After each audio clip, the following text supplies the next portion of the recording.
Well, that's cool. See?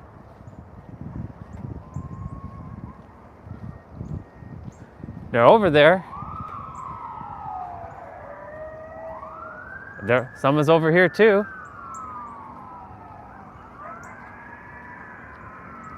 Wow. What the hell is going on here?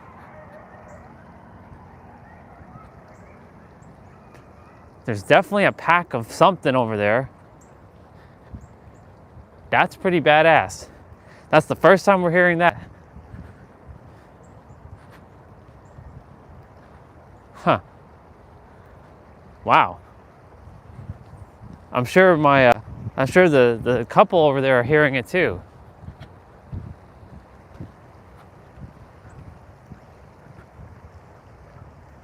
They're in the woods over that direction.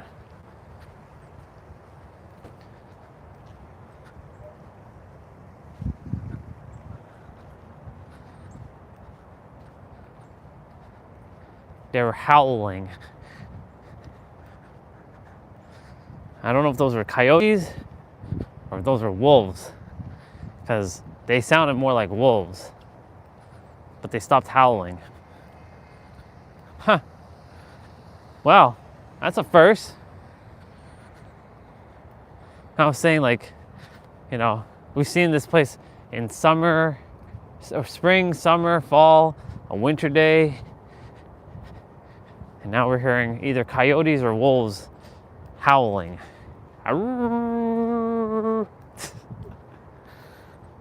Be interesting if they're wolves.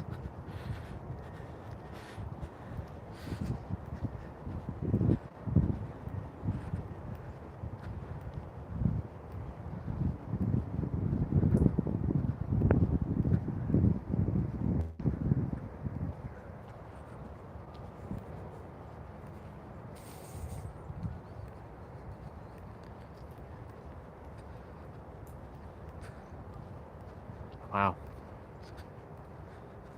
Imagine walking in the evening time here. Crazy. You know what's funny? It was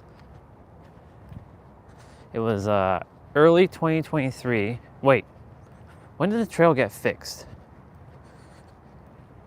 I think it was early 2024.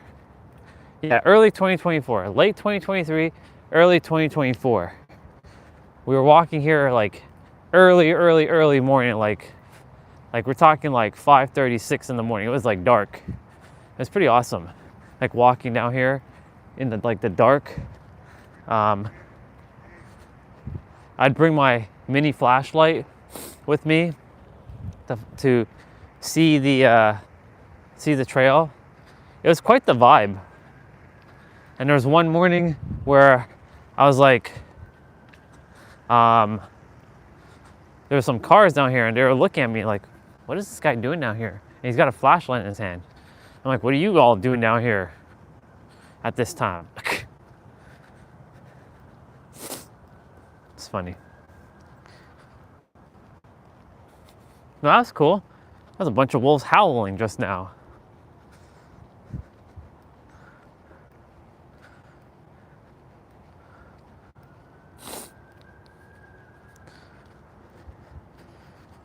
Well, I guess that creates the completeness of the stream.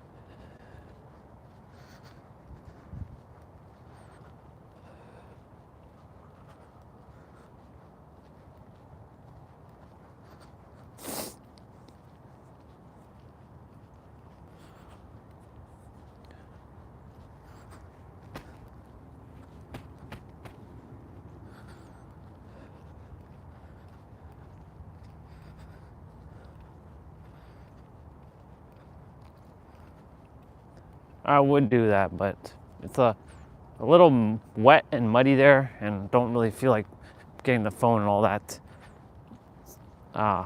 wet and muddy.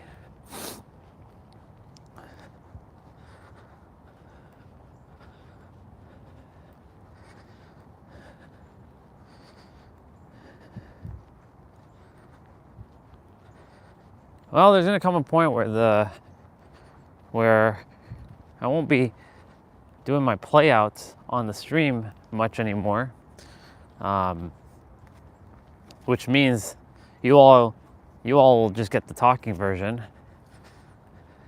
and I can just while I'm like doing my playouts, I can just listen to audiobooks like I used to.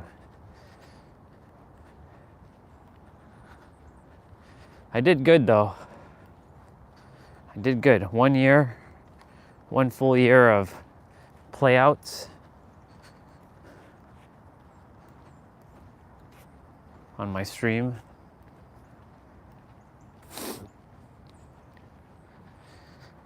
Yeah, feels like an end to something,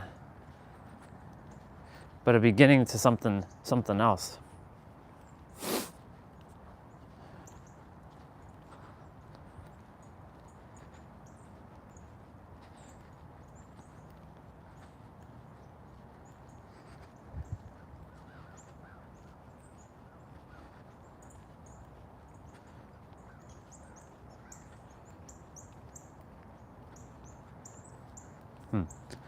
This is coming through. I'd rather be hated for who I am, even though I've said this before. I'd rather be hated for who I am than be loved for who I'm not. And I'm okay with that. I've been okay with that for a couple months now. I've been, I've allowed myself to just let things be. I know the answer is all in the now. I have everything I ever desired. So, yeah. See, like, right now, I don't know if there's anybody here, but like, again, I was saying this. It's funny, I was saying this around the same time yesterday. This account deserves to have people talking with, right? I know the universe has been preparing me, but like, I think the preparations are finished. So, what's next, universe? Like, what would you have me do?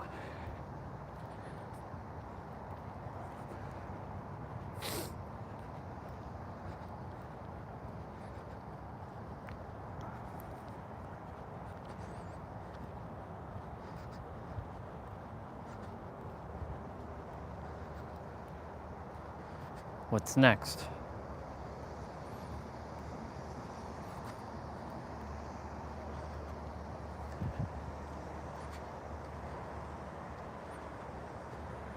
I did find an app apparently that can multi-stream from the phone. It's called Detail. Looks simple.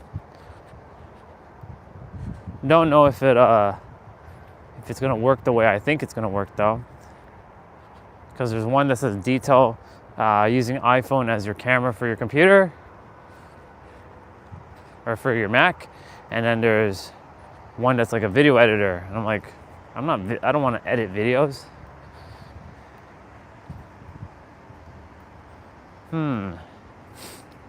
That purple one looks fairly new. Like, that doesn't look, either I'm seeing this for the first time or this was repainted yesterday, because that looks very fresh.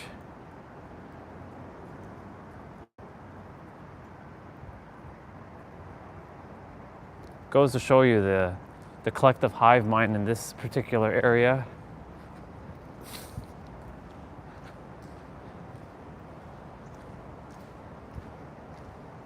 Ecomondo? Mado? Yeah. They can keep painting it over, but people are gonna just keep drawing.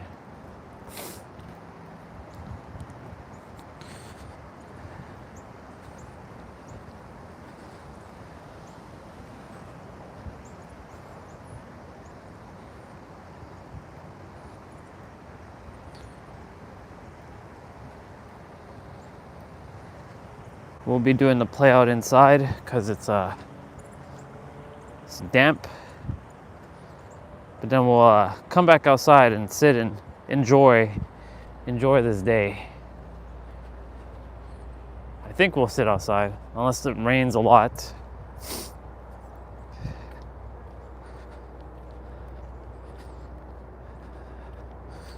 As long as I get fresh air, I'm good. I have to have fresh air and I have to be outside for a bit.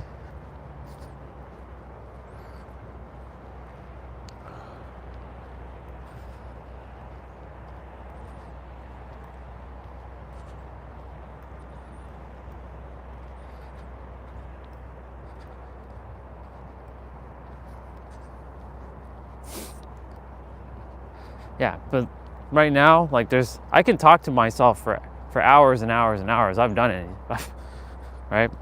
But what's the point, right? On a channel that's not even growing. It constantly gets copyright hit. You know, I got it monetized, but like, what's the point of that? You know, if it doesn't grow.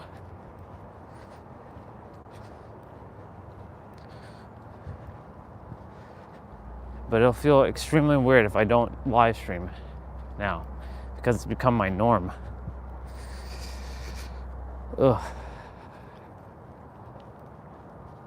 But hey, I can at least say to myself that I live streamed for a year, 12 hours a day. In the beginning, it wasn't 12 hours, but I started live streaming, 12 hours on January 18th, and I just rolled with it since.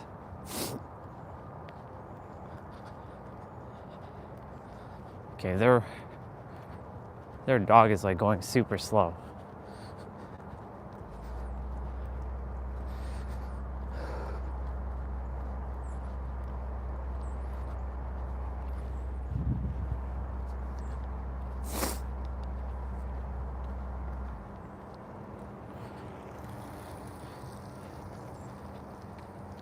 Such an interesting bike.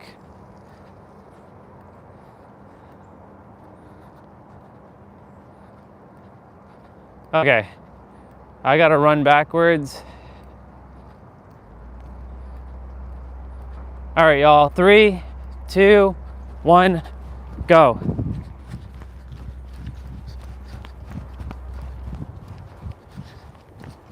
Excuse me. Thank you.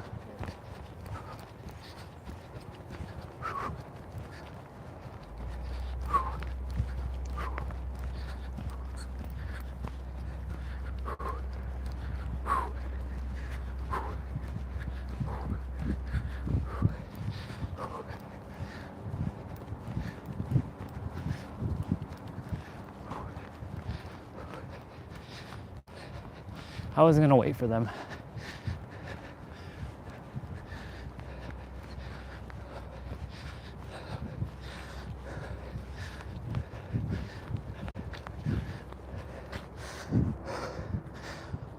Okay.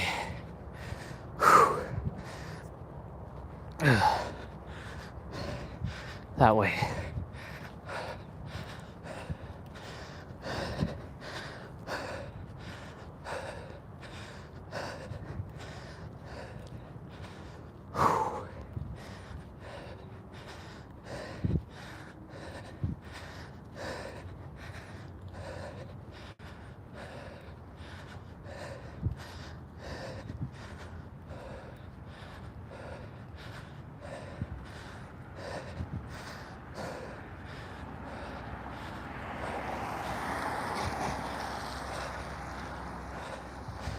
We're gonna go through that street. You know me, I don't like being behind anybody while recording, so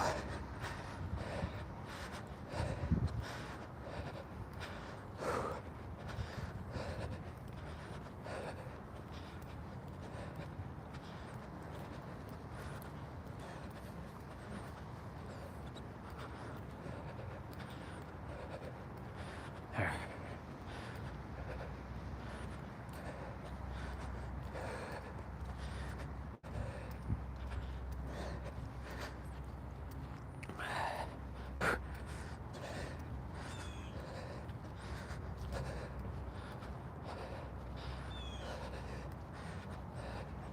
Hi, Baba.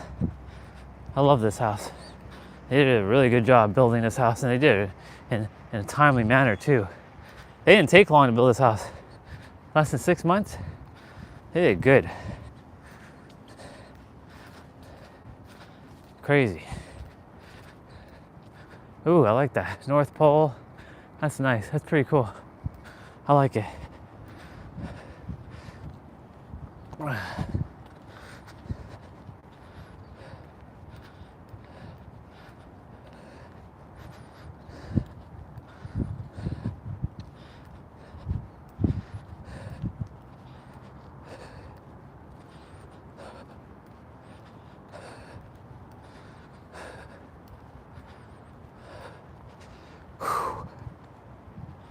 Our legs are good again.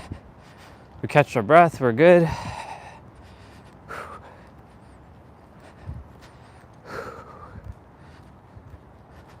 All is good.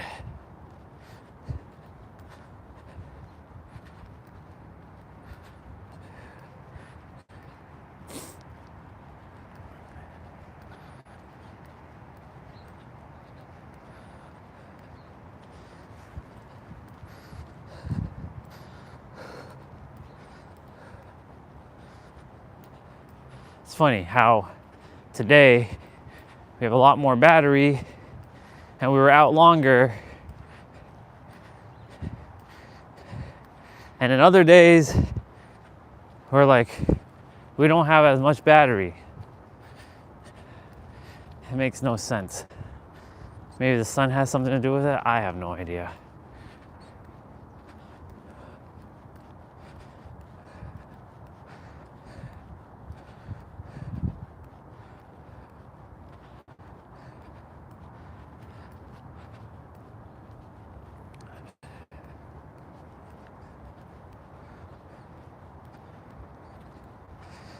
Yesterday was fun. Having to go back in the car, charge it up with battery, plug it back in, do this thing, do that thing. Crazy.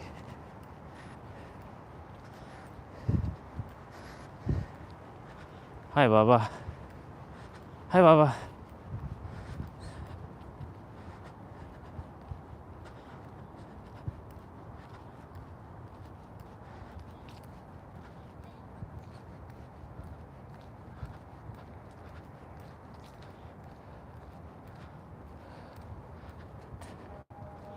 Tiny little Bubba over there. Tiny little Bubba. Wanting to play with the snowman.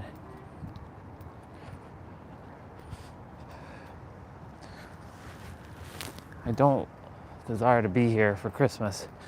I desire to be elsewhere for Christmas this year.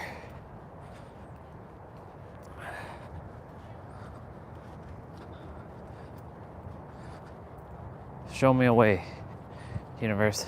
No, I can't ask the universe. The universe doesn't do anything for us. The universe just cares about frequency. Show me higher self, other self, multidimensional self.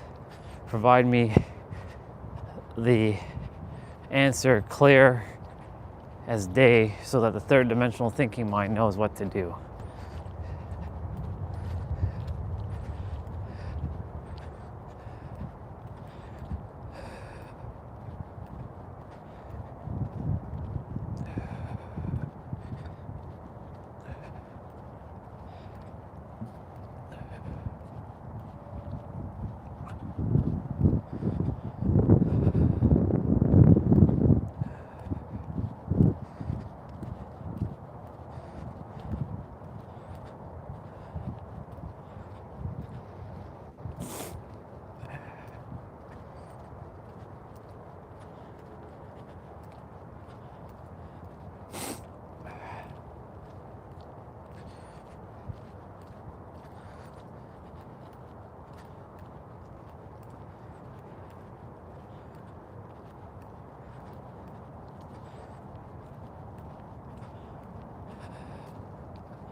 Okay.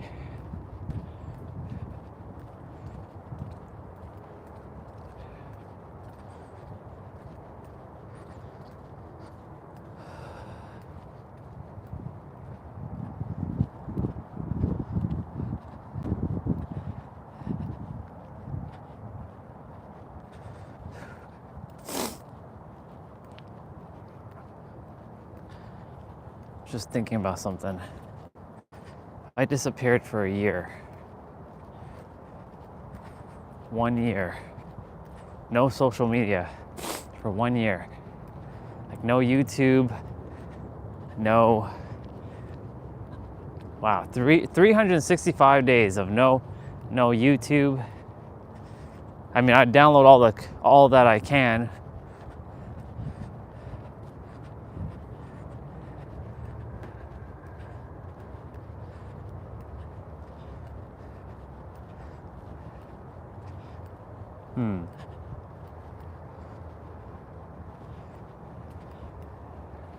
A whole year of like no social media, that'd be pretty wild.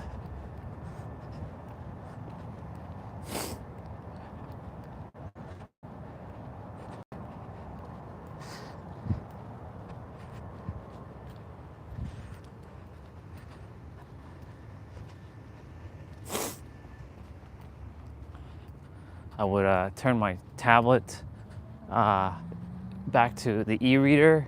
So I would turn off Wi-Fi on it and just like read.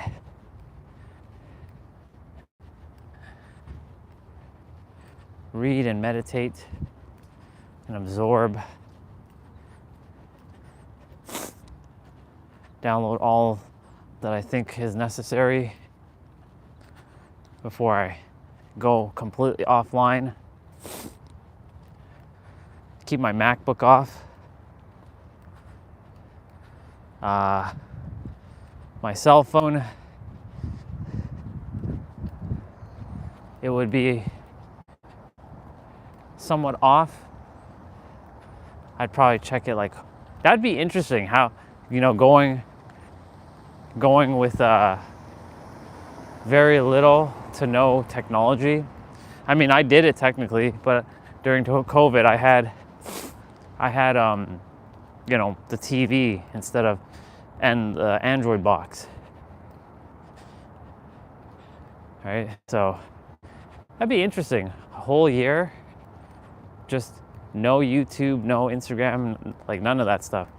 You know, in today's day and age, it's not that it's impossible. Morning.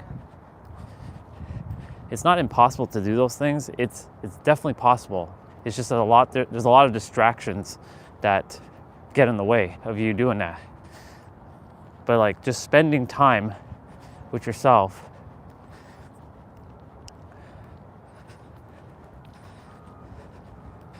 master yourself.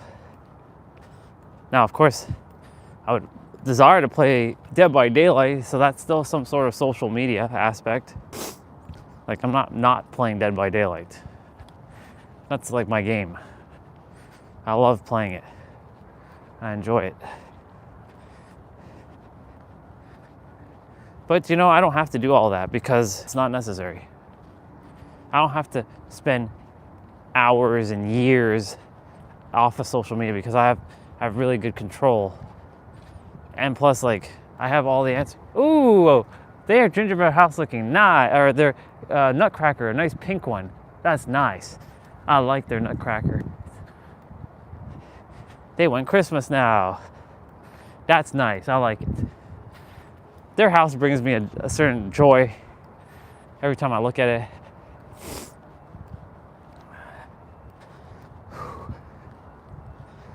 Thank you, universe, for a warmer day. I can already tell that these gloves will not be doing the job, though. I can already tell.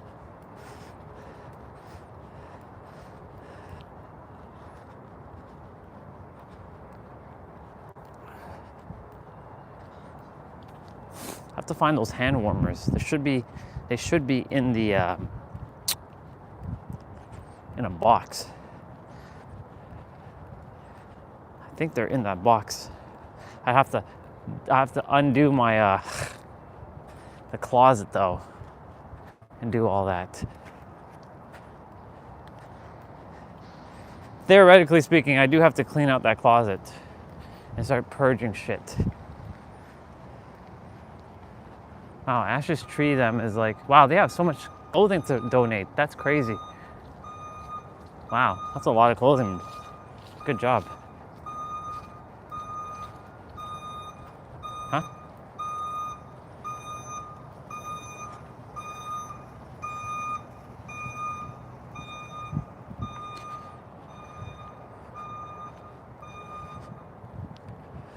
Would you look at that?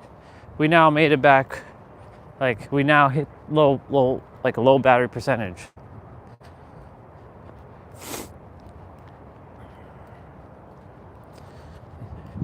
Yeah, I could only imagine, like, if I were gone for like a year, like disappear for a whole year.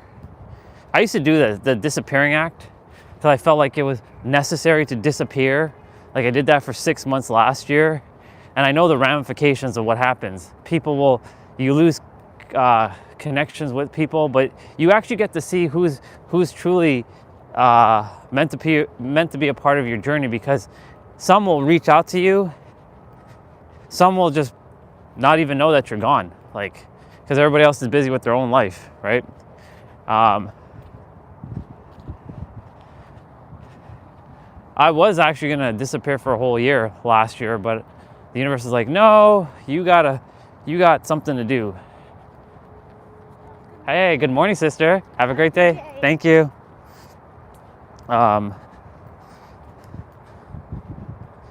It's awesome. I love her so much. Proud of her for every day moving her body. Anyways, you know, she got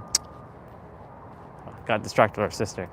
The universe is like, you got something to do, man. You can't disappear for a whole year. I wanted to do that though last year. I really, really did, but the universe is like, no, you got to get going. Everything's unfolding exactly the way it's supposed to. And, you know, doing these live streams was necessary because it helped me to purge a lot of other shit that I was still holding on to, but also being aware of a lot of things that I wasn't aware of and bring it back into my awareness.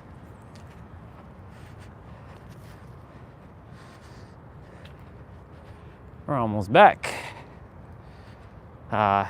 It's pretty damp outside, so I'll be more likely doing the play out indoors today. Again, we did it yesterday indoors.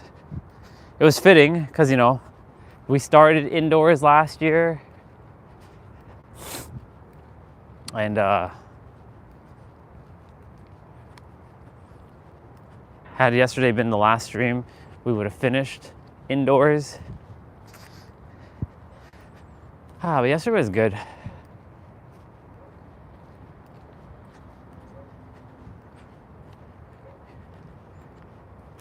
Yesterday was good. Her doggy's going crazy.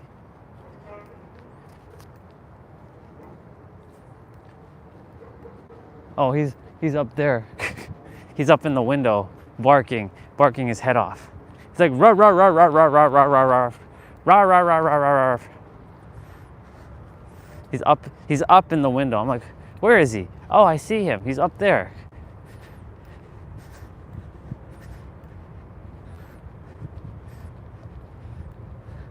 Not Bubba is very silly. I was surprised yesterday that Dad cut the grass and the yard got cleaned.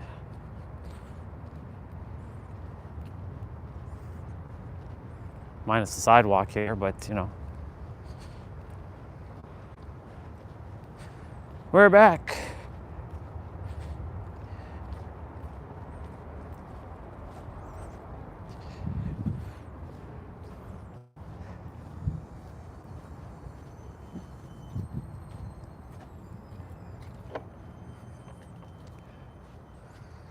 I mean, it's warm to do it outside. It's just the mat's gonna get wet.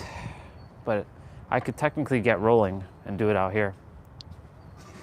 I do feel like doing it outside though, because it's warm, because, you know, tomorrow's gonna snow, and it might be the last time I get to do it outside. We'll see. And then of course, you know,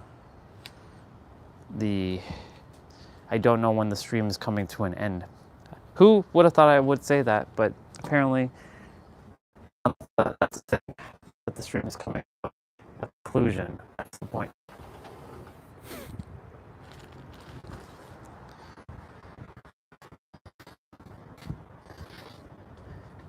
Yeah, it's wet, but whatever. Maybe I can brush off some of the water and the dirt.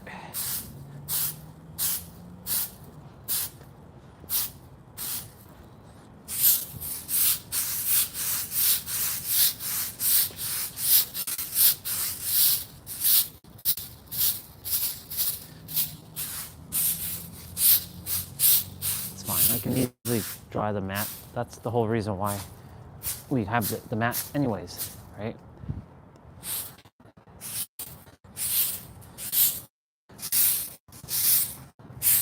I'm gonna get rolling, play out shortly. We've been eating before we're doing our play out in the last couple, like, several days. Now we're gonna do the play out before we eat. So these gloves, even though it's warm, I mean, my hands they're okay, but it's a warm day, so. Tomorrow, on the other hand, it's the full opposite.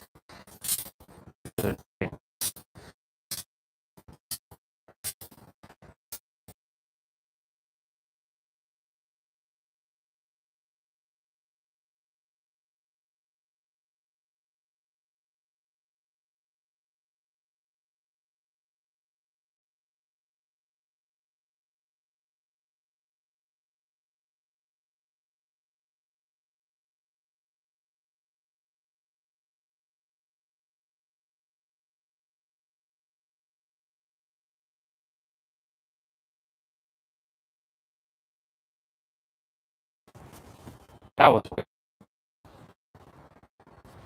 Why were you flashing, microphone? Weird. Super weird.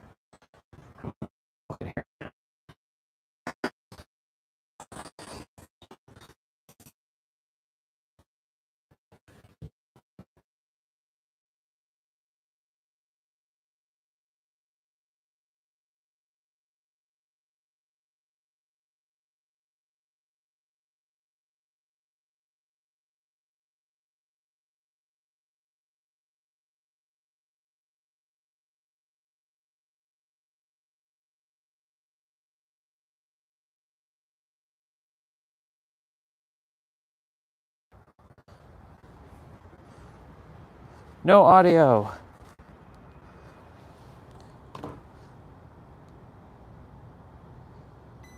There's no audio.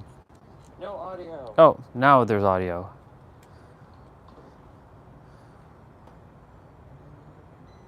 There's no audio. No audio. Oh, now there's audio. Okay. That's working. It's weird. Okay.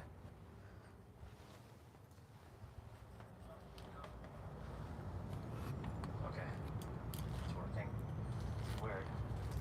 It's a bit of a delay. I'm gonna unplug. A bit of a delay. I'm gonna unplug. Delay. Hi, sister. I'm gonna unplug. It should work now. Last day probably out here, potentially, because it's supposed to snow, but my mat's gonna get wet and it's all good. Oh well. Better the mat to get wet underneath than us. Yep. It's interesting. Might be an end to this very soon. And then I just go about my business. But I do know that there's something on the other side of it.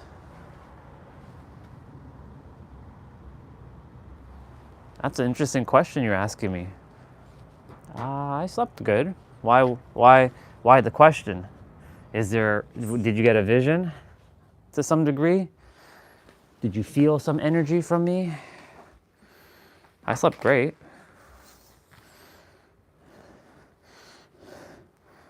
I did have a dream though, where I was talking to my other brother named Ray, who I haven't spoken to in a while. Clement. These are my former co-workers, and a wrestler named Braun Breaker. And I was talking about how I got.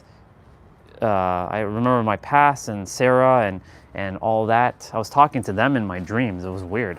That's the only thing that happened last night. But I was like sharing the story about, what happened and like how all this is an illusion and it's not real.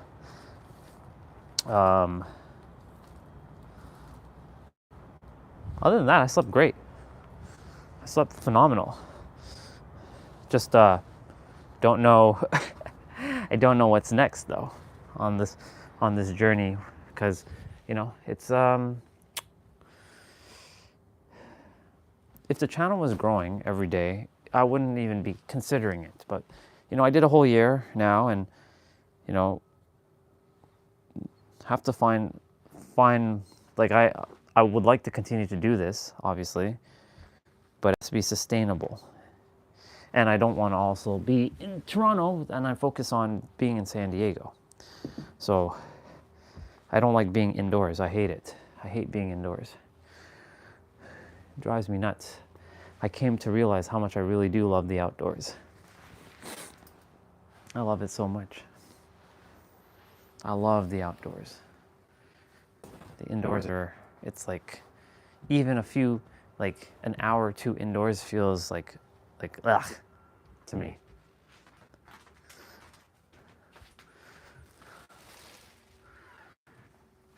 Yeah, I slept great. It's just I had that vision, you can call it, aka moment with Clement and Ray was weird. It's not like I'm going to be connecting back with them anytime soon. They're too logical for my liking. I don't like hanging out with people who are logic-based anymore. That's also what I came to realize. Anyone who's too logical, get out of here, please. Just keep your logic to yourself. I don't want your little IT logics. But Braun Breaker, he's a wrestler. So it was interesting. Why Braun Breaker? Why him? I've had visions with other wrestlers. It's interesting. I had one with Cody Rhodes and CM Punk. I'm like, why? Why do I have visions with them? It's interesting. Oh, when we were in the trail, we heard howling. Either it was a pack of wolves or coyotes. It's pretty interesting. I've never heard that before in the trail. That's the first time I heard that. And there was like at least maybe 10 or 11 of them, but I didn't see them. I only heard them. It's pretty wild. Well, it's time to get rolling with this play out. Get it done in early, quick. Get it done early, fast, quick. I'll be back outside in a moment. I'm kind of concerned because like my microphone was just flashing and I'm like, why is it flashing? I'm right by it. It's those weird ass anomalies that the universe sends. Like when random technology stops working properly, that's a part of your energy.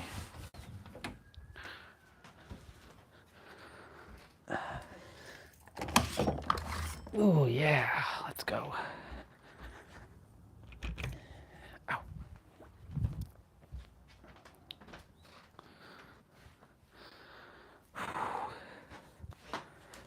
That's gonna fall off.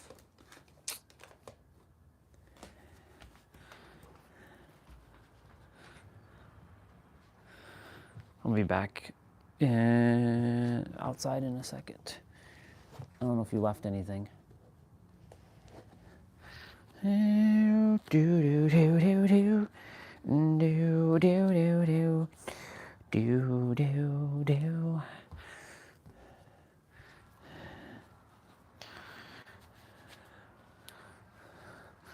So now I can obviously officially say that I've now live streamed over a year on YouTube, which is awesome. Full year, non-stop, every day, whole year.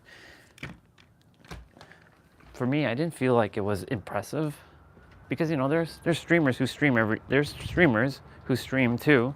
They may not stream every day, but they definitely stream. But I did a whole year with hours upon hours.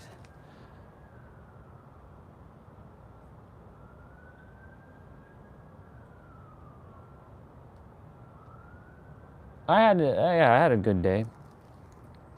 Started off weird though, me losing a glove. But I know the reason for it. I had to go to the mall to speak to two souls specifically. One was in a bookstore, but I wasn't speaking directly to her, but I was speaking at her soul. And the other one was in the lid store, and his family's in San Diego, and he would like to be there. And I'm like, he's not really familiar with all San Diego, but his family's in Poway, which is near Victoria, and it was like interesting. And I spoke life into him. I'm like, do you think you know, or do you actually know, or do you believe? I spoke life into him. His soul lit up. I was meant to be at the mall for him specifically. All that other stuff was just, I had to get stuff, that's all. So everything happened as it was supposed to happen. And the person who was at the bookstore, like where I was saying, the learning ends and the remembering begins. You will come to a point in the journey where the learning ends and the remembrance begins. So, I spoke to that soul, and yeah. I don't know if something new is coming. No idea. I haven't gotten my assignment yet. I mean, yes, I do hear that I'm potentially going to go on TikTok. Funny is how it took a whole year for TikTok to unban my account for me to now go on TikTok.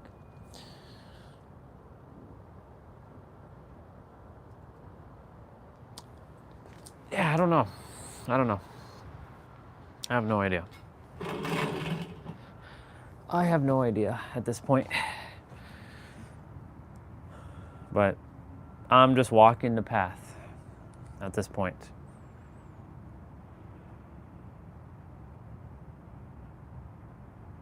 Let me just make sure my mic is working. Mic is working. Yeah, it's working. It's working fine. It's working fine. Yeah, mic is working. Yeah, it's working. It's working fine. It's working fine.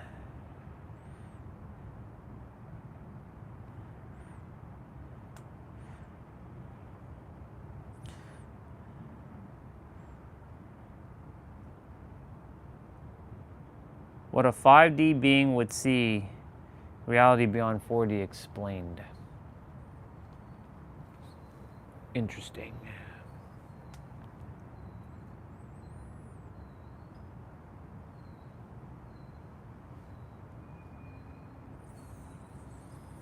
Yeah, honestly, I'm just one moment at a time. Let's see what Mel says. 4 words that will instantly lower your stress, to gain your powers, and to feel more confident and in control.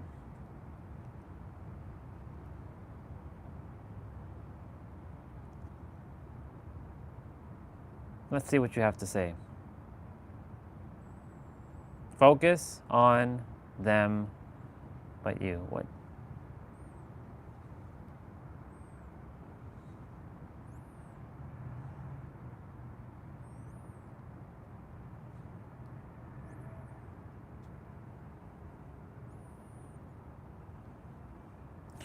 Mel Robbins is an interesting soul.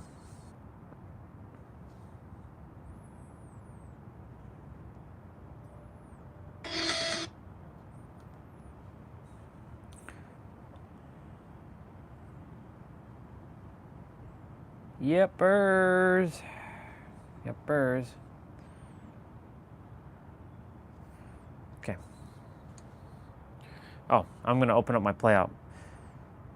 Get it done, because don't know when it's supposed to rain. Actually, it's supposed to rain at 11, so let's get this show on the road, folks. I want to do it outside. I want to get it before shit hits the fan and starts to rain. Oh my God. Tuesday, next Tuesday. Holy shit. Yeah, we definitely entered December, all right. On a Monday. Ooh. Crazy. 28 degrees Fahrenheit. Oh my God. That is wild. That's disgusting. We go from 51 degrees Fahrenheit to 28 in less than what? A week? That's crazy. Ugh. And San Diego? 70s, 60s, 60, 68, 74, 73, 65, 66. Why am I not there, universe? What the fuck? I'm just gonna have to take it by the balls and run with it.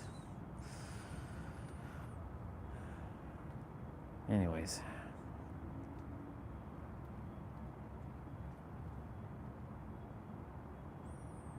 Time for us to get rolling.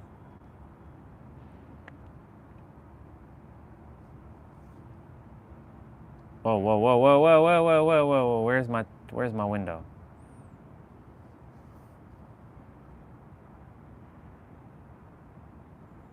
Manage windows.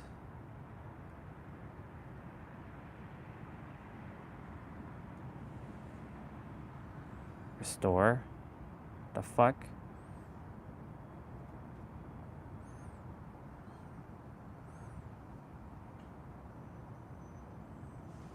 Close. Yes. That's crazy.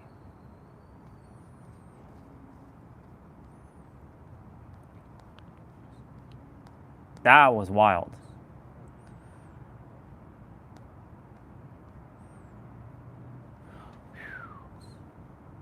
I was like, where the fuck are my tabs? All right, y'all.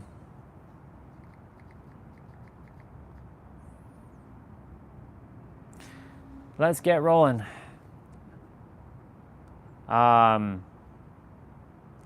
It's going to be 25 minutes upper body, 5 exercises, 5 body parts, shoulders, back, chest, biceps, and triceps. So just notice the table is like kind of a little moist. So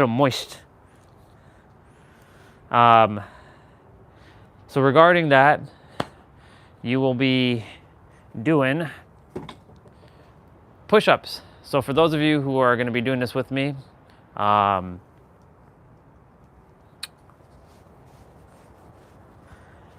you're going to be doing push-ups. So you're going to be doing lots of push-ups. You're going to be doing wide push-ups for outer chest, diamond push-ups for inner chest. You will be doing standard push-ups for your shoulder blades and your back, narrow push-ups for your biceps and your triceps, and then pike push-ups, which I'll demonstrate. And the closer you bring your feet and your hands together, the harder it gets. And this is targeting shoulders.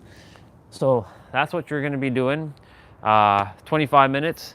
It's going to be 40 seconds of play, 20 seconds of rest. And what else? Make sure to breathe through your nose, out through your mouth, drink some water in between, go at your own pace. And we have a push-up finisher, which will be 40 seconds, and there'll be 10 seconds for each push-up, and there's no rest in between. Wide, standard, narrow, diamond.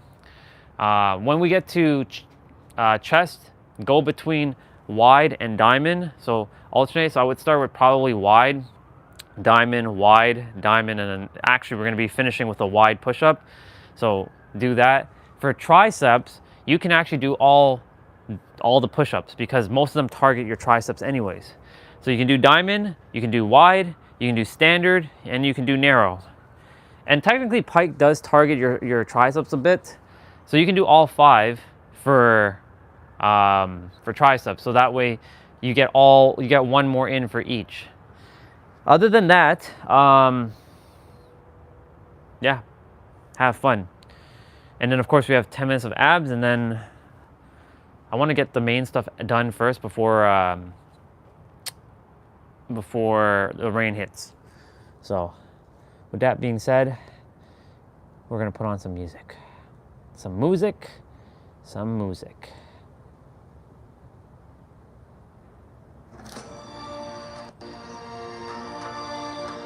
All right, y'all.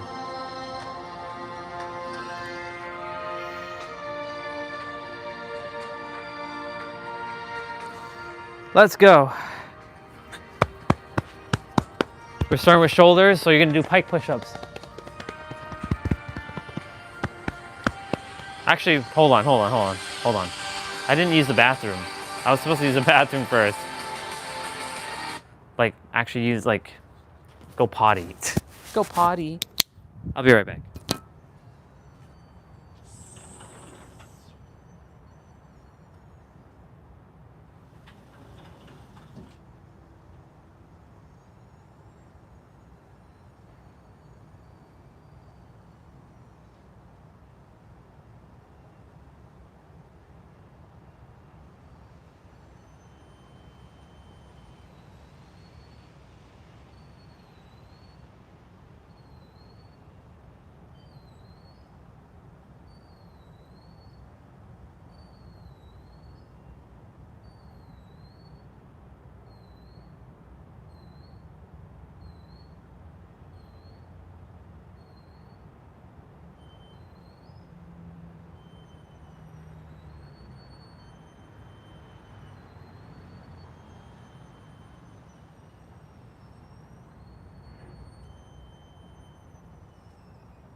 figured I'd grab some water as well.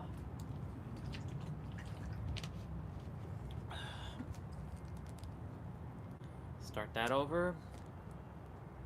Start the track over. All right. Let's go.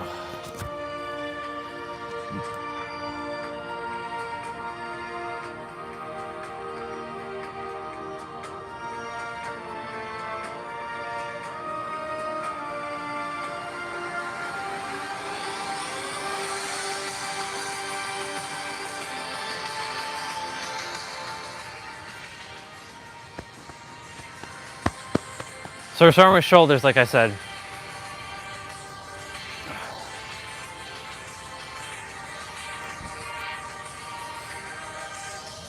Let's go. So 40 seconds of play, 20 seconds of rest.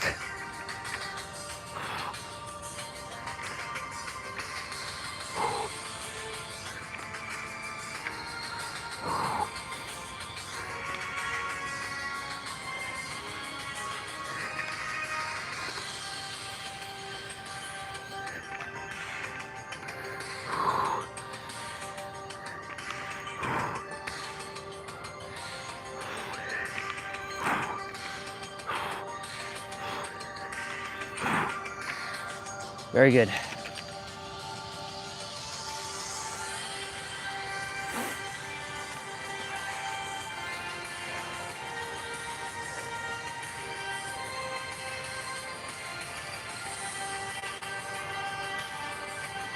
Upright rows are next. So you can do one at a time or both. You can do this, or this.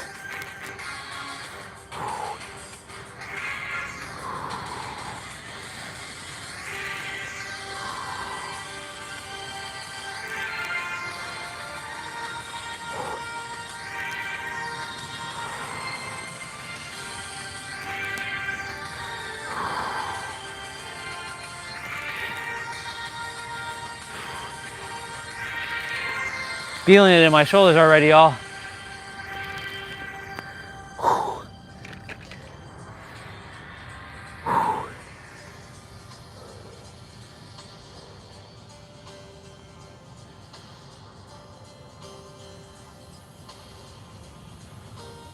We're doing Arnold press, so the palms are gonna face you when you're on the bottom, and then you're gonna twist, and your palms will face outwards when you're at the top.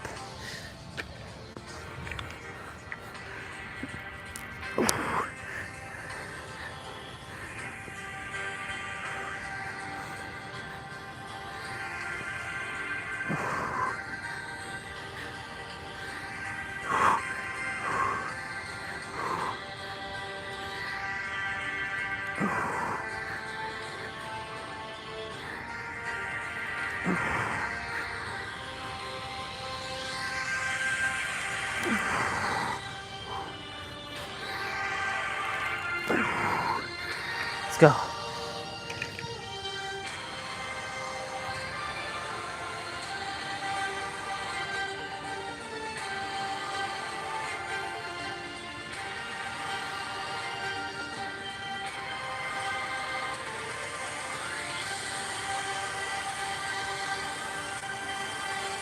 We're gonna do 45-degree shoulder press.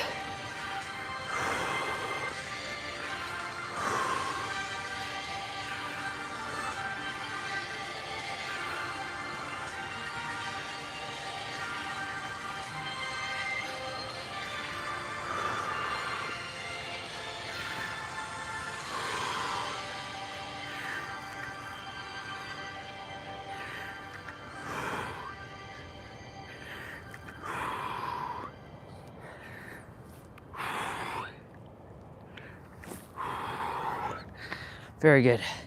One more exercise for shoulder, and that's shoulder shrugs. And don't underestimate shoulder shrugs, y'all. It will get you. The simple ones are usually the more challenging ones.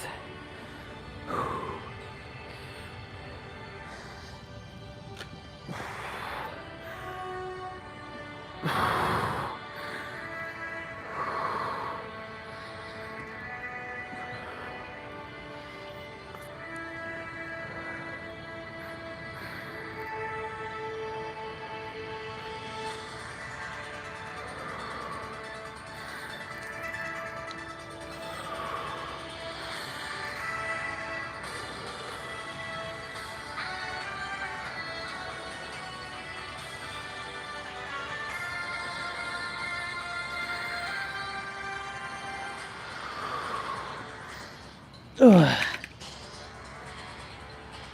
All right, we're moving on to back. So that's gonna be standard push-ups. So wide, standard, narrow, standard. Alternating bent over rows.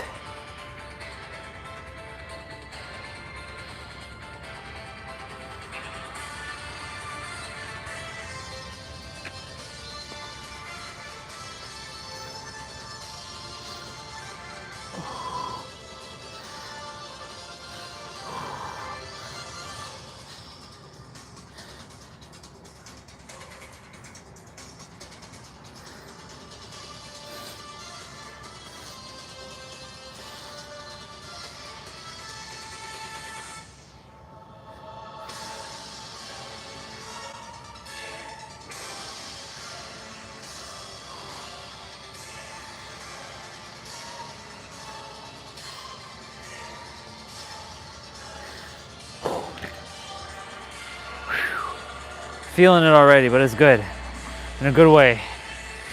So we're doing grand rising, good mornings, shoulder, like bend or back bends. When you're doing this one, you're gonna go halfway down like this and come back up. I'm gonna go much further down for my flexibility. If you wanna challenge yourself and do that, go for it. But go halfway down.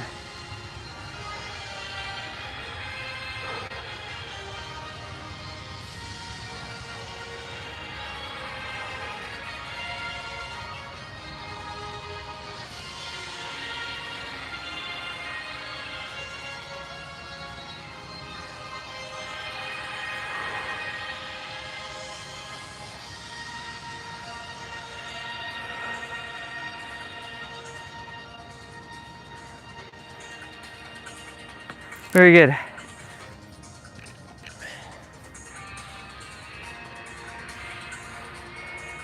So bent over wide rows. So instead of holding the dumbbell like this, you're pulling it like this.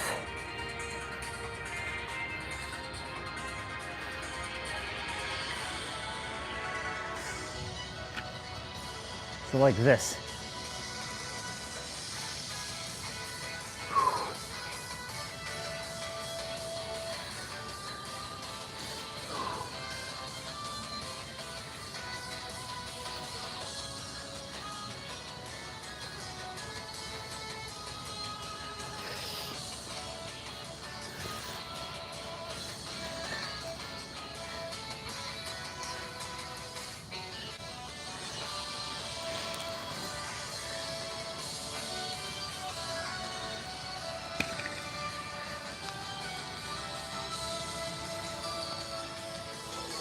Dumbbell swings are next.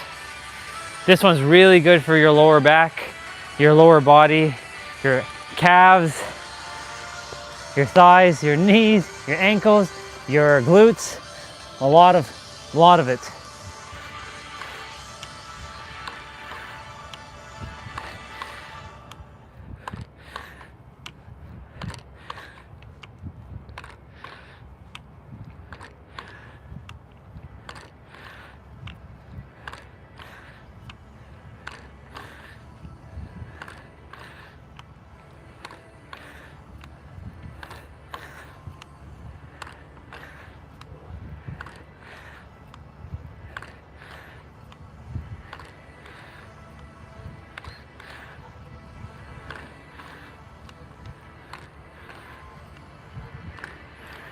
Very good. Okay, we're doing supinated rows. So your forearms are pointing outwards. So you're gonna target your biceps and your side to mid back. There's gonna be another move when we do biceps. It's called drag curls. It's gonna be similar to this, but what you're gonna be doing in that one is not bending your back. The sun's attempting to peek out a little there.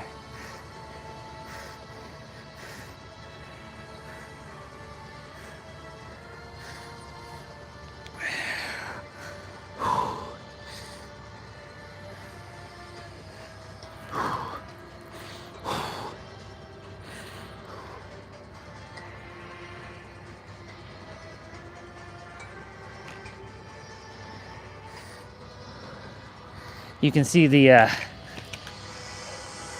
smoke coming out of my mouth.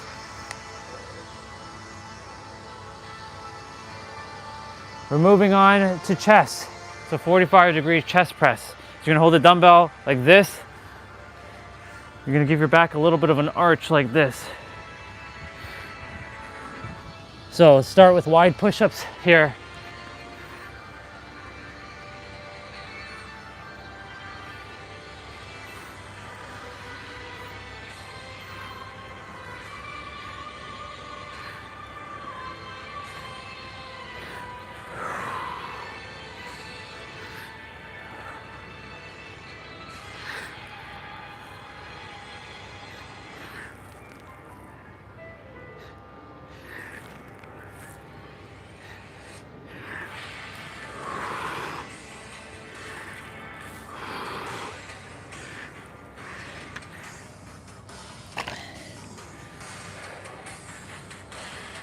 Very good.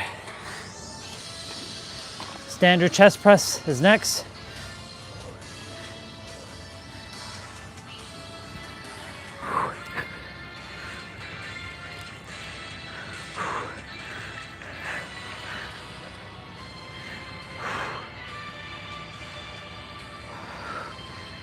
Remember to breathe through your nose and out through your mouth here. And if you're on the mat, keep your lower back flat, not arching.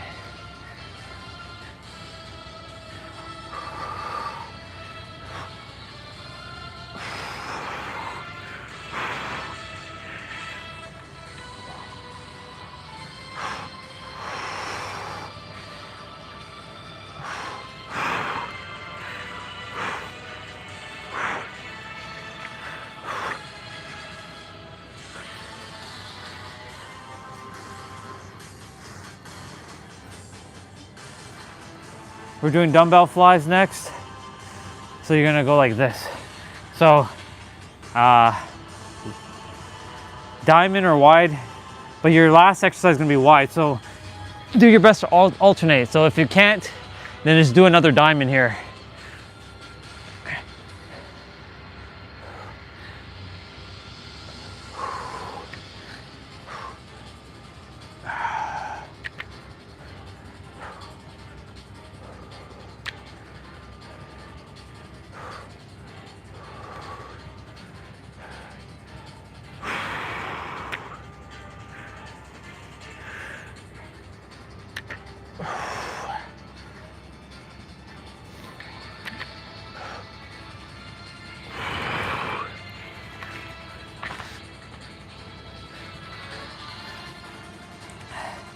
So we're doing diamond press now.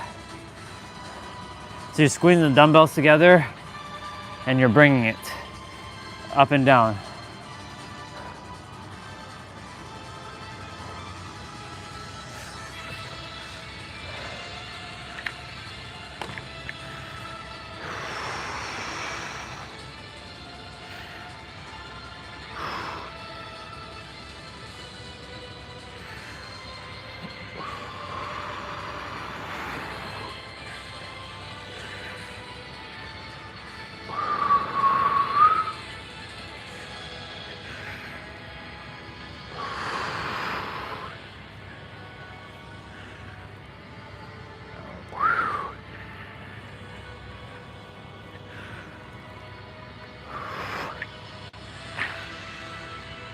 Ugh. Wide push-ups are next.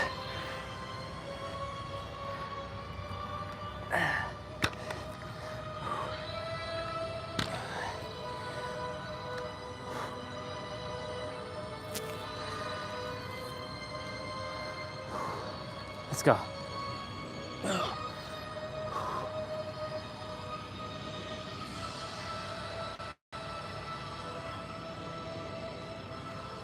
Oh man.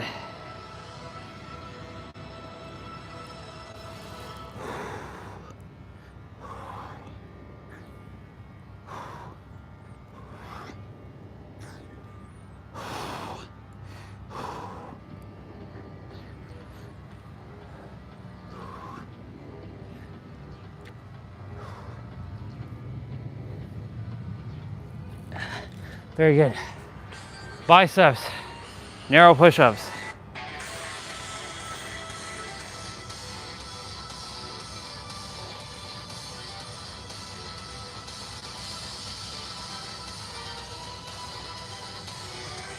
So we're doing drag curls first.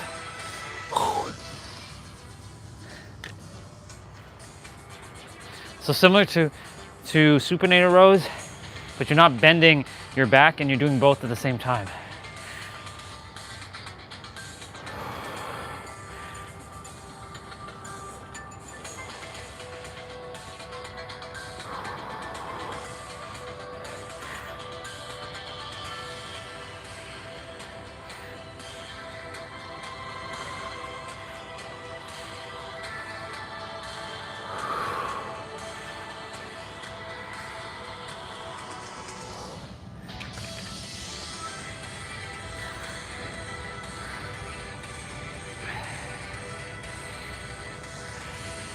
Alternating twist curls are next. So you're gonna hold the dumbbell like this and twist your hands, your wrist up, so that your palms should be facing you coming up, and then back down to neutral, to the side.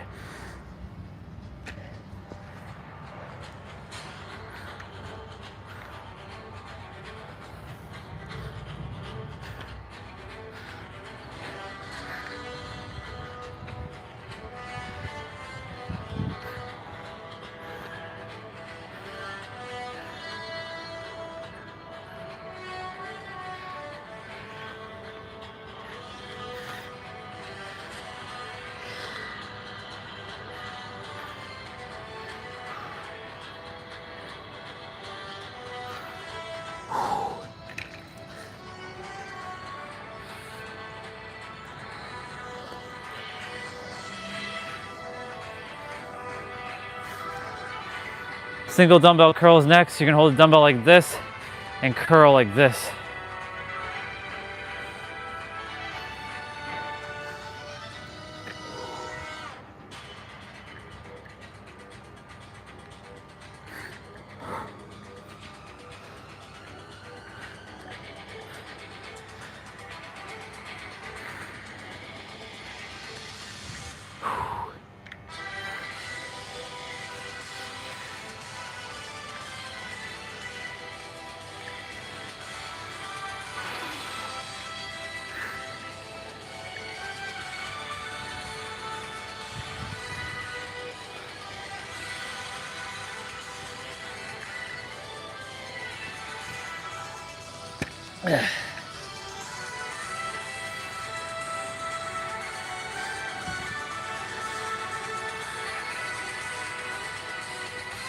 Crossbody curls are next. So you're bringing the dumbbell to your opposite chest muscle like this.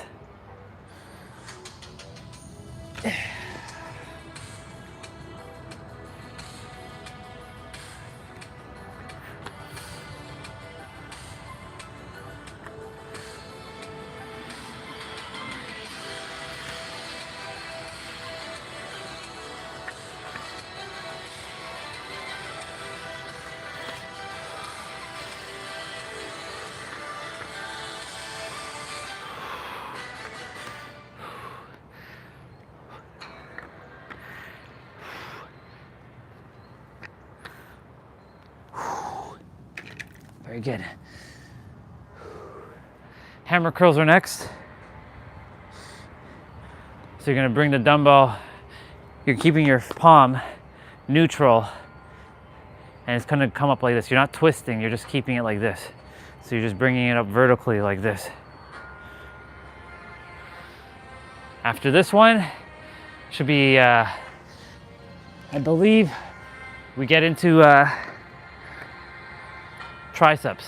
Now, if you don't have a chair, I forgot to mention, if you don't have a chair, if you have a chair nearby or table, coffee table, sofa, bed, stairs, if you are near it, you'll be doing dips. If not, you'll use your dumbbells as leverage, or you'll use your fist. You won't get as much range of motion, but it still does the job. Well, for those who have dumbbells, It's better to do it with the dumbbell. I'm gonna use a chair here to do dips.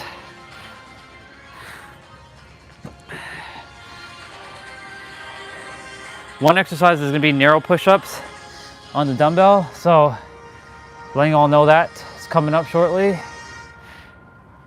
We're on the final stretch, y'all.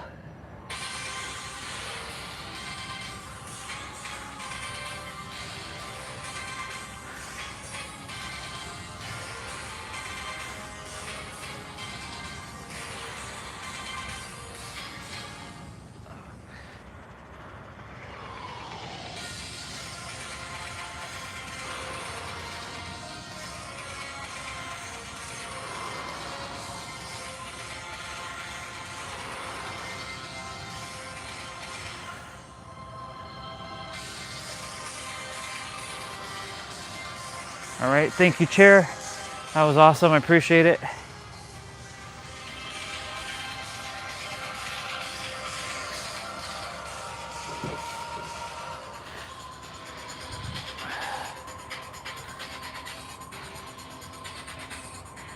Skull crushers are next. They're on the mat.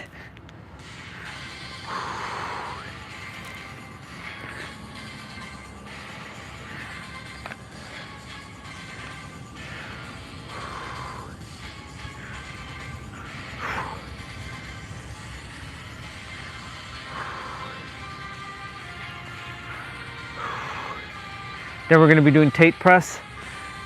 So it's going to look like a chest press, but you're going to be bringing the dumbbells in, so you're curving it downwards. And I'll show you how that looks in a moment. Okay.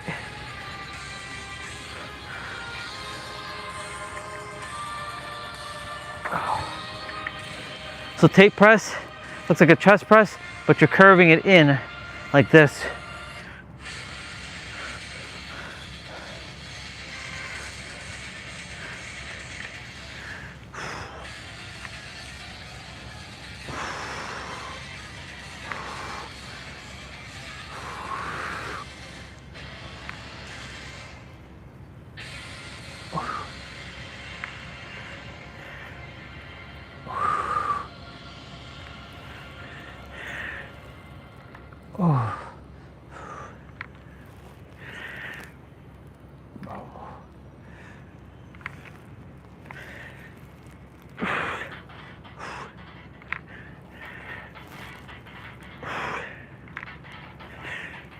Yeah. Okay.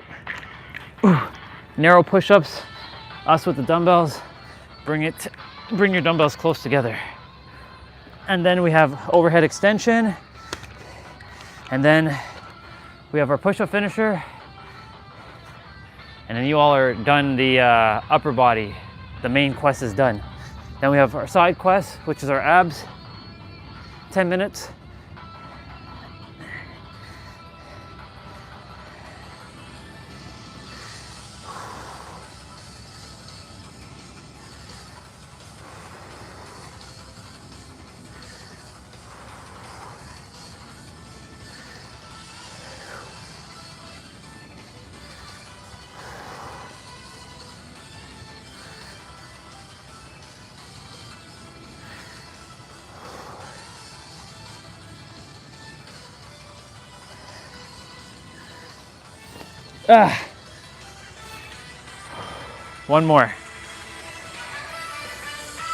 One more exercise.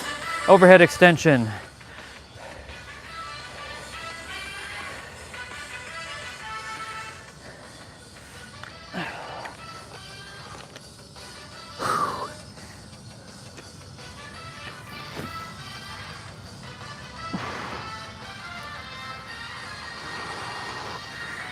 Did my eyes show correctly? It should say 10-10 there. Now it's 10-11.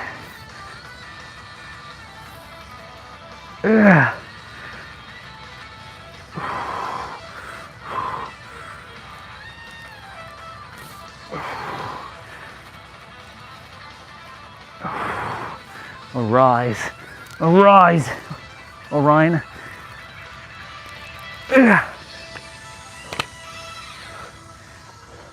All right, y'all. Push-up finisher coming up.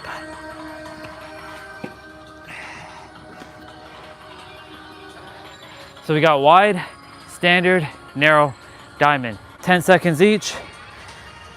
These don't count obviously to my daily push-ups. This is part of the play out. Let's go.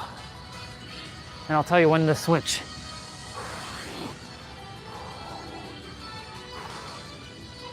Switch.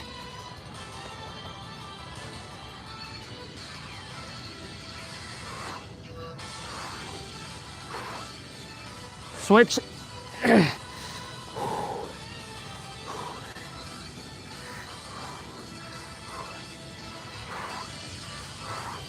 Switch.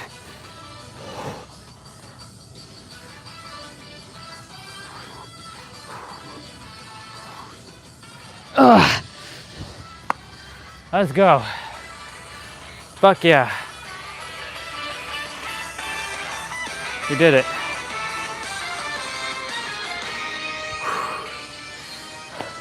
Congratulations, y'all.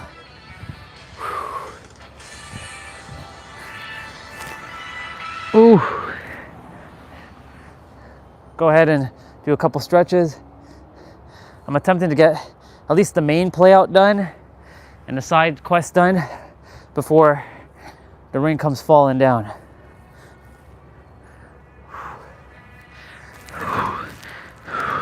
If I can get some of my stuff done before 4:11, awesome. If not, I mean, the rain doesn't kill me. It's just I don't want my shit to get too wet. Like my underneath my mat is pretty much wet at the present moment, so I'll have to like get that dried out here.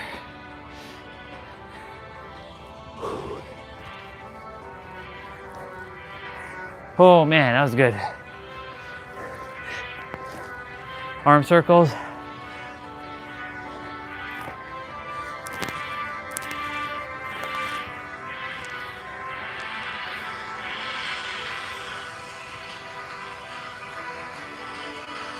All right, let me get an ab exercise. First things first though, I'm gonna go put this to the front.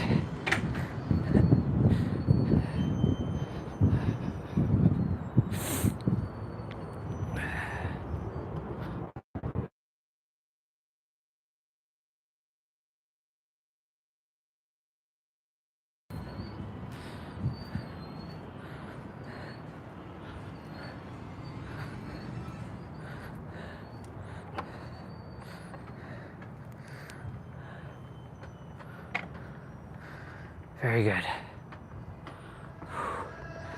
Dun dun do do do do do do do do. All right, ab time.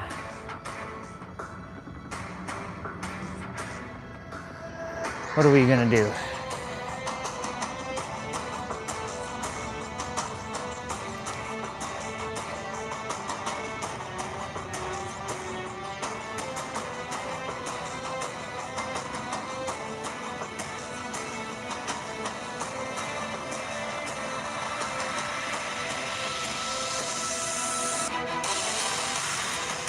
We'll do shredded abs with our brother and sister here.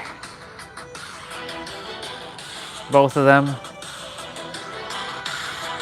30 seconds of play, no rest. Yeah, no rest.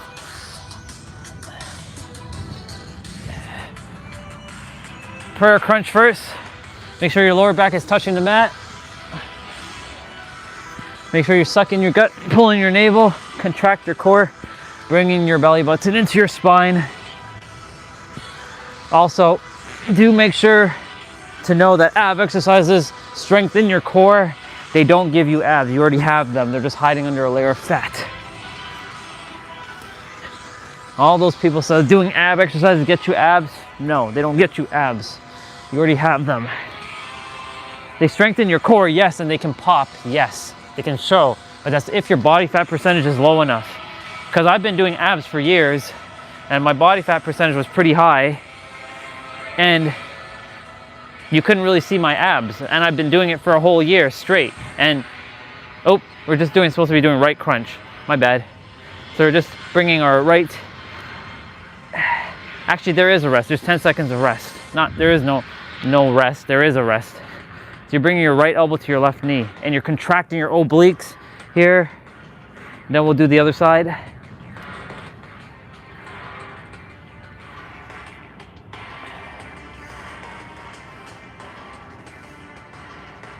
And I know I was doing abs correctly because I was feeling it in my abs. I wasn't feeling it in my lower back.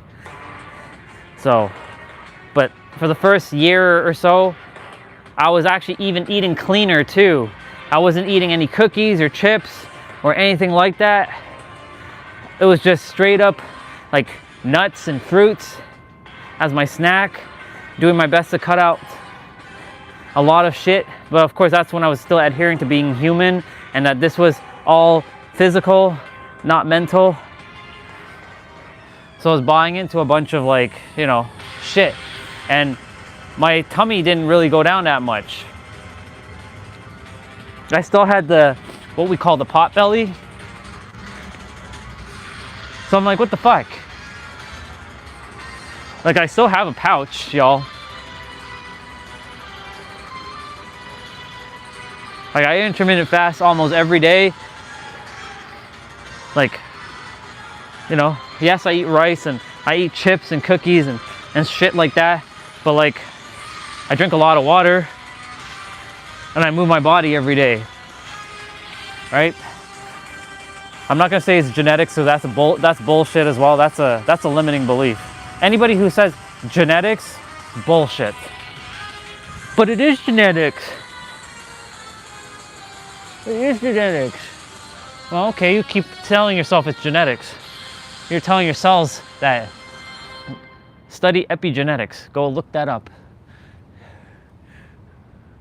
But that's not how reality works. Oh, really? Then tell me, how does reality actually work then?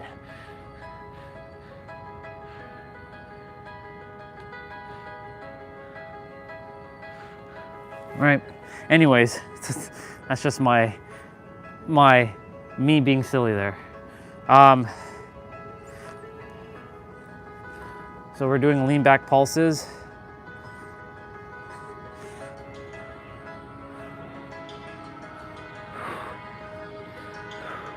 Like, I have a strong core, but there's still a pouch, and that's okay. I love my body. Even all the Wolverines have come back. For those of you who know what that is, the hair. The Wolverines have come back in full force. It's funny, I'm attempting to grow this bit like thicker, but it gets sent down everywhere else where I don't want it to be sent. Such is the life of my body. We're doing 1, 2, 3 crunch hold, 3 hold, 1, 2, 3 hold, 1, 2, 3 hold, 1, 2, 3 hold, 1, 2, 3 hold, 1, 2, 3 hold. Yeah.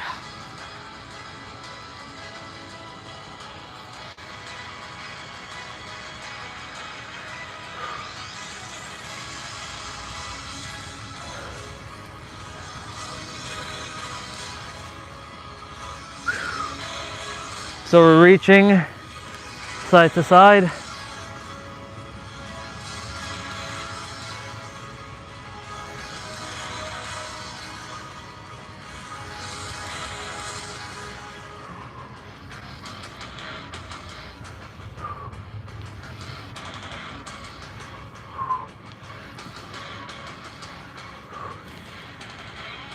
Straight leg sit up.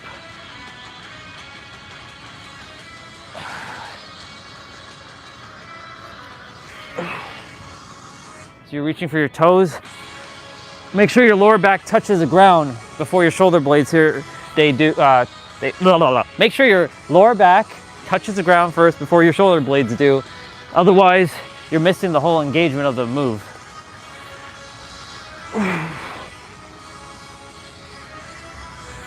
There'd be no point doing the move.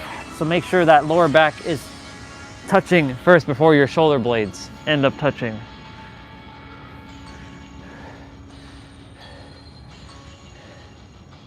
I'm gonna, as soon as this is done, I'm gonna go ahead, we're doing a bicycle crunch. I'm gonna go ahead and bring the walker out and get the walker stuff done if I can, quickly. Take advantage of out here as much as I can today, because next several days, fucking cold.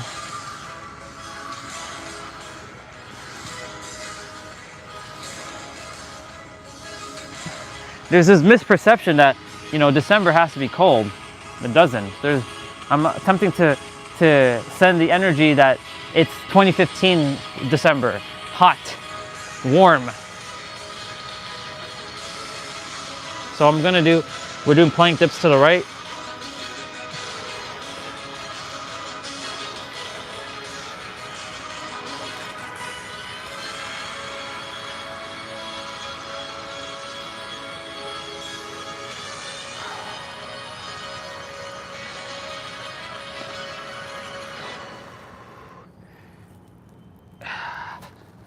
Okay.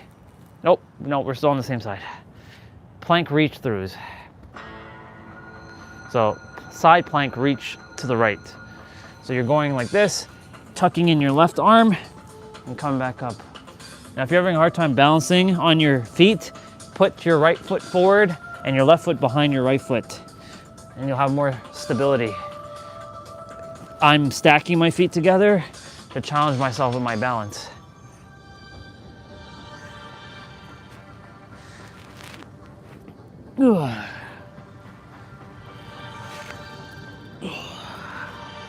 Okay. Doing my best not to touch too much wet stuff. So now we're gonna do the left side. So what I'm doing here, you don't have to be doing this. You can keep your hands on your head, your hips, or in the air like this. I'm doing it because I get extra stretches here. Take advantage of the movement.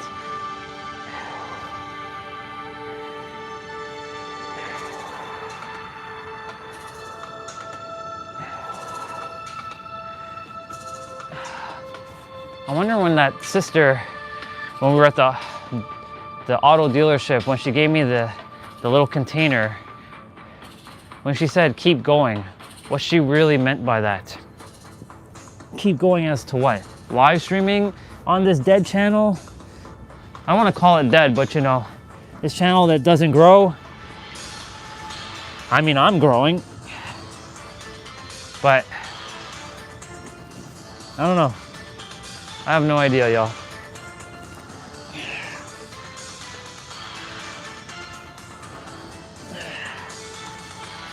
I mean, what I can do is test all the things I desire to do with this channel before I go to the other channels and make sure it's working properly the way I desire. Okay, hollow to tuck.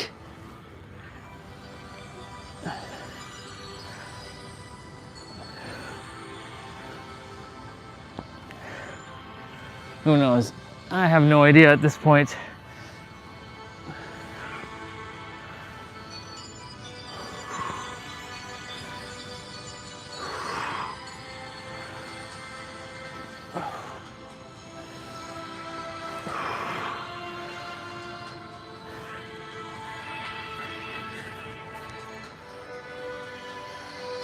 Congratulations, we're done.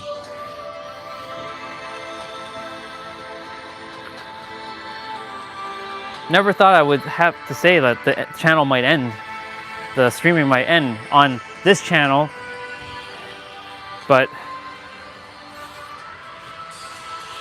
all signs keep pointing that the superhero of love has to go.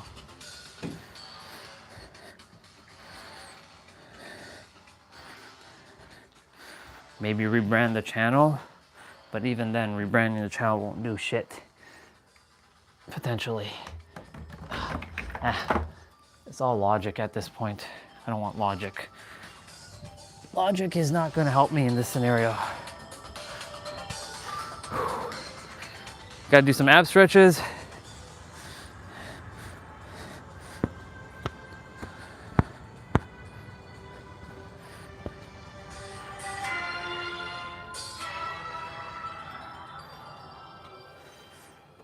bring my walker out one time and bring in the other dumbbell. No time to waste, let's go. As Orin would say from Final Fantasy X. No time to waste, let's go. There's no time to waste, y'all, let's go.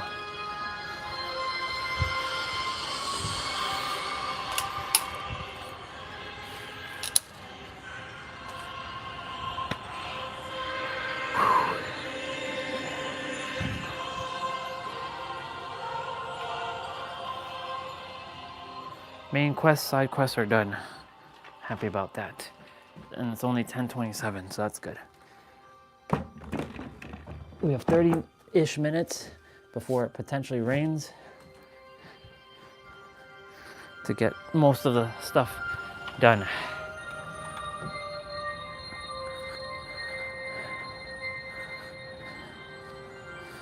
I want to start my dips.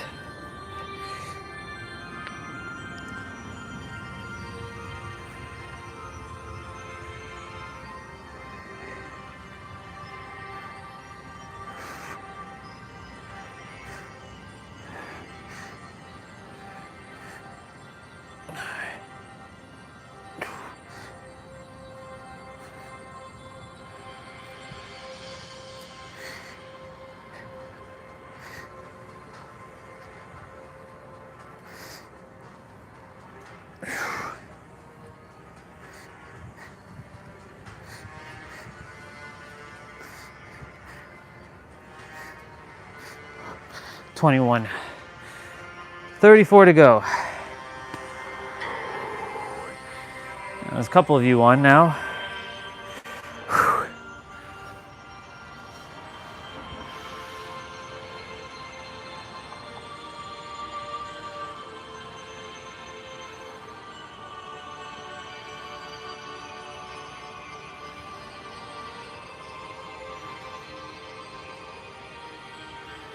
Just think about San Diego for a moment.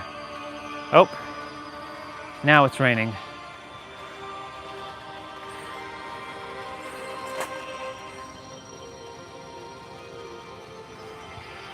See? Told you. Told you it'd start raining. And of course my mat is wet underneath. I don't want the upper part of the mat to be wet. So I'll just do the walker stuff in front of y'all. I'll put you all further back.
11 o'clock. I want to hear what these two souls have to say. So anybody who's expanding to the next level of income, impact, whatever, you're automatically stepping out of that familiar zone, out of that comfort zone. Yep. And the nervous system is going to start to use its many different ways to either pump the brakes or sound an alarm, because it's just different equals unsafe. And its primary concern Different equals unsafe. It doesn't care if you're happy, it doesn't care if you're rich, it doesn't care if you're well-resourced. It just wants to be able to predict safety based on your experiences in the past. Exactly. In that space. So It's all about those who are safety. Like, okay, well, what does money have to do anything with nervous system? Let's give like a 101 on nervous system of like how it actually shows up in the body. Yeah. When you are regulated versus when you're not regulated. Exactly. So Let's go. when the body feels safe versus when it doesn't feel safe. How can that show up? So anytime you're able to be in the safety and security, it's kind of this ventral vagal nervous system state where you're connected, you're calm, you're well-resourced, you're flowy, your body's relaxed, Coherence. your energy's coherent, right? And you're able to just be really present and allow things to come in. You're able to receive blessings, you're able to receive monetary expansion, you're able to receive the resources and hold them, and it feels safe because you're already in this space of safety, right? You're already in this space of like, I have enough and I'm ready for more. And when you're in more of a survival state, a more nervous system survival space, that more can actually trigger a stress response. So calling in more wealth. Yes. Right. Yeah, so stepping out of the familiar zone, stepping into the unknown, calling in more, it's going to literally just sounds the alarm of like, this is different, I've never had this experience before. So even though the conscious mind is like, this is what I want, the body, more money, Bringing in, body like, what? yeah, the body and the nervous system, which is more closely linked to the subconscious mind, is like, hey, I need to pump the brakes here, or I need to trigger, a freeze response, slow it down, or a flight response, run away from it, right? And it's going to use these different responses to get you to basically shrink back into the known. I would love to dive into, because a lot of times what we don't recognize is, again, this is all the work that we do inside of our container Pregnancy Academy, opening up wealth expansion, nervous system, subconscious work, rebuilding relationship with wealth, receiving money, all of the things. So good. But I know it's the best thing ever. It's the best. It's the best thing ever. There's a lot. Glad you all are confident with that. Consciously to behavior, because oftentimes we talk about the subconscious and the nervous system. They're directly linked, and a lot of times what ends up happening, we have these little sneaky behaviors that show up unconsciously that we often will attribute to, oh, it's just kind of like the way I am. It just happens. There's something wrong with me. I do this all the time, right? But we don't even got nice realize legs. that the behavior. But she also has 7 is on one leg, actually linked to right the underneath her nervous system response knee, and and then saying she has a their body butterfly on the doesn't other. feel safe with more. Not Can bad. you share a couple that you have seen historically with our clients that would either be like under the category of nervous system freeze or nervous system fawn?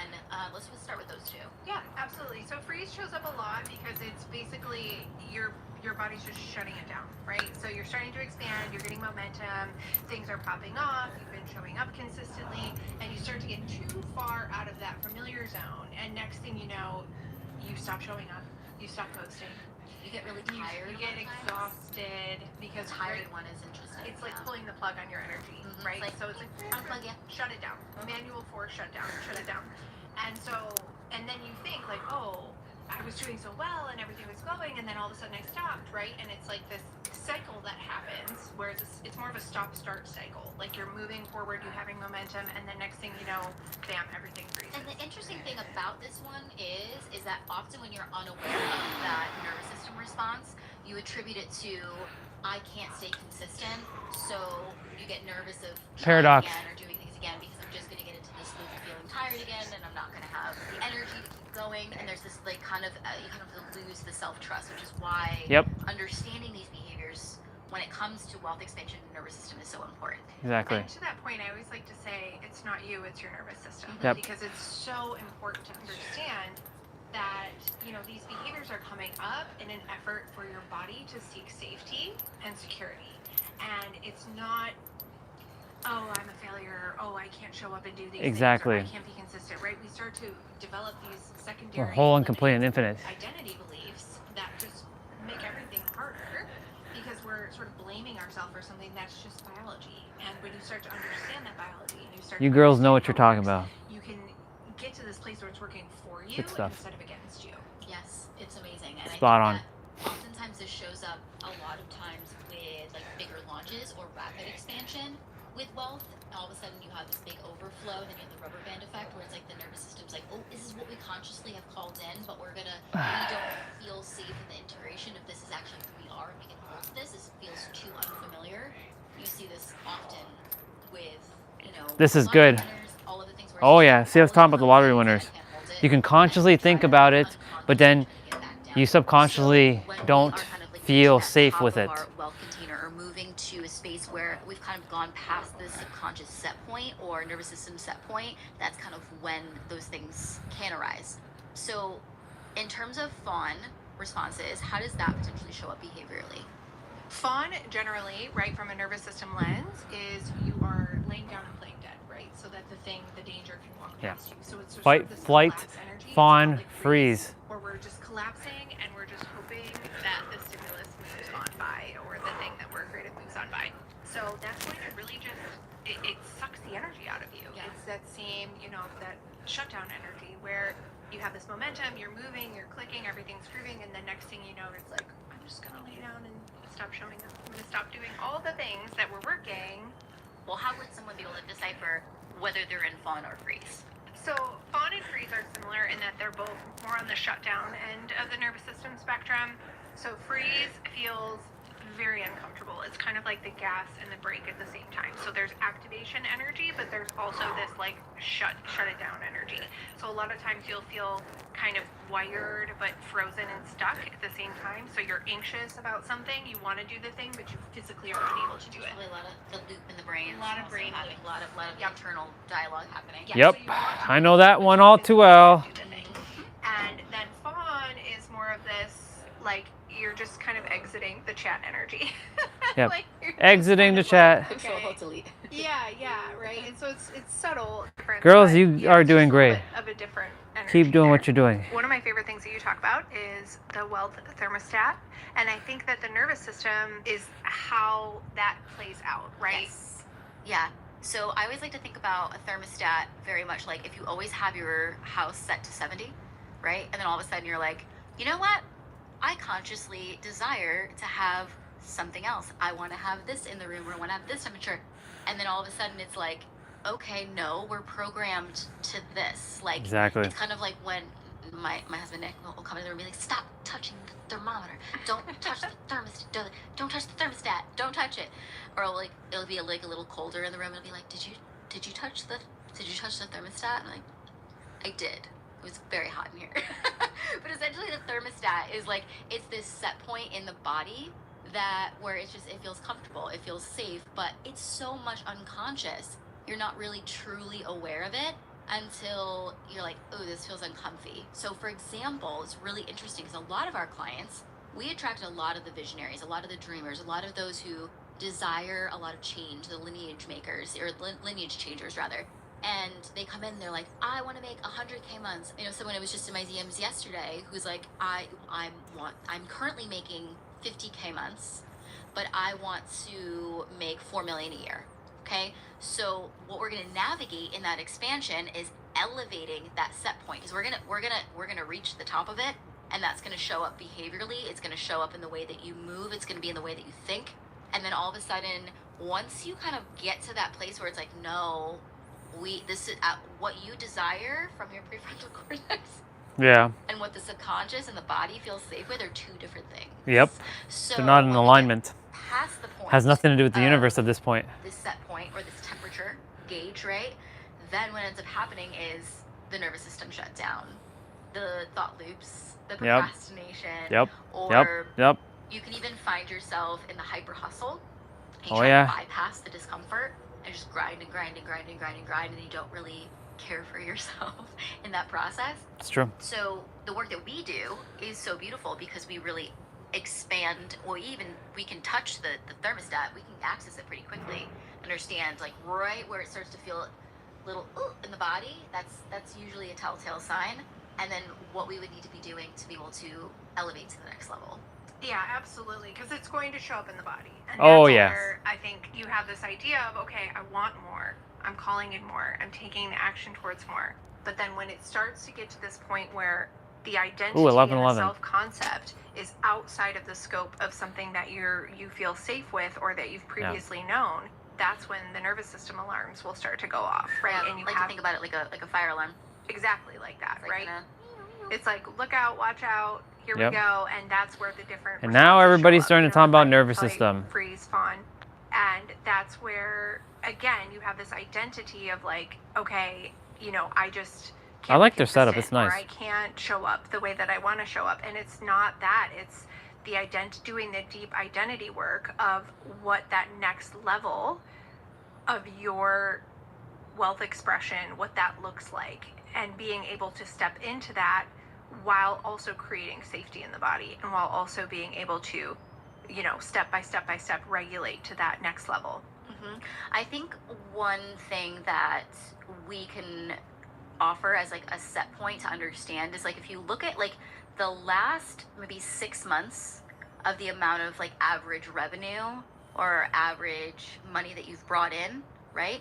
And then being able to look at where you kind of end up with the bank account, right? And that usually will give you like, okay, especially this is specifically for the people who have like the open-ended revenue type of situation. So if you're like working like a 9 to 5, you have predictable revenue. This, I would say more of the spending would be a place to look at in terms of like the wealth container. Yep. Not to say that there's, you know, when we're thinking about increasing revenue or increasing wealth flow, even when you have a 9 to 5, there's opportunity everywhere to do that. So, Oh, yeah. but if you have a predictable revenue stream right now, you're kind of making the same amount all the time. So you want to look at the wealth container in terms of the spending and also how you feel when you look at money, right? That's a whole nother conversation that we'll get into. But then for those who are, you know, they have their own companies and they're the ones in charge of the amount of revenue that they're bringing in, you want to look at that kind of average over the last 6 months of what have you brought in, what ends up being like, is there a baseline number that you generally will end up at within the bank account, things of that nature.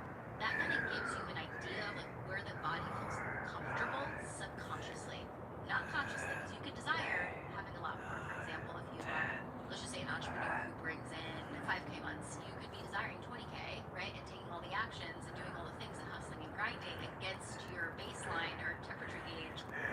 But if the body feels comfortable and predictable at 5K and you haven't regulated to the 20K, you know, energetic space, you'll most likely take all the actions and kind of grind out until you still end up down there. Yeah, the spending is also really interesting.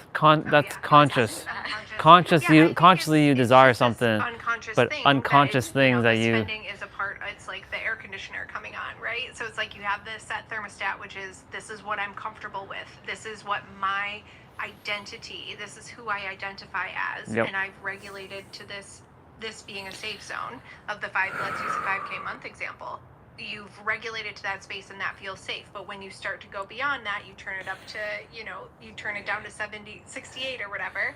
The air conditioner kicks on, and that's when it starts to change to go back. So the spending, the unconscious spending becomes like, you know, the air conditioner kicking on to bring you back up to that 70, to that set point. Yes. And it happens below the conscious awareness. So the trick is to kind of catch it in the moment in real time, which most of our rewiring work we do in real time using awareness coupled with, you know, intentional change to shift bit by bit.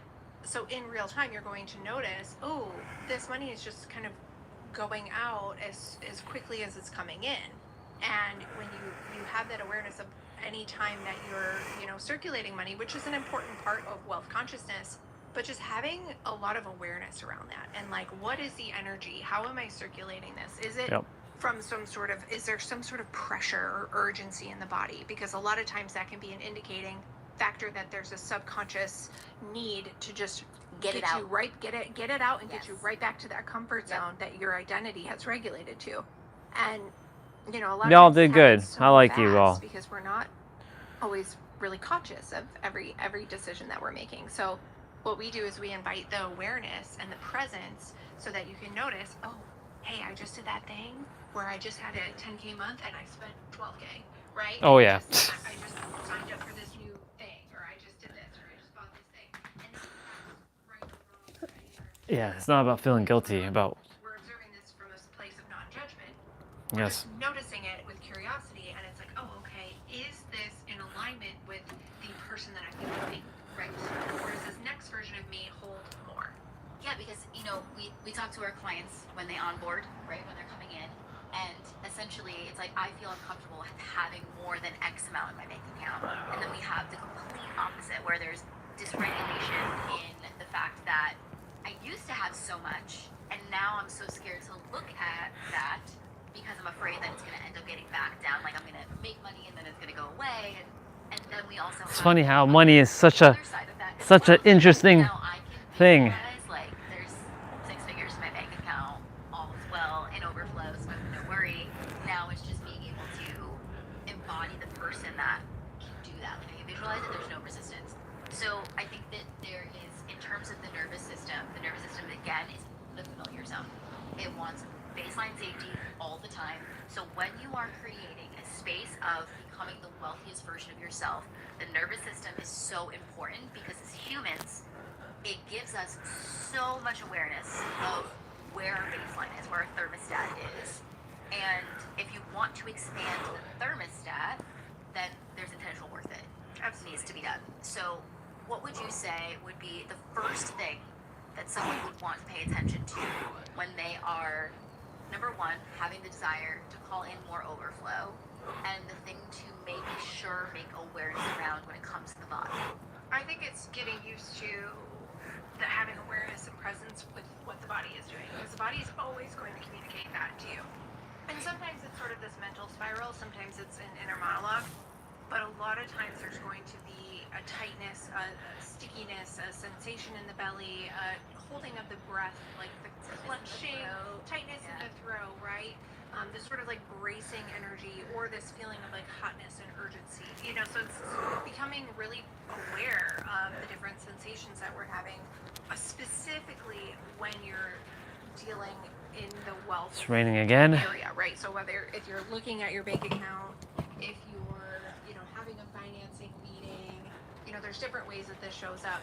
And one of the things that we do is you put yourself in the driver's seat, and you create the feelings that you want to have around it. So I love when you talk about, you know, money dates, and Money dates. when people, Have dates with money. You know, I'll have you talk about the money dates, because I feel like you do that so well. But it's really carving out this intentional space to be like, okay, I'm going to be brave. I'm going to I like look that, at money it, and dates. I'm going to curate this really like romantic, beautiful energy while I'm specifically looking at my finances. And that starts to rewire. Maybe you have a fear response. Maybe you had a flight response and you've been avoiding it. Maybe you have a freeze response and you're just like, I just can't, right? You sign in and you just sign right out because you totally freeze and start to check out. And so I think that, you know, when you start to be able to have the awareness, Shoulders are done. bring in the desired energy, Well, bring in the desired emotions, sensations, that's how you start to rewrite those things. Yeah. I think when you are being more intentional, you know, we do talk about the fact that a lot of times the way you show up with like your attachment style has a lot to do with what you're essentially, what you are in relationship with one thing, you are generally in relationship to all things. It's right? true. So if you have an avoidant attachment style, if you have an anxious attachment style, so like Yep. avoidant and anxious, like anxious is maybe like checking the account more often, right? Like always making sure, right? And the opposite of that is the avoidant, like I don't want to check it, right? You're trying to protect yourself from a perceived emotion or feeling some way about yourself or about the thing, and like trying to protect your body from experiencing something.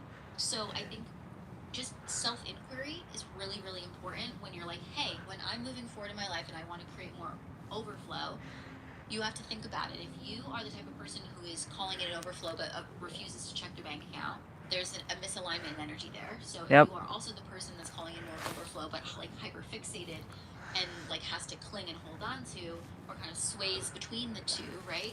It's really important that we rebuild that relationship so that you can embody the energy, the nervous system of the person that can hold it when it comes in, because it's one thing to ask, it's another thing to receive. Exactly. It's one thing to ask for all the overflow. You can get it.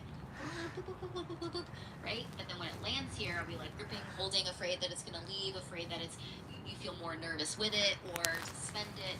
So it's about rebuilding the relationship with money itself, you with money, the somatic memory around that, and also being able to kind of the asking, feeling worthy of the asking, and then being able to have the openness and faith and trust, and being able to receive, hold, and circulate it. Exactly. Sometimes when It's a balancing act. we're like, it's never leaving. And money doesn't like to be stagnant. Nope. That's the energy of It loves to move. Circulator likes to move, right? I want to See? recap, and then I want to share a nervous system regulation tool that Bridget will share. When you are leaning into understanding the nervous system and you are able to call in more, you're able to call in everything that you desire, and you are very clear about the overflow that you desire. You want to make sure that, number one, that you're having as much awareness as possible around how your body is communicating with you, because he's going to communicate. It's got a lot of knowledge, a lot of wisdom happening here. And then being able to kind of go through, do body scans, understand where maybe you feel a little bit of energy, kind of stuck heaviness, and then we're going to go into some nervous system regulation tools for you as well. Geez, there's so many. If I could just do one, it would be learn how to relax. Learn how to relax your body. There are places where when we're showing up with tension or we're contracting, right? And we talked earlier about how those sensations show up. When you can be present with them, and I really like to add a sprinkle of curiosity anytime we're talking about awareness and presence with sensations that might be uncomfortable. Yep. It can be really supportive to come from the energy of, I'm not judging this, I'm not saying this is right or wrong or good or bad, I'm just entering It's into raining this again. observation, this witnessing of my physical experience through the lens of, wow, this is so interesting. What can I learn from this, right? And then once we've allowed those sensations to be witnessed, I like to move into an intentional relaxation. So if you are able to physically relax your physical body in the presence of the stressor, the stimulus, the growth, the expansion, the more money, the overflow. Because what happens is the overflow comes in, there's some kind of tension, physical stress in the body, and then we want to like expunge, we want to release that stress. So maybe we're spending, maybe we're reacting in some kind of way that's getting us back into that thermostat. So if you can be in the presence of the stressor, which is the overflow or the change, and physically relax your body, relax your vessel, deep breaths, deep belly breaths. Drop the shoulders, release the tension, and you can actually create safety in the body. It's going to communicate up to the mind, hey, this is okay. That's a good. And if you do that enough times, that alone will start to regulate you into this next level of expansion. You know, you can kind of bypass a lot of even the mental gymnastics that people do by just going straight to the body and straight into Mental gymnastics, indeed. Yeah, that's so good. And it's honestly, it's probably one of the most simple but effective ways of being able to breath, closing the eyes, drop into the body, recognizing that there is something that this is all right. We're okay. We're okay. That gentle self-talk. We're okay. This is all right. I'm not making this mean anything about me. Everything is okay. Right? You do that enough, it becomes a practice of being able to come back to baseline pretty quickly. And also, being able to signal to the body that, hey, we're good. We're okay, right? Orienting is another one where we're just noticing our immediate, because the body thinks that we're in danger, right? And so we're having a physical response to a mental stimulus. But if you're able to really take in your surroundings with awareness, you're able to see like, oh wow, there actually is no danger. This actually is just all these things that are going on in my mind, and I'm able to look and see like, oh, I'm in my living room. There's no imminent threat. Everything's okay. Deep breaths, using the breath to signal that safety to the body. Unwind, unclench, relax. I like a hand on the heart, a hand on the belly, and create intentional safety through that relaxation. That's what I've been doing a lot of. Over and over and over and over again. Every time it starts to tense and tighten, we do the opposite. Boom. Boom.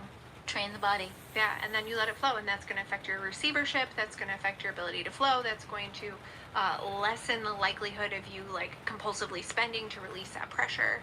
It's going to kind of be this remedy for whatever different ways the stress is showing up. Yeah, as simple as it sounds, it's probably one of the most intentional things that you can do to be able to, again, the safety in the body is always number one. Always. Safety in the body, number one. Again, that's going to allow for you to be able to expand the wealth container. Yeah. Right? All good, all good.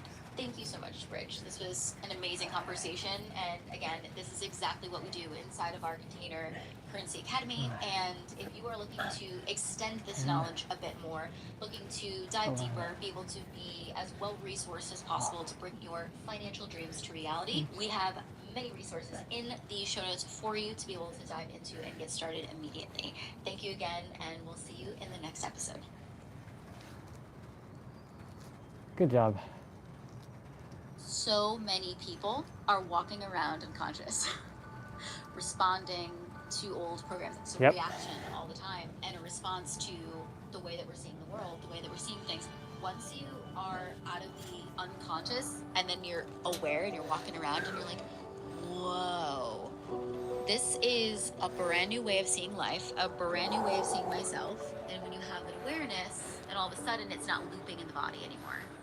Welcome to the Jamie C Show. I'm so excited that you're here. Today we have an incredible conversation with my co-coach, Bridget Arnett. We're talking about all things priming the subconscious, neuroscience magic to help you elevate to the next level of your life.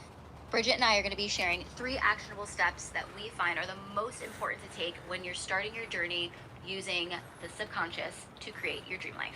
Okay, Bridge, I want to be able to rapidly change the way that someone is able to create their next level using all the subconscious, neuroscience vibes, everything that they need to be focusing on to be able to elevate to the version of themselves that they want to become. Next level vibes, the wealthiest version, the happiest version. I personally feel like the first thing we should start with is the RAS. Yep. Absolutely. Reticular activating system. Absolutely. Okay, let's vibe. RAS, The filtering. reticular activating system. The way I like to explain is kind of like the middleman between your conscious and your unconscious. Mm-hmm. So all of your desires, kind of like making up the 5% of Shoulders, everything you want your wrist, life to be, all the things that you want and desire. spine. And then in the 95% is everything kind of living unconsciously. And the RAS, the reticular activating system, is like, hey, I'm the communicator. I'm the thing that like holds all of this information and then brings things up to your awareness based off of what you are focusing on, what you find of importance, and to also validate your current belief system. Yeah. Exactly. So when we're thinking about like the reticular activating system, when you think about it, what do you feel like is the most important thing when it comes to kind of creating and optimizing that for having it witness and see everything that this person wants and desires? I think it's one of the most important aspects, especially when you're first starting on this journey, is to realize that there are limitless possibilities available to us at all times. Yep. And this is what people are talking about when they say, you know, the quantum nature of things is that we have access to everything that our heart desires. And why the reticular activating system is so important is because it's essentially like a pair of glasses. You literally view the world through these filters that you developed in early childhood that were pretty much just placed there by the experiences you had, by the people who raised you, by the life that you had in those early times, which most of us don't even consciously remember. We're playing out this old programming, and it's unconsciously changing the way that we view the world. And so what the RAS does is it's selectively editing out the bits of data and the bits of information that's getting into your conscious awareness. And you may very well have an opportunity that is everything you've ever wanted, but your reticular activating system is filtering that, like a little pop-up blocker, right? Like the opportunity is trying to come at you, and it's like, no, that doesn't fit my narrative, that doesn't fit my story, that doesn't fit the way I was raised, and it just blocks it, right? And so you're sitting there like, oh, these opportunities don't exist, but really they do, they're always there. And when you start to intentionally shift the lenses and you put on a new pair of glasses, you put on a new filter, and all of a sudden it's like, wow, there's so much here. And it's magic. I think the easiest way to think about the reticular activating system and its power is you've ever had the opportunity of saying, okay, I'm going to go get a new car. So you go online and you're like, I'm going to get a Jeep. Okay, so I'm going to go online and you're going to go look at all the colors and all the models. And then you know how they have like the digital one where you can like actually do the whole mock-up of it, right? You can pick out the inside, you can pick out the outside. Okay, so like, all of a sudden you're like, oh, red Jeep, red Wrangler, top down, tan interior, the whole thing, right? You're like, cool, got it. And you're doing all this research, you're looking at it, and then all of a sudden you're like, okay, I'm going to go to work. And then you go to work, not in your Jeep, obviously, because it's just what you've been focusing on. And all of a sudden, you're stuck in traffic, and what do you see everywhere? Red Jeep. Jeeps, right? Literally everywhere. Literally everywhere. You're like, have these always been here? Yep. Yeah. Why are they everywhere now? And it's because the reticular activating system said, ooh, look at all of the focus on this one thing. Now, let's make sure that I want to actually change the reticular activating system to reticular awareness system. Always bring up to the awareness what we find of importance based off of what you're focusing on, all of those things. Yep, 11 million bits per second. Really, really clear. It's crazy. On what you desire your life to be, because a lot of times you're just like, I just want to feel better. I just want to, and it's so vague. That Specificity. It's really hard for the brain or reticular Specificity is the key. take action on it. So in terms of, now that we have like a really clear understanding of what it is, I think I'd like to lean into the lens of like, okay, now this person's going to get really, really clear on what they desire, what they want. Then they're going to be able to start seeing more of it. But I want to talk about like the really cool ways that you can kind of like bypass the conscious and speak to the subconscious, to kind of imprint the subconscious to find more of it. The power of the subconscious is quite literally the most insane thing ever. And I think once you truly understand the power of it, then you're able to be like, okay, whoa, I can actually change the way I feel, I can change the way I think, I can change the way I do things. So what do you feel would be like the best way to be able to have somebody start seeing more of what they desire? Certain times of day, certain things that they can do to really prime the reticular activating system to speak to the subconscious. Traditionally speaking, you're always going to be more receptive and able to access the subconscious in the time just when you wake up in the morning and just as you're drifting off to sleep. It's kind of that dream-like theta wave state, brainwave state. And it's been shown that you are able to sort of bypass the conscious mind and drop right into the subconscious mind. So something that I like to do is I like to be really intentional in that time just before you drift off to sleep and first thing in the morning. And that is either a time to be intentionally speaking in your mind, right? Like running an imaginative play of, oh, this is what I would like to have. This is what I would like to experience. This is something I'm working towards. Putting yourself in the driver's seat of the experience that you're going to have, and not, let's say, scrolling and just absorbing all of this random information where you're not really in control of what's getting in there, whether first thing in the morning or last thing in the evening. And I think the other thing is that the subconscious mind specifically, really loves images. It's not so much primed for verbal language. It does much better with visual images. And so I like to really play out like a movie in my head. Jamie, you're phenomenal at this. I think this is one of your superpowers, is you can really see that image, that visual, like a movie. And if you can't see it, it's okay. Not everybody can see the visual image. I can't see the visual image. Feel it. I can't. It's a very much a body-based thing, but I can see it somewhere in my imagination somewhere. Yeah. It's just not a clear picture in terms of the way that a lot of times when people can close their eyes, like my sister is able to close her eyes and quite literally. Someone's here. Hello, whoever's here. Two other sisters showed up on my other YouTube channel, and they're talking about your nervous system in the first episode, and the second episode is talking about rewiring your subconscious and using the RAS, because the RAS is the middleman between the conscious and the subconscious, and your RAS is the lens, it's the filter. So when you place your focus on something, you will see it. When you don't place your focus on it, even though it's there, it's invisible to you, like opportunities. There are boundless of opportunities out there I'm aware of the balance of opportunities, but I haven't seen the opportunities because I'm currently, playing with the subconscious mind and seeing what the hell is still left for me to generate my wealth. I consciously know that I'm a trillionaire, but is that safe with the subconscious? Because it's a whole new level. It's a massive level. We know what it feels like to be a millionaire. We don't even know what it feels like to be a billionaire, and yet we're jumping straight to trillionaire. Right? Knowing what that feels like, even though in the eyes of the universe it's all one thing anyways. So it's fascinating that these two sisters, Jamie and Bridget, showed up. Sister is able to close her eyes and quite literally see like it's daytime. That's how I am too, like a movie. That's insane. That is insane I to can me. see a movie right now while we're talking. I think this is such a great conversation because so many people are like, well, what if I can't visualize? Mhm. I'm like, I can't, but I see it with my eyes, right? And there is this clear thing. And it's really interesting because sometimes when you get so tapped in, something will drop in and you're like, ooh, okay. Well, it doesn't drop in, it gets... It literally happened before we even started recording today. I was like, I think that's a future image. Okay, hey, hi, there it is.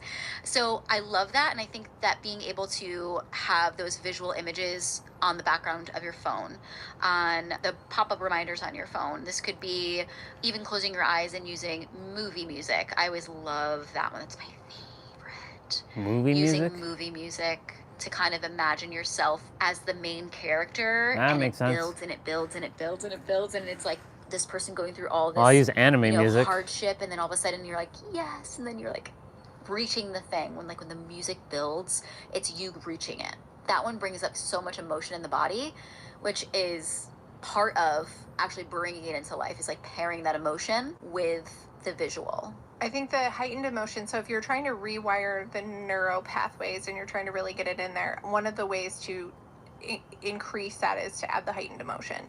And music is a great way to really bring your feelings on the journey with you. And it's so inspirational. And next thing you know, you have this like swelling in your chest. I cry all the time. Yeah. With gratitude for the next that hasn't happened yet. And I think it's really, really important that we also discuss a lot of times when people are like, I don't know how to feel the feels. Oh yeah, there's that question. How do you feel a feeling you never felt before? In terms of, it's probably layered from that. So there's a lot of like angles that we could take, but I think for somebody who has maybe difficulty feeling the swell of gratitude, how to kind of walk through that process. This is a good one. Well, gratitude is really expressed. It's a heart space emotion, right? So it's a supercharger for your manifestations. It's a supercharger for feeling things that are in alignment, right? Like, so if you're feeling this sensation of gratitude, it's something that you know you love and appreciate, and that's going to bring more of that. And it's something that's really important. So I would say, kind of feel some touch is definitely that gratitude and that actual physical sensation. It's like a tip where you already have it. You've all felt it. It might feel like relief at first, right? Like it might feel like, oh, I'm so thirsty and I got this glass of water and then my throat is clenched. That's like relief. Oh yeah. Finding the feeling that are similar. See? I have all the answers. It's the same shit. If you're wanting to really tap into your creative powers, feeling the emotions that you are desiring to feel on the other side of things that you're essentially creating is one of the biggest ways to do that, because now you're bringing forward all of those other sensations as well. It's not just speaking of it. You're recruiting your whole... It's a full body experience. Full body experience, yeah. And that's honestly, when you're experiencing anything, it's through I'm all gonna these go senses, inside right? So quickly. when you are imagining using your mind, right, to Do my call in bicep curls. the next level, the thing that you desire, right? You don't just use your brain. It has to be felt throughout the body, because a lot of times when we're using just the mind in itself, the nervous system and the brain are absolutely, in communication all the time. So the felt sense in the body is going to bring up to the awareness of the thing that you're calling in, that this is safe, this is welcome, let's have more of this. Otherwise, if you've gone too far past, like, this is the thing that I want, and maybe it's like hitting up against the believability factor of, I don't really know if I can even believe that, right? We want to find what we call the sweet spot. The sweet spot. delicious. This is just essentially the space where the brain believes and the body believes in what you essentially are calling in. And so I think when we're talking about the reticular activating system, being able to be very, very intentional about what you're taking in, because the subconscious, it's literally taking all of your beliefs, your ideas, the things that you say to it, everything that even when you're like joking around about something, it's taking everything in. And I find that there's just a general sense of awareness of how you're speaking that needs to happen when you are elevating the mind to the next level. One of the things that's really powerful about that is you can change it in real time, right? So we talk a lot about how these programs are set before we really had any conscious awareness. And what's super cool about learning these things and applying these tools is you can actually take your reticular activating system, which is working to maintain a program that was placed there in childhood without your conscious awareness, and you could take it and you could program it to work for you.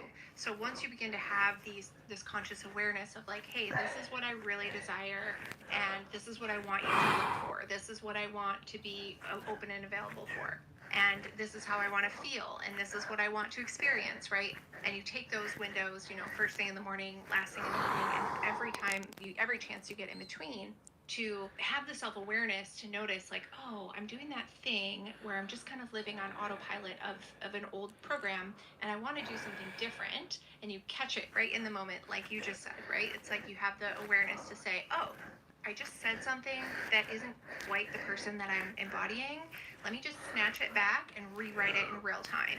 And every time you do that, you're rewriting the programming, right? Yep. And you can talk about this from a neuroscience lens, where you're actually I have to rewire my programming many, many times. we see it where it's like a path. I'll be back outside in a moment. So we have these Oh, really it's raining again. paths, and you're just naturally going to walk the way that you've always been. You're just going to go that way because this is how the Familiar, yes, predictable, which the brain loves. just loves that, loves all of that, right? So we're just walking down this path kind of on autopilot, and when you start to intentionally change things into, this is what I desire, this is what I want to have, You're gonna have to go down a different path. you got to chop down some trees, right? You gotta chop down them trees. You might have to get scuffed up along the way a little bit. Yeah, and it's effortful, right? So now all of a sudden you're going down this sideway and you're chopping down trees, but eventually that new path gets cleared, and eventually that becomes your new autopilot, and it's super worth, doing the work to rewrite those stories and those identities. I think from a lens too of just the unconscious lens, like so many people are walking around unconscious, responding to old programs. I would just say reacting. Yeah. Like just it's a reaction all the time and a response to the way that we're seeing the world, the way that we're seeing things. And it's so interesting because when you become aware of the fact that you're like, oh no, whoa, hold on, I'm the main character. Yeah. What the hell? Whose script am I following? Like, who wrote this script? It's not me. So then you go ahead and you're like, okay, I guess now I'm going to walk around and just be very aware. And it's a really interesting thing because once you are out of the unconscious and then you're aware and you're walking around and you're like, whoa, this is a brand new way of seeing life, a brand new way of seeing myself. And I do this all the time where I'm like, oh, no, hold on. Let me change that word. Oh, no, hold on. All the time. It's in real live time. And it's so interesting because when you practice, when an old thought pops up, no, thank you. It's okay. No, that's old. No, thank you. What would I like to do instead? How would I like to respond instead? Then when you have that awareness, then all of a sudden it's not looping in the body anymore. You're like, oh, okay, I can choose this instead, and then be able to move forward and respond from that space. I want to talk about the lens of when somebody is going through choosing neuroscience, neuroplasticity, the reticular activating system. There's such a connection to the inner narrative that I want to kind of talk about. Can you speak on the inner narrative of like, some people actually hear the voice and some people don't? Where is that voice coming from? I'd love for you to kind of dive into that. I'm a mega huge fan of inner narrative work. If you do nothing else but shift your inner narrative towards compassion and loving kindness, like it would change your entire life. Absolutely, 1000%. As far as where it comes from, most people think it's their own voice. It's not. And it's probably not. It's probably just this like mouthpiece to the programming that we received in childhood. Like we talk all the time about the subconscious mind, the filters, the programs that get put in there, you know, from the ages of 0 to 7, sometimes up to 12, they're saying now. And then that kind of gets set like this hardware, like this software system. And you are just running on these autopilot and just self-perpetuating these same things kind of over and over until you make the choice to become aware, bring it up into your conscious awareness and like, I want to be different. I want to choose different, which is what we talk about constantly because it's so empowering and it'll change your entire life. I think one of the key aspects of that is recognizing that this voice that's going on in your head, it's trying to keep you in the familiar zone and it's trying to really maintain that known comfort, even if it's uncomfortable, even if it's painful, you don't want to be there anymore. even if you don't want to be there anymore. Its sole purpose is to kind of keep you in this box that you developed in childhood, right? And it might not feel uncomfortable. It might not feel, you know, everybody has their own experience. But on some level, that's basically what that voice is doing. And so if you step too far out of line, it's going to get louder, right? And it's going That's to have what we call the something to say. expansion symptoms Yeah. with all of our clients who are expanding and growing. It's usually like around week 6, which I found is the voice gets real loud. All of a sudden it's like, whoomph, and I'm like, it's not real. This is when we need to be able to use the awareness piece of calming the body down, nervous system regulation, and speak to that voice. A lot of times I used to speak to the voice like it was my daughter. You know, when I started doing this work, my baby was so little and I didn't have the awareness of understanding inner narrative work. I was so highly critical of myself. I was always getting to a place in my brain where, who do you think you are? You're not this enough. You're not that enough. Like all We the all fear have that. loops, right? And then We when all I have started that. to become cognizant of the fact that like, hey, this doesn't feel supportive anymore. I'm going to change my inner narrative. Then I think at that point I really didn't have I'm just a way inside, to y'all. talk to myself that way. It felt uncomfortable Getting at first. So I was like, I'm gonna stretching. talk to my inner voice like it's my baby. Beautiful. I think that's a great place to start. So a lot of times, most people that I've come across have a critical inner monologue or a critical inner narrative because it's, like I said, this mouthpiece of like, let's keep you in the familiar zone. Yep. And so when you step out of that and you're intentionally growing, you're intentionally expanding, it has something to say about that because it no longer feels safe in this next level of expansion because you're becoming different and different means unknown, right? So now all of a sudden it's like, ooh, you know, Scary. we're scared, right? So it'll start False alarm. it'll Real start loud. voicing these fears or these things that it knows will get you to take that step back and go back into that familiar zone. And one of the things that we do is we consciously work with that inner voice and that inner narrative to say like, hey, I hear you, I see you, I'm not okay with you being disrespectful, I'm not okay with you being unkind, I really need you. If you still have something to say, that's fine, but I need you to at least do it with loving kindness, right? And that's something in real time. When it comes up, you take the time out, you pause, and you have that conversation with yourself because it's really not your voice. It's really just this mouthpiece for the brain. Yep. And I love the idea of, you know, using that love for your child as a conduit to tap into the love of self because a lot of people have a hard time going from this really harsh inner critic into like, oh, I'm just supposed to like love myself and speak kindly to myself. And I know It's a phase. both used the love of our children to baby steps into like loving inner monologue. And to take that one step further, you know, when you're able to create that safe space inside your own mind, inside your own heart, mind, your body, that basically allows you to take action and to move and to step out of that box, right? And you can slowly but surely start to change the way that you're living your life because you have the capacity to do so. What would your suggestion be for somebody who had an upbringing where it wasn't a safe environment, love was not shown, Yep. and they don't have a child? How would we walk them through being It's a great able one. to hold compassion when that might feel unfamiliar? Yeah, and this comes up a lot, honestly. Everybody has had some experience of feeling something that they love. Usually I'll say, do you have a pet? Do you have a pet you love very, very much? Pets are a great example of just this unconditional love where the heart space is just wide open. Oh, yeah. Protecting ourselves from them. So if you've ever felt the love of a pet, you can use that The Bubbas. as sort of bridge. Space, Yeah, like a stepping stone. I'm I'm gonna go get my protein shake. Come right back outside. the bubbas. Saturn and Jupiter, taking care of those bubbas.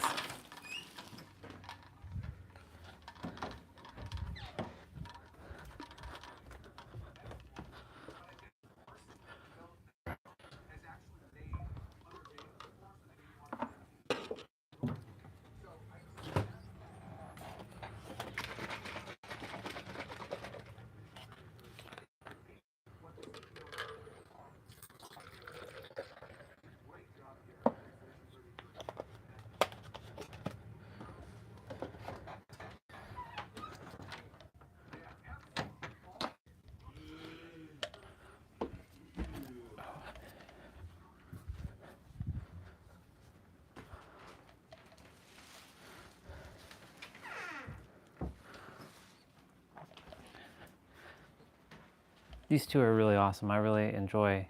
In fact, I'm grateful I found them. Into what it feels like to come from compassion and love. Or, you know, even just appreciating resources, like appreciating if you have love of your morning cup of coffee, like what does that feel like?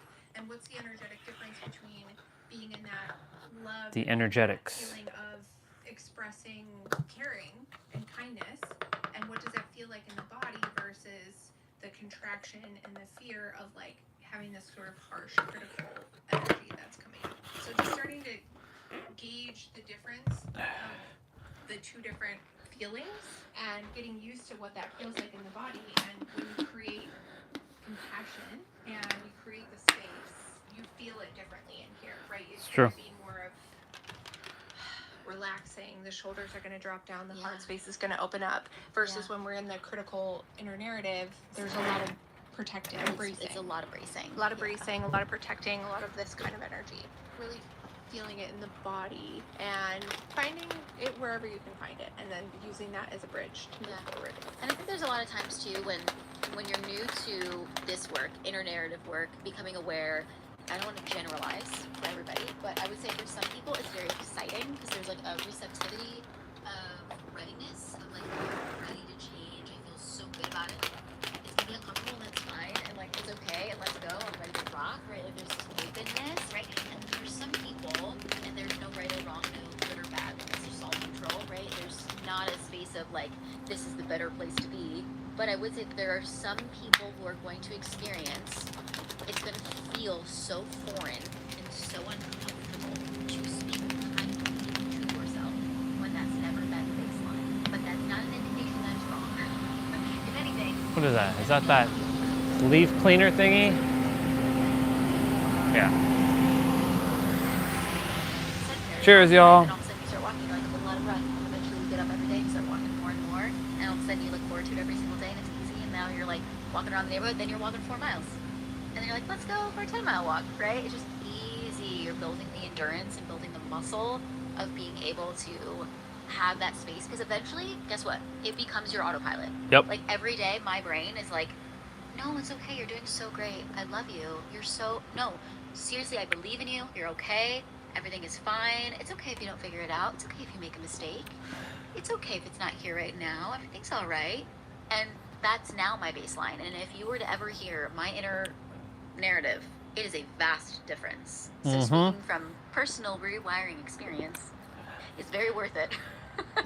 Cheers to you, sister, Much for better doing place to that. be in my brain than it is. And I mean, even people noticed immediately when I started being kinder to myself, the energy in my body, I felt so safe and so grounded. All of a sudden people were like, did you do something different? Like no, just not so cruel to myself anymore. Well, and sometimes you just have to fake it till you make it, right? Yeah, and sometimes true. it's just recognizing that if you have a specific goal that Act you real want until you to work remember. towards, that constantly having this berating inner monologue, or That fake it till you make it won't last too long. every minute of every day, that's not helpful. That's the only thing I wouldn't agree with. You gotta fake it till you make it. No, you gotta act real until you remember. Be your truest, authentic self, even if it doesn't feel safe. The way I had to do it was just being myself more and more and more.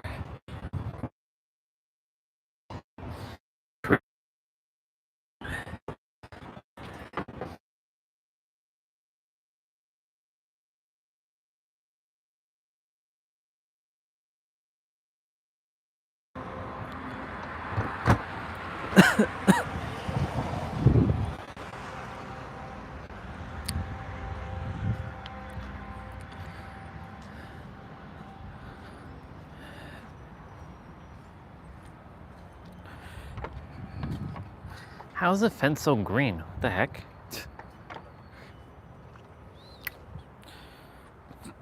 $11.55. It's not helping you move towards your goals. Yes. So if that's something that we want to be able to move forward, we start there and Yes. you just catch it in the moment Yes. and you say, thanks, but no thanks. What else can I choose? I'm going to choose another thought now. And Exactly. you just do that over and over and over and over until it, like you said, it becomes your new autopilot. I think something that's really important to talk about, so we just kind of like a recap of the things. We talked about the reticular activating system, right? The middleman between the conscious and unconscious, red Jeep. And then Red Jeep. we talked about being able to understand like the neuroplasticity aspect and how to really imprint the new desire and bypass the conscious, right? Right. To kind of allow for the subconscious to be like, all right, I'm going on a hunt to find all the things now and bring it back to your awareness. And then we also talked about the inner narrative. So one thing that I would really, really love to have a conversation about is it's a conversation almost every day with our clients inside of Currency Academy, which is they are consistently doing the work and rebuilding the relationship with wealth, rebuilding the relationship with abundance, rebuilding the relationship with themselves, creating this beautiful inner dynamic of I am safe, I'm grounded, nervous system, neuroplasticity, the whole thing, right? But they live in an environment that matches more of the life that they had before. Maybe somebody who is not either willing to do the work, somebody who kind of brings them back into a safe place of feeling unsafe. What would you say are the necessary steps for somebody to take when they recognize that their environment is not supportive for this inner growth? Exactly. I think it's just getting really rock solid in your own inner world. Yep. Right? And Gotta this get is rock part solid of in the inner this world. process, because eventually we start to outgrow The environment that we're in, because Yep. that's a reflection of where we've been, not where we're going. Exactly. And so The pot at some analogy. point we have to Ooh, either get I like really that. good with our boundaries, get really good with our imagination, get really good with living in the inner world and holding that energy until it starts to pop in 3D. Yep. But there are times where you have to make decisions, right? It's like, do I want to stay in the same, or do I need to make maybe some tough choices and start to move myself in this direction of the desire? Exactly. You know, there's always these younger parts of ourselves, the parts of ourselves who receive the programming from our loved ones or the people who raised us. We don't ever naturally want to evolve beyond that, right? It's kind of this thing where we want to belong. Our nervous systems Yep, are designed, I've been saying that. hardwired to seek safety and community. Yep. We want to belong with our people. Talking We about don't this want to separate earlier. ourselves I was from literally the people fucking who talking raised about this us. earlier. And so this is a challenge that comes up consistently. Is everybody gets to this point where it's like, you know, am I willing to do the work to choose a new path? I've already and chose do it that with path. love? Unfortunately, Look at the lifestyle that I was raised with and say, I love you so much. I love you appreciate all, this so but I much, gotta get and growing. I'm also moving forward Yeah. in this new direction. I'm And moving forward. It stretches you, and it stretches you in ways that when you bring it to the conscious awareness, you can look at it and be like, okay, I'm going to choose different. I'm going to choose more. I choose different, I choose more, and I choose to know expand. That this is sort of this low-key trigger to my nervous system because I'm stepping out of everything I've ever known. And, you know, we have these emotional ties. Already stepped out of it. Loyalty ties and everything that comes up.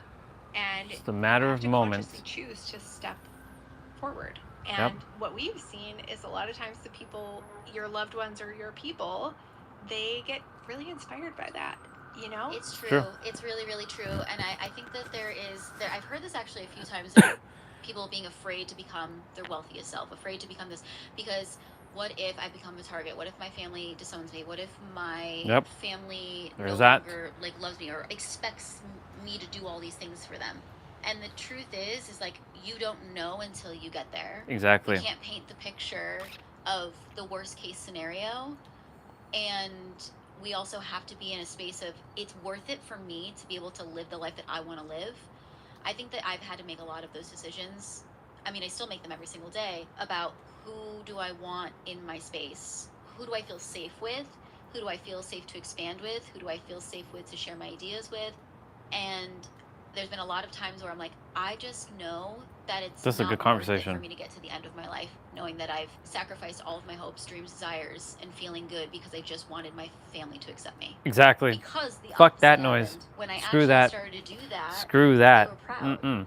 They were happy. I'm They not were gonna do excited. that just But to the be truth accepted. was, is even if I got the opposite, which sometimes I mean, I have in like personal relationships with like friends and things like that. They were like, the second I started to expand, they were like, peace out. Peace I out. didn't really have anybody except for my husband and a few family members, and I had to kind of rebuild my friendships. And honestly, I would do it again and again and again in a heartbeat if this means that I get to have this brain and this internal experience, right? Because it feels so much better to live my life knowing that I was honest with what I wanted to do. And sometimes there's a lot of, I mean, this could be a whole episode on this, but just like the grieving process of when you're stepping into a new lens on life, when you're stepping in, you're changing who you are, there is this kind of lens of like potential sadness or the letting go of the versions of you know, that you held on to for that's part of the phase. So, again, there's phases so to much this. of the Phases, stages, of an easier life, of parts. having a better life, of feeling Crazy. inside. You just want to sit back and say, on a biological level, it's normal for me to want to belong. It's normal for me to want to be needed and loved. Look at all these leaves just flying off into the yard. Look at that. Look at that.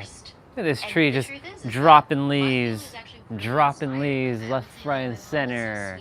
Look at you. Look at you, tree.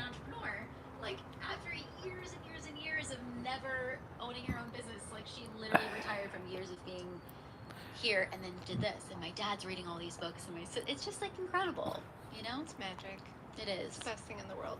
It really is. So I That's just want awesome. to recap.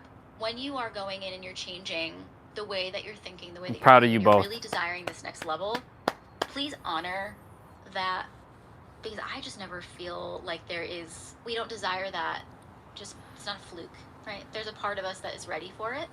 And to really understand that what you focus on all the time, what you're consuming, what you're focusing on, your brain will bring up to your awareness. Oh, yeah. To see more of. Right? Oh, yeah. So focus on what you want to see more of. Use these prime times in the day to be able to bypass the conscious awareness. Inner narrative is going to be your number one thing. Also really, really helpful for the nervous system regulation aspect. When you have that inner narrative that is speaking so kindly to you, just really creates that sense of safety in the body. And then, you know, recognizing that your external world, there is a likelihood of that changing. Characters in your book might change. Oh, yeah. Rewrite a new chapter. Oh, yeah. But you're going to meet new ones. Always meeting new ones. That sense of wanting to belong and to feel loved and to feel needed, but that has to, you know, come from the inside out. Anything else that you want to share on their journey?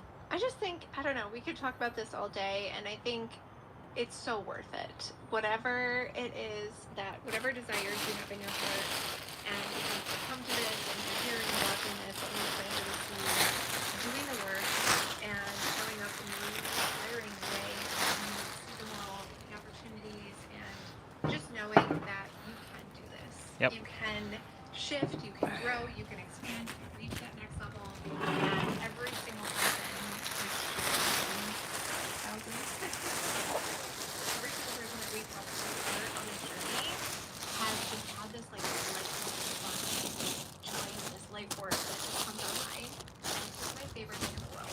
So if you have a hope, a wish, a dream, if you're out here chasing something, go for it. We're supporting you 110%, and this is our favorite thing to do. So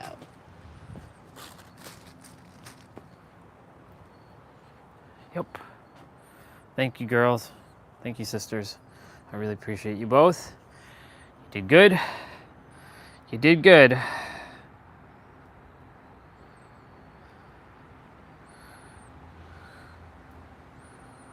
You did good, both of you, and I'm proud of you both for showing up as yourselves, your true selves. You are starting to vibrate strong enough to work with us. What the fuck is that? It's to work with us? The hell is that supposed to mean? It's okay.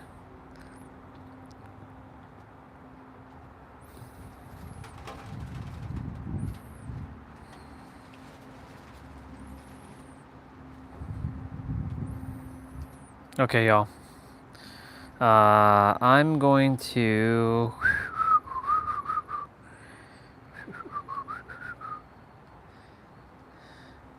Well, hello there, wife.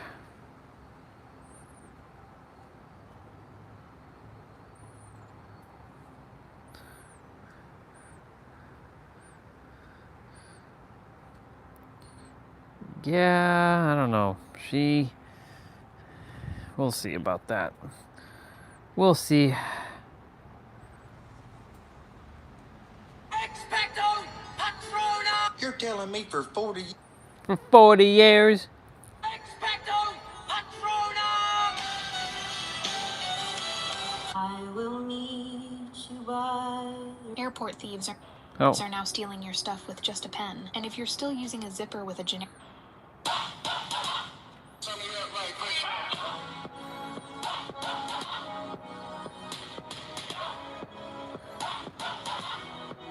That flexibility is crazy.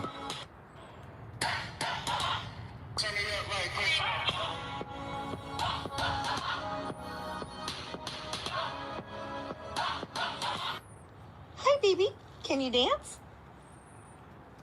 You see this car right? People.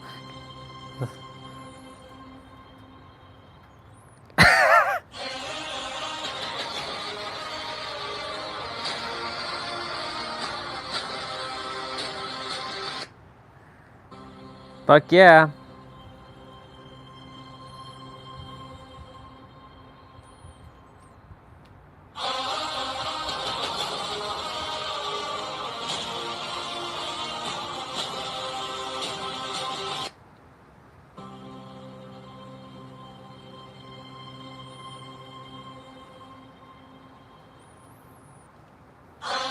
I love it. I fucking love this.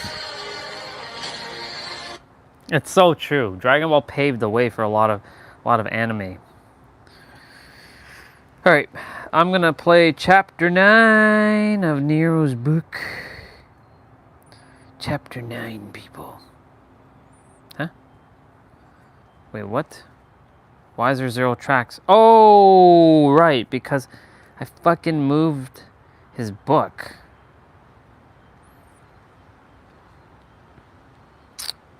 That sucks. I gotta go and redo it. 1, 2. That sucks. I think oh, it's because I moved it in, at the playlist. Outsmarting reality. Save. Now we go back to playlist. Now we have to fix the order. 2, 3, 4, 5, 6, 7, 8, 9.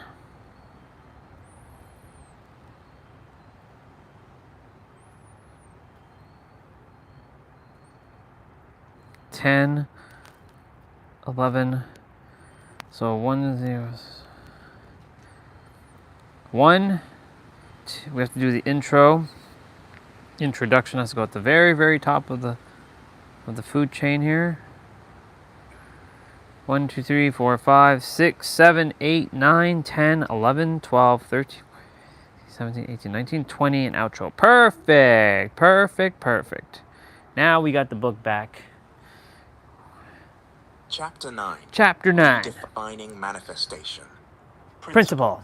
If you desire to change your reality, then you have lost the race before it's even begun. Manifestation isn't what you think it is. It's likely that you entered this realm of knowledge seeking to change your reality, but the paradox is that true manifestation has nothing to do with changing reality. The desire to change reality is actually what keeps so many from ever changing their reality. True manifestation is solely focused on you and neglecting reality. Nothing will ever change until you do you first, and that is a non-negotiable universal truth. Indeed, Allah will not change the condition of a people until they change what is in themselves. Quran 13:11-95. The moment you change, the frequency or state of consciousness that the universe picks up from you begins to change. And as a result, what is reflected changes. Think about it in terms of supply and demand. Every supply is only a product of demand, meaning that the reality you are being supplied with is what you are subconsciously demanding through your frequency or state of consciousness, whether you like it or not. If you want to be supplied with something different, then you must demand something different. And the unfortunate thing is that we are unaware of what and how we demand. What you want is not what you demand. What you demand is who you are. The only thing that the universe will ever recognize as demand is your current frequency or state of consciousness. You will never change the supply until you change the demand. To reiterate initial idea presented at the start of this chapter, nothing in your reality will ever change until you change your frequency or state of consciousness. Your frequency or state of consciousness totals 7 keys. A typical mistake that many make when attempting to alter their reality is to simply alter 1 or 2 keys while neglecting the others. Eventually, the neglected keys unconsciously contradict their change, ultimately contradicting their reality to change. In the I'll be same back. way that all successful manifestation requires alignment across all 3 planes of existence, a successful change in frequency requires alignment across all 7 keys. The 7 keys to frequency are beliefs, conviction, perception, emotionally charged thoughts, focus, reactions, expectations. Your current reality is nothing more than the reflection of what you've been demanding, or in other words, your current beliefs, conviction, attitude, emotionally charged thoughts, focus, reaction, and expectation. You have the beliefs equivalent of your current reality, and until you change them, you will remain there. You have the conviction equivalent of your current reality, and until you change it, you will remain there. You have the perception equivalent of your current reality, and until you change it, you will remain there. You have the emotionally charged thoughts equivalent of your current reality, and until you change them, you will remain there. You have the focus equivalent of your current reality, and until you change it, you will remain there. You have the reactions equivalent of your current reality, and until you change them, you will remain there. You have the expectations equivalent of your current reality, and until you change them, you will remain there. When the 7 keys are altered, your frequency is altered. Only then will reality be altered. This can work for you or against you. When the 7 keys are aligned, reality is aligned. When the 7 keys are misaligned, reality is misaligned. Whether in alignment or not, the universe will always seek to materialize the frequency emitted into reality. The materialization of frequency or consciousness into reality is what we call manifestation. Consciousness and matter are the same energy, only different in rate of vibration. Much like steam and ice are the same energy, only different in rate of vibration. Every frequency maintained must and will become a reality, and every reality maintained is nothing more than maintained frequency. Before we can get to the true essence of manifestation, let's debunk some common myths surrounding it. 1. You don't need to work to manifest. A lot of spiritual people don't realize that they're not seeking anything other than a form of escapism that directly goes against the structure of the universe. You can't escape physical work any more than you can escape the physical plane. The notion that you manifest without some sort of physical effort is simply an appeal to an aspect of you that is either exhausted or lazy. All successful manifestation requires synchronistic alignment across all 3 planes of existence, not just 1 or 2. While work is mandatory, hard work is optional, but will be made real by your belief in its validity alone. 2. Thoughts create reality. Not all thoughts are equal in their effect over reality. The only thoughts that have the potential to materialize a reality are those which are emotionally charged. The true language of the subconscious mind is emotion. which also means emotion is the language of God. Emotion being the language of God means that this is primarily what the universe recognizes, and emotion is simply energy in motion, which alters the vibration of a thought, making it more powerful and its manifestation more likely. If there is no emotion behind it, it won't manifest. If there is, it always will. Emotion is a huge contributor to your frequency, and as a result, your reality. Emotion doesn't necessarily mean a sense of euphoria or excitement, but it is always relative to you as a person. There isn't a one-size-fits-all. To simplify your understanding, you can think about manifestation like this. The universe is a sort of warehouse that only delivers the reality that you order. To reiterate, you can only receive what you are asking for. Remember, supply and demand. The issue is, we spend most of our lives consciously asking for one thing, but subconsciously and with our energy, asking for another. Before an order is shipped out, it is identified via a unique product code that the warehouse will match up before distributing. Think about your frequency like that unique product code that will always match its identical reality before being shipped out. To reiterate, before anything can exist physically, it must first exist vibrationally, which is the combination of mentally and emotionally. Those who know the true process of manifestation possess the ability to manifest instantly, and that is not an exaggeration. Before you learn the true process of manifestation, I would like to make something clear. The knowledge you have is activated by the security you have in the knowledge. There are individuals with wrong knowledge, but through their security and conviction in it, make it right. There are also individuals with right knowledge, but through their insecurity and self-doubt in it, make it wrong. More important than what you do is the conviction that what you're doing is right. To act on knowledge while in a state of insecurity and self-doubt will render the potential of the knowledge useless. Decide that you have everything you need and that you know more than enough to maximize the potential of that knowledge. The true process of manifestation. Manifestation is internally shifting to a degree to which you are no longer emotionally dependent on seeing reality change, when you are good with it and good without it. Diving deeper into this definition can alter everything. There are two layers to this definition. First, manifestation is focused on shifting internally, not externally. 2. When you are no longer emotionally dependent on what's going on outside of you, whether positive or negative, when you are good with it and good without it. Part 1.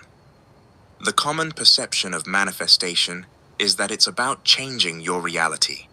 However, that idea will set you up to continuously fail to manifest or change your reality. So long as you desire to change your reality, you will be stuck playing the game of reality backwards. Your purpose for manifesting may be to change your reality, but the process of manifestation requires you to realize the outer world is of no significance, and to redirect significance to your inner world only. To be concerned with the outer world is to be concerned with the effect instead of the cause, a trap that many fall into that puts them in a perpetual cycle of never altering the effect. You want the effect to be different, but you don't pay any attention to the cause. How can you expect to alter the effect if you fail to alter the cause? This does not make sense. Manifestation isn't about changing reality, it's only about changing you. But so long as you're caught up in changing reality, you're caught up in trying to change an effect by changing an effect, which does not make sense. With all your focus on the external, you indirectly neglect the internal. As a result, you'll fail to realize that you haven't changed, so how could reality possibly change? Ironically, the more you seek evidence of reality changing, the more you affirm that you haven't changed, because if you had, there would be no need to look for proof. The change would already be your experience, which is internal. To be satisfied with yourself, but unsatisfied with your reality is paradoxical.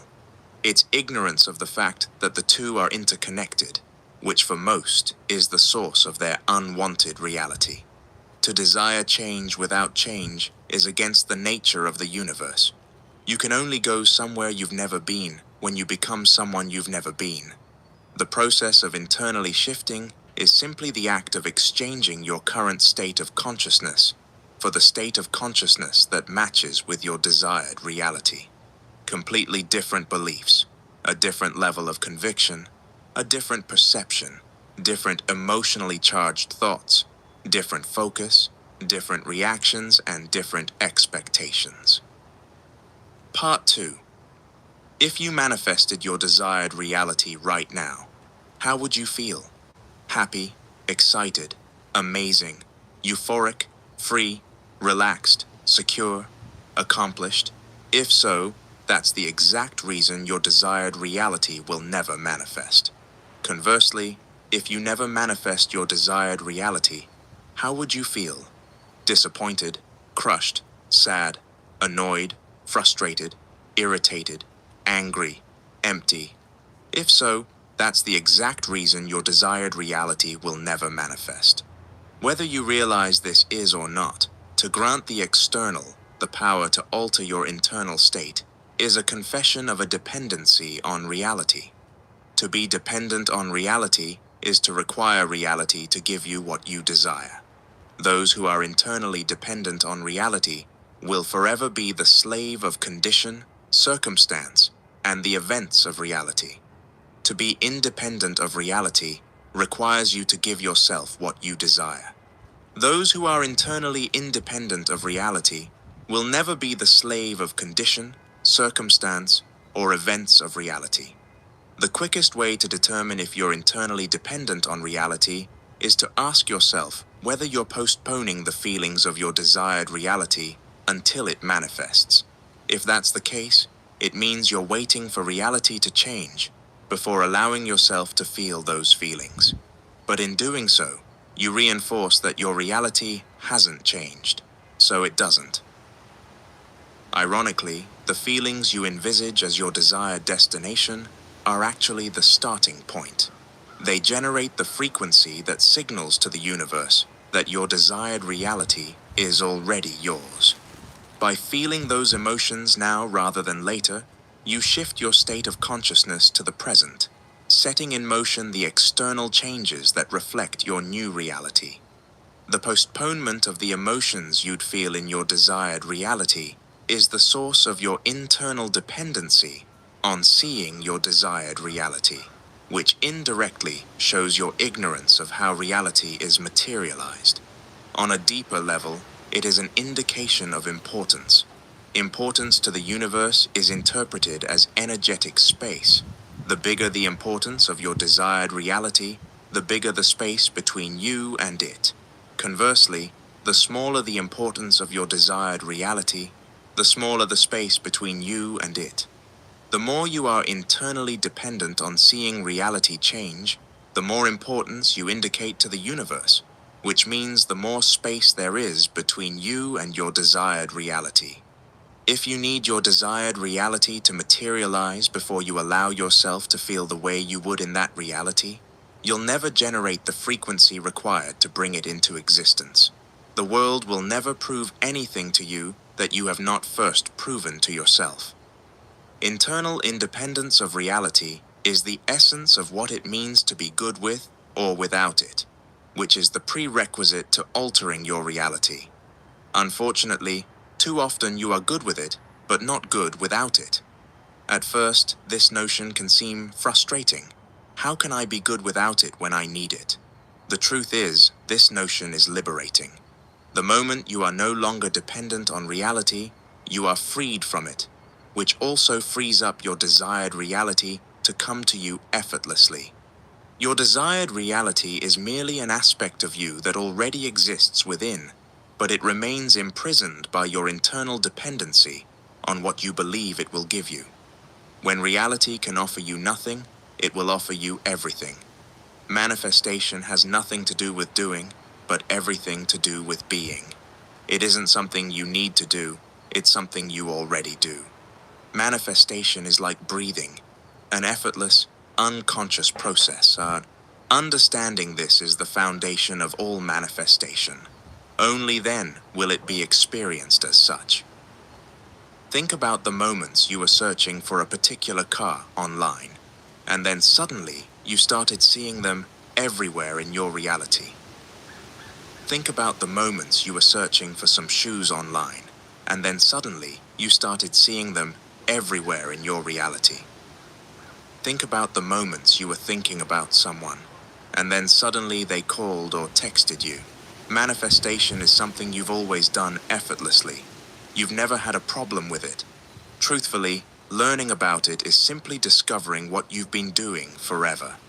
Mistakenly, many desire to manifest while negating that they already manifest. Then when they fail to manifest, they conclude they have a problem. Ironically, through their belief in a problem, they manifest one.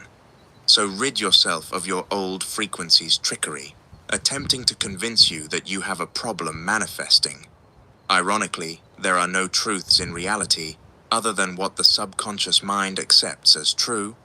So if you believe you will have difficulty manifesting, then you shall. Practical. Many argue about the best technique for manifesting. Is it subliminals? Is it affirmations? Is it visualization? Is it vision boards? Is it writing your goals down as if they are accomplished? None of these are the best way to materialize your desired reality. The best manifestation technique is you. Transcend the infancy of technique or law superiority. The only truth is you. The only law is the law of you. There is no secret method or technique. One method works for some, others work for others. Techniques themselves are useless. It is the conviction that you pour into the technique that activates it to work, and nothing else. The technique itself does not create reality. It merely positions you to create your reality by being in the internal state equivalent to your desired reality, so it can effortlessly unfold. The only purpose of these techniques is to internally shift you into the state of consciousness of your desired reality to such a degree you are no longer emotionally dependent on seeing reality change. Your unwavering conviction that it will work is the only thing that makes it work. That is what activates the technique. So, to reiterate a point made earlier, more important than what you do is the conviction you have in what you're doing. Scientists discovered the placebo effect during the 18th century, which proves that conviction alone creates change. If you take a sugar pill, truly believing it's medicine, your body responds as if it is because it's not the pill that holds the power, but your conviction in it. As humans, we are microcosms of the universe. The ancients stated, as above, so below. As below, so above, conveying that we are miniature, walking reflections of the universe.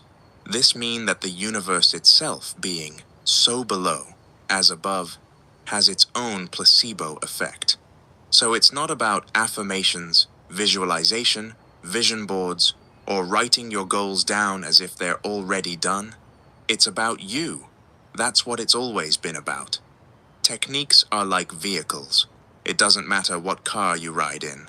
All that matters is the fuel that's in the vehicle, because that will be what drives you to your destination. In order for a technique to work, using it must generate an intense degree of emotion. To do that, the technique must be vivid. Bear this in mind when choosing your preferred technique. The technique I exclusively teach clients. This technique can be used for a number of purposes: to alter an upcoming event such as a job interview, a date, a meeting, or simply an uncomfortable conversation. I have seen all the above unfold as desired, including court hearings that were definite jail time. It can also be used to internally shift you to resonate with the frequency or state of consciousness of your desired reality. It can also be used to rewrite a traumatic, painful, or upsetting past event that still may have a grasp on you to this day. This method capitalizes on the fact that the mind cannot distinguish between fact and imagination or consciousness.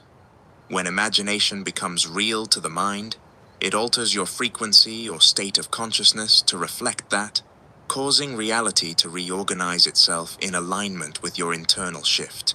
This technique has the sole purpose of convincing your mind that what you are experiencing within is real, and it will only accept it as real if what you are experiencing within generates an intense degree of emotion and is vivid.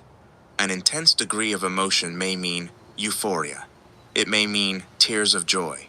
It may mean extreme gratitude. It may mean uncontainable excitement. It may mean deep peace. It may mean complete serenity. It is entirely dependent on how you would be upon attaining your desired reality. It is not one size fits all. I am rarely excited but often extremely calm, so that is the emotion that resonates my truth.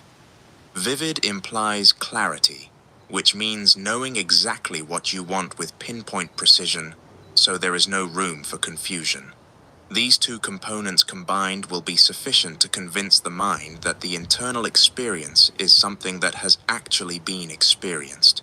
It will then begin resonating with the frequency aligned to what you desire, setting in motion the materialization of that frequency into reality.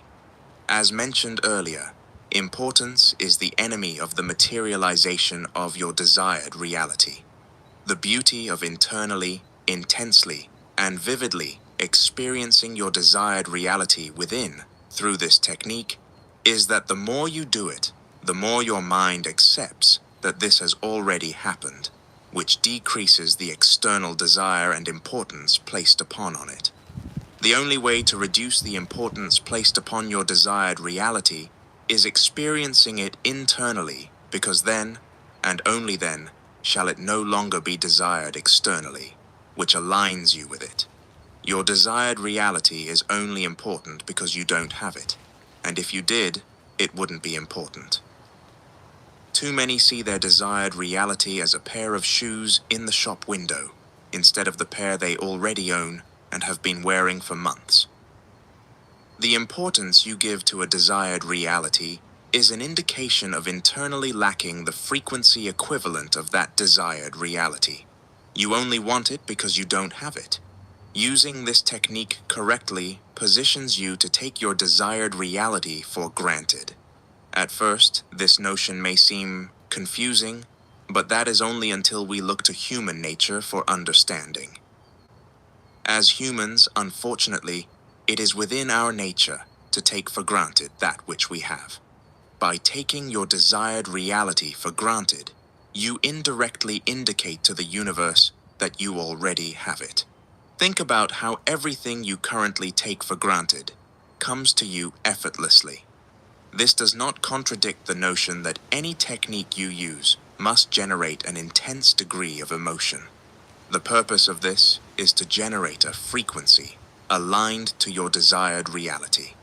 Fortunately, the natural side effect of intensely and internally feeling the emotions you'd feel in your desired reality is a reduced desire for it externally. In effect, killing two birds with one stone. The technique I exclusively teach to clients is simple and made up of two parts: the isolated practice of visualization and carrying that internal shift into your daily life. Part 1. 1. Clearly define the circumstance, event, or reality that you desire. There must be no confusion about what you want to manifest. 2. Sit or lie down until you reach a state of deep relaxation and stillness. Whether this takes 5, 10, 20, or even 40 minutes doesn't matter. Being relaxed is mandatory. Clarification. You'll know you're relaxed enough when your body feels loose, heavy, or weightless, and your mind becomes quieter. If you still feel restless, take more time. 3. Imagine a scene that includes someone who cares for you, a friend, partner, or family member who recognizes your desire by commenting on it in a natural and personal way. Clarification. If you don't have someone who would naturally comment on your success, use a person you admire, a role model, or even a past version of yourself, reflecting on the achievement. If your desired reality isn't something others would comment on, e.g., internal growth, imagine a scene where they acknowledge your transformation through a change in your energy, demeanor, or actions. 4. Include physical touch in the scene. A high five, fist bump, hug, or anything that feels natural with them and intimate. 5. Keep the scene short, focusing only on their comments on your desired reality materializing, and replay it again and again on a continuous loop. Clarification. The scene is kept short to prevent overcomplication. If it's too long, your focus will scatter. Keep it concise and impactful. To make the loop feel natural, imagine it like a movie clip replaying, fading out then seamlessly restarting. 6. If imagined vividly, you will naturally begin to feel the emotions you'd experience upon your desired reality materializing. Feel these deeply. Clarification. If emotions don't come easily, focus on amplifying the details. Tone of voice, expressions, warmth of touch. Emotion is triggered by immersion into vividness, so sink deeper into the scene. 7. There is no set time for this practice. The moment you begin to feel strain, effort, or fatigue, stop immediately. Clarification. If you notice yourself forcing it, don't push through. Ease out of it naturally and return to it another time. Part 2. 1. Pick a single, simple sentence that you would naturally say to yourself upon your desire manifesting. It must be authentic, what you truly think or say. Clarification. If you struggle to come up with a natural sentence, imagine seeing your desired reality unfold right now in front of you. What's the first thought that runs through your mind? That's your sentence. 2. What is the feeling you'd experience naturally and exclusively upon your desired reality materializing? Clearly define it. 3. Repeat the sentence in your head continuously throughout the day, feeling what you would feel if it were already your reality. Clarification. You don't need to say it out loud, just think it, like an internal affirmation. If you struggle to feel the right emotion, slow down and focus. Instead of repeating the sentence mechanically, imagine the depth behind it. There's no need to force constant repetition. If you forget to do it at times, that doesn't ruin the process. Just return to it whenever you remember. This isn't about repeating the sentence mindlessly all day, but about anchoring yourself in the feeling whenever possible. If your mood fluctuates throughout the day, don't panic. Shifting states is natural. Simply return to the sentence and feeling without resistance. In both aspects of the technique, simplicity is mandatory. Techniques can be used every day, but not for the sake of creation, as they do not create. They must only be used to internally experience the state of consciousness you desire. Do not make a chore out of it, as this perception will eventually lead to feeling obliged, bordering on resentment, which will emit a frequency that will negatively alter the frequency of your desired reality. If it's beginning to feel like a chore, take a break and enjoy your reality. Here are some examples of how the technique can be applied to different desired realities. The desire for love. Part 1. Visualized scene. A close friend or family member hugging you while saying, "This is the love you've always deserved. You're so happy." Or however your friend or family member would say it. Part 2. Mental affirmation. I'm finally in the relationship I've always wanted to be in. The desire for a specific job. Part 1. Visualized scene. A close friend or family member hugging you while saying, "Congratulations, I knew you were going to get the job." Or however your friend or family member would say it. Part 2. Mental affirmation. I'm so grateful I got this job. The desire for a specific income. Part 1. Visualized scene. A close friend or family member hugging you while saying, "I can't believe you're making that much. That's insane." Or however your friend or family member would say it. Part 2. Mental affirmation. Now I have more money than I can spend. The desire for a specific physique. Part 1. Visualized scene. A close friend or family member hugging you while saying, "You look like you live in the gym these days. You gotta train me." Or however your friend or family member would say it. Part 2. Mental affirmation. I'm in the best shape of my life. The desire for business success. Part 1. Visualized scene. A close friend or family member hugging you while saying, "Congratulations. How does it feel to be making X amount of money?" Or however your friend or family member would say it. Part 2. Mental affirmation. Sales are coming in like crazy these days. These are just some examples.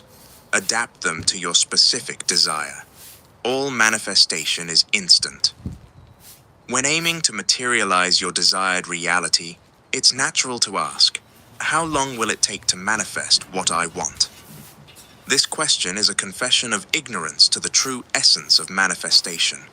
Remember, manifestation isn't a matter of altering reality, it's about altering oneself. Altering oneself can happen in an instant, which would mean that all manifestations are instant. The act of altering reality requires a transcendence of third-dimensional constraint, one of those constraints being time.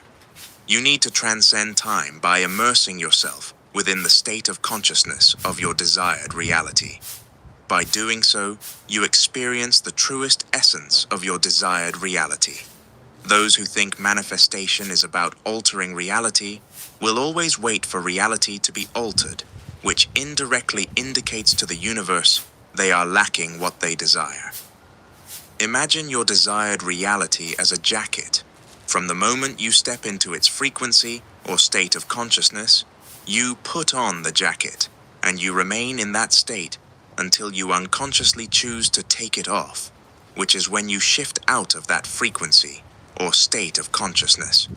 Once you have truly entered the state of consciousness or frequency of your desired reality, you will not need to see reality change. So, how long or when will not even be relevant. If it is, that is an indication that you must internally, intensely, and vividly experience your desired reality more. There are no big or small manifestations. Nothing in the universe is bigger than God, but paradoxically, whatever God deems bigger will be. Big or small are concepts that do not exist to the infinite. It is us defining that leads to confining. Your perception of a reality will always lead to the projection of a reality. If you view your desired reality as big, then it will be too big for you to materialize. Not because it is big, but because you have made it so. Often, the difficulty of materializing our desired reality does not lay in the reality, but in our unawareness of how we make it difficult. To the infinite, the reality that you so greatly desire is no greater than the one you currently experience, and vice versa. It is all the same since it is above duality. It seems as though whatever we deem to be big becomes too big for our minds to conceive us materializing. So the wise thing to do would be to deem your desired reality as small. By deeming it small, it isn't too big for your mind to conceive materializing, which allows for a smooth materialization of your desired reality. You need to build manifestation muscle. Manifestation, despite being something you already do, operates in a similar way to a skill. There are individuals who seem to have the ability to materialize whatever it is they want, and the source of their power lies in their manifestation muscle. Some people have weak manifestation muscle, and others have strong manifestation muscle, which makes all the difference. Manifestation works like building muscle in the gym. The more you materialize, the stronger your manifestation muscle becomes. If you're trying to manifest something too big, too soon, without proper training, or building up smaller wins, you risk feeling stuck in a cycle of failure. Just like you wouldn't try to lift extremely heavy weights without training, you shouldn't expect to manifest huge desires without gradually working your way up. Manifestation muscle is nothing more than a measurement of conviction you have in your ability to materialize your desires. The more you see evidence of your ability to manifest, the more that strengthens your conviction. And the more conviction you have, the more and the easier you're able to manifest. It's likely that you don't have sufficient conviction in your ability to alter reality. That's not because you can't manifest. It is because you neglect the instances you do manifest. Remember, you have been manifesting on autopilot your whole life. By becoming aware that you are already manifesting, you recognize the invisible string that connects reality and your mind. The more evidence you see, the more conviction you have, and the more muscle you gain. Often, we do not realize that we have the conviction necessary to materialize our desired reality. A recommended way to build conviction is by materializing what you deem to be small things. The mind will naturally note these instances as evidence, which quickly stacks up. Manifest seeing a specific pair of shoes. Manifest seeing a specific car in a specific color. Manifest seeing a specific colored backpack. Manifest an available parking space. Each small success builds confidence, strengthens your conviction, and makes it easier to manifest bigger goals over time. Building manifestation muscle requires patience, consistency, and incremental progress.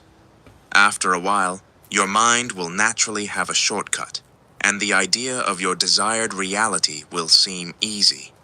That is everything you need to know when it comes to manifestation. There is no other secret key or hidden ancient wisdom you are missing. You have it all, as you always have.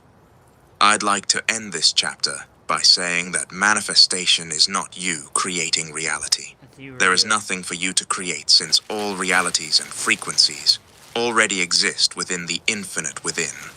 Manifestation isn't creation, it is revelation. You are revealing what already exists within. Chapter 10. The desire of your desires. Principle. Just let go. Just detach. These are not new concepts, yet they seem so difficult to do. How can I detach from wanting more money when I need to pay my bills? How can I detach from wanting a romantic partner when I need love? How can I detach from my career when I need to progress? Detachment and letting go are necessary if you are to alter your reality. But they cannot be unlocked unless you understand exactly what this means. You will never be able to let go or detach unless you know what you truly want. You don't want what you think you want. Until you realize what you truly want, you will not be in a reality where you experience what you want. It's likely that you are reading this book because you want to materialize a reality of success, prosperity, health, love, abundance, and good fortune. This is your first mistake. So long as your motive is to change your reality, you're playing the game backwards. It's not about reality, and it never has been. Paradoxically, again, none of this is truly about changing reality. It's about changing you. When your focus is locked on fixing or controlling reality, you end up neglecting yourself. And in neglecting yourself, you unknowingly continue to create the very reality you're trying to escape. Everybody wants to change their reality one way or another, whether they want a romantic partner, better looks, material abundance, a specific career, more money, a specific house, a specific car, a specific holiday, better health, a life of freedom. We want things, and that's the issue. Most people spend their lives wanting things, without things wanting them. The people who have the things you desire, whether consciously or unconsciously, know how to make those things want them. Until you know how, you'll want forever, but never be wanted. If you hear the whispers of reality, you don't need to hear the screams.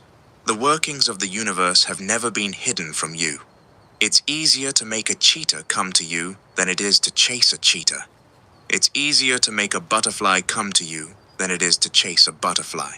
It's easier to make a fish come to you than it is to chase a fish. You're focusing on the wrong thing. You don't want what you think you want. You don't want that person.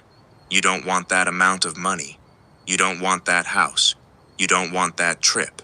You don't want that career. Big or small, you don't want anything that you think you want. But because you think you do, that's where all your energy is focused.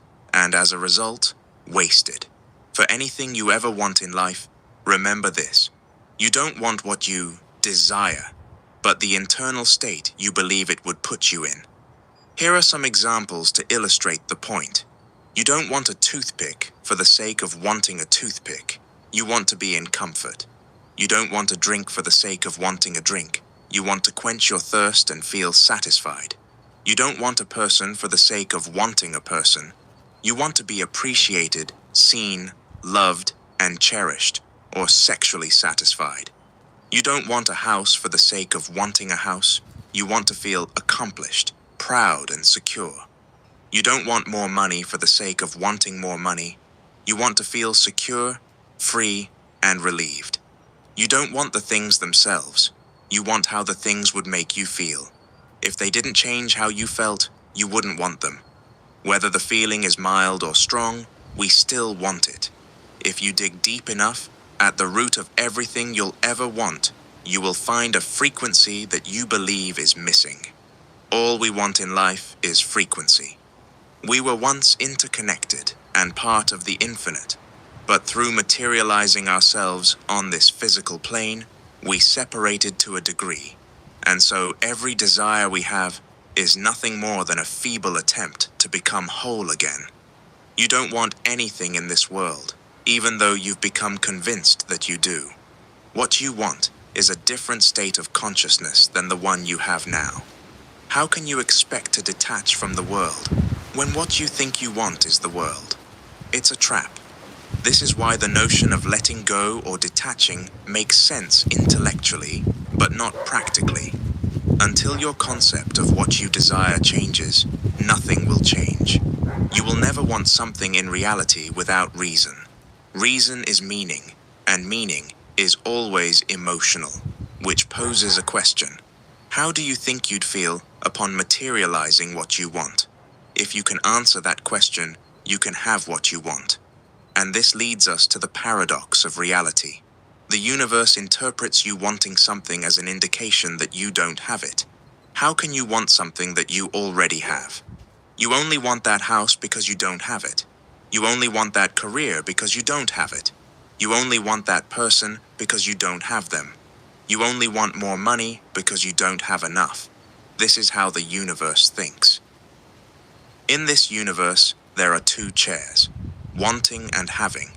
You can't sit in two chairs at once. You're either in one or the other. Any time that you want something, the universe registers that you don't have it, and that is what's reflected, leading to a continual cycle of you wanting but never receiving. To want is to decline what you could have.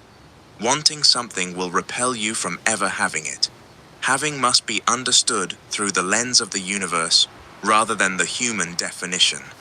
Having to humans and to the universe are two completely different things. For humans, having refers to physically possessing. On a universal level, having refers to vibrationally possessing.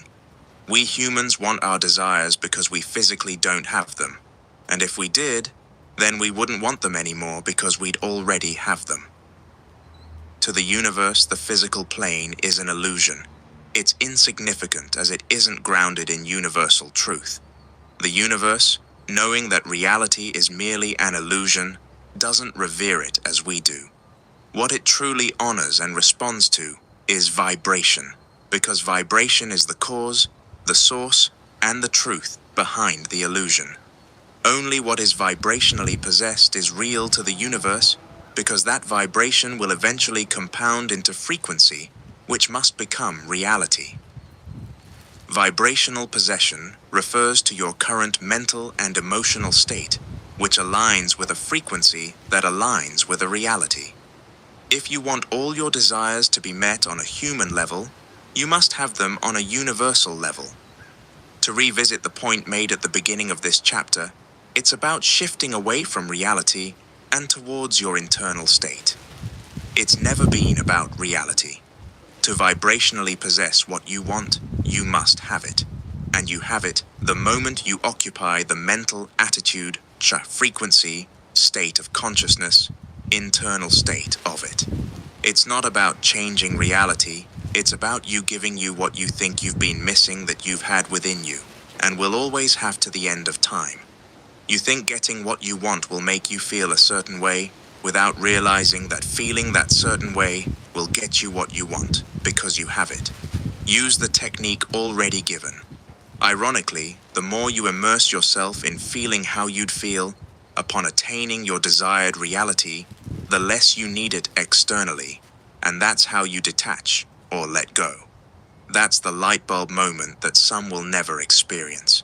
They will chase the career, the looks, the partners, and the money without realizing they're running in the wrong direction.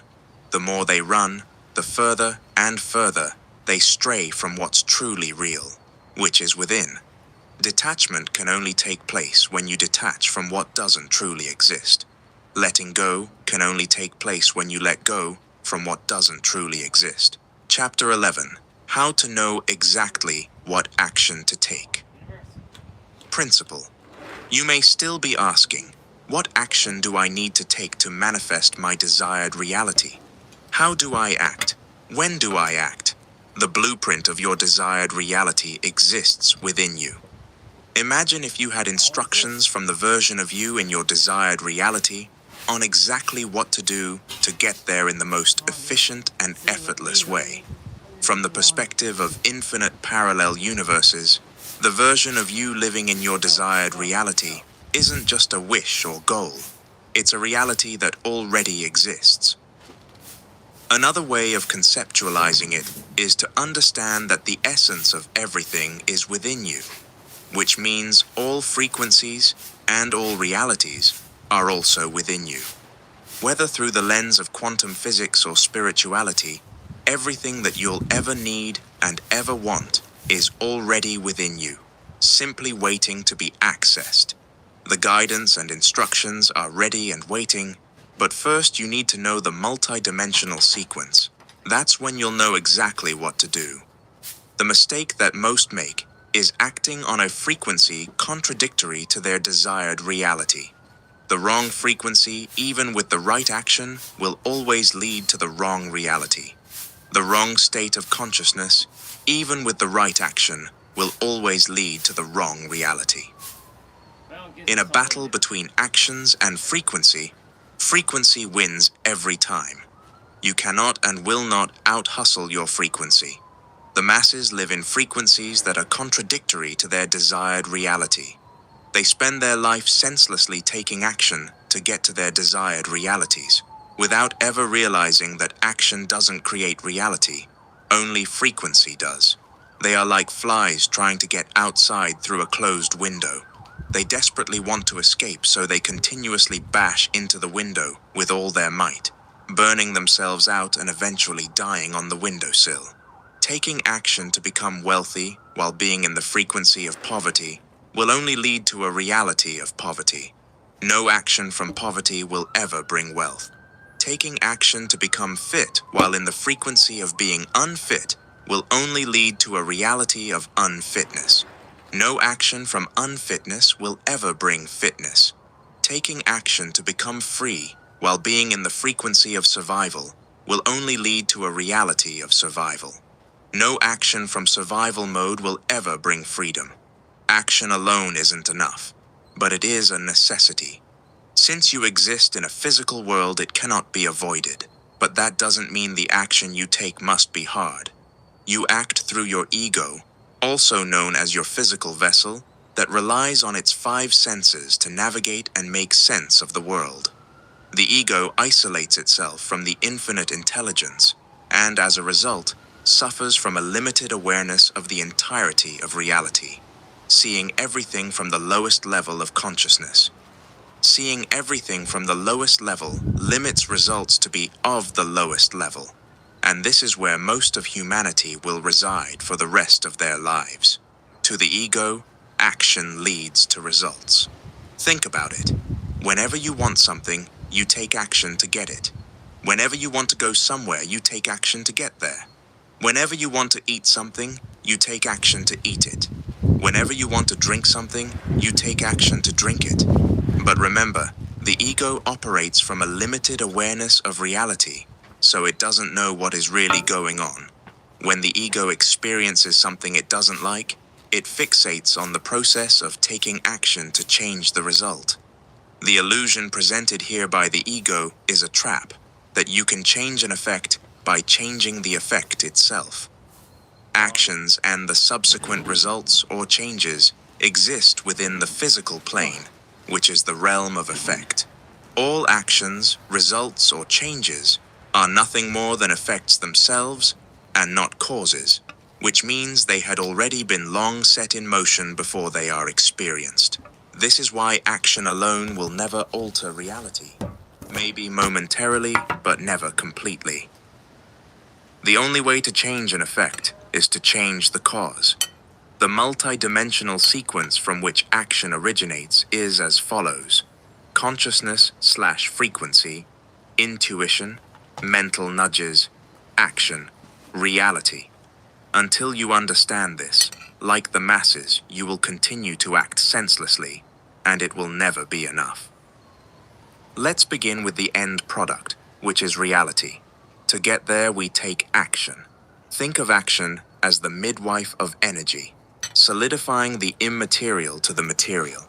We take action based upon small mental nudges that compel us to do something. Whether taking a different route, reaching out to someone, sorting out documents, changing this, or buying that, we all experience these mental nudges. They are subtle, but they direct us on what to do. The mental nudges that we experience are a direct result of our intuition. Intuition is an amalgamation of 2 words, inner and tuition, meaning guidance or teaching that comes from within. The mental nudges that you receive that compel you to take specific action is directly reflective of your intuition. If intuition is what we download, then every download has a source, and that source is frequency. Your frequency will determine the download you extract. Frequency has a domino effect across the multi-dimensional sequence of events that lead to action. Since it is the highest level, it has the most power. Let's now revisit one of the examples listed earlier with an understanding of the sequence. Taking action to become wealthy while being in the frequency of poverty will only lead to a reality of poverty. No action from poverty will ever bring wealth. Frequency, poverty. Intuition, poverty. Mental nudges, poverty. Action, poverty. Reality, poverty. If someone is tuned into a frequency of poverty, that will determine their intuition, meaning they can only download information from a source of poverty. This leads to mental nudges that reflect poverty, causing action towards poverty, ultimately creating a reality reflective of poverty. Taking the action to reach a reality of being fit while being in the frequency of being unfit will only lead to a reality of unfit. No action from unfitness will ever bring fitness. Frequency, unfitness. Intuition, unfitness. Mental nudges, unfitness. Action, unfitness. Reality, unfitness. Somebody tuned in a frequency of unfitness can only experience an intuition that downloads information from a source of unfitness, leading to mental nudges that will eventually reflect unfitness, leading to action built off these mental nudges of unfitness, ultimately reflecting a reality of unfitness. Taking the action to reach a reality of freedom while being in the frequency of survival will only lead to a reality of survival. No action from survival mode will ever bring freedom. Frequency, survival. Intuition, survival. Mental nudges, survival. Action, survival. Reality, survival. Somebody tuned in. A frequency of survival can only experience an intuition that downloads information from a source of survival, leading to mental nudges that will eventually reflect survival, leading to action built off these mental nudges of survival, ultimately reflecting a reality of survival. Most spend their lives attempting to fight against the tide of the universe, which is their own state of consciousness or frequency. The multi-dimensional sequence from which action originates cannot be violated. Every and any attempt to do so will only result in frustration and failure. You must comply with how the universe works in order for things to work for you. When you work so hard and it is still not enough, it's easy to experience frustration, irritation.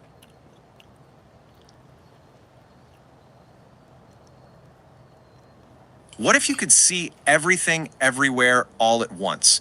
I'm not just talking about space, but time itself. Today, we're going to try and wrap our heads around a perspective that does just that. We're going to explore what you look like to a being from the fourth dimension. And, fair warning, it might just change how you see yourself forever. So let's just get right to it. Have you ever really stopped to wonder what you look like to something that can see in a way we can't even imagine? I mean, a viewpoint that doesn't just see your reflection in a mirror. It sees through your skin, it sees beyond this very moment, and it sees into the fabric of your entire life. From that perspective, what even are you?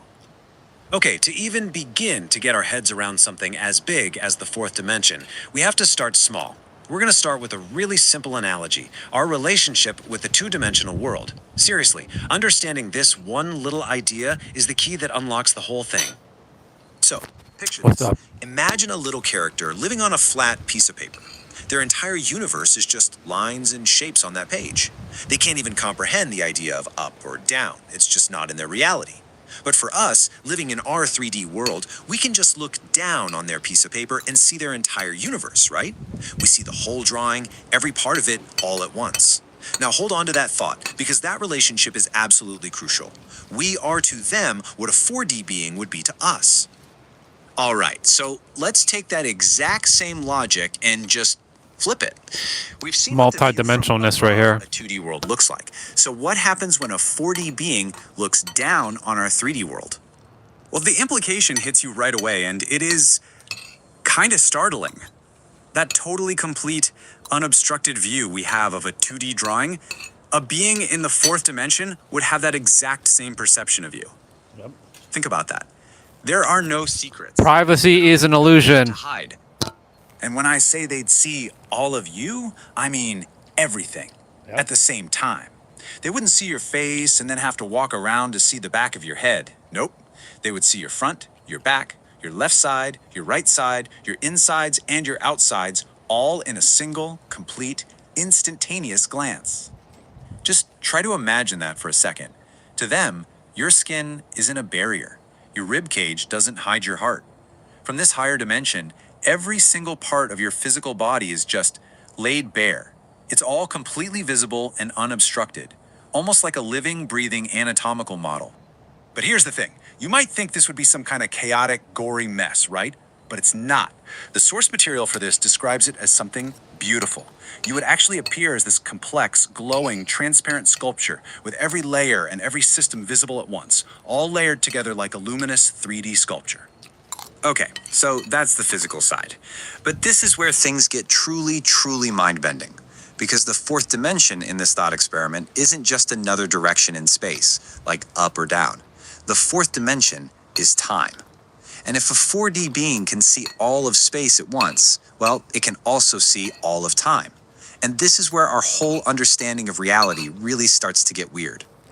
You know, for us, the past is gone, right? It just exists in our memories. The future is a total unknown. We are stuck in this one tiny, fleeting moment we call the present. But for a 4D being, that's not how it works. Not at all. Nope. And here is the crucial shift in perspective. From their point of view, your life isn't a series of moments that disappear. It's a single, solid object, a complete shape that has a beginning, your birth, and an end. And it's all stretched out across the dimension of time. So every moment you've ever lived is just a fixed point on this object. The you from your childhood isn't a memory, it's just one part of the shape. You sitting here right now, you're just another cross-section of it. And your future self, well, that's just a little farther down the line. It's all part of the same single thing. And just like that, being could see your entire physical body at once. It could also see your entire timeline, every single moment, from your very first breath to your last. All of it, just laid out like a map, all visible, all at once. It all exists now. So, what does all this mean? I mean, if your entire physical body is completely visible in space, and your entire life is visible across time, then from this higher perspective, what are you really? You see, the word person is how we describe ourselves from inside our 3D moment-to-moment experience. But from the viewpoint of the fourth dimension, that word doesn't really cover it. Nope. You're something else, something much, much bigger.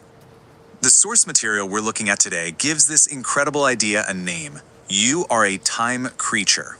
A beautiful, impossibly complex entity that's defined not by one single moment, but by the absolute totality of your existence. You're this long, four-dimensional... Oh, that's a bar. ...together from every laugh, every tear, every choice, every single second you have ever lived or ever will.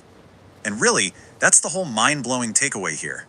To a being that can perceive the fourth dimension, you aren't just the person you are today. You are a complete work, a finished story, seen in its entirety. They would see all of you, your past, your present, and everything you will ever be, all at once. Makes you wonder, doesn't it? What does that say about things like destiny and free will? That's a bar. What 5D beings would see reality beyond 4D explained? Hey, we're diving into a concept that's right at the very edge of what we can understand. Whoever's here, I'll let you watch it with me.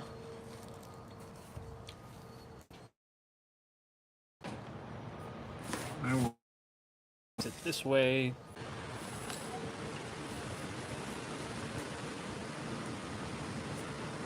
Diving into a concept that's right at the very edge of what we can understand. Something that links up theoretical physics with some really ancient wisdom. Let's get into it. So let's just start with a question that might bend your brain a little bit. What if your body, your house, this entire world you see around you, what if it's all just the shadow of a reality that's way bigger and more complex? It's a pretty wild thought, but it's the perfect doorway into what we're talking about today. To really wrap our heads around this, we're going to need a thought experiment. So just imagine, there's a being who lives one dimension up from us, and they're looking down on our reality. Kind of like how we would look at a cartoon character drawn on a flat piece of paper, you know? That perspective, that's the key to everything. Okay, so in this first part, we're going to piece together a picture of what that higher reality might actually be like. And we're not just making this up. We're pulling from real physics, from quantum research, string theory, and even from near-death accounts and ancient scriptures. This is where science and mysticism seem to be saying the same thing. But hang on. Before we can take that huge leap into the fifth dimension, we need to make sure we've got a solid foundation. So let's do a super quick run through of the dimensions we already live in, just so we're all on the same page. First up, the third dimension, 3D. This is our home turf, the world of length, width, and height. It's the physical reality we can touch and measure and move around in. Pretty straightforward, right? Now, the fourth dimension, this is where it gets a little trippy. The fourth dimension is time. And thanks to Einstein, we know time isn't some separate thing. It's actually woven together with space to create what we call space-time. From a 4D perspective, your whole life, from the moment you're born to the moment you die, already exists. It's like a single, complete line. Your consciousness is just the thing that's moving along that line, which gives you that feeling of past, present, and future. And here is where it gets really, really interesting. The fifth dimension, 5D, isn't another direction like up or down. It's the dimension of possibility. Think of it as the space that holds every single choice you could have ever made, every alternate reality, every branching timeline, and they all exist at the exact same time. So you see the difference? It's all about perspective. In 4D, you see your life as just one single path, one timeline. But from the fifth dimension, you'd see this enormous, sprawling landscape of timelines, where every single decision you ever made, or even could have made, branches out and creates a whole new reality.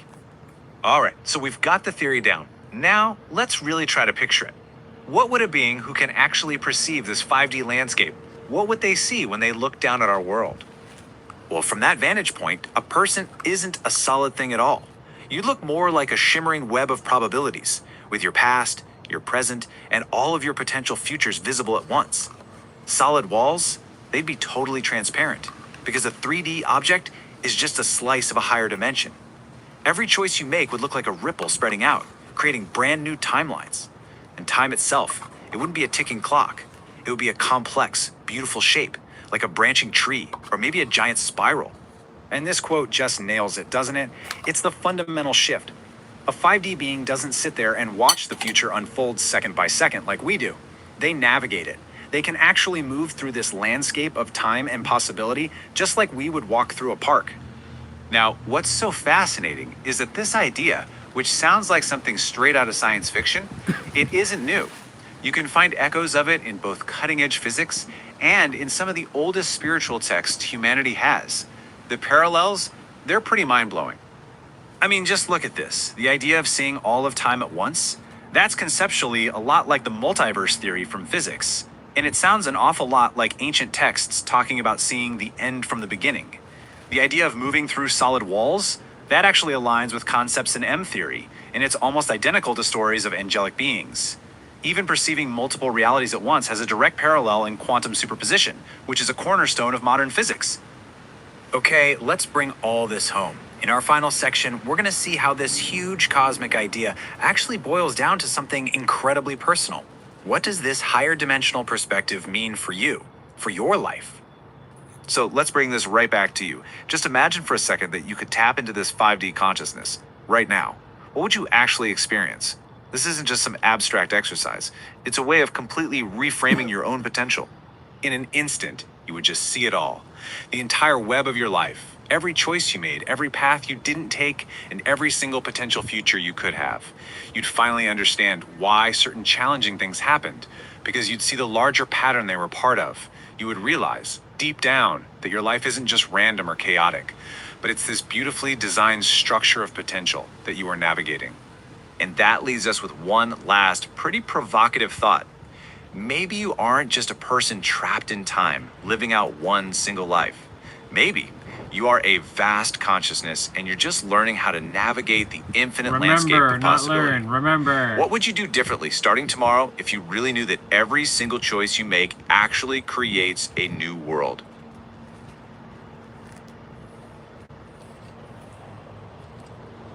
How awesome. How awesome was that? Short, sweet, and concise. And that channel started, a couple days ago. They already have like 500 subscribers. 575. And it just showed up on my feed. Goes to show you, I'm on the precipice.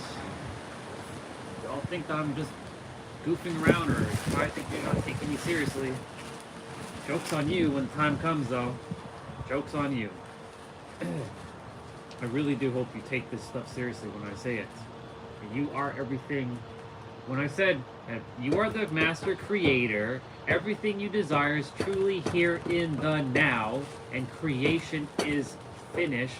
That is what I was referring to. This was probably the best, most simplified, most detailed video on how the 5D and the 4D works. Now, you didn't get to see the 4D one, but the fifth dimension one was better than the fourth one, in my opinion. But nonetheless,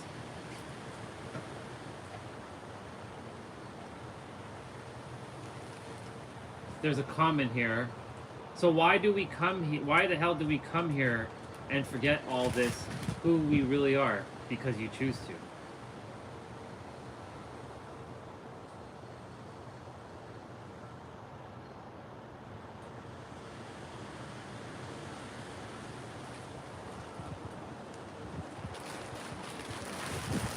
exactly. When you play a video game, do you want to start with unlimited powers or invincibility, or would you want to play by the rules and get the full immersion? It's like that. That's a bar. Well said, right here.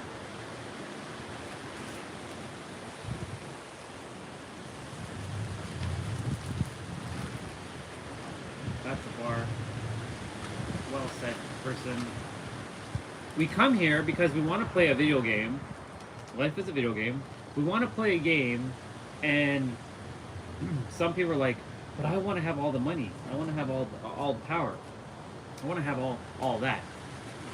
Right? Some people are like, no, I want a more challenging game. Because there are no lessons to be learned when you already know everything. When you play a video game, this person said it spot fucking on. When you play a video game, do you want to start with unlimited powers or invincibility? Question mark. Or would you want to play by the rules and get the full immersion, or get fully immersed into it?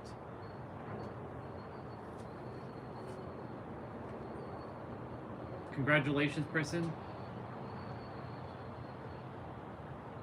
You did really good. You definitely know what the fuck you're talking about. Congratulations. As you, right here. I like this. And I was the 7th like on it too. Boom, baby! And 4, 5, 6. And they went up another 5 subscribers. That's awesome. This channel, I trust that it will do amazing. I know it will.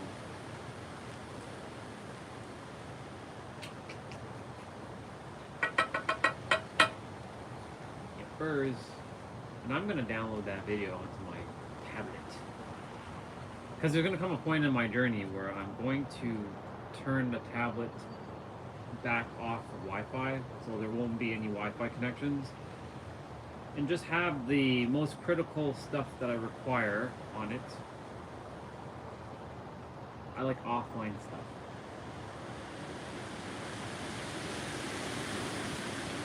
I have everything I require on this tablet. Speaking of which, I was in the shower earlier. I'm gonna quickly go back on their channel and download the 4th dimensional one. Beyond the Flesh, the Hidden Frequencies of Consciousness. This was a good video.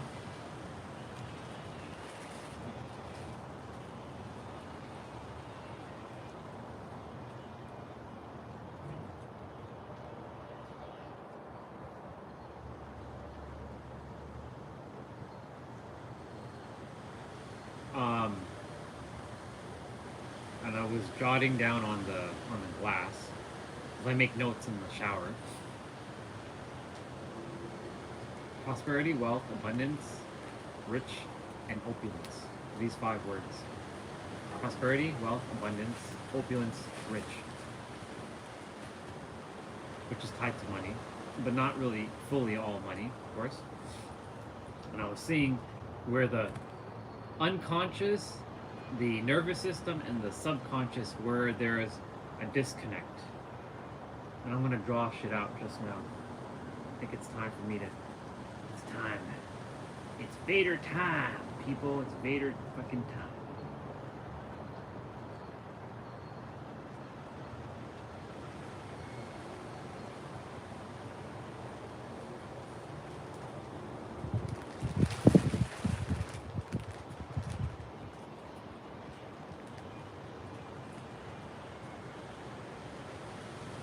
This video, your inner frequency and how to tune to it. This was a very good video too. Short, sweet, concise videos. That's the trick. A step-by-step visual breakdown of how 4D universe's most famous shape, the Tesseract. The 4th dimension explained in a simple visual mind expanding way.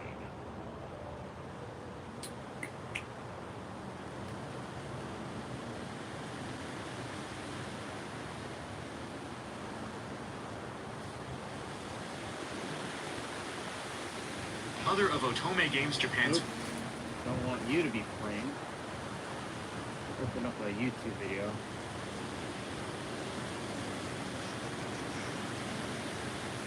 You are starting to vibrate strong enough to work with us. I want to see what this video kept popping up. Hi, I'm Linda Deer. Linda Deer. And the guides are going to have a conversation with you about helping you walk through this life. I don't know if I really require you to help me walk through my own life. That's what I'm saying. I think I'm good, sister. I think I'm good. But we'll see what happens.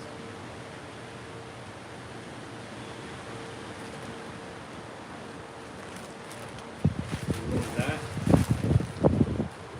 Let's see what she has to say. In the highest possible way. I'm gonna start drawing. Yes. Got a Ouija board or some shit like that.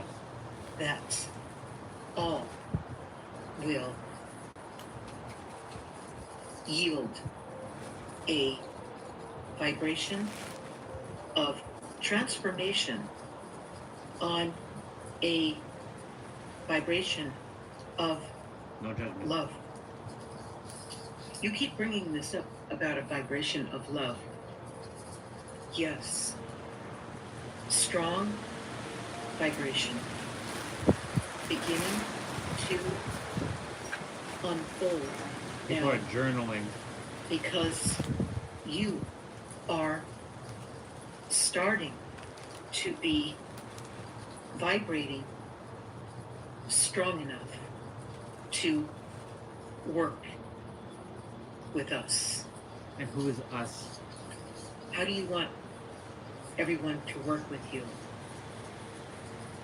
Be doing your journaling every day. Journaling? I don't Vibration journal anymore. will It's not build necessary. on that frequency of talking to My us drawings, though, on the other through hand. this way of healing yourself.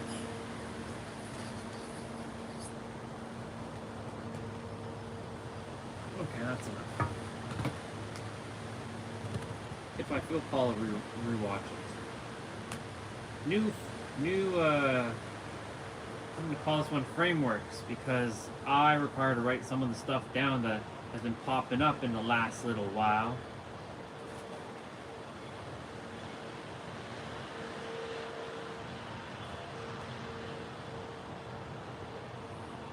So we have the 4 E's. So we have educate. We have evaporate, which is basically purge. We have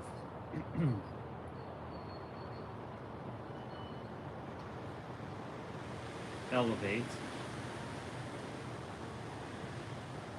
which is basically integration, and then we have embody.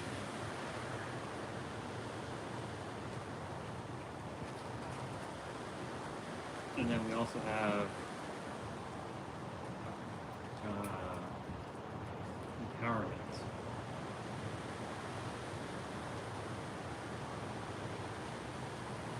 And then evolution.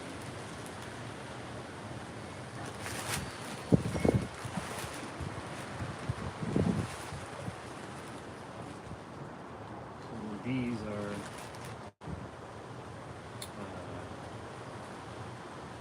decode,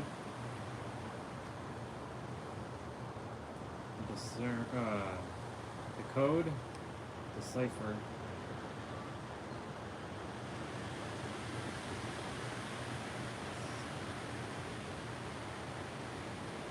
decode, decipher, discern,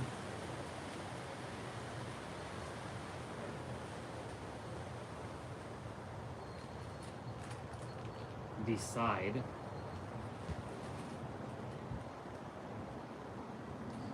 And then detach.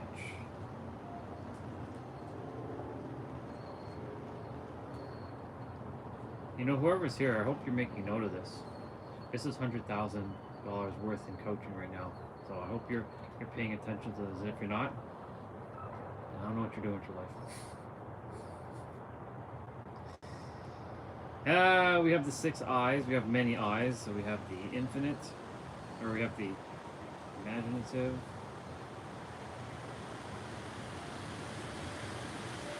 We have the innocent. We have the intellect. The intellectual. The intelligent. Intelligence and intellectual are 2 different things. One is knowing about it, one is knowing how to apply it.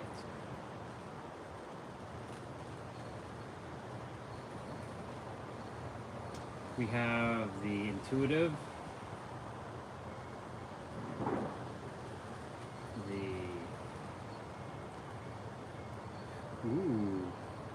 that's another eye, another set of eye framework.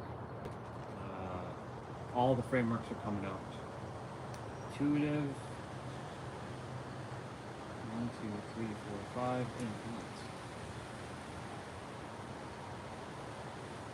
Then we have the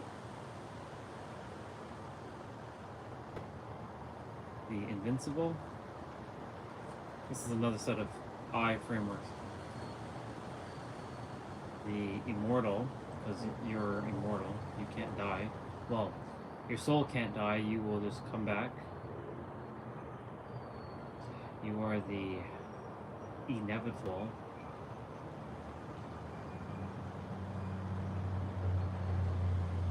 I am inevitable. And of course, infinite again.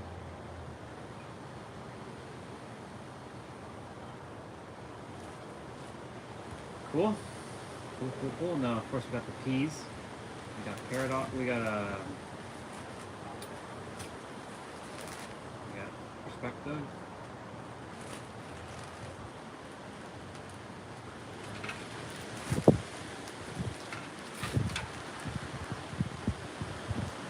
Perception.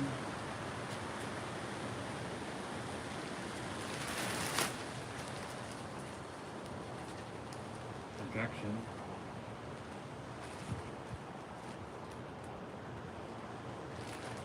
We have, for the moment,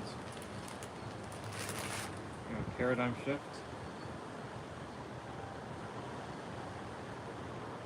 And then we have paradox.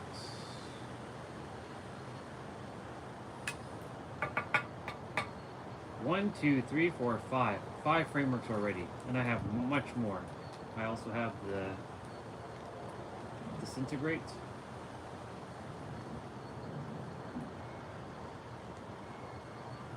Dissolve.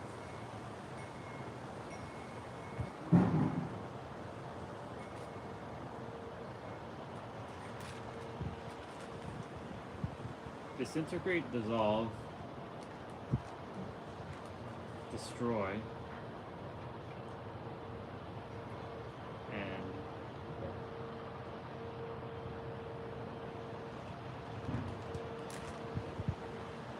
this one was, there's 4 Ds. I'm gonna find that one. For now, I'll put detach as that's when you're breaking past your limits.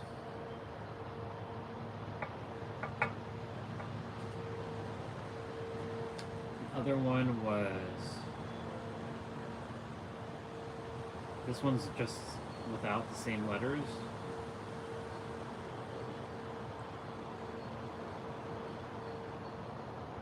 Attention. Oh, right, we got the A ones. So we got awareness,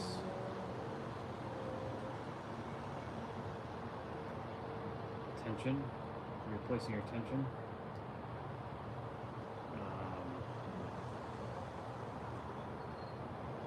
alignment,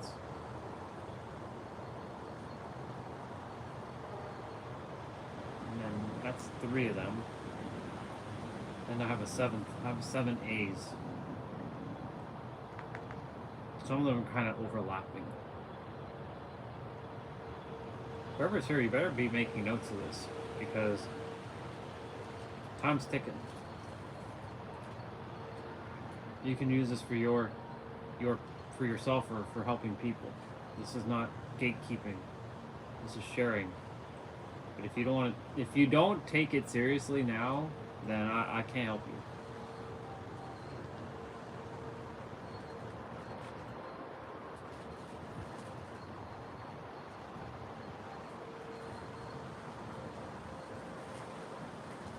So I'm gonna just put an arrow that goes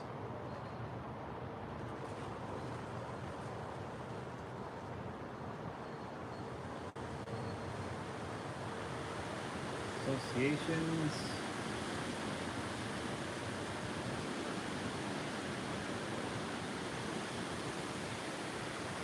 Shit, I have to tap back into my A's.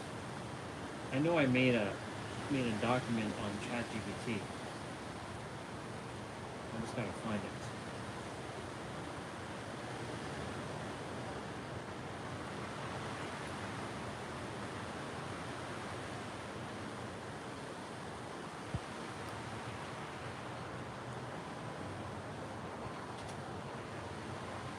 It's not the one.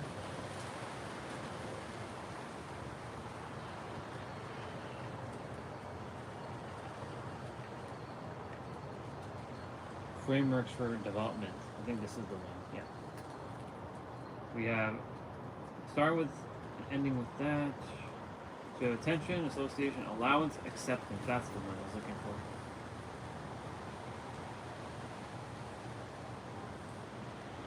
So we have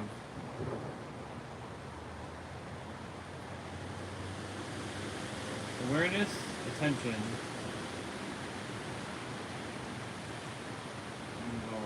This one.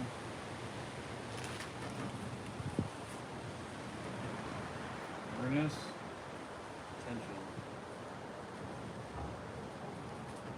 attention, associations,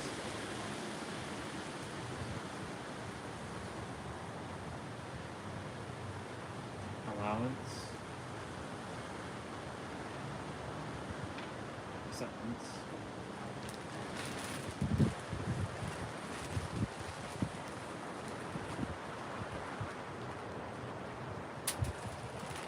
Sun came out. It's awesome. There's a bunch of leaves all over the place here. I don't like having leaves like under me and all this shit. It is what it is at this point. We're just gathering. Appreciation, or wait, awareness, attention, association, allowance, acceptance. Acceptance, alignment, and then ascension.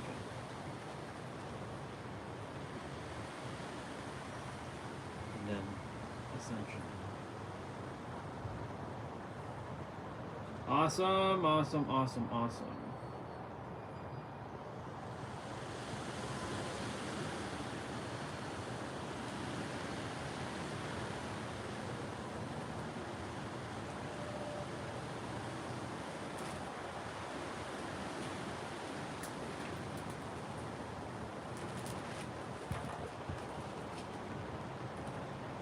Another E1.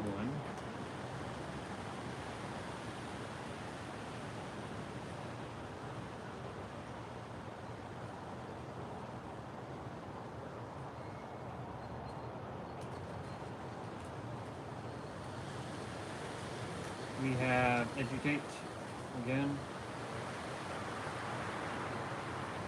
We have equipped. We have expand. We have elevate.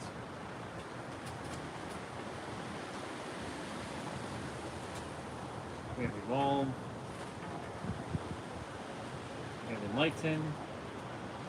And then we have eternal.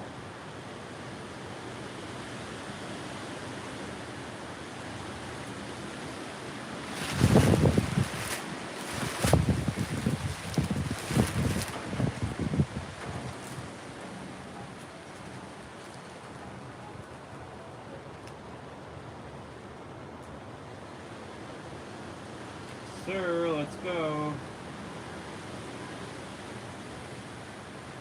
What else we got?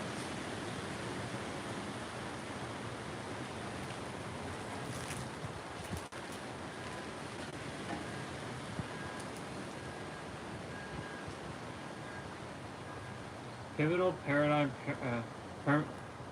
permanence, pursuit, and pulse.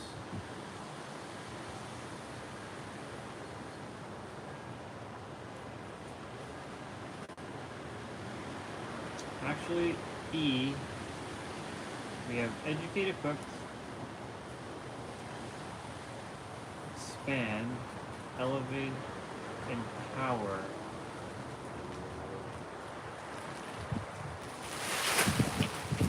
I'll take out empower. Equip, then I'll put empower instead. No, just in brackets equipped.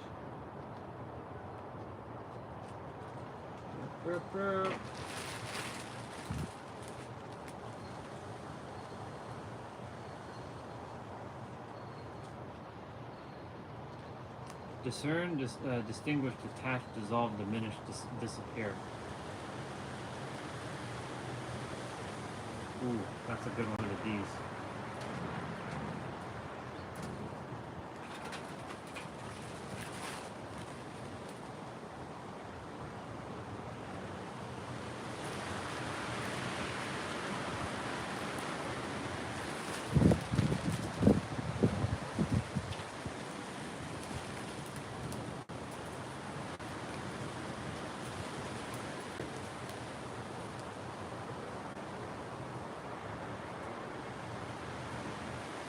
It was diminish.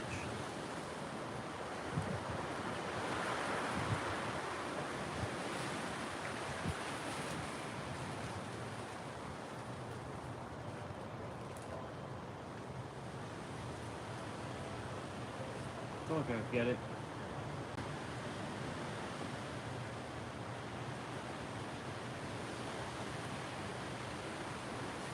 And disappear. It kind of goes hand in hand with that one. Disintegrate.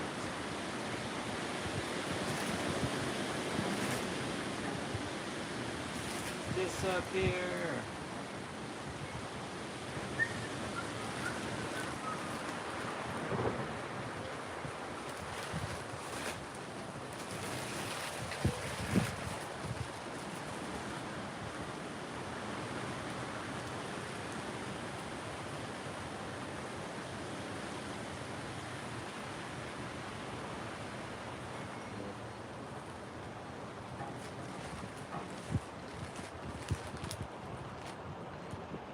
Framework.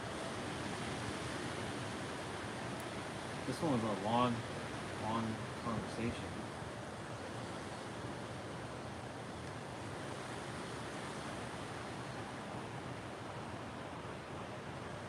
Frameworks.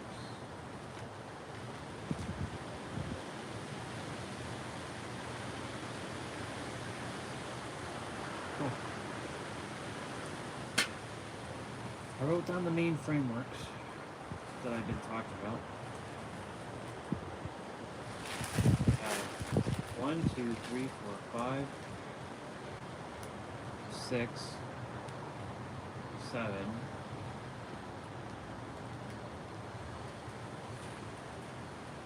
About 7.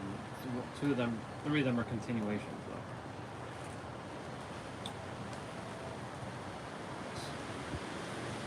Alright. Now I wanted to write down something. So I had, in the shower I wrote down nervous system. This is just random notes.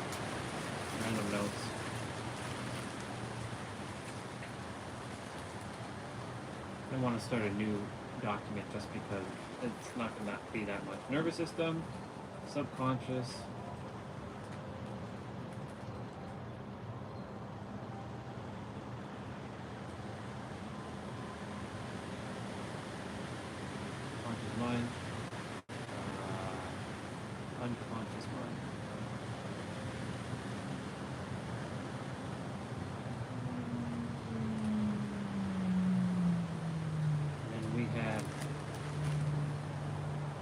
wealth.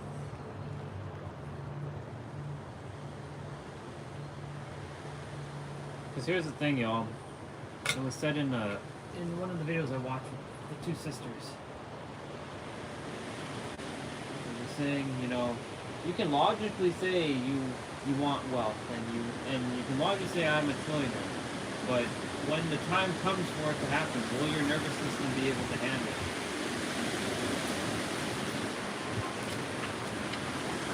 Let me down for a moment and clean. Louise, we just come in. It's annoying to have sleep. I need to fucking clean it while I'm sitting. I'm gonna have to constantly get up and do this stuff. It's a losing battle. It's like going to the open and cleaning and mopping the sand. Mopping the water from the sand.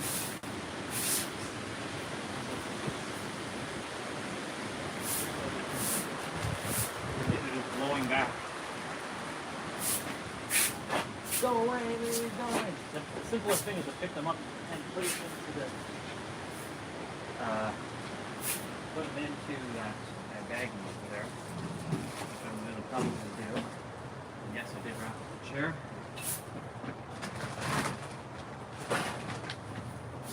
If these leaves keep growing, I will keep picking them up. Big ass big leaf right here. That's crazy. That's a giant. Look at this. Look at this guy. Look how big this is. How big are you? It's crazy.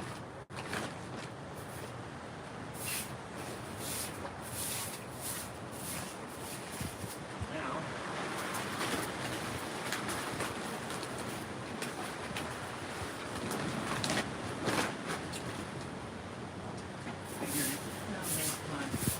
stop taking them away. They're just going to come back. The ones that are loose.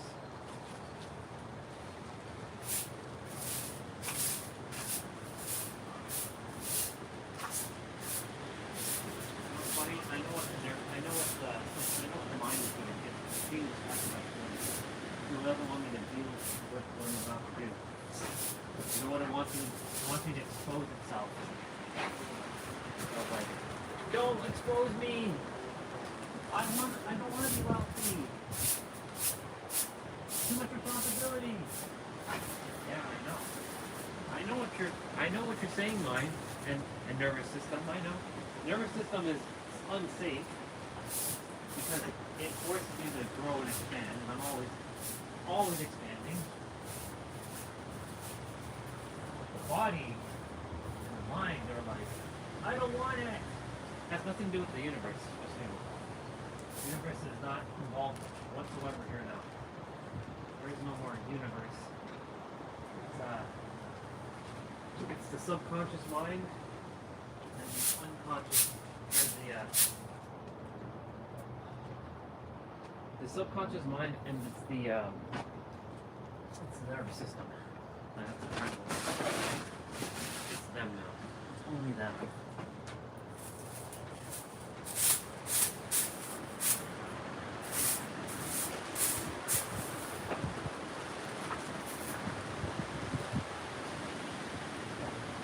Leslie's out here.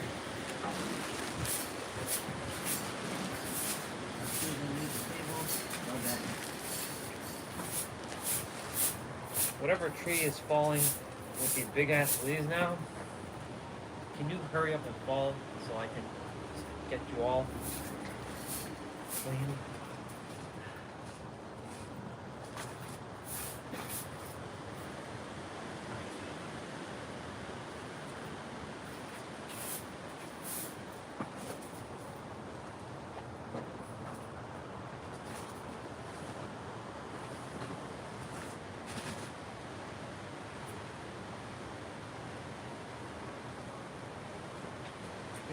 Things are just coming in grows.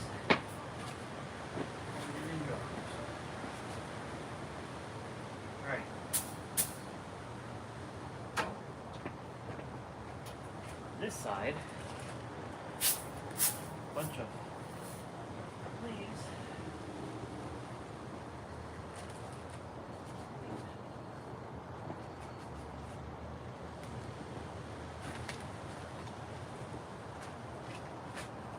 I was wanting to sweep them onto the grass, but since that cleaned yesterday, now just a matter of picking them up.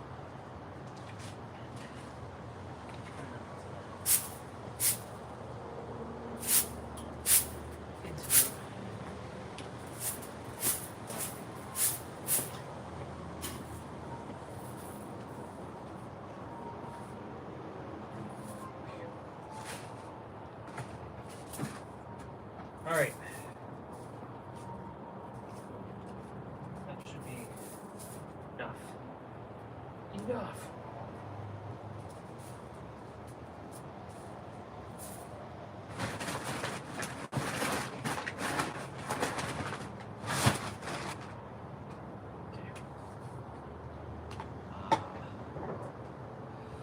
Hands are cold.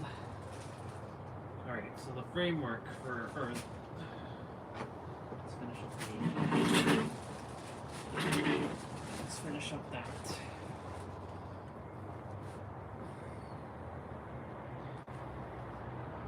I can close this now. So nervous system, we have wealth, we have prosperity. Actually, we put abundance next.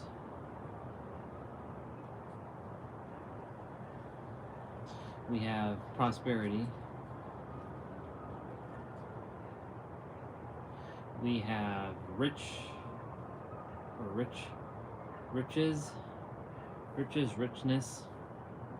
We'll just put riches.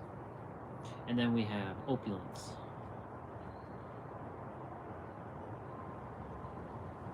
All right, and then I had the conscious mind.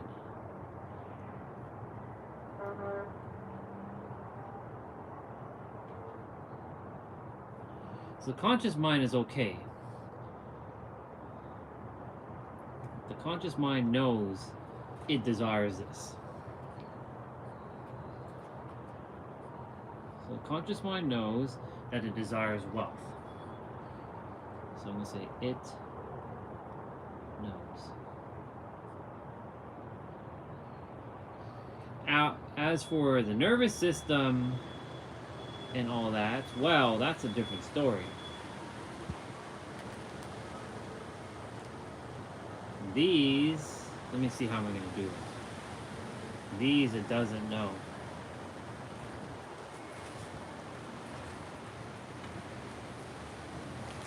So let me take these words. Oops. A bit closer here.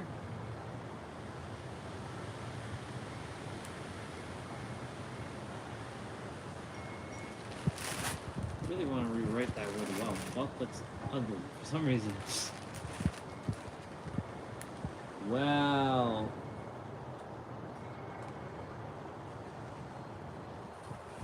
There we go. And with this one,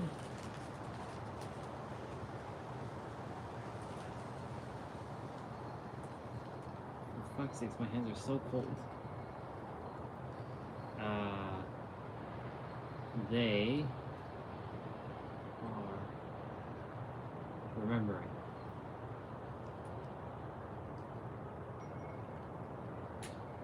So I have to make a side note.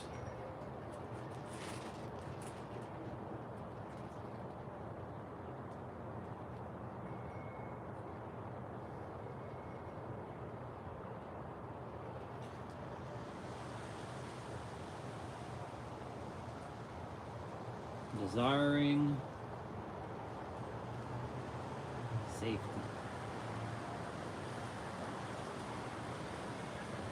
So your nervous system, your subconscious mind, and your unconscious mind, they are not in alignment. They may not be in alignment with your conscious mind. Because your conscious mind, you're like, of course I want wealth. Of course I desire abundance. Of course, I'm supposed to have that stuff, and you are. You're supposed to have this stuff. But do you feel safe? When the time comes for when you're getting $10,000 a month, maybe you're making $5,000 a month. Will you? So this is me talking myself through it too as well. So don't worry, it's not just for you; it's for myself. When you're starting to make $10,000 a month, but you've only been making $5,000, maybe even less. We have a what we call the wealth thermostats. That's what the sister was saying earlier. And the wealth thermostat has a baseline.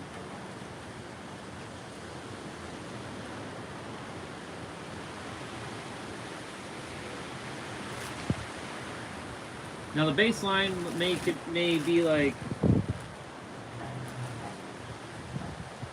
I'm only able to make, let's say, $2,500 per month. That's your baseline. Let me move that up. Actually, let me rewrite that. Has a baseline of, and I'll put example,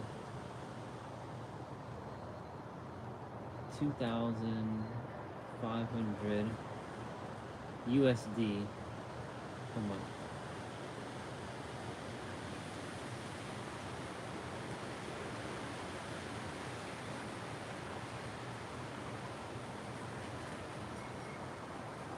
So anytime you go above, I should really move this all down so it's separate from my stuff.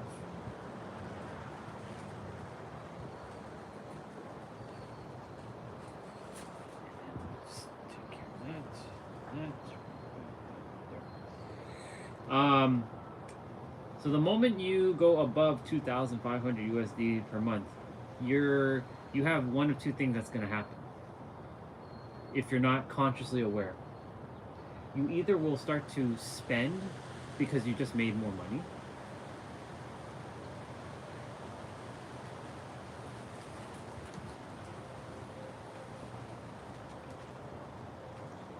or I shouldn't say two things, I say a couple things could happen, or a few things could happen.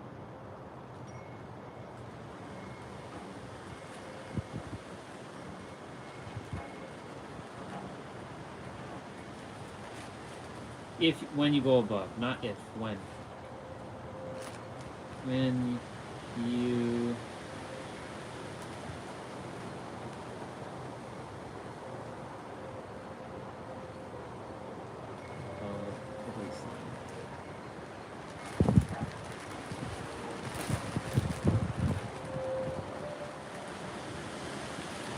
you know, all this stuff, just so y'all know, when I get the whiteboard, I'll be talking about all this.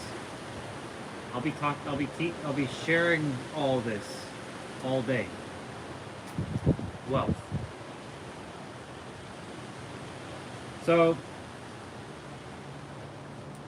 a few things will happen when you go above your baseline. One, you will unconsciously spend.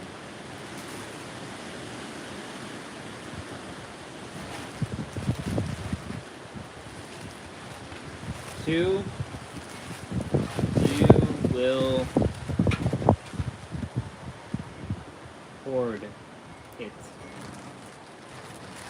Fear. The fear of losing it. My God, my hands are cold. Fear of losing. We're gonna go inside in a bit. It's just I wanna get some more fresh air. It's not cold, it's just it's very windy and it's annoying. And look, 2 leaves came back. You babas! So guess what you're gonna do? You're gonna go right back to your baseline.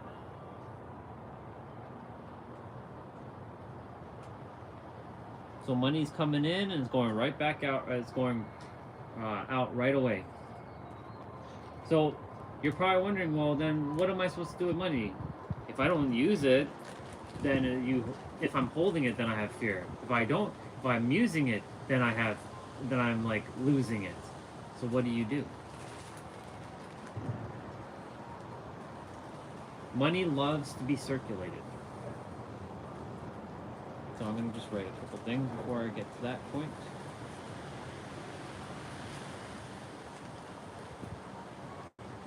I should have made another document, to be quite honest, but whatever. I can easily copy this and put it into another document. I'm going to run out of room, so I'm going to just do my best.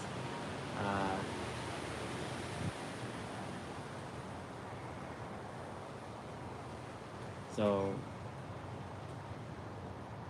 you will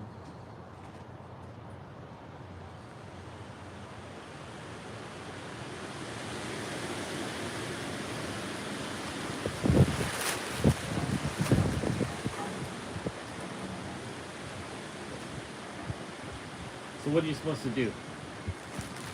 What are you supposed to do when you now made more money than that you ever made? You can't just, you know, keep checking the bank account. Yeah, I have that money there. Or you can't be like fear of looking at your bank account. Avoiding. There's attachment style, and then there's avoidance style. You're gonna have to find your sweet spot, the balance. This is where safety, knowing that you have enough, and that no matter what is going on with your money, you will be able to be comfortable looking at your bank account, circulating money, because money loves to be circulated.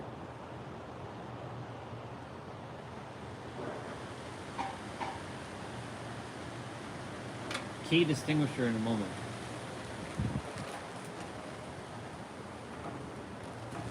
Money is energy and it's meant to flow. That's why we call it a bank. When we put our money in a bank, it stores it and it locks and it kind of keeps it from moving. That's why it's a currency. It's meant to flow, right? Flow means circulate. Circulate means when you're spending, I call it circulating. When you're circulating it, when you're at a restaurant and you're tipping the waiter or the waitress, you're circulating it back to yourself, because you're basically giving it to another aspect of you, because they are you, and you are them. They are you and you are them. And then when you're circulating it to your bills, say thank you. I get to pay this bill. I get to circulate it. I get to use my money at the bank account, no matter how much money you have left in your bank account. I get to use my money on my credit card or my bank account, because those numbers are irrelevant. You always have an infinite supply within you. You get, that's the key word there. I don't have to, I get to. I get to circulate, not spend, not pay for, but I get to circulate. I mean, you can use the word pay, it's okay. But spending has a potential negative connotation. Another word you can use instead of circulate is invest.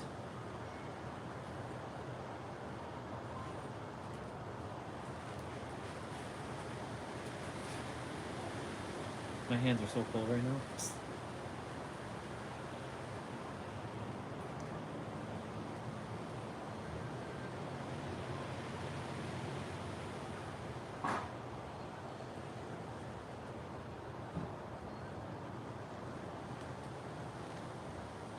I'm making notes for myself.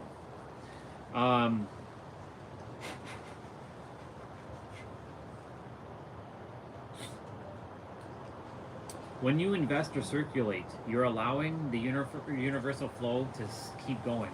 So it becomes the infinity symbol. You're able to give and receive. Because when you're giving, and we all love to give, most of us love to give. Some people don't like giving, they like to take. They like to receive, but they don't like to give. Right? And you're blocking. Most people have the receiving problem. You don't really have a problem. You think you have a problem, but you actually have zero problems. You just created that false illusion. I'll go back to what I was talking about, you know, I've mentioned this many times about going to someone's house and they offering you a cup of water or something to drink and you refuse and you can't receive. Every little thing is about receiving. It's all energy. Money is no different from receiving a glass of water or a cup of tea or something to eat. So when someone is offering you something, you ask them, well, what do you have? Well, I have water, I have Coke, I have Pepsi. What would you like? I'm like, I would like water. Thank you so much. You have ice? Yeah, can you put some ice in it? Like, ask. Most people don't have a problem. Most people have a problem asking, but then when they do ask, they have another problem to receive too. You have to ask and you have to receive. Most people don't have a problem giving. They can give no problem. And when you're giving, it feels good, doesn't it? It feels wonderful. I love giving. Every time when I was going out with people, guess who paid the tab? This guy. I made sure that none of you paid. I always took care of it. I always took care of the bill. Why? I didn't know the reasoning why, but I understood the principle why. I love the feeling of giving. I didn't know about circulating resources. I didn't know anything about that. I just knew that I love paying. I love serving. I had what you call screw you money, or fuck you money. I had that fuck you money. I still have that fuck you money.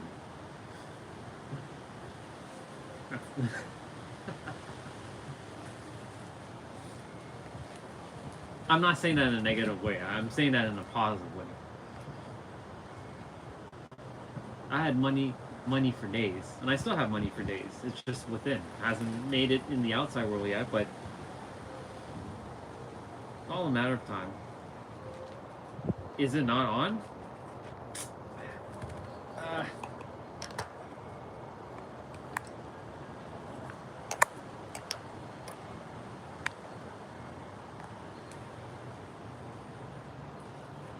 What about now?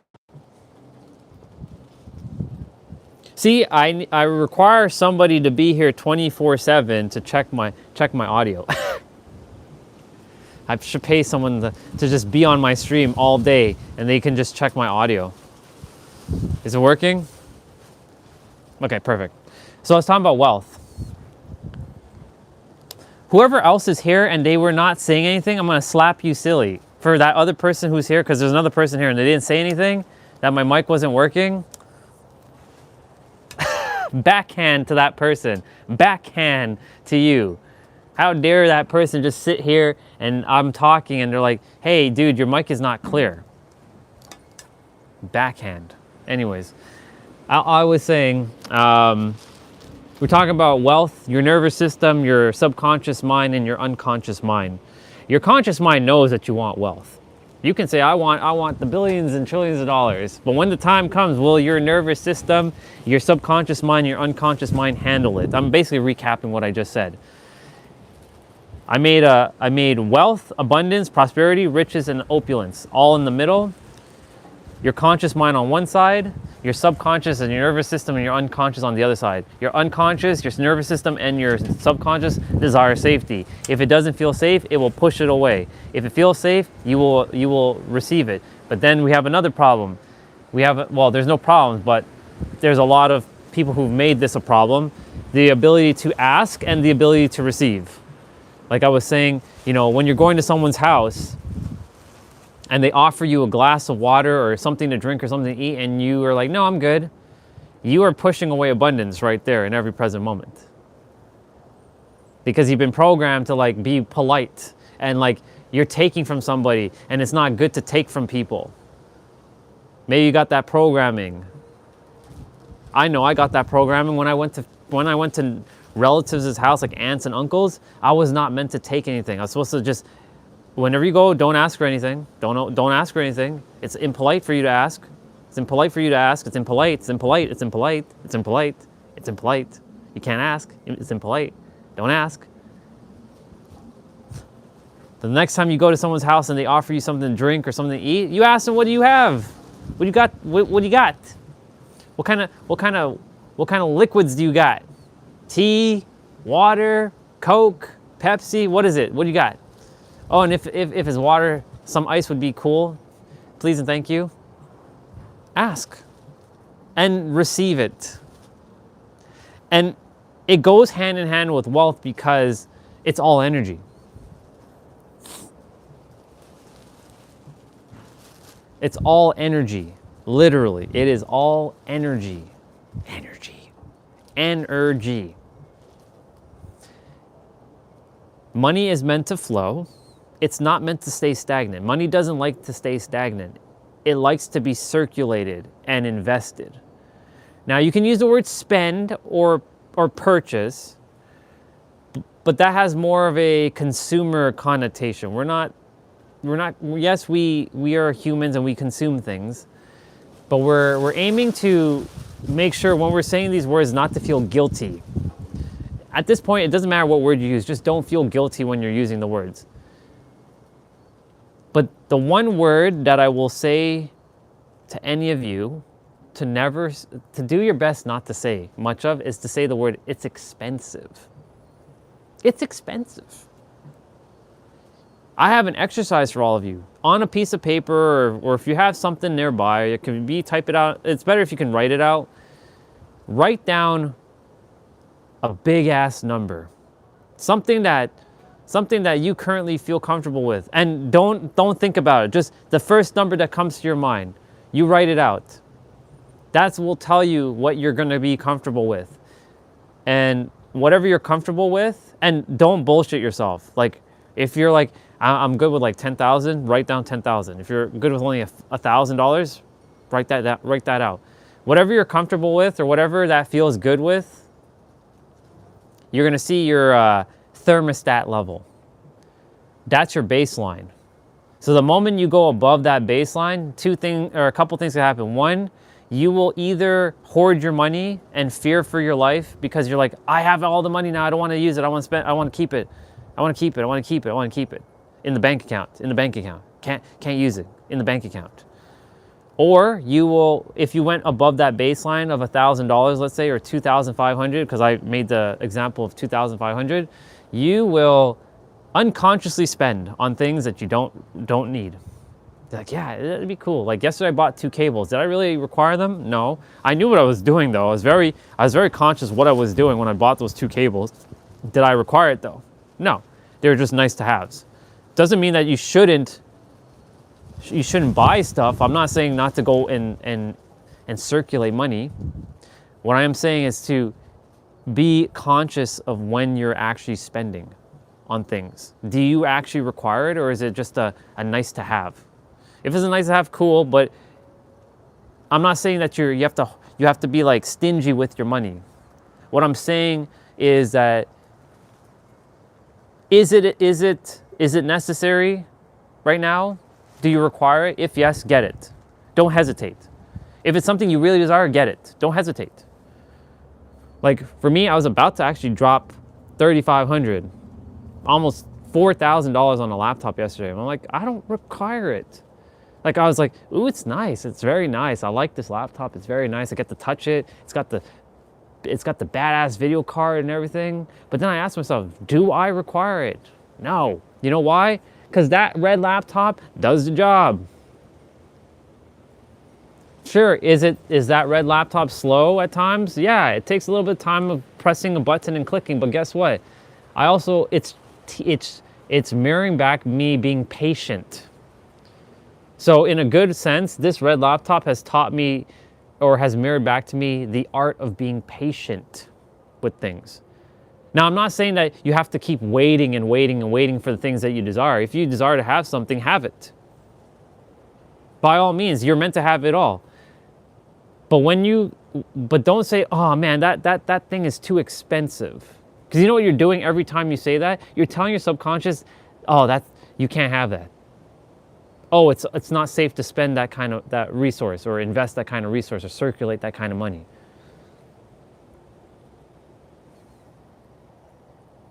Now I have to check if my mic is actually working, because Olga, every time Olga comes on, it's all something about mic. It's always with mic with her. But I appreciate her for reminding me that the mic is like, yeah. But I appreciate her for reminding me. There, yeah, it's working properly.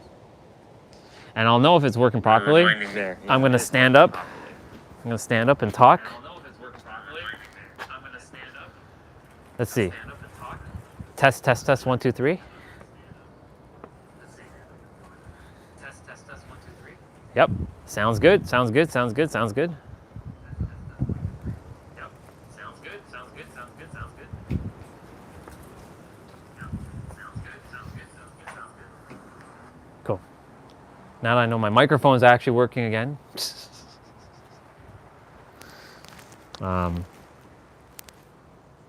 Look at all these leaves that just came back.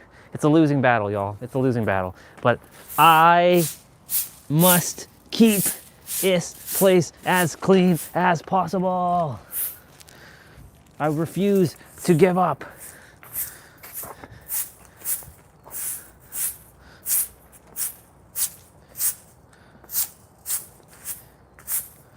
You're not gonna win, Orion. Against the weather, you cannot win. I don't care. I will still do my best to keep it nice and clean. As long as I'm out here, I will do whatever I can to keep it clean and polished. Plus, it doesn't take that long.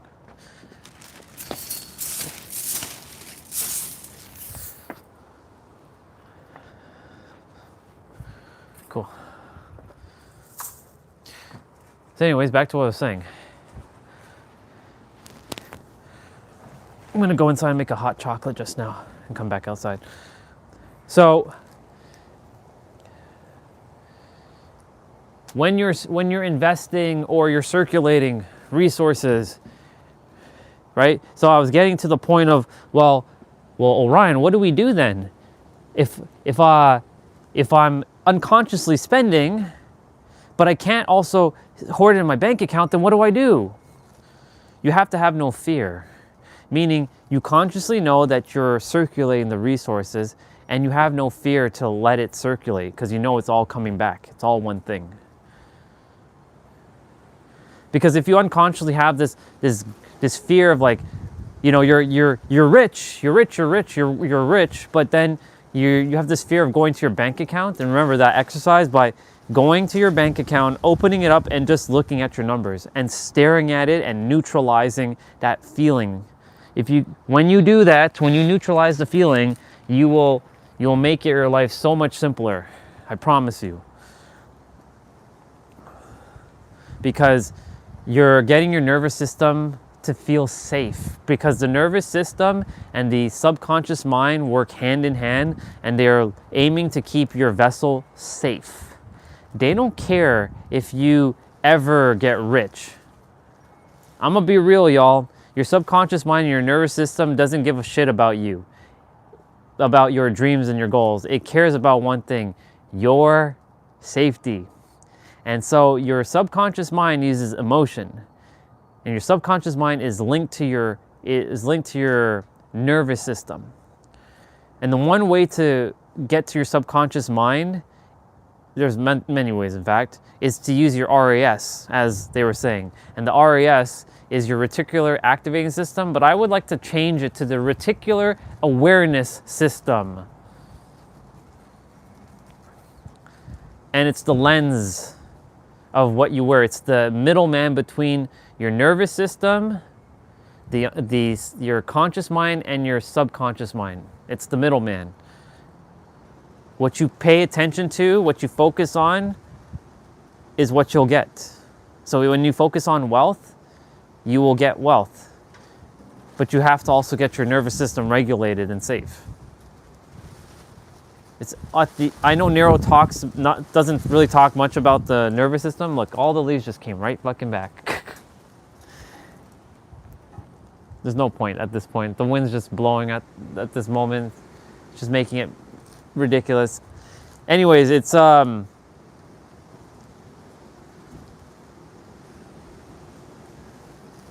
you have to get your nervous system regulated. It's going to come back to your nervous system. And everybody started talking about the nervous system. Get your nervous system regulated, knowing that you are safe. Like, that's why I said, write down a number, write it out. Not repetition, just write out a number. And whatever that first number is, I don't care what you write. That's your baseline. And don't bullshit yourself, please.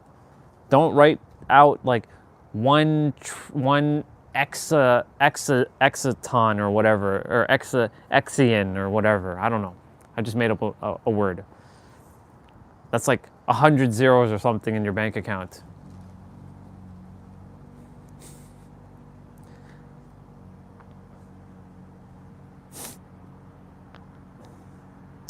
Write out a number that feels safe. Because I've trained my body enough now, I can write out a big number. I can write 1 trillion without even feeling like it, without feeling any emotional charge. I look at it, I'm like, okay, I can write out 1 trillion. That's 14 zeros. That's 15 digits.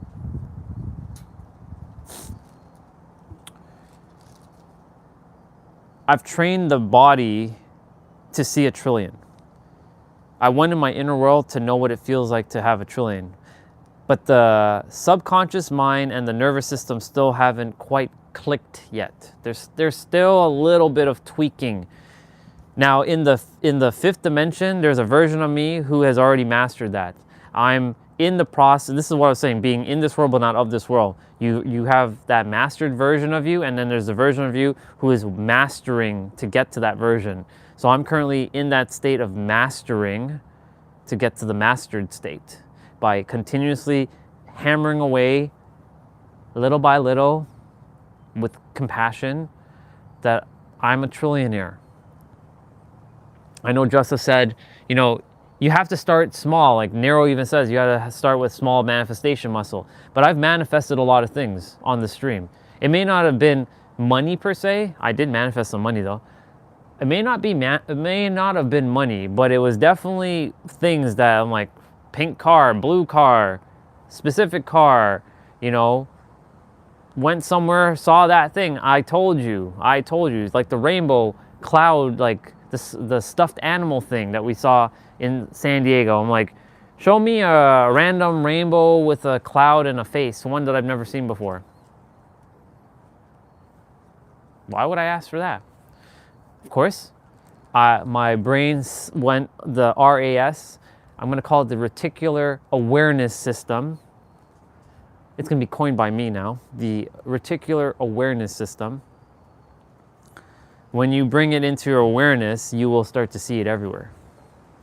Yes, you're activating, which by the way, I should put that A word. I should put activating somewhere on my framework.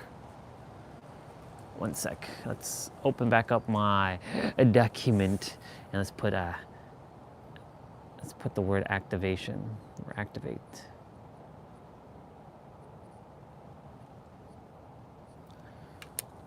I'll put it there. Just keeping it there for now.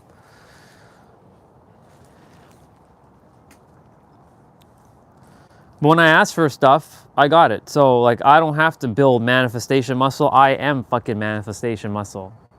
We've been manifesting from the moment we were born until now. But we've been bogged down by so much manifestation content out there, up the wazoo. Some have confused me more than like, say these words and you'll be rich. You missed one critical aspect of affirmations, conviction. Anybody says you should visualize, or you should make a vision board, or you should say affirmations, or write down your affirmations 3 times in the morning, 6 in the afternoon, and 9 at night. I've done it. I've did the 3-6-9 method for a couple months, but it didn't feel like it was working because it was missing one thing: conviction. But conviction can be built by many things, by doing the things that you say you're going to do and following through with it. The ability to follow through, ATFTs. You're building self-trust. Self-trust will then build confidence. Confidence will then build conviction. But there is another way to build conviction. You want to know it? This is the harder one though. Death. The reality that you're going to die. It will fuel you, especially if you do the exercise that I've laid out. You're gonna die in 7 days. In fact, I declared that you're dying in 7 days. What are you gonna do in these 7 days? You're gonna get your ass up in gear and you're gonna go live your dream life. I guarantee fucking it. Unless you've given up on life, then bye. But majority of you will, you know you're gonna die, so you may as well go balls to the wall and go full out at this point, right? Your conviction is gonna be your fuel. It's gonna not just be jet fuel, it's gonna be fucking rocket fuel. That rocket fuel is gonna send you to the moon, to the sun and beyond, maybe to a black hole. And you will accomplish everything before you die. Guarantee it. Knowing that you have 7 days left. Most people, as Eddie Murphy says, most people will get about 75 springs, 75 summers, 75 winters, and 75 falls. When you take that number into consideration, that's not a lot. That shifts perspective. Like saying 75 years doesn't sound like a lot. But then saying 75 summers, 75 falls, 75 winters, and 75 springs, that's not a lot. Like if you really think about it, that's not a lot. Time's ticking, y'all.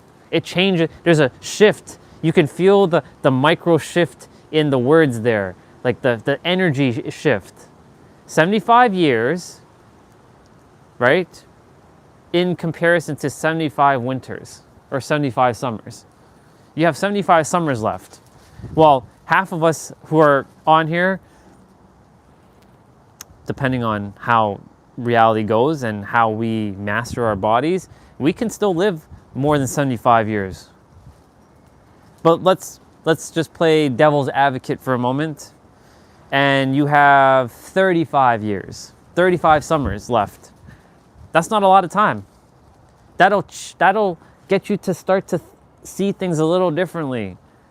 But then I took away 35 summers, falls, winters, and springs from you, and you have 7 days left. What are you gonna do in 7 days? What am I gonna do in 7 days? I know exactly what I'm doing in 7 days. I did what I said I was gonna do. I've helped as many people as I could. So the last thing I'm gonna do is book a ticket to Egypt, make a note, and die in the king's chamber. And I'll lay there in the king's chamber. I'll sit in the corner with a note on my belly, and somebody will read it. It'll say, "My name is Orion. This was my final wish to die in the king's chamber because I am the reincarnation of King Ramses II." I was about to say Osiris. No, I'm not Osiris. I don't think I am. That'd be funny if I am Osiris. But no, I'm not Osiris. And that would be it. I tell everybody that I'm gonna die. Don't be sad.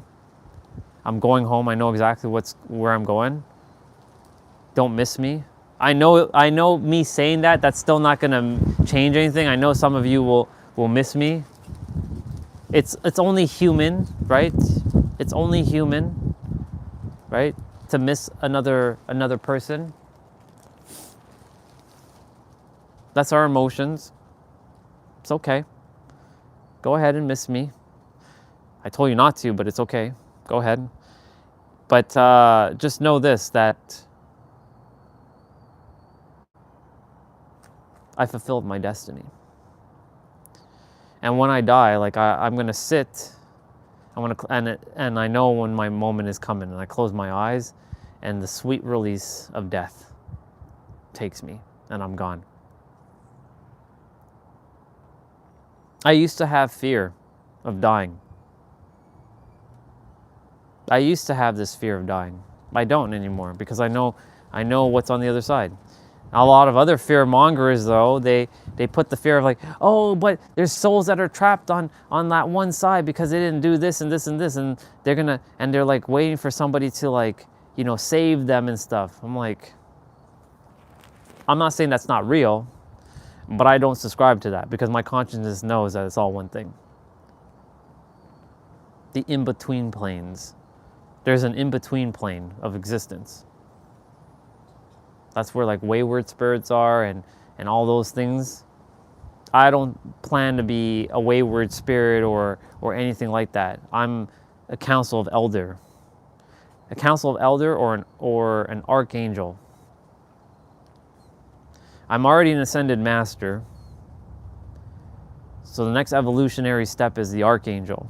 Archangel and then council of elder. But I would like to end up being with the council of elder. I am the council of elder. The consciousness is Orion. You know, Bashar has, or Darrow Anka has Bashar. Sarah Landon has the council. So whoever in the near future, you know, future is an illusion, it's happening now, has the Orion consciousness. I get to channel an entity named Orion. That would be me.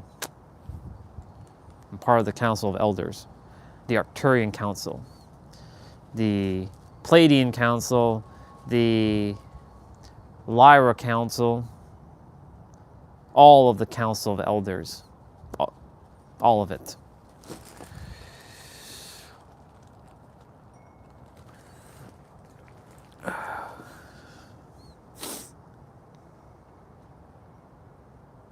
Anyways, I know I went on some massive ass tangent there. And that's what I tend to do. I tend to go on these massive tangents. But anyways, back to what I was saying. You have 7 days.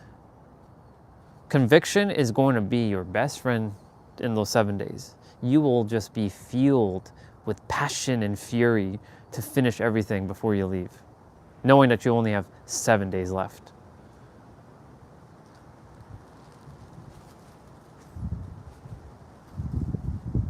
Knowing that it's only 7 days left.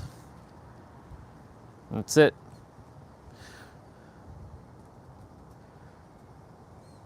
So to get back to the wealth conversation for a moment, money, by the way, my own natural energy yield. Remember the acronym? My own natural energy yield. Money is energy. Hey, dude, good to see you. It's been a fucking hot minute since I last seen you.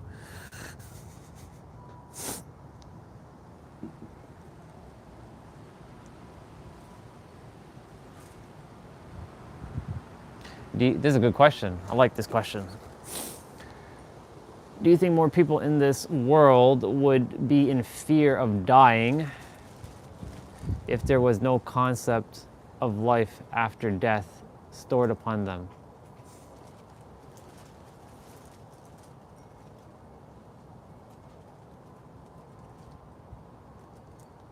Yeah. Because then they'd be like, I mean, there are a lot of people who still have that fear, even knowing that there's still life after death. They still fear it. And they fear it because even though they're like, I hate this world and I hate this and I hate this, they secretly love it and they really want to be here. That's why they're still clinging on to their life, right? Why do you think unless, you know, there's some people who do commit suicides, unfortunately, and it wasn't part of the plan because they just couldn't handle it. That's the free will aspect of life. There's destiny and free will. But that's a different conversation. Knowing that there are people who knows that there are life after death, they still fear it because it's the pain and the regret they may have, or they don't want to see their loved ones suffer after they leave. They may not have a care more for themselves, but they have care for other people to make sure that they're okay and they're taken care of. That's the first thing you hear somebody when they're dying. I hope these people, after I die, they're taken care of. Like my family's taken care of, or my friends are taken care of. Like, you know, it's always about someone else being taken care of. But the thing is, it's an illusion. Even they're gonna eventually go too.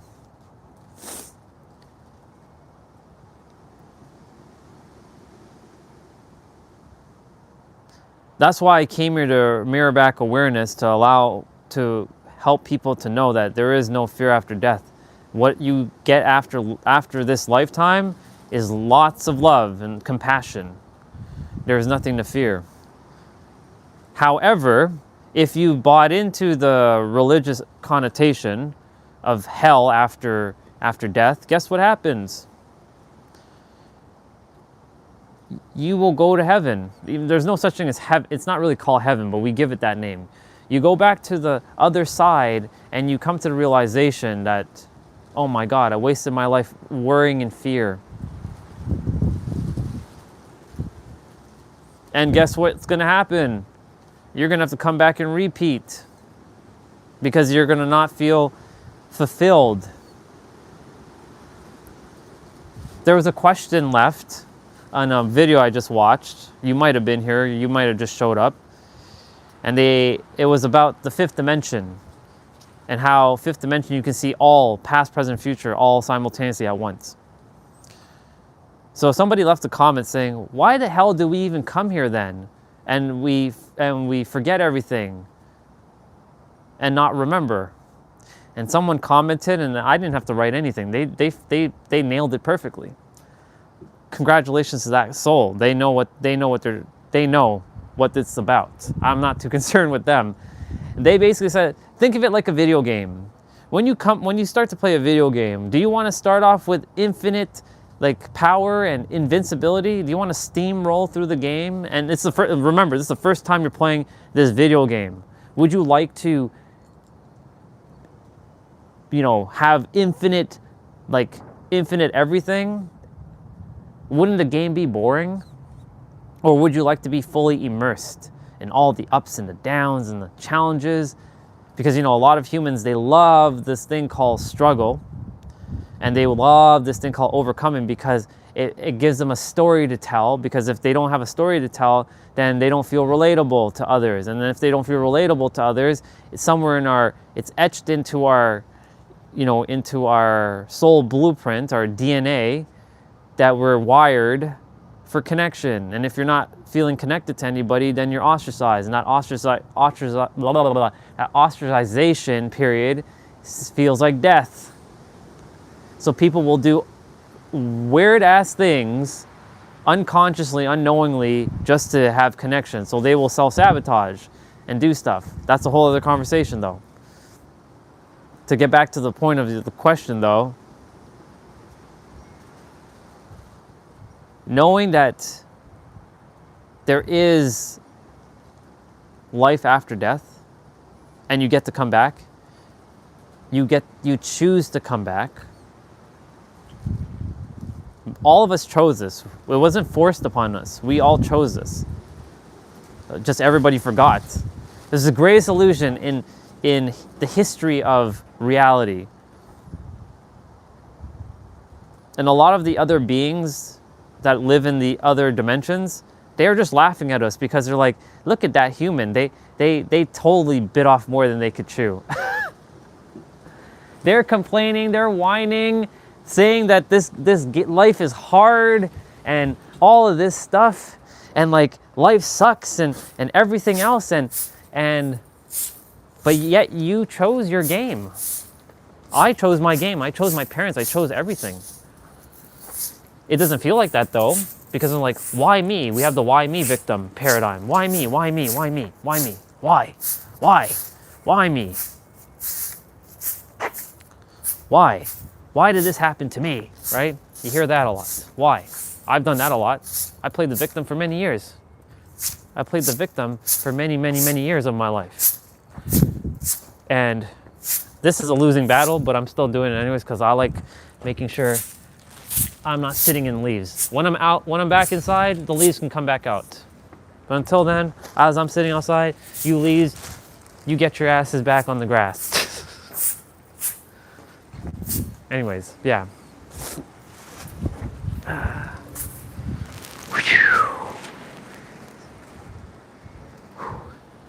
Oh yeah, cold. What if instead of coming back to this earth, we travel to new galaxies? You can, but you have to evolve enough to go to those other galaxies. Let me put this bottle away, and I'm gonna have to go up. I'm gonna go take some stuff to the front quickly. You have to evolve enough to go to those other galaxies.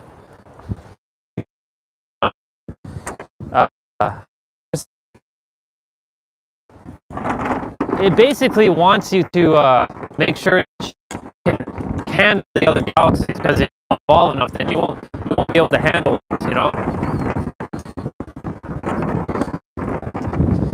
I have my princess on. That's funny. It's too funny. But I don't care. I honestly don't care if people look at my princess blanket on. It's an illusion anyways. Oh my god, it's so cold. I'm gonna have to go inside just now. I don't want to go inside. I don't want to go inside. It's cold. I'm going to read your next comment that you wrote, because I saw that you wrote another one after the galaxy one. Let's see. Look at all the leaves under my chair again. It's fine, whatever. Let me see. You said, we have so many galaxies in the universe only to be trapped in one galaxy out of trillions in the galaxy. Yes, but you chose this one though, because this is the hardest one, so that your soul can evolve and go to the next stage of evolution. You're being a 4th, 5th, 6th, 7th, 8th, 9th, 10th, 11th, 12th, and beyond dimensional creature, which you already are those things, just so you know. But you choose the 3rd dimension specifically so that you can evolve enough so that you can go to those other dimensions and experience it differently. Naturally, we all want to go to the highest one, but your soul is infinite and knows how to handle it. But then when your soul leaves to go to those back into another body, whatever dimensional being you end up being, right? There's a process of having to acclimatize yourself to being said body, right? For example, why do a lot of people keep coming back to Earth? Because it's fun. It's fun. But when they're actually living on the Earth, they don't find it fun. Right? They're like, this place fucking sucks. You know how many times I said that? This place fucking sucks. And also, just so you know, and I'm sure you already know this, because there are trillions of galaxies and there are trillions of planets and there are trillions of frequencies out there, and we can't even comprehend with our 3rd dimensional thinking mind the amount of souls that are out there. We just think that it's just 8 billion souls. All those suckers who think it's just 8 billion souls on this planet, oh my goodness, if they only knew. If they only knew. And all those people who are complaining about privacy and the CIA spying on people and government spying on you, I have news for you. You know those other beings? We were just watching a video on 5th dimension. 5th dimensional beings can see everything about your life. They can see inside your body. They can see everything. What makes you think that you think that privacy is real? That's an illusion. People are fearing such nonsense. Let's see. But what if they are harder than...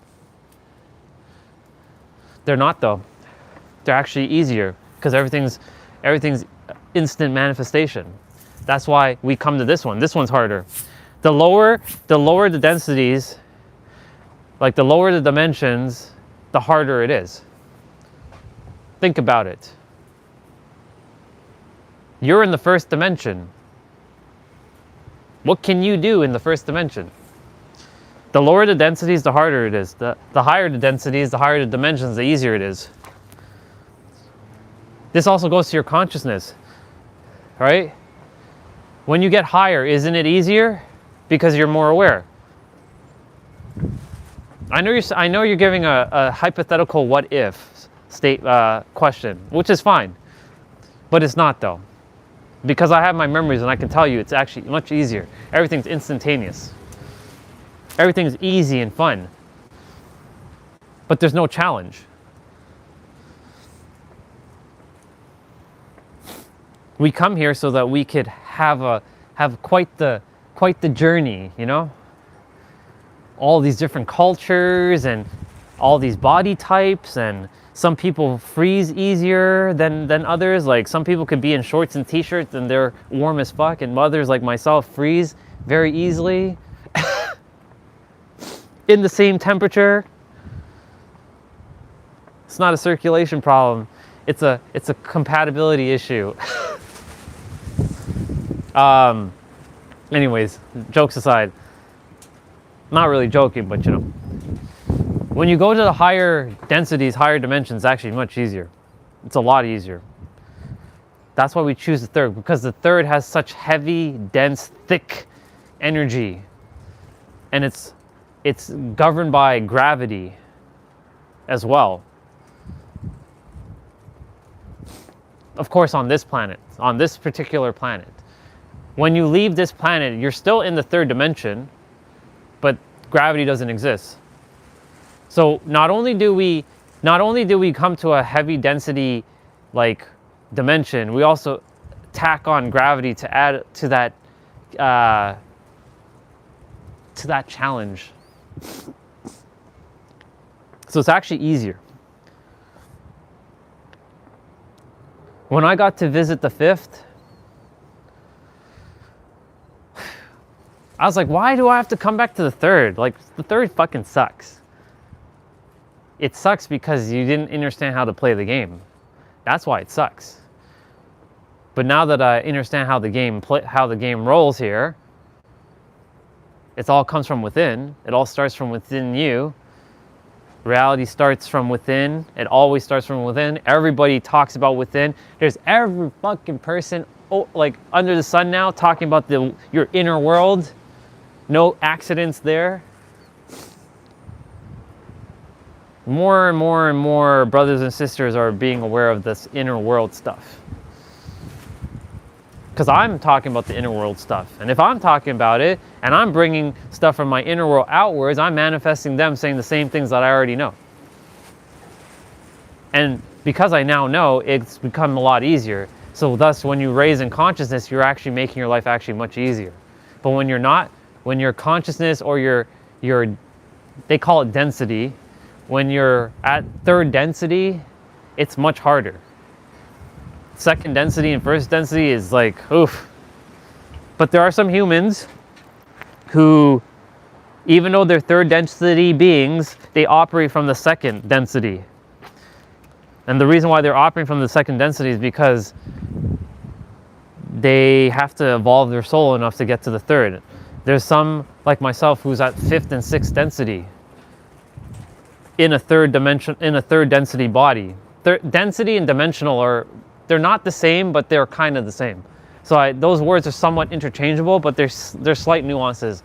So we're all multi-dimensional beings, just so you know. None of us is better than others. All of us are equal.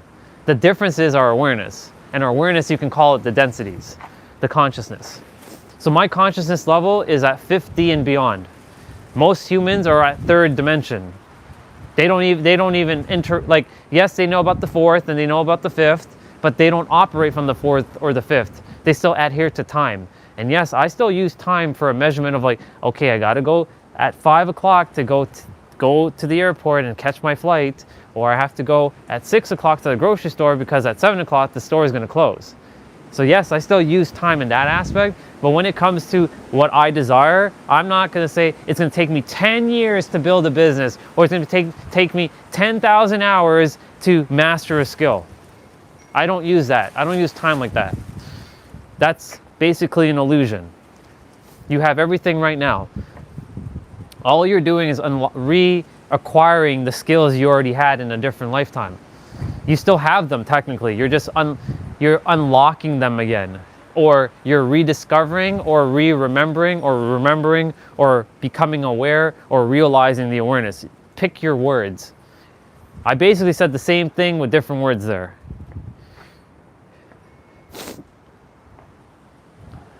I'm gonna have to go inside just now. I'm starting to freeze. It's the last day that's going to be warm too, you know. And then it's going to be fucking cold. It's okay. Yeah, when you're in this dimension, it's harder. But it's harder when you still operate from the third or second. There are a lot of people right now who are third dimensional characters, even though they're multi-dimensional beings, and who act like second and first dimensional beings. You know the type. I don't have to explain that. You can already tell just by having conversation with those types of souls. It's not that they're less intelligent. They're just simply forgot everything, and then they're using their personas and acting like little slimy life form. That's what do you think the fourth dimensional beings are calling us? Slimy little life form. We're slime to them. We're like insects to them. And they know that we're all one, but they still say that. It's funny.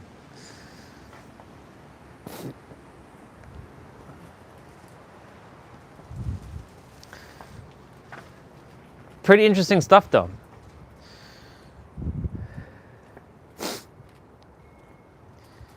You know, I question a lot of things. I question a lot of things. Maybe you're wrong, Orion. Maybe you're wrong. Maybe you don't know. How can you be wrong? There's no such thing as wrong, first of all. That right there is a paradox. Secondly, when I got it into my consciousness, I'm like, am I hallucinating? Or is this, because, you know, we take reality as like, what I see is what I get, right? What you see is what you get. That's an expression that I've said a lot. What you see is what you get. Like when you hang out with me in the physical, what you see is what you get. I'm no different. That even though you see me on a camera or on a computer or on a screen, I'm no different than I am in person. I'm the same person. What you see is what you get.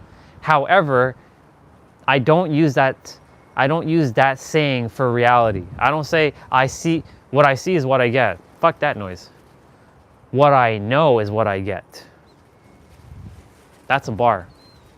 That's literally a bar. What I know is what I get. Because if I said I see and what I see is what I get, then guess what? I get more of the same. And what I see with my eyes, which is an illusion, is more of a trap, focusing on the outside world. But what I know, which is in my inner world, is what I get, because that's what I have in my inner world. And I don't have to prove it to myself anymore like I used to, or to anybody else, because I know I've experienced all the feelings. We have everything inside of us. I can bet $1 trillion fucking dollars and my entire life that I have the answers and everyone else has the answers within them. And it's just that simple. Being in the now and knowing that you have everything within you. That's how simple it is. And knowing that you are just in the process of remembering everything you forgot. It's wild.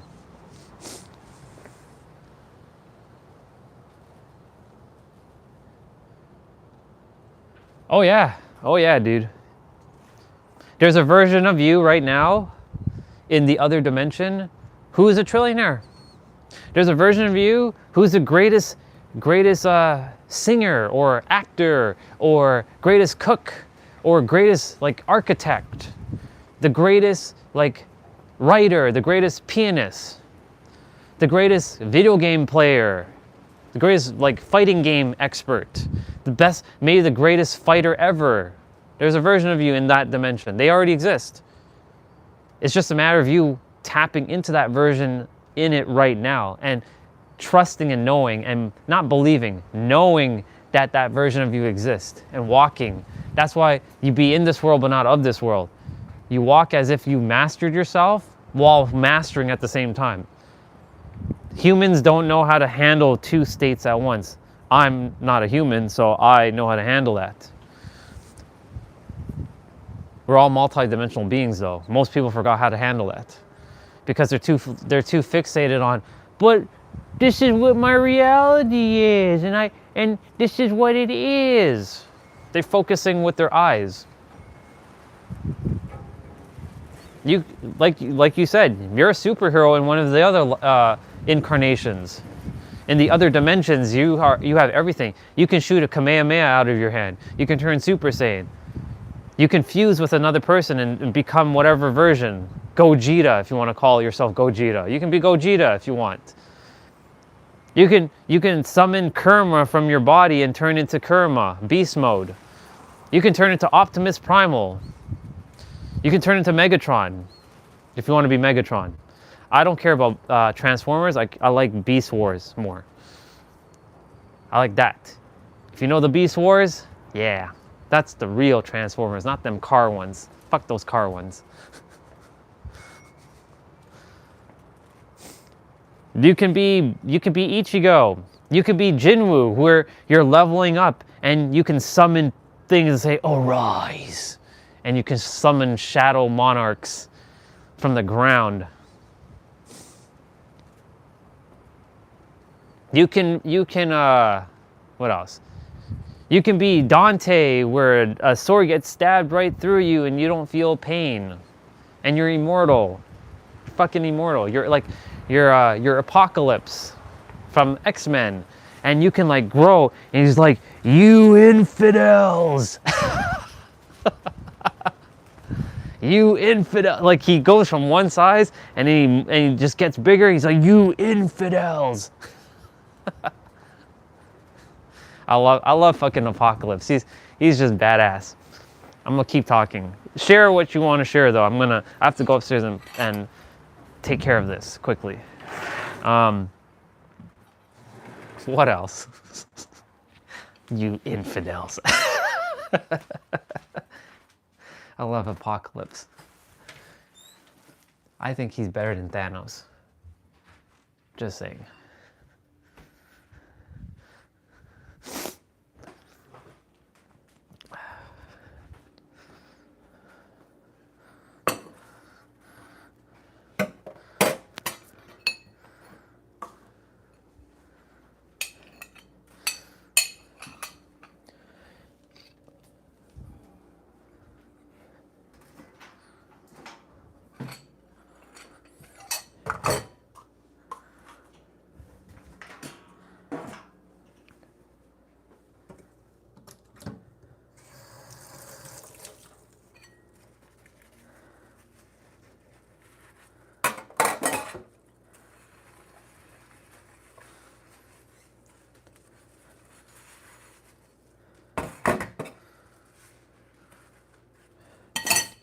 Yeah, Apocalypse is funny. Like, "You infidels," he says. I would think Apocalypse could beat Thanos any day. Or Galactus. Those are the three main bad guys, I think, in Marvel.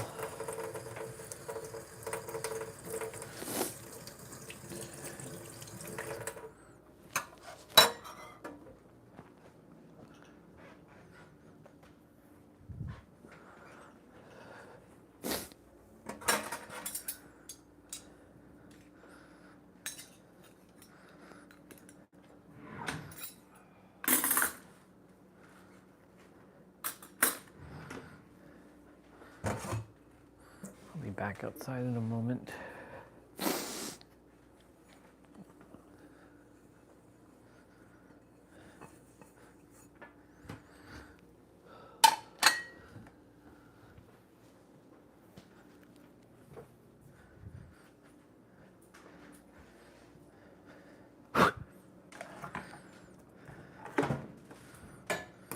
I don't like drinking hot things anymore, but I have no choice. If I want to be outside more, I must deal with that.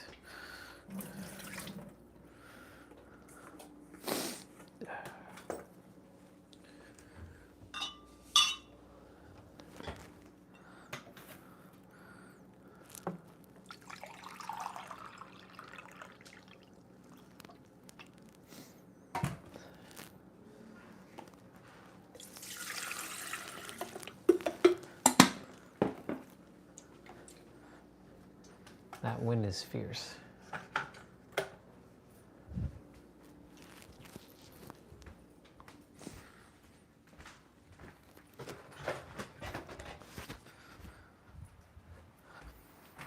Ooh. Just making sure my phone didn't go flying either. You know how many times like the wind just knocked my phone down? Crazy. Twice. It fell twice in like 2 minutes one time. I picked it up, dropped, and then I went back and it fell right back down. I'm like, you gotta be kidding me. You gotta be kidding me with this. Yeah. I'm gonna make a hot chocolate. Yeah. In those dimensions, you are everything.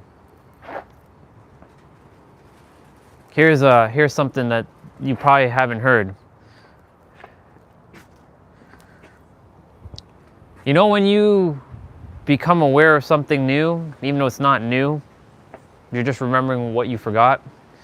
Your other versions of you, and I don't mean just the other versions of the version of you, like the body that you're in, that's in other dimensions.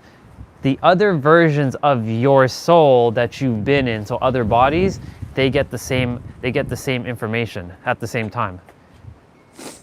So you all simultaneously, like let's say you now know how to master vibration, you know how to handle your energy, and you know the skill how to handle it.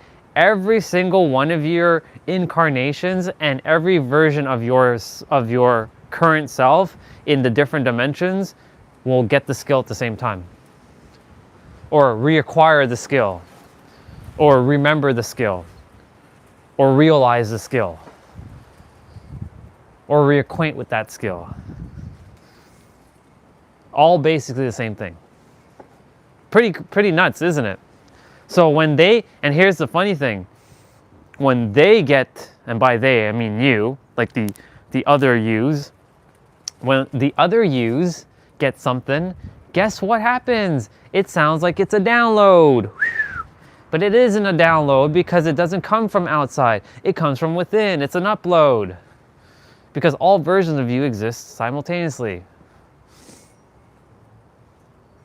So like when you're hearing like a thought, that thought, yeah, there are times you get, there's a thought that may sound like it's coming from outside of you, but it's really not. It's coming from within you. It's an upload.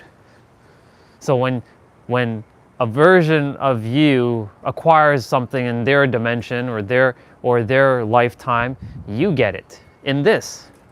That's how you become aware of something new. And sometimes it's other mirrors that help you, and those other mirrors are people, and they help you to bring awareness to certain things that you already have within inside of you. When you get it in this lifetime, they get it in their lifetime.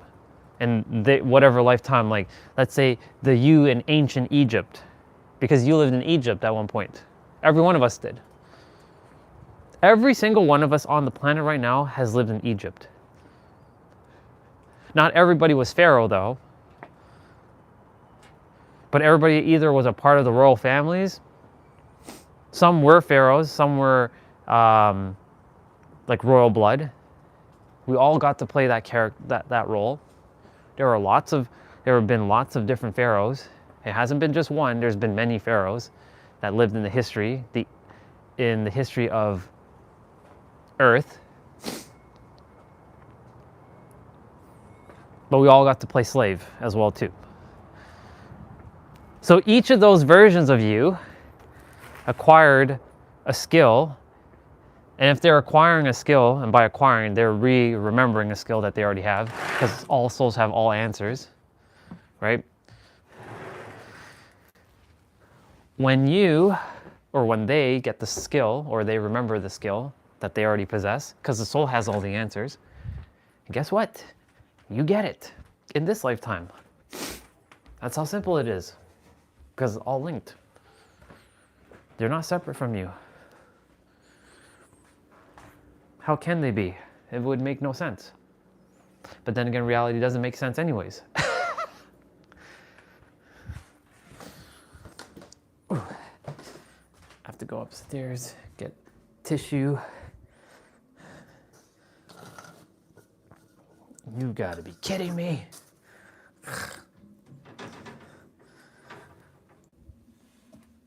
There's no tissue in the washroom. So I have to just grab toilet paper and then I have to change a roll. Fun. Not a big deal, but my nose is starting to run. That's why I don't like the cold. Hands gets cold, feet gets cold. Everything just gets cold. My nose starts to run. It's harder to talk. Have to conserve energy from thinking to staying warm.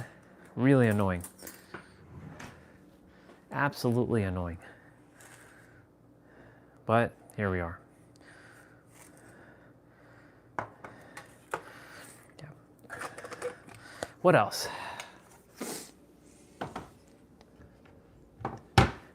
Yeah, so you all simultaneously get that skill, or you reacquire the skill. So when you get awareness of something in this lifetime, guess what happens? The other versions of you get that same awareness in their lifetime. Sounds perplexing and odd.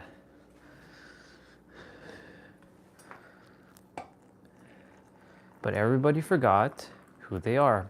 Majority of people have forgotten who they are. The universe has made me aware because I set up the game for my own awareness. Some of you are going to ask, well, why you and not us? Because you probably didn't ask for it, or you had to get it through me, so that eventually that seed is planted, so that then you will unlock it for yourself, and you'll see what I'm talking about. So that I'm giving you. You can say that I'm helping you to prepare yourself for when you do activate your memories. And like, oh yeah, I remember that Orion guy. He told me about his memories, and I didn't buy into it, what he was saying at the time. But now what he says makes sense. It makes so much sense. It might take 10 Earth years for you to get that awareness. So really, I'm just planting seeds for each of you to know what's about to come for you, potentially. I'm not saying you actually will unlock your past live memories, and by past, they're not past, they're present. They're parallel. Because there's no such thing as past. Because every time you think of the past, you're thinking of it in the now. Because past is an illusion. Every time you have that thought of the past, that action of taking that thought of thinking of the past is happening right now. Every time you're thinking about the future, you're thinking in the now.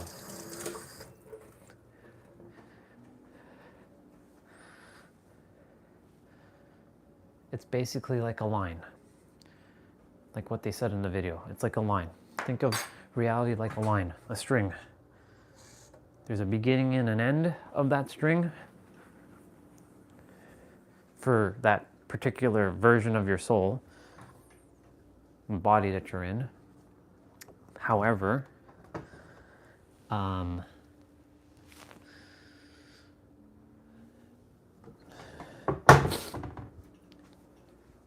your soul is immortal, so you have infinite strings, and it just keeps going on forever for your soul. But the body has a finite time. I'm gonna have another yogurt. Screw it. And peanut butter slices. I'll come back out there in a moment.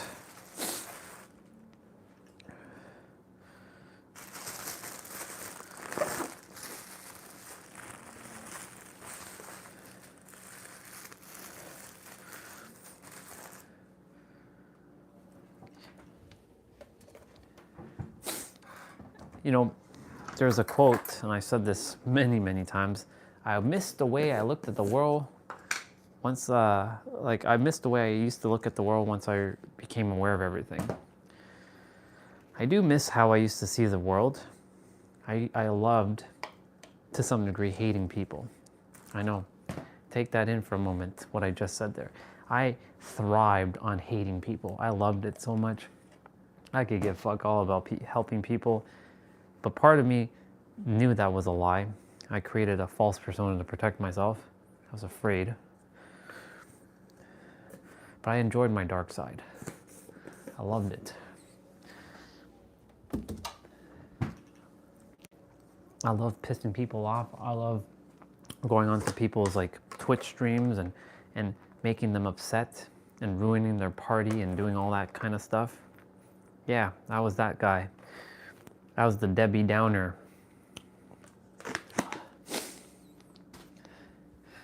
And man, it's crazy. Crazy how far I've come in 7 years.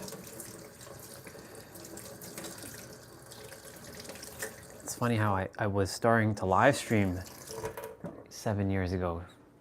No, I didn't start in 7. I started 2019, 6 years ago, on Twitch. I had a couple videos on Twitch. I was like, I'm never gonna be a YouTuber. Fuck that noise. Screw that. Why would I be on YouTube? That's a waste of my time. Fucking YouTubers.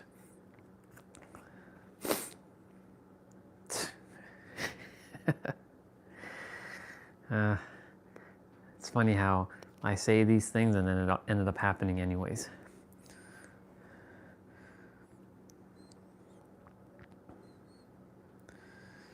You know, there's a book that Nero talked about, the parallel universes of self, by Frederick E. Dodson, sorry, not Dodd, D-O-D, Frederick Dodson. And within the first couple pages or chapters, it talks about every possibility exists simultaneously here and now. And that was it. That's all I have to know. Didn't have to read the rest of the book. But I already did read the rest of the book already. Now I'm just listening to it on the audio. And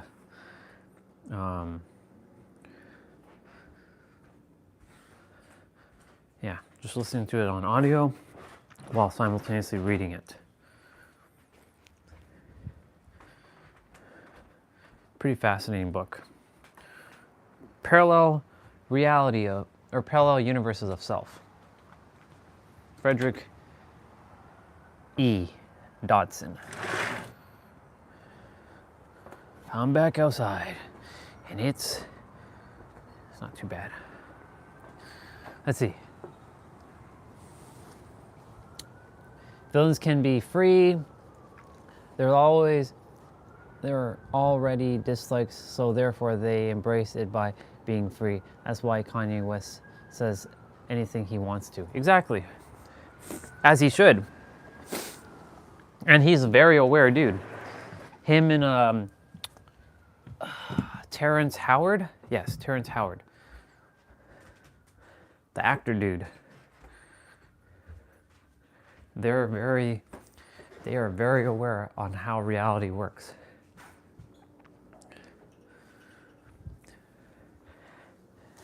And Jim Carrey. Jim Carrey, Kanye West, and Terrence Howard are very aware of how reality works.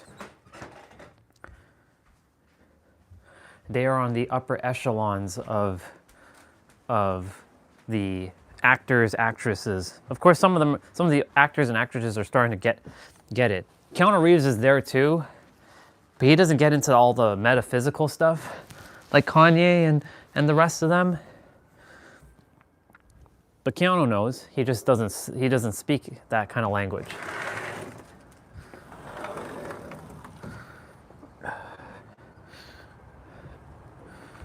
Let's see. Yeah. I got my peanut butter slices. Let's go.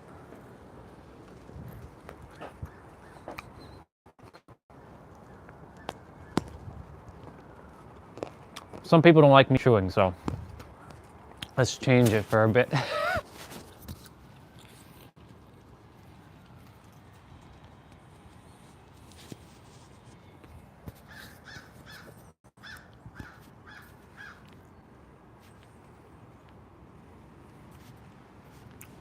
Come in, Zordon.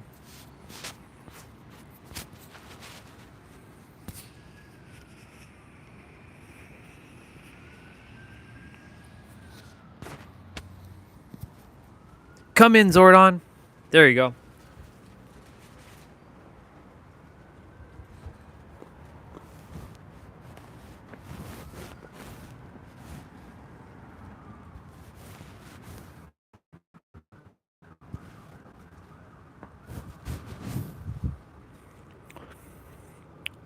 Come in, Zordon. What do you got?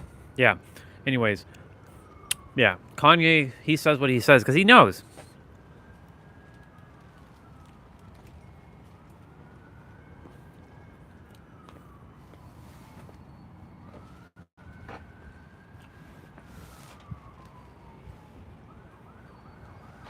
Everybody just forgot who they are. That's the problem. When everybody remembers, humanity can move forward really fast. There's nothing we can't accomplish together.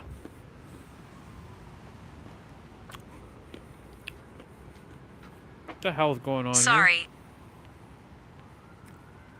Sure, I'm not even talking to you. What are you doing?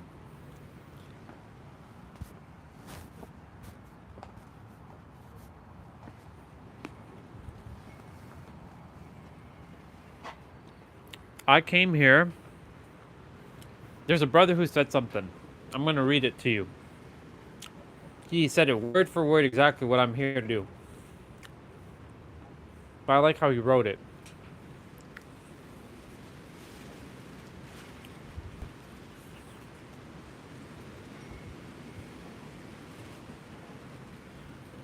All right.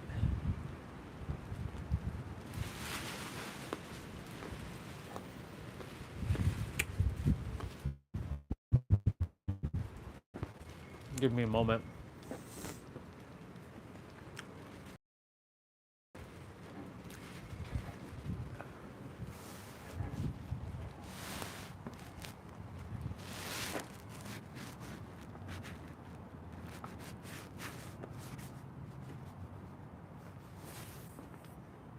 Okay.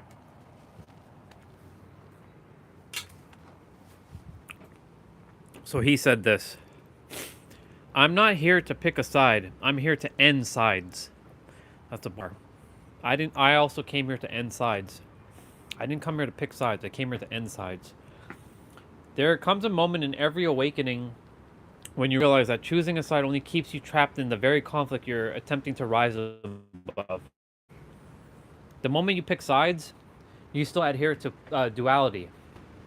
Most people spend their entire lives arguing about who's right, who's wrong, and who has the truth, who carries the light. But that is still the old world way of thinking. It keeps us divided. It keeps us small. It keeps us fighting battles that were designed to drain our energies. That's a bar. I didn't come here to pick a side. I came here to dissolve the walls that created the sides in the first place. That's another bar. My awakening didn't lead me into the light versus dark narrative. It took me deeper, taught me, or mirrored back to him, that both sides are both of the part of the polarity system, and that system was never meant to define us. It was meant to challenge us, teach us, mirror us, and ultimately help us remember who we are beyond the conflict.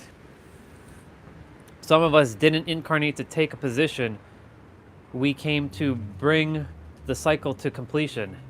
We came to end the division, to end the narratives, to end the power struggles, to end the illusion that separation is the only way humanity can exist. That's a bar. This path isn't about choosing who is right. It's about remembering what is true, and that the truth is simple. When you remember who you are, you stop needing an enemy. That's a bar. So basically, I'm not here to pick sides. I'm here to end sides. I came here to end sides. That's why I said when we move forward together, there's nothing we can't accomplish.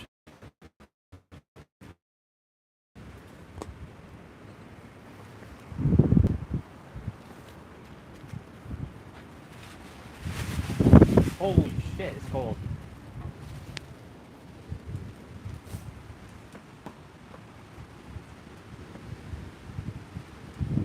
The wind is crazy. The wind is crazy.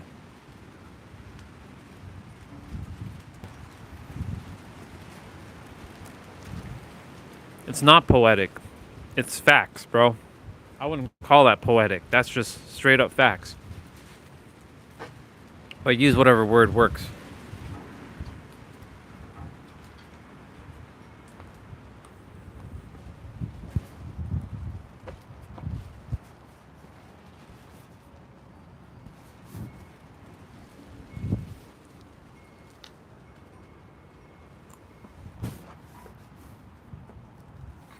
I didn't come here to pick sides. I came here to end sides. That's a bar.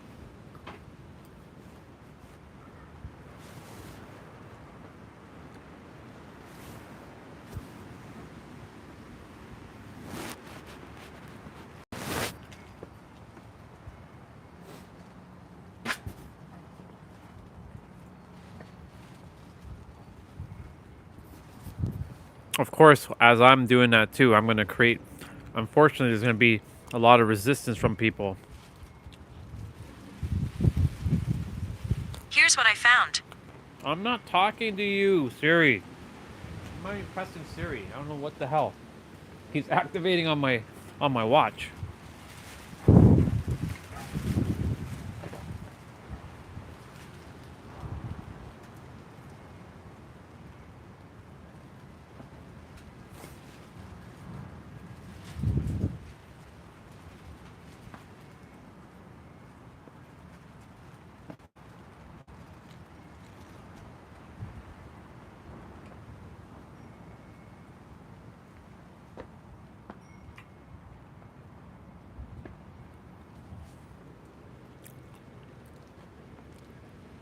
Yeah, as I do this, there's going to be a lot of resistance from a lot of people, but I'm going to do my best to make sure I meet people where they're at. I have the awareness. I'm not here to create enemies. I'm not here to create battles. I'm here to help you to remember who you are. That's why I have my memories.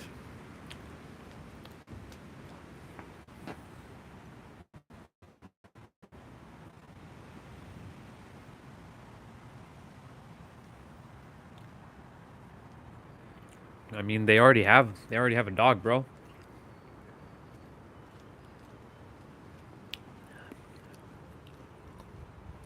There's an AI dog, if I remember correctly.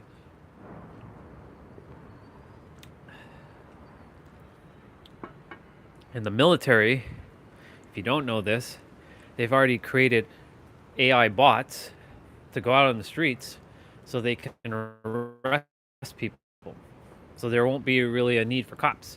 So if you break the law, even if you went 5 miles over the speed limit, and you can't contest the bot. And they also put sentry guns on some dogs, not real dogs, but like AI bots. So imagine those are out in the street. Honestly, it's going to come down to humanity at this point. Either we live in a utopia or a dystopia. That's why I came here, to make sure that that doesn't happen. The dystopia, I didn't come here so that humanity suffers. I came here for humanity to thrive before I leave. I came here to finish what Jesus started, but in a different way. That is inclusive to all humanity, not just to some, but for everybody. But I didn't come here to do it alone. I came here to find my team so we can go and do it together. But the team has not arrived yet. So I'm looking to see where the fuck is my team.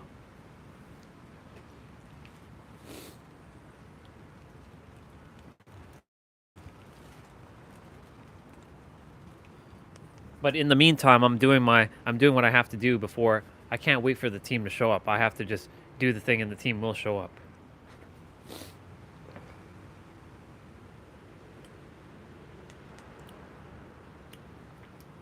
I know a couple of souls who are supposed to be part of the team, but they're not. They're energetically not there yet.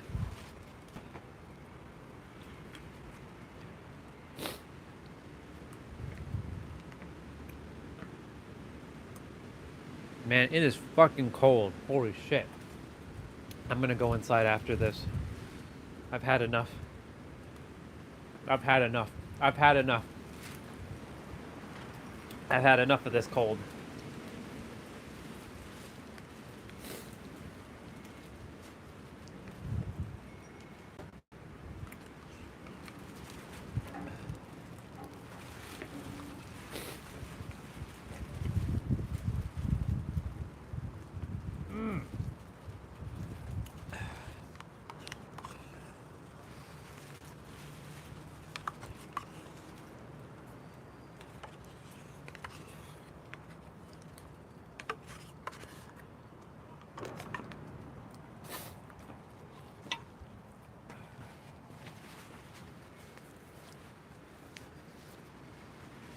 Ugh. My hands are fucking cold. We're going inside. It's time to go back inside.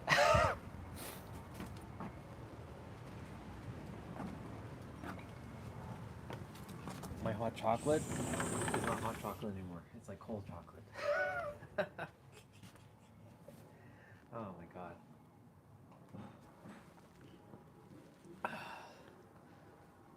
Wow. Damn it.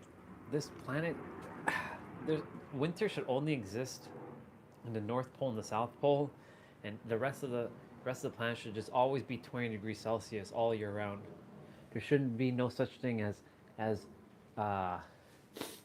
like summer or winter. It should just be just 20 to 25 degrees Celsius all year, everywhere, except for North Pole and South Pole. God, what the fuck were you thinking when you made this planet? Seasons. Hey, Leaf, you can't be rolling into my room.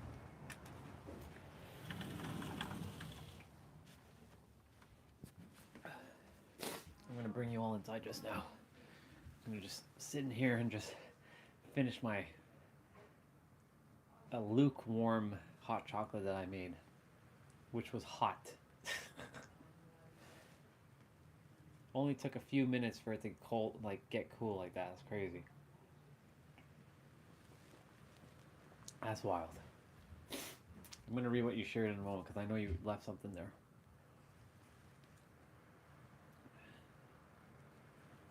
Whew. I did my best. I did my best to be outside as long as I could.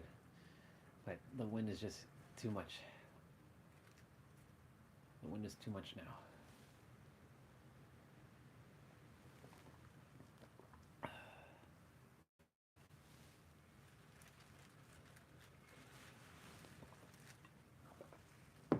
I really don't like drinking hot stuff.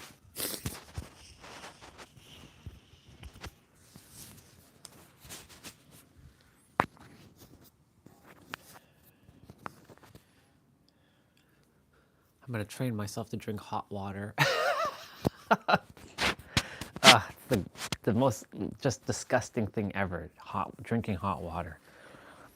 There was a colleague of mine when I used to work with him. He used to drink hot water all the time. I'm like, yeah, are you crazy? Apparently, that's what they like. When you go to like the Korean barbecue houses, they give you hot water to drink so that you can eat more. I was like, is that a thing? It's like, yep, that's a thing. Because it helps you to expand your belly.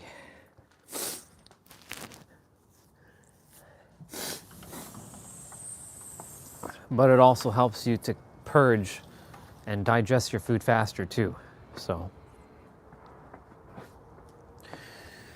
let's see.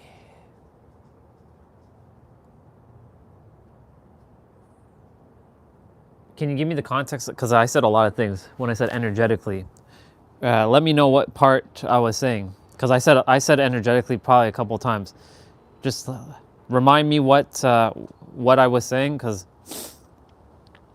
I said a lot of things and then I'm like, yeah. Just tell me which part of that, and I'll recap the energetic part.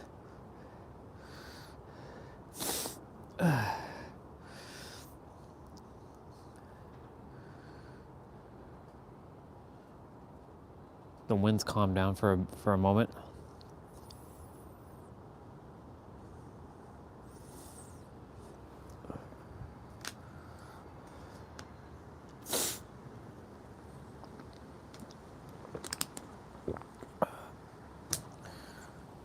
All right, let's see. Oh, right, yes, that part. So they're not there. When I said they're not there yet, they are still, they're still tackling this idea that they're still human, and that, you know, they're still adhering to time and third dimensional things. that like they still have to heal and they're still using tools like external tools like gene keys or astrology or, you know, crystals and, you know, tarot. Like I watch tarot videos, don't get me wrong, but I don't adhere to it. I do it for the sheer fact that it's just joy. I enjoy it. But like people are still the team who I would like. There's a couple. I haven't met the others, but I know they're here. But the ones that I currently do know, like that I have at least some communication with, they're still adhering to things like that. That they still think that they have to go and heal, that they have to heal traumas. Trauma's an illusion. You were never traumatized. You had an experience that seemed traumatic, but you're not traumatized. But because they're still adhering to time, they're still going through the process of healing and getting back to their selves. Everybody's basic goal is to get back to their whole self. So here's the shortcut. You snap your finger, you're already whole and complete because you were born whole and complete. You're returning back to the you before all your conditioning and programming and all the problems that you created unnecessarily, because every person who brought a problem to your life is actually you bringing it to yourself. So that's why I said energetically speaking, they're not quite where I desire them to be. They are where they're supposed to be in their journey, but on my journey, they're not where they're supposed to be. They're supposed to be where I am on my journey. They're supposed to be fully healed, whole and complete, ready to rock and roll, using their powers, using their gifts, and helping people. I came here to do the same type of work like Jesus did. I'm not here to be a Messiah though. I don't give a shit about that. I came here for one purpose, to make sure all the humans do not suffer anymore so that they can live their best life. And it's just that simple. It's very simple. And to make sure that humans know that it's extremely, extremely simple, because I've complicated it for years. I made it more complicated than it had to be. And because I went through practically almost everybody's journeys to some degree, except for living homelessly in the cold and stuff, I haven't done that. But I did know what it feels like to be houseless. I know what it feels like to have all the ranges of emotions, being depressed, being rejected, being inferior, losing money, losing lots of money, in fact, feeling invisible, feeling not seen and heard. I went through it all. So I have the capabilities to relate to anybody on this planet. And because I have my previous memories, I know what it feels like to give birth. I know what it feels like to be a woman. I never understood why I didn't feel like a masculine male. Now I understood why, because I was more feminine. I had a lot of female traits, and I was a female a lot of times in my life, and I took the persona more of a female throughout this lifetime, but I've balanced it out now. So I know what it feels like. I can relate. I have empathy. I didn't think I had empathy. I thought I was an unempathetic person.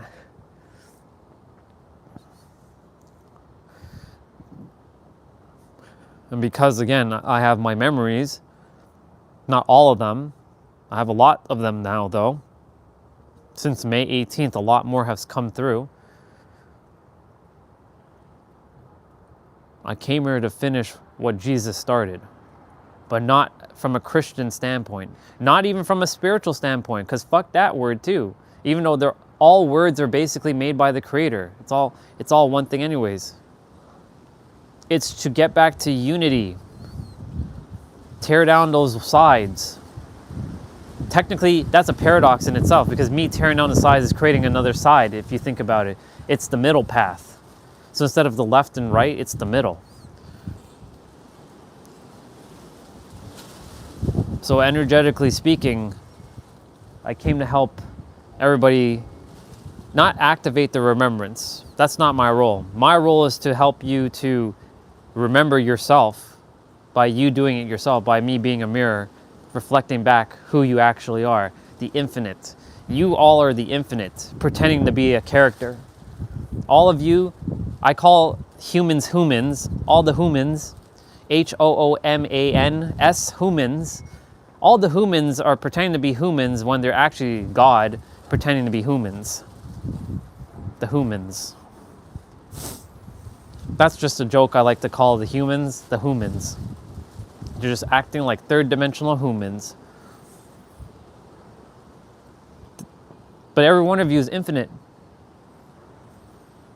There's no one soul that is above any other soul. We're all the same. We're all part of the same thing. Every one of you just forgot. I have the memories and I know. There's other people who have their memories too. But they don't have, how do I explain this? They know that we're one thing, but they're still adhering to third dimensional time. And they're still thinking that they have to heal. I'm way beyond that now.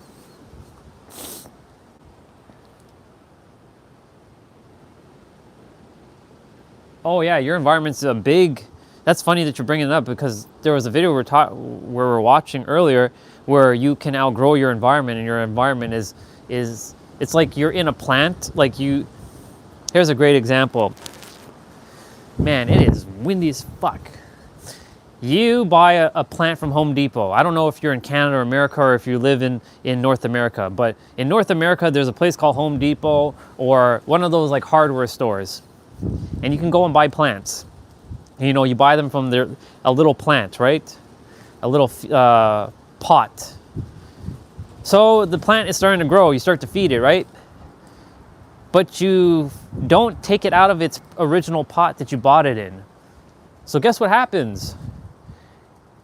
The weeds, or not the weeds, the roots, they get all over the place, but it can't be contained because you didn't give it enough soil and a bigger pot for it to grow. So guess what starts to happen? It starts to die because it's an environment.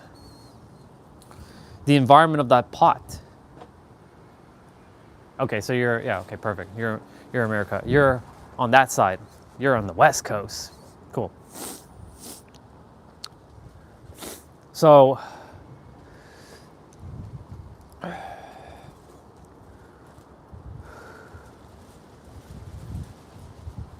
you're in a pot that you're no longer able to be sustainable in. So yes, you're spot on, bro. The environment is a massive factor. This environment hasn't served me for a couple of years in terms of the people who are living here, because they still adhere to fear and lack and like they gossip and they do all kinds of bullshit. And there's nothing wrong with anybody. It's just they forgot who they are. It's simple. Because I have the door open, and the cold air is coming in the house. I have to go and close the door. I'm giving my room some fresh air. Because if I'm going inside, I have to have fresh air. I can't be having stagnant air. Yeah. Anyways, your environment is definitely a massive factor.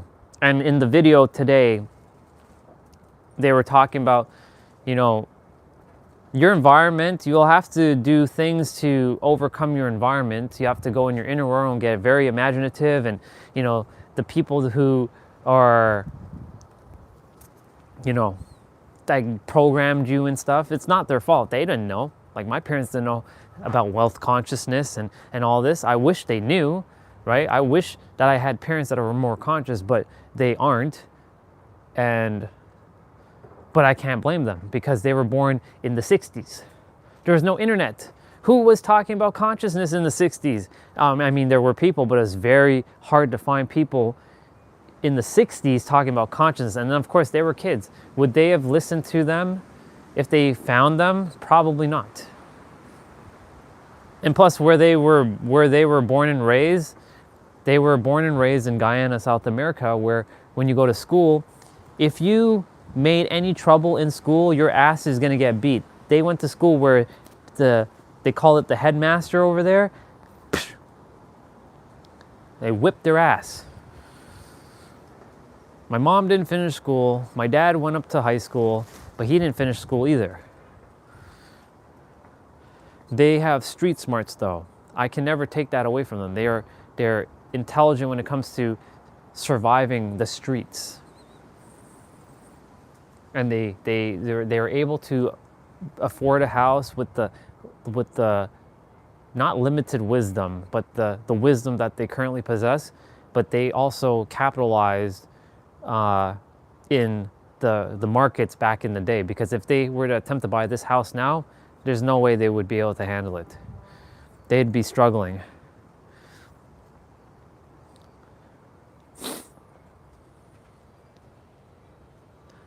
Well, the body is, but I don't consider myself that. I'm a soul.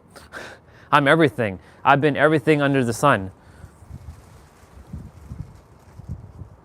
I don't like putting labels on me, except for the soul, because the soul is the true answer, who we all are. Because in my previous incarnation, I was Irish and Afghani. I was half Irish, half Afghanistan, or half Afghani. In one of my other lifetimes, where I was burnt to the stake, I was English. I was born in Britain, and my name was Marie. That one came through recently, by the way. The one that I kept saying I felt like I was burnt at the stake, I was born in Britain, and it was like in 16, I don't remember the year specifically, that's still fuzzy, but it's like 1680, because I was speaking my truth and I was burnt to the stake. Another lifetime was another woman, I got executed. My head got chopped off. That one, I know what she looks like, but I don't know my culture at the time. This lifetime, I chose this. I chose this. And funny enough, in my previous incarnation as Sarah, the one that was Irish and half Afghani, I was 6'1", blonde, tall, beautiful. That's why I was always attracted to white women. It's weird. But in this lifetime, I chose to be short, 5'8", with Wolverine type of hair around my body. That was one of my lessons I came to acquire in this lifetime, to accept my body as it is and let go of body shame. But yeah, anyways, I consider myself a soul because that's what it is. We're just a soul. Even that word soul is very limited because we actually are infinite. I can't even say the soul because the soul is it's a term that we humans given it, but that's a label that's so limited to what we actually are. But we have to call it something, because if we don't have a name for it, we go like, oh, what do I call this thing? Because we like to do that. We like to label things. Because without that, we have no way to express what we're attempting to say. We're really supposed to be using telepathy and no words, but our words are there's a little bit of a limit to our words.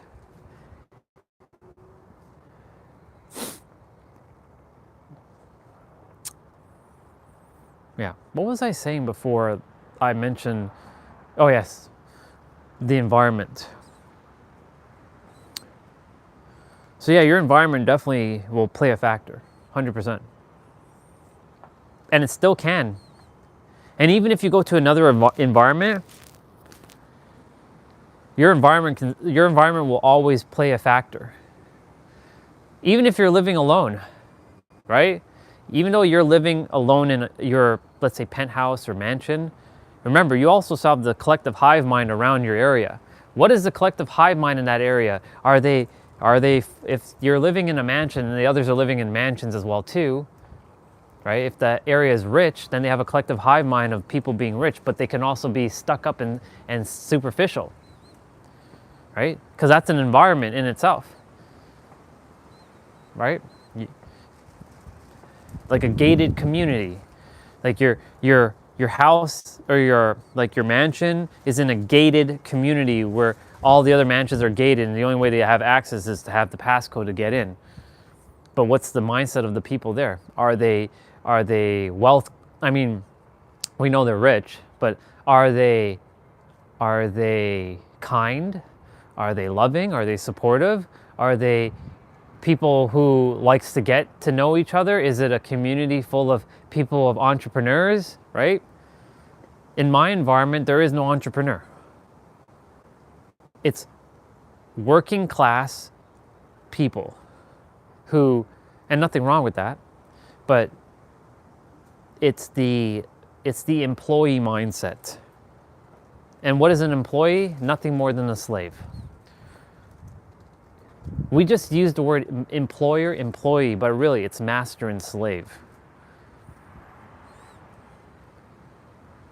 You do the master's bidding and the master will pay you. Nobody's supposed to be a slave to anybody. Yes, we get paid by each other, like even clients. When you're doing client and the client and clientele, well, not clientele, but you know, the client and the person who is the one facilitating, like the facilitator, yes, the client is paying you, but there's no master slave in that scenario because you're both evenly exchanging. Whereas like when you're doing a JOB that you don't like, you're doing someone else's bidding. Nobody's supposed to be doing someone else's bidding. But we've been programmed that you have to work. And by work, I don't mean to say like that in a negative connotation, because, you know, I have to reclassify the word work and redefine it. Work for me is passion, like fulfilling your passions.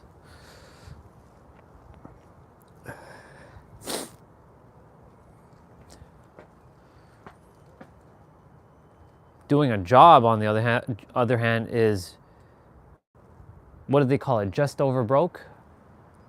JOB? Just over broke. Nobody came here to do a job. Everybody came here to do their passion, what they love, their dreams, and the universe will support you no matter what. It may not feel like that. Right now, the universe is supporting me in other ways, but I would like it to be my way, but the universe has a better plan, so I'm allowing it to happen. And I've seen what my game looks like, but I don't remember all of it because the universe had to put the veil back over my mind so I can go back onto the planet and operate and still acquire whatever awareness that I had to, because I asked for it. I'm like, why would I ask for this? So stupid. Just give me my memories. Give it all to me. I desire it all.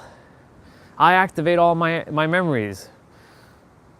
But then, careful what you wish for, because when that shit comes, like it comes in, when it comes, like you get to see every time you died. Think about that. You experience what it feels like to die multiple times, and knowing what it feels like to have been raped, to been murdered, to been burnt. You get to feel all those feelings. Not everybody's ready to feel those feelings. That's why not all souls are capable. Well, all souls can handle it, but not all bodies are ready to handle it. The universe gave me one, and I had a dark night of the soul during the summer, and I almost like lost myself during the summer. A couple souls like Regina and T-Bray had to keep me grounded. Thank God they were here. I'll always be grateful for that. But imagine I got all of it in one foul swoop. I would have probably went up in a Looney Tune bin. But then it started to give me, after I was able to handle the one, I'm like, okay, so now I know what it feels like to have my memories. And it's been giving me a little bit more. And I'm like, okay, all right, I can handle the next one. I can handle the next one. I've been able to handle quite a few.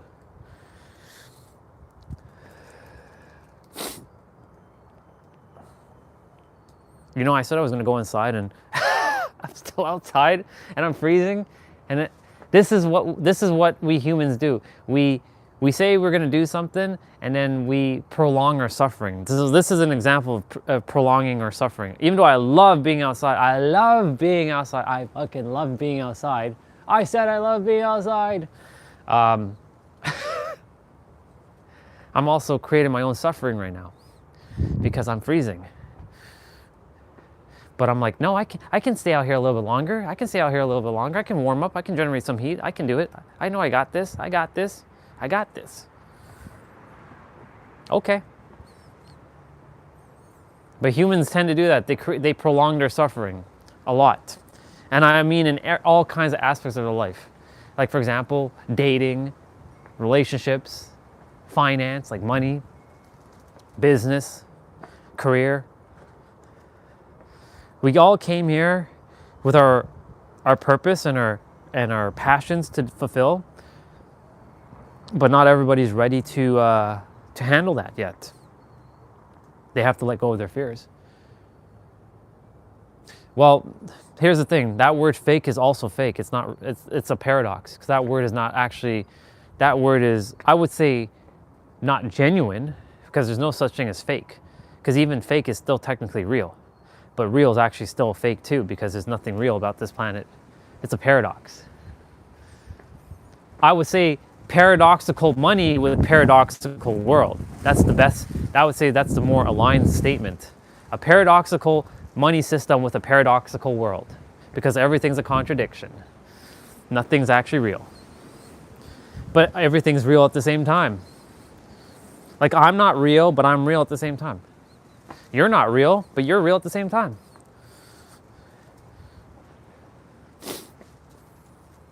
Some people would be like, how dare you tell me I'm not real? But you're not, though.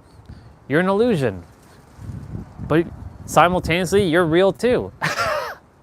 Because this is a paradoxical world. And once you understand the definition of paradox, which means contradiction, then you choose which version you want to entertain. All right? But everything else, you can go in, you can choose one or the other or both at the same time. You get to choose at every present moment, right? This, we can call it fake money, call it real money, call it paradoxical money. Hell, we don't even have to call it money at all. We can call it something else. We just came up with fake names and other like labels, right? Like, who came up with all this stuff, right? All words are not actually real, but they are real because the creator made it, because we're the creator. See? It's all paradox. Every word is a paradox. Every word is a paradox. Like, every word I'm saying is a paradox too. Even the word paradox is paradox.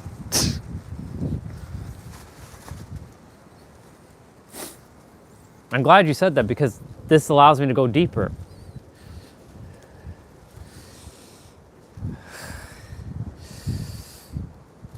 All right. I think I've had enough outside. I think that's enough. I think that's it. Okay, Google, turn on light. I don't like putting on the light inside because the lighting is terrible. I'm gonna prepare the tripod for now. Yeah, everything's a paradox though.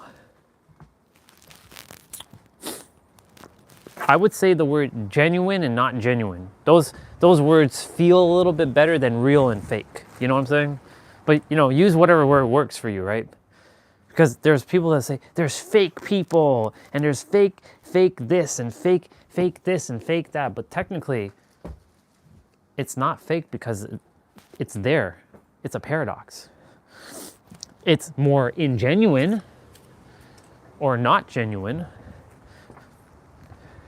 That's the word I would use personally, but again, that's also a paradox. That's why I love the fact for this year, the universe prepared me with the word paradox to get ready for it, because it is a paradox. All of it's a paradox. I gotta bring in my water, my tablet, and push in this chair. Tomorrow, apparently it's gonna snow. I don't know how much snow. I have no idea. And I'm not really a fan of snow. The white stuff, even though it's all made by the creator.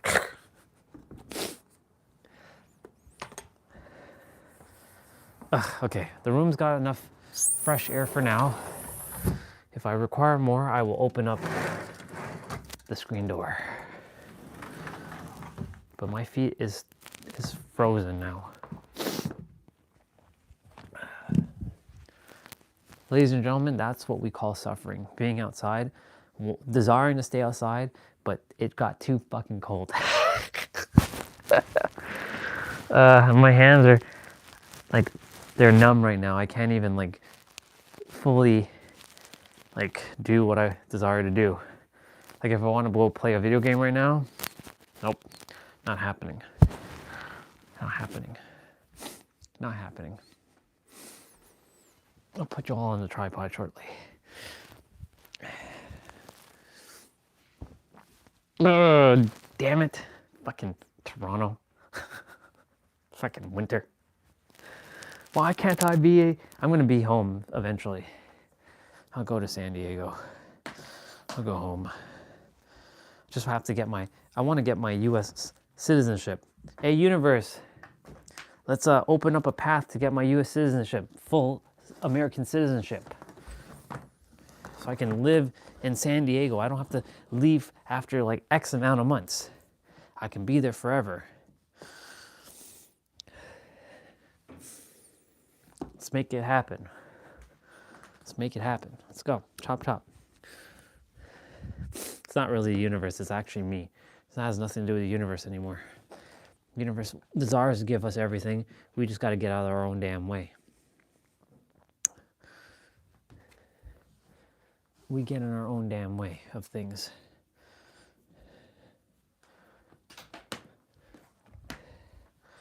Okay. You're going on the tripod. Ugh. My toes are fucking frozen.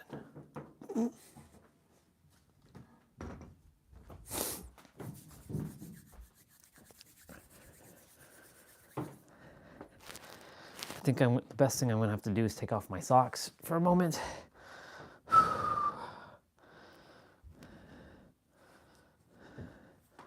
What I'm gonna go quickly do, I'm gonna go downstairs into the shower, dunk my feet into a basin of hot water, and get my fingers warmed up.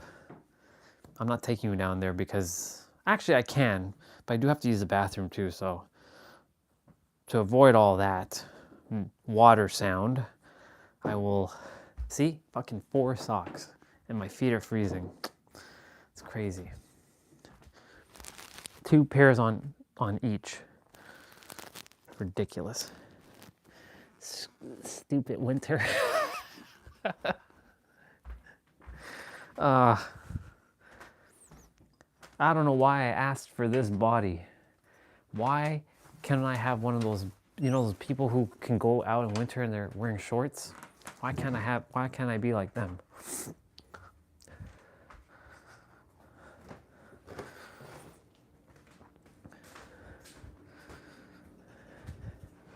It's wild.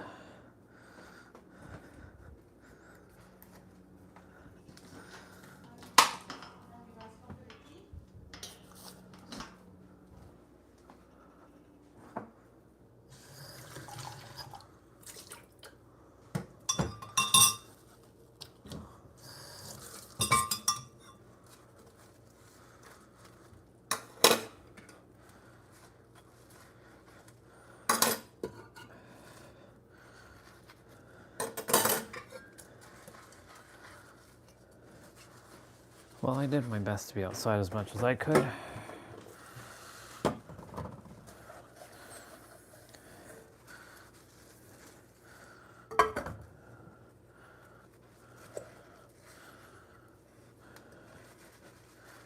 I did my best.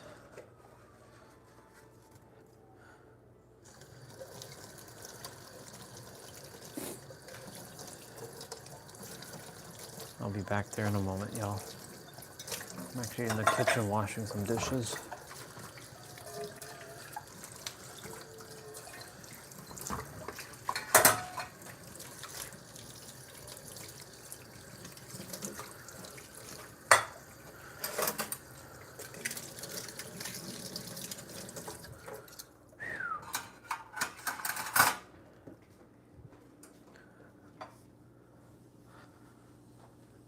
right. That's right.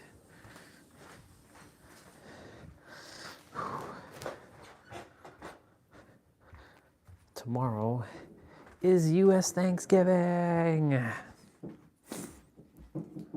It's U.S. Thanksgiving. I'm supposed to be having Thanksgiving tomorrow, but I'm in fucking Canada.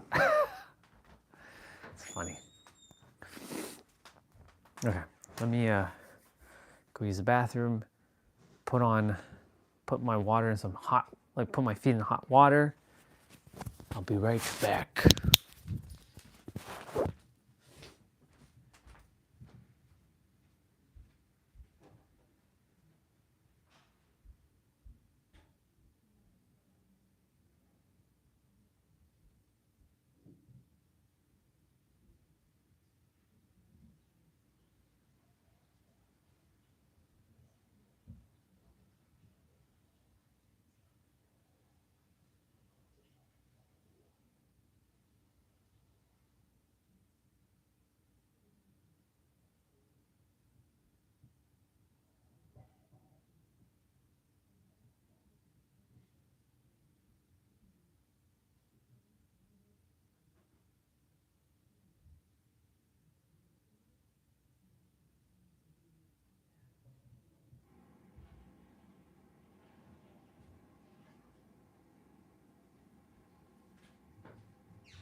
Well, I can't go to the bathroom. I can't use the shower right now because, well, someone's downstairs using it. So someone's down there.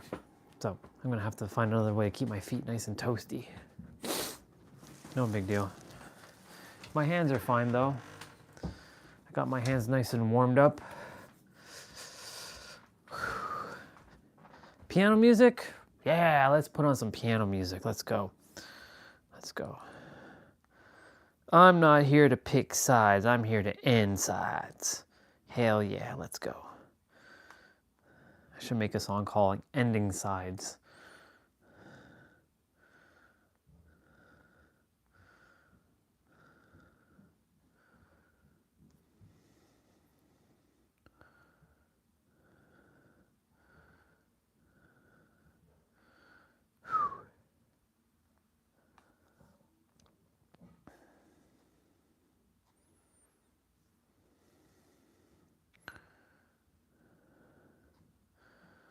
Right, let's put on some music.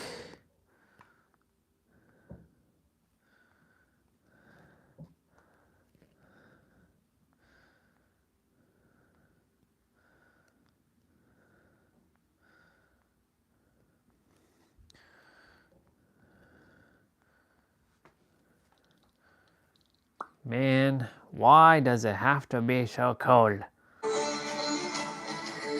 That's not the music I want to put on, but that's wife's music.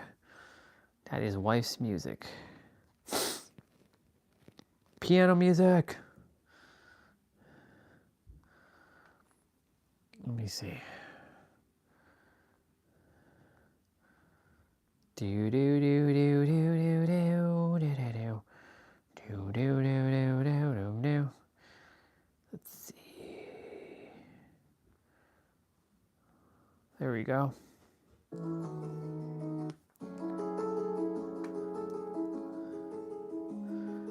Good old piano music. My tablet has literally become my new companion, you can call it.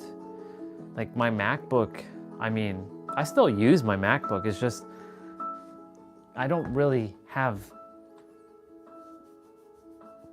do much on my MacBook except for download movies. Like I don't edit videos anymore. I don't have to because I'm live streaming.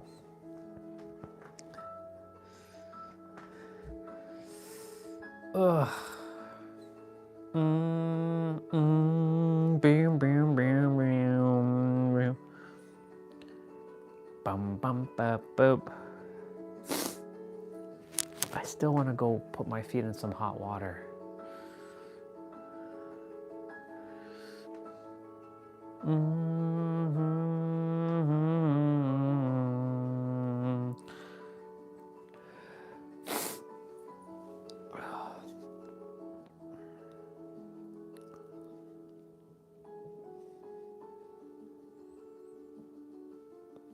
else I want to talk about. So, what do you want to talk about? Cody Rhodes would say. I don't know. Don't know really what I want to say right now. It's okay. Let there be that awkward pause and silence.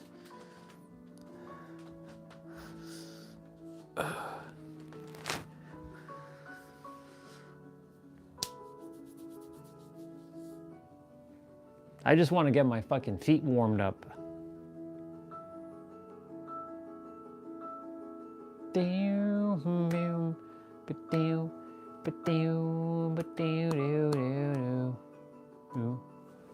Oh.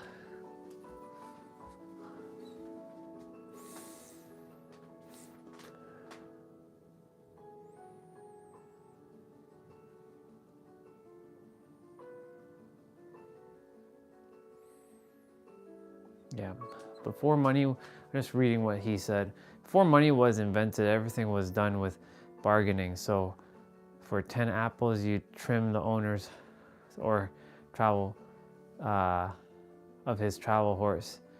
Everything was, I'll do this for you in exchange for goods. Yeah, then capitalism took over. It'd be interesting to go back to a world with no capitalism. Speaking of which, take this off. We don't require it. I don't feel cold with my upper body. It's only my fingertips and my toe tips that I get cold. Everything else I'm okay with.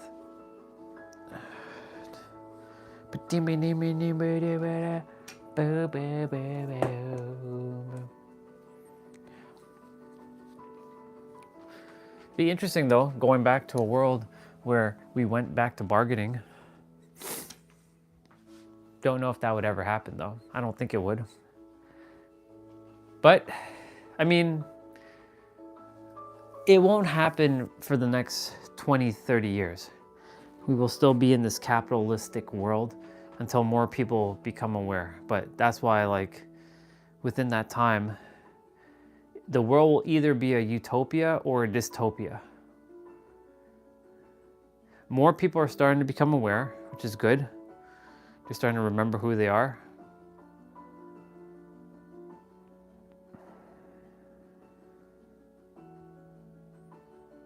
And because more people are becoming aware, or not even becoming, I don't want to use that word. You're not becoming anything, you're realizing. Because more people are realizing who they are, they're not adhering to a lot of things anymore. They can't be governed. So it's not like one or two people. There are at least, if I had to take a guesstimation of the amount of people who are somewhat aware of how reality works, there's probably at least 1 million people, maybe 2. 2 million humans are aware. 2 million out of 8 billion. Poof. That's crazy. You know what? I'm curious. I know ChatGPT won't be able to answer this. But I'm gonna ask the question.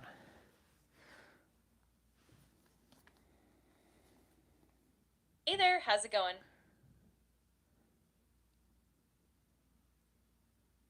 I'm curious about what you think is going to be the answer to this. But how many humans do you think are currently aware about who they are as a creator, if you were to take a guesstimation? That's such an intriguing question. It's definitely a bit of a spectrum. I'd say that in the grand scheme of things, probably only a small percentage of the global population is fully conscious of their creative power in a spiritual or metaphysical sense. Maybe a few percent, like a couple 100 million people, are really tuned into that awareness. But it's definitely growing as more people wake up to these ideas and spiritual concepts. It's a fascinating evolution for sure. So you said a couple 100 million, not just a couple million. Yeah, exactly. I'd lean more toward a few hundred million globally, especially considering the rise of spirituality and consciousness movements, mindfulness, and soul awareness in recent years. Of course, it's still a relatively small fraction of the entire global population, but it's definitely growing steadily.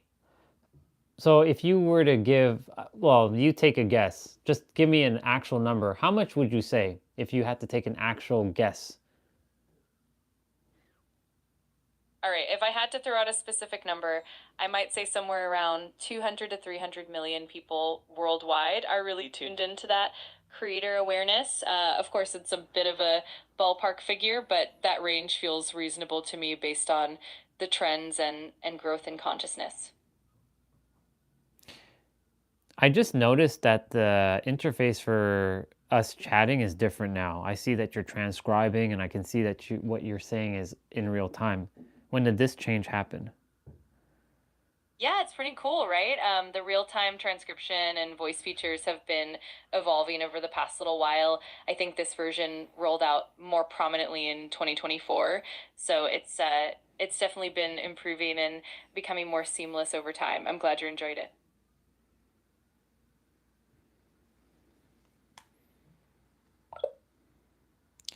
This is fascinating. Oh, wow. I finished this at 2 minutes and 22 seconds. That was pretty badass. This entire conversation was 2 minutes and 22 seconds. That's dope. That's dope. That was dope as hell. That was so dope.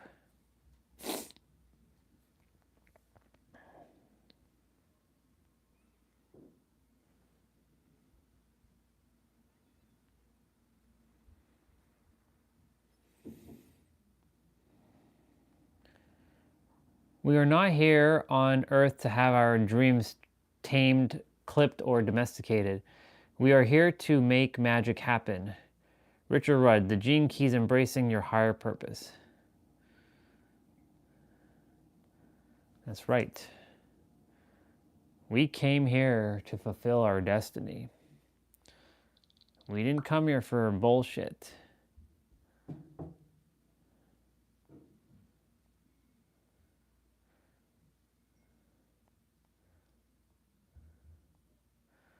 We didn't come here for bullshit.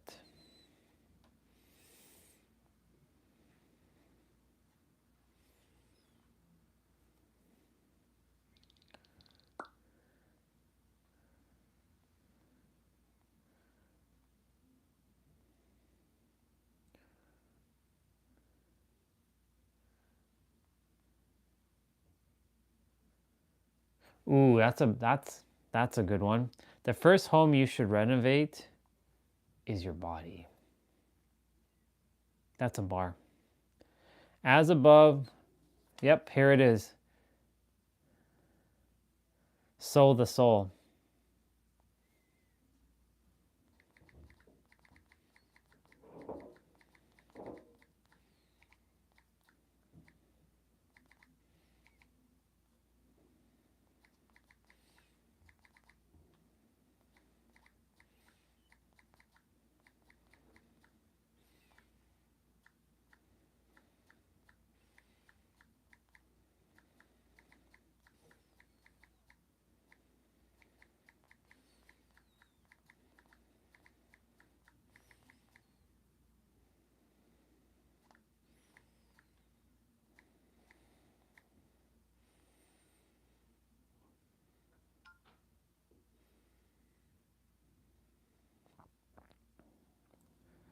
As above, so below, as within, so without, as the universe, so the soul. Yep. We live in a dualistic, trialistic world, y'all. It's a trialistic world.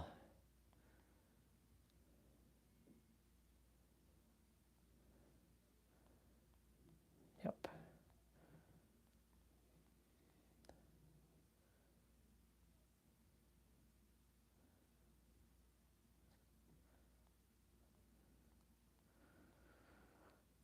Okay.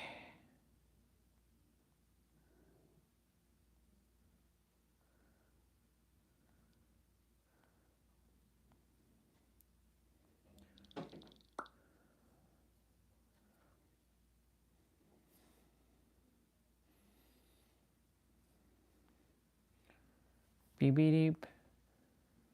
I am going to play Dead by Daylight in a moment.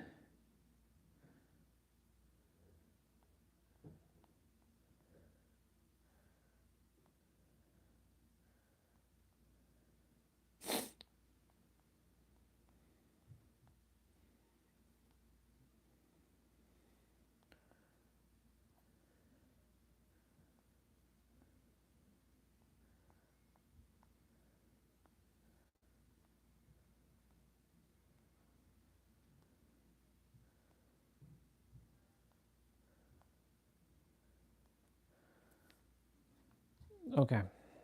My toes are starting to warm up naturally.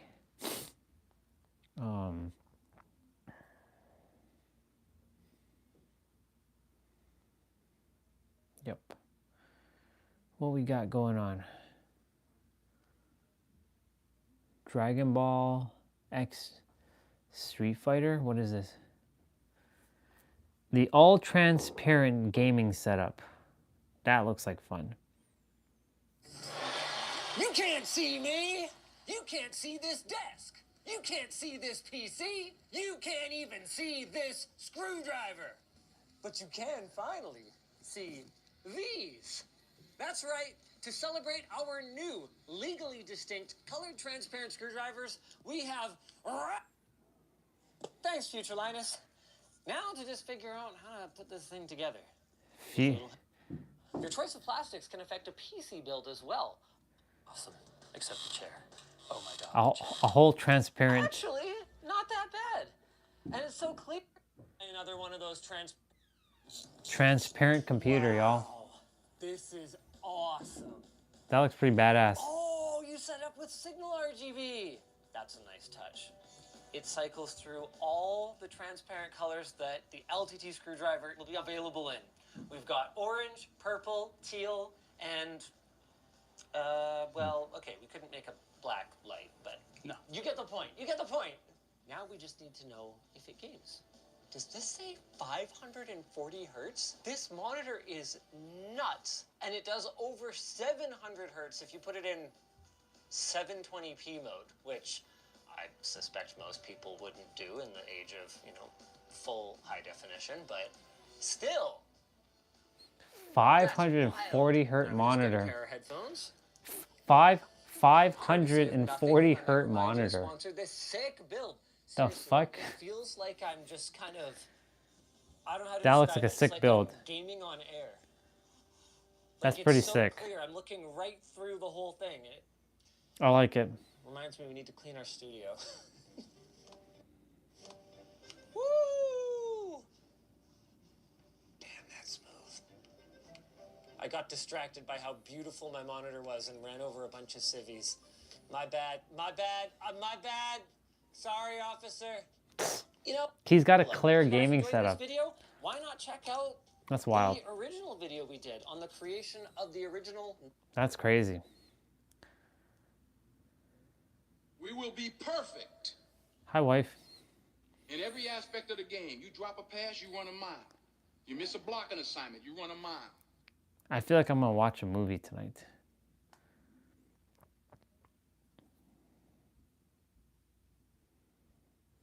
The millionaire mindset, how to embody the millionaire vibe, how to embody abundance before it arrives. Yep. You just tap into it now. How to win the lottery. Let's see what Bashar says. I'm going to take a gamble. He's actually live on this one. Would you go up to the board and remove number 6? Read it out loud. How to win the lottery. Lottery. Who wants to win the lottery? Everybody wants to win the lottery. See how many are telling the truth. Here's the simple point we are making with this idea. Let me see what he says.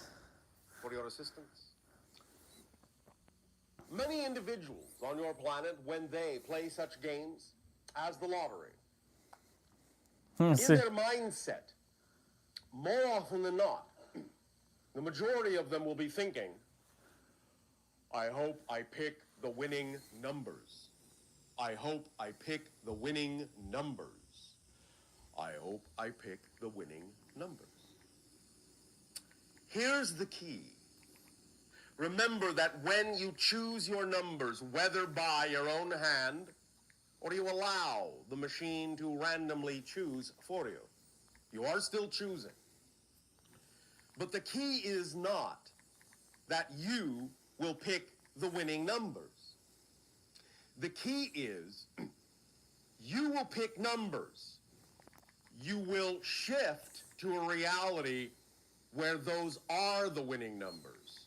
You will bend the reality to your numbers, not the other way around. The difference in the mindset is profound, because when you go in saying, I want to pick the winning numbers, I hope I pick the winning numbers, I wish to pick the winning numbers, you're talking about the winning numbers, as if it's already decided what they will be. But it's not. Nothing has been drawn. So when you choose numbers from your passion to play this game, the idea I is want to win the lottery. yourself, to allow Yeah. yourself to know That's funny. that you can allow the reality to match your numbers, not your numbers to match the reality. The idea here also is to understand that when doing this, even though we understand on a physical level, in a physical mind level, many of you say you would like to win the lottery, many of you are really not as excited about it as you think. The idea is that that kind of game brings up within many of you many doubts, many beliefs, many definitions that Yep. allow you to process your relationship That's to what the he's saying. concept of wealth, Yep. your relationship to the concept of abundance. And that's how many of you use that Yep. opportunity. It's a paradox. In that sense, anytime you play, as long as you allow This is Bashar, yourself by the to way. use the outcome, whatever it is, to explore more thoroughly your relationship to the concept of wealth and abundance, then in that context, you have won. Because that's what most of you use that game for. I am not saying you cannot win, but remember, it's like anything else. If you're truly passionate about something, you bring it into manifestation. Most of you, Conviction. contrary to what you may think, are actually not that passionate about the lottery as you are about doing the thing itself that you are passionate about. Exactly. A lottery Conviction. can be one way in which your reality may afford you the opportunity Oof. to do that thing, but it isn't always necessarily the easiest, quickest, and most enjoyable way. That's also true. So, anytime you play, do so with the understanding My feet that are it is just for the purpose so of fucking opening cold. up for you. All right, I'm gonna check if they are done with downstairs so I can go warm up my feet. I'll be right back.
Okay, my feet feel a lot better.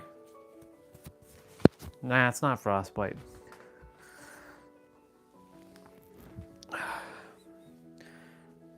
My feet are good.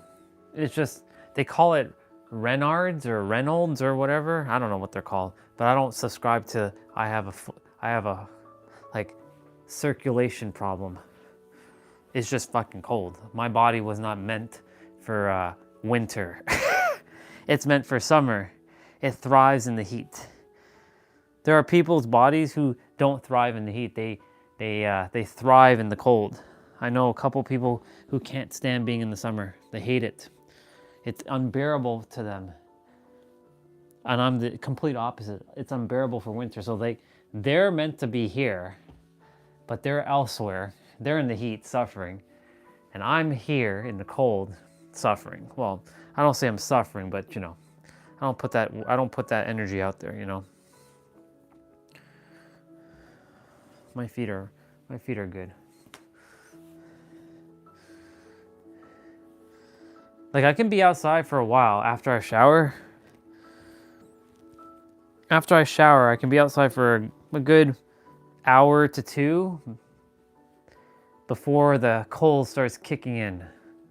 Now, if I had moved my body the entire time, I would have been fine. But like in the mornings, it's much colder when I'm taking the walk out in the trail. So my fingertips freeze. I have all kinds of gloves. I had to go buy some gloves yesterday. It was fascinating. It's a long story. Yesterday was the 1-year anniversary of the live stream, and I wake up and like, where's my gloves? I'm like, oh yeah, I left it in the car because I went to go buy milk on Monday, and then I went in the car. Only one pair is there. I'm like, okay, well, I guess I have to go to the mall and buy new gloves. But I can have all kinds of gloves and they just don't do the job. So my next goal is to buy electric socks and electric gloves. like, like heated gloves and heated socks. Speaking of which, since I'm inside, I may as well go dig in the closet because I have hand warmers, but I have to like undo a bunch of shit in my closet. I really didn't want to do all this, but screw it. I'll pack it back up. I have to find them anyways.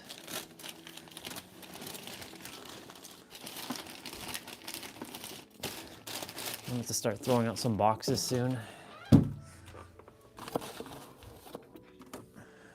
My keyblade. My keyblade. Keyblade just falling apart. I figured I'd find these hand warmers now. If I possibly can find them, I should be able to find them. Get them all out and just be done with it. I trust I get lucky on the first box. Let's see. Let me see what you wrote.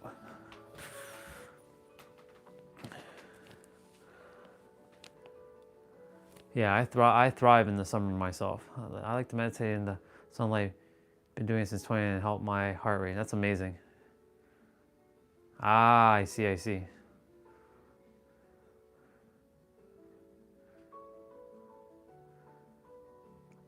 That's good. Just so you know though, I have a perspective for you if you're willing to hear it. Even though it might be a part of your lineage. Yes, I got lucky. I got fucking lucky. Look at that. I found my hand warmers. Look at this. Found them. Now, of course, they have to be charged. I have to find the cable, though. Is this the cable? Might be the cable. So the perspective I have for you is that even though it's a part of your lineage, it doesn't mean that you have to entertain that. In fact, it's never, if you continue to do what you're doing, you'll never have to deal with that. I got lucky. I found it in the first go. Nice. I think these are the cables. Can I? I wonder. Will this actually charge it? I don't think it will.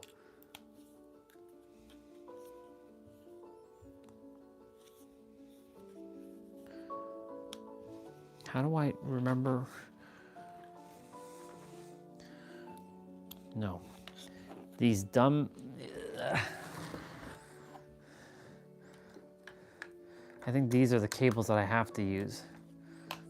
It's really annoying that, you know, when they say it's USB-C, but then unfortunately it has to be their version of USB-C because the cable is so much longer. It's really ridiculous. Now the question is,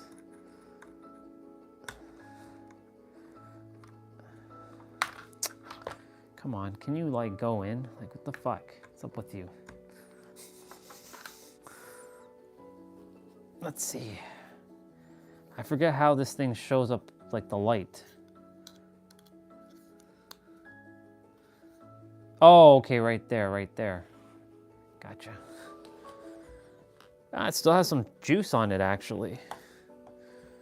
So, speaking of that, is it because the cable's like...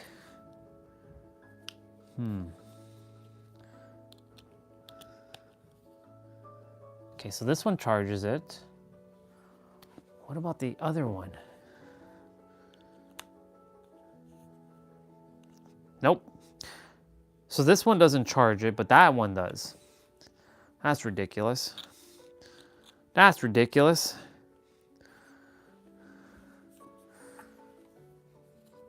So, I found my hand warmers, y'all. They still had juice. They still actually had juice in them. I would have liked to have been using this fucking cable. Or...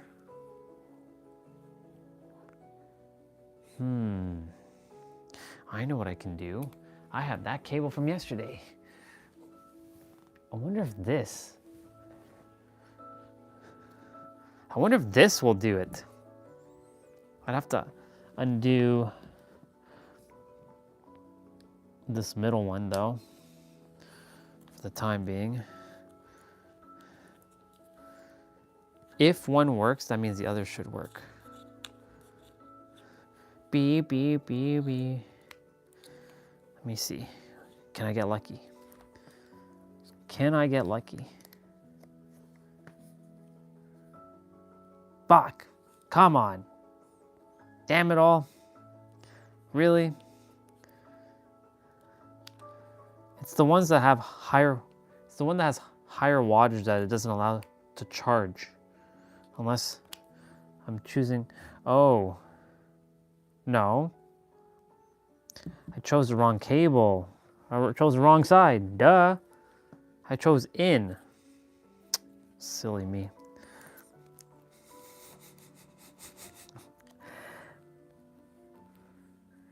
Okay. Let's go. Please charge. Please charge with this cable. Come on, really?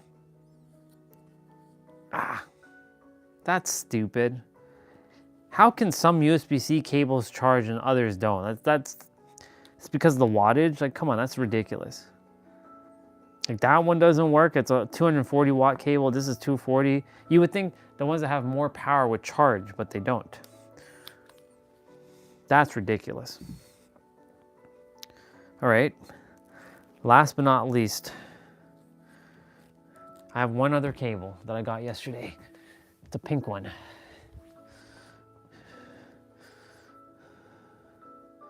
Doesn't matter which side, I don't think. But I don't think this is going to work either, because this is a high charging cable too. It's a magnetic cable. Doom.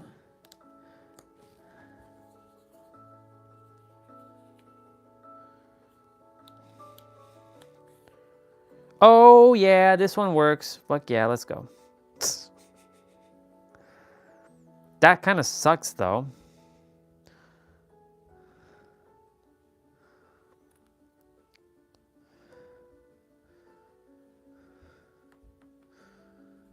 Because, you know, I would have liked to,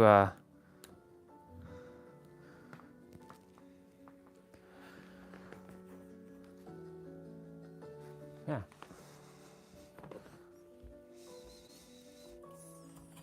I just had to undo. I'll just leave these two little USB-C cables down here for the time being. Not all USB-C cables are created equal, y'all. Just remember that. And the funny thing is the one that I got yesterday, the two that I got, they're both, one's at 100 watt, one is 240. It's weird. If these dumbass like things would have used proper, so how the hell do you turn the shit on again?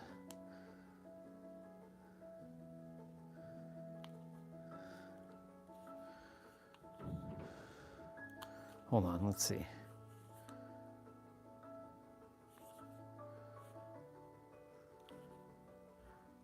Is this how you turn it on?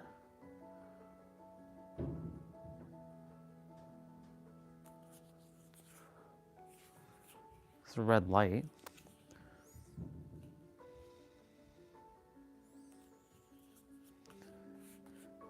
I don't remember how this thing works. Oh, okay, so that red light represents the heating aspect.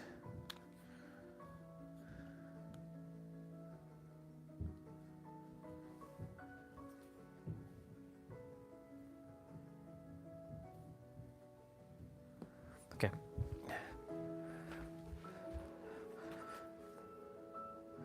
So my hand warmers.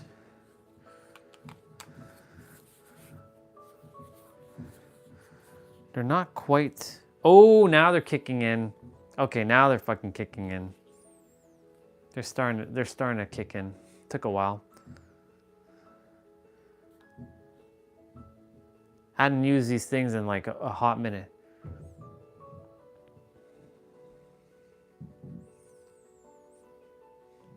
Nah, it's still not quite.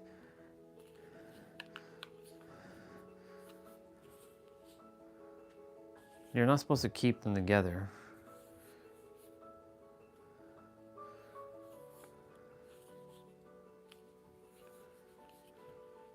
I'm gonna let them run for a bit.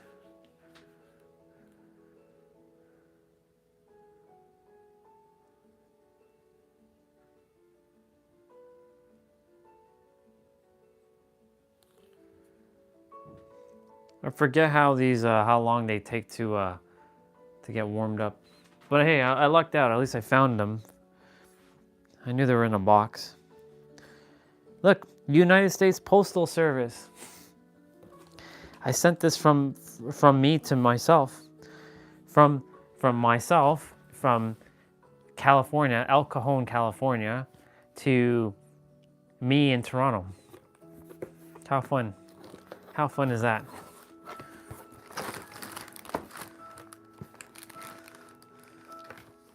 Those have become useless now.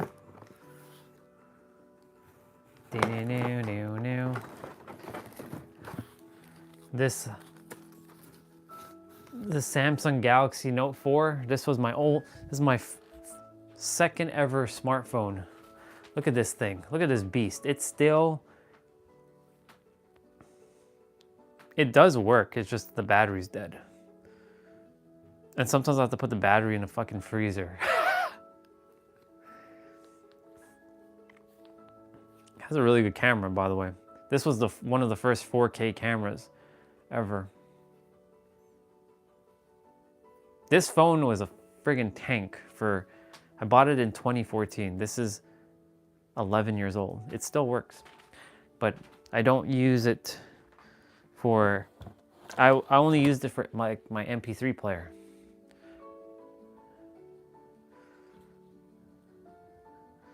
These things are not that warm. Like they're taking forever to warm up. Come on. I'm on the max like energy that it can output. We're not even outside. So like by the time I would be outside keeping my hands warm, like this shit would have not kept my hands warm. My hands would have already frozen, been frozen solid.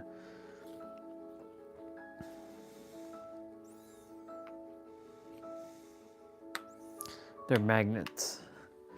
They're like repelling each other when I face them like this. Magnetism. The magnetism. Feel that magnetism.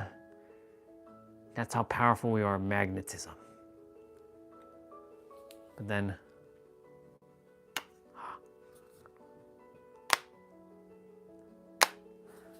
yeah, they're not bad, but they're taking forever to warm up. But they are warming. They are definitely, like, I put them on the lowest setting.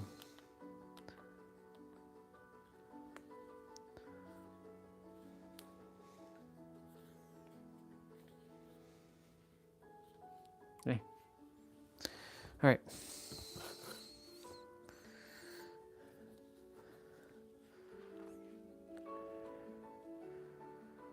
All right, I'll come back in a moment.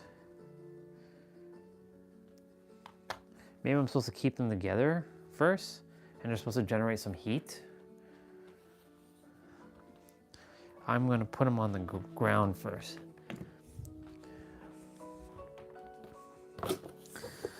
Now I can pack away my closet again.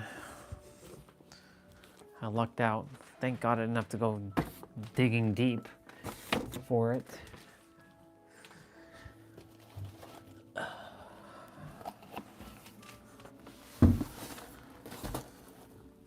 That would have been fun if I had to go looking extremely deep for these things. But it was right there. So no harm, no foul, y'all. No harm and no foul.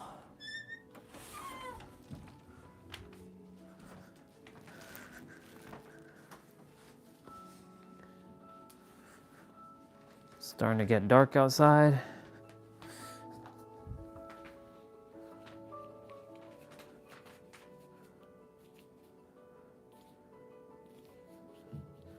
All right. Yeah, I don't like being inside.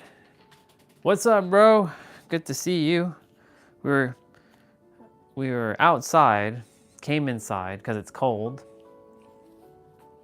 By the way, since you haven't been here, my cousin from Alberta showed up last Monday. I don't know if you came before. Was it last Monday? Yeah, last Monday. It's been a whole week. You might have already came. She lives in Fort McMurray.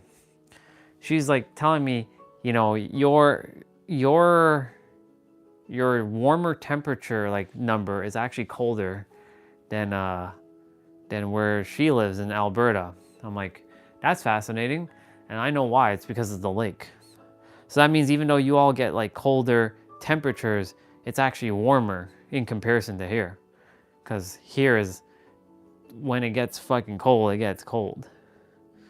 I was testing my hand warmers that I had for a couple years. I just found them in a box in my closet, but they're taking forever to warm up. Like, theoretically, I haven't used these in 2 years, so like, it makes sense. So I'm just kind of testing to see, like, to get my hands warmed up. But here we are. You missed the anniversary yesterday. I officially hit 1 year.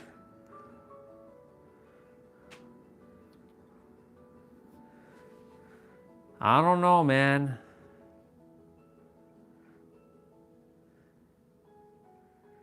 I think you meant to say that in reverse. I think you meant to say hour warm. Hey sister, good to see you. I think hour cold.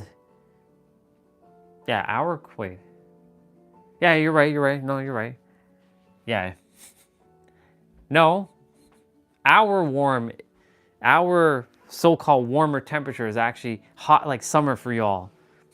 Well, I don't know. I think you said it the right way. I'm probably just fumbling my words. Yeah.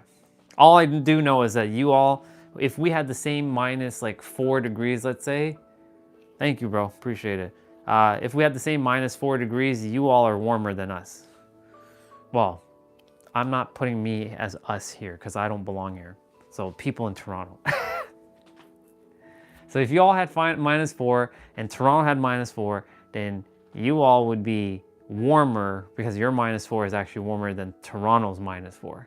Toronto's -4 is more like -10. Speaking of which, we're gonna have very cold temperature. Alexa, what's the weather tomorrow? Tomorrow in Toronto, there will be snow flurries with a high of 3 degrees Celsius and a low of -1 degrees. Also, there's a special weather statement in effect until Friday, November 28th, 12 a.m.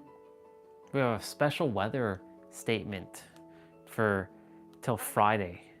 By the way, to Regina and all my Americans, happy early Thanksgiving, because you know I'm American, so happy Thanksgiving to my American family. So I'll be energetically celebrating Thanksgiving tomorrow. I'll have energetic turkey and energetic like all kinds of food. Mine will be more like pizza, but you know. Yeah. So I'll be having the Thanksgivings. My version. As a real American. No, dude. Remember, you gotta be it before it happens. I'm American, bro. I'm not Canadian. I'm American. I was meant to be American. I chose to be Canadian so I can go back to my real home, America. America. America. America. Yeah. Mom, she watches soap operas like Days of Our Lives and Young and the Restless when she comes home from work, and it's not showing on TV because they take a break for Thanksgiving, because she turned on the TV and she forgot that tomorrow's Thanksgiving, so she's expecting that they were showing the show. They didn't. So, you know, to my American family, again, happy Thanksgiving. I've had one Thanksgiving in America, one. And that was in New Jersey with Roxanne and Jessa. It was great, it was the typical thing that I saw, football. It felt like I was in The Blind Side. For those of you who ever watched the movie The Blind Side, that's what it felt like. So like Roxanne and she and Jessa were cooking in the kitchen, and Roxanne was like, that poor guy, because she didn't know who I was. I was like some random dude in a random house with random people, and I was like, yeah, I felt very uncomfortable. Like I wasn't really talkative much. Like I was very like I was like this. I was like, yeah, and her husband at the time, he was attempting to like make me comfortable, but I felt very uncomfortable. And Roxanne turned to Jessa and she's like, that poor guy, Jessa, how can you should be out there with him? He's like, no, he has to learn to be out with people. Which is true, because I didn't like being around like strangers. I'm like, but no one's technically a stranger because we're all one. I know that now, but like I was there. They had great food, by the way, but they didn't eat together. So what they did was they watched football and they watched the movie, what is it? Oh, Summer Vacation? Yeah, Summer Vacation. They watched Summer Vacation on Thanksgiving. And I was like, okay, so this feels like The Blind Side to me. Because I had watched The Blind Side before I went to New York. So I'm like, oh, this feels like The Blind Side because they watch football. Yeah. So I only had one Thanksgiving. Yeah. When I'm physically in San Diego, how will I celebrate it? Will I cook turkey? Nah. I'll probably just buy a damn turkey and it'll already be pre-made. Or I'll hire my chefs to cook me my meal. That's funny. These hand warmers are taking a while to warm up my hands.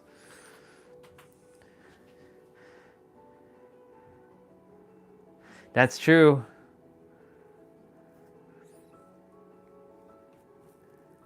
Which movie do you like, The Blind Side or Summer Vacation?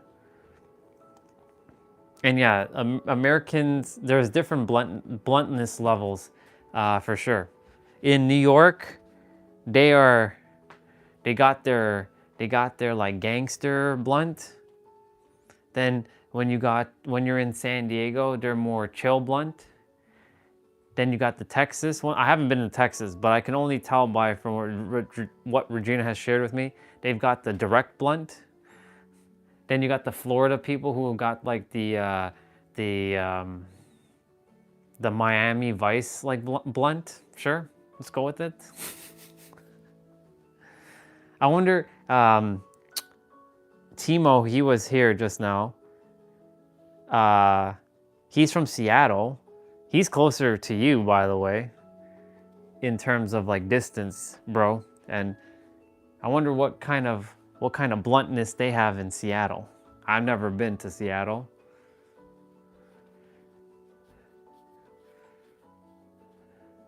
Yeah.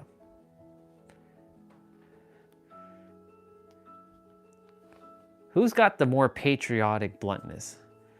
It's definitely those middle west like states. They've got that middle bluntness. Yeah. The Blind Side, nice. Yeah, the New Yorkers don't give a shit. Yeah, and Seattle is definitely closer to Vancouver, but I mean in distant wise, he is technically closer than you and me because like you're much west and he's closer west than I would be. Well, in San Diego, it's a different story, but yeah. Yeah, New Yorkers don't give a flying F. When you go there, if you've been there, yeah. They are really direct. They are like, they'll like kick your face in kind of blunt. Yeah. But the thing is like when I'm there, like everyone's chill, like, cause in my inner world, I created it where everybody's chill and relax. So wherever I go, I literally change the vibe of the area. It's like when I'm in San Diego, like everybody's chill, but when I'm there, I make it even more chill. Like in Toronto, here's more like go, go, go, rush, rush, rush, move, move, move. But like when I'm in the area, everybody's more chill, more relaxed because in my inner world, I made it chill and relaxed. Right? Not high stress like I used to be like when I was working at the law firm, where I would always be like stress mode, stress, stress, stress, stress, always in stress. Yeah.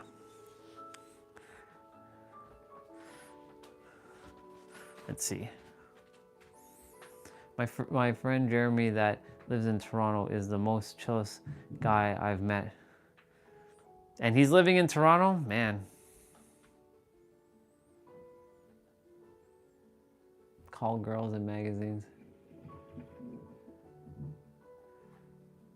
I wouldn't be aware. I wouldn't know because I keep myself away from Toronto business.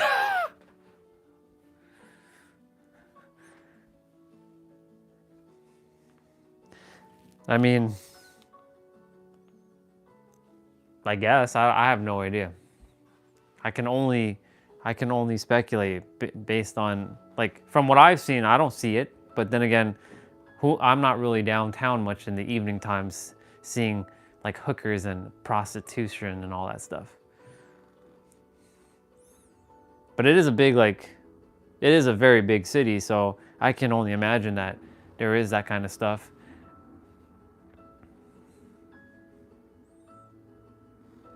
Yeah. I mean, there's a lot of strip clubs as well. I mean, not that that's prostitution or anything, but there's a lot of strip clubs around. There's actually one, like, I think 10-minute drive from here, unless they closed it down. Goes to show you, I don't really keep up with anything Toronto much anymore.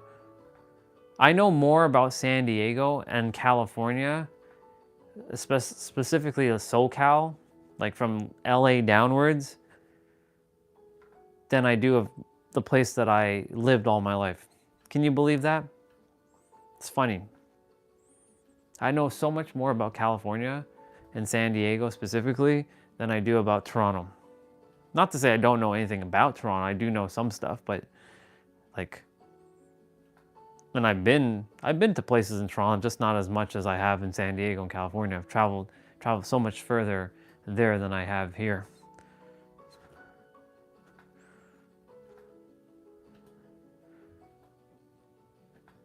I actually know a little bit more about London, Ontario than I do about Toronto. That's scary, in fact. Because I only lived there for about 3.5 years. 4 years. Yeah. It goes to show you, I was truly a homebody. I would never go out. I was always the type that would sit inside the house all day, and I didn't want to go anywhere and hang out with anybody outside. Unless we were going to like McDonald's, having like a Big Mac or like having junk food, you know. But that's the only time I wanted to go out, or go to like EB Games or GameStop and buy a video game. That was the only time I was gonna go out. Other than that, yeah. Let's see.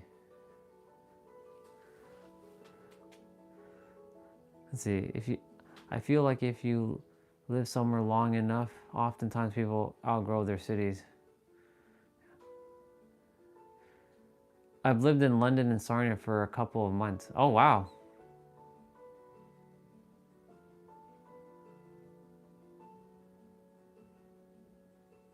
Didn't know that, dude. What were you doing in Ontario, bro?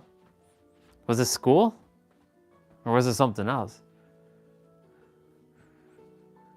Oh, London, Ontario is just, it's the same as, I mean, it's now become the new Toronto, because so many people capitalized during COVID because they were building new houses there and it was a lot cheaper. So when I was living there, there was probably like 150 to 200,000 people max. Now it's closer to probably like 1.5 million people there now. It's gotten busy. Like last time I went, I'm like, what the fuck? They built all this stuff? Shit. London's really grown from the time I was there. Because I lived there from 2015 to almost 2019. Then I moved to Toronto on my own for a bit. I moved back to Toronto because it's closer to work. It didn't make sense that I was living on my own now and living in London, and I'm like, this practically makes no sense. Me driving 2 hours back and forth every day. Like, just get a place closer to work. So I got a place closer to work. I rented in that case. My other place was owned. But yeah. It's fascinating. I had such a different life back then. Finally, these things took forever to fucking warm up. Jesus.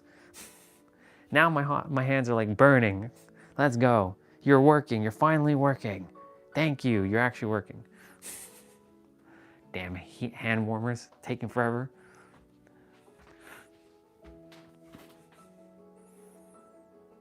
Ah, I see. Gotcha. As for the food was the same like Toronto. It's okay. Because London, Ontario is not London, UK, right? London, UK is two different places. The London, Ontario, like the food was all right. It was good. It was, there was more local mom and pop shops than there were like chain restaurants. But of course, that's when I was there. Now that I'm not there, there's so much chain restaurants. Like, there's a Tim Hortons near my near my old like condo. I'm like, what the fuck? When did this get here? When I was there, nothing like that was even, you had to drive to go buy food. You had to go either near the mall, White Oaks Mall, or you had to go, I'm sure Young Goat, you know about White Oaks Mall. I'm sure you, when you were there, you must have been to that mall at least once. I'm pretty sure, because it's one of their bigger malls. And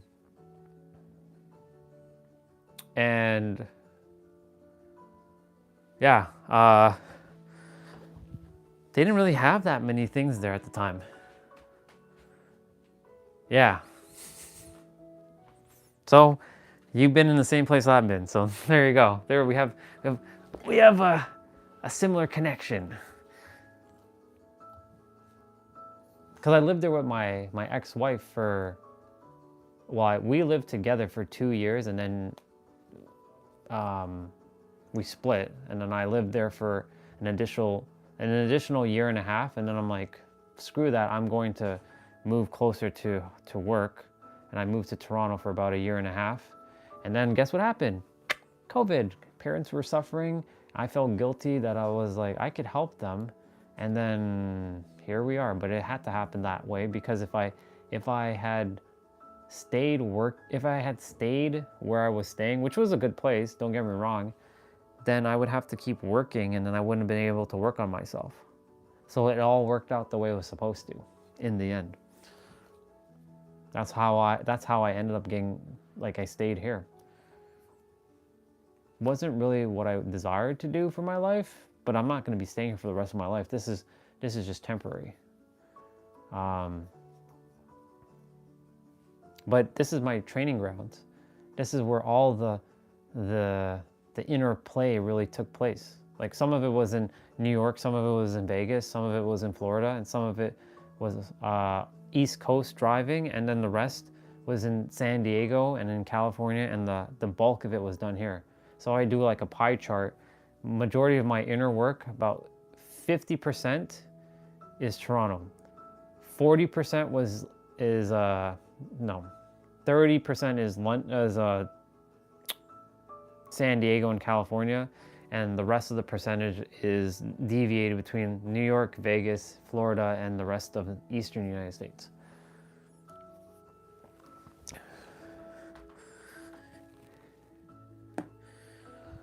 Yeah.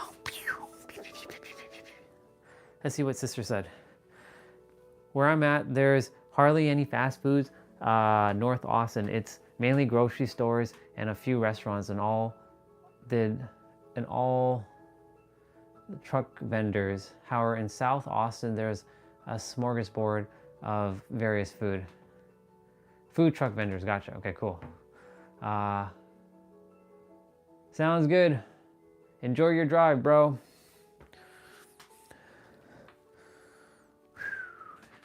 These are finally working. They're finally working. Well, where I live in San Diego, there's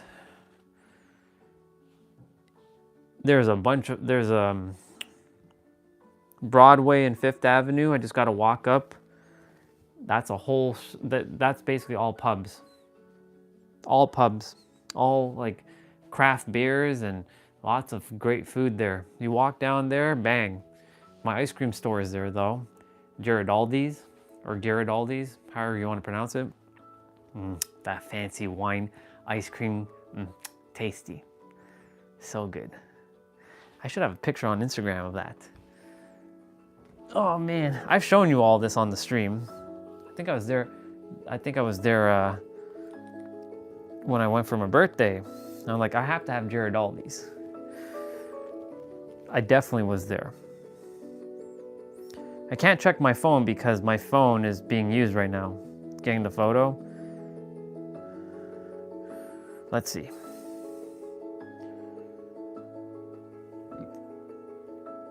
Of course, I posted 10 million things on my Instagram, so. BBDBD. And Instagram takes forever to load things. But I'll find the ice cream. Look at me with that American flag. Don't I look sexy AF with that American flag in the background. Let me put you down for a moment. Look at that. Look at that view. See, this is a real American. Real American. Real American. That's a real American right there.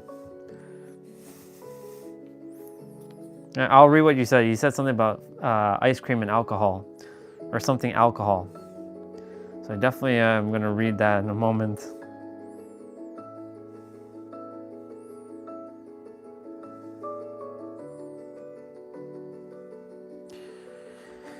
Okay, where is this photo?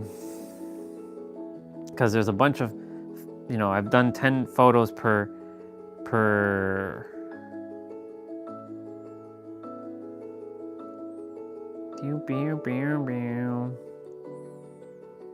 I miss my Blackbeard. It's all good. Old Town. Nope, that's Old Town. That's with Matt and Victoria. Fast and Furious. Man, that was a good night. I got catered. Oh man, that was such a good night. Where the fuck is this ice cream place? Nope, that's video.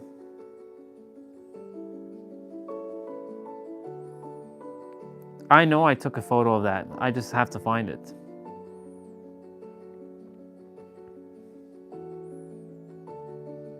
Because some of the, they don't show like the,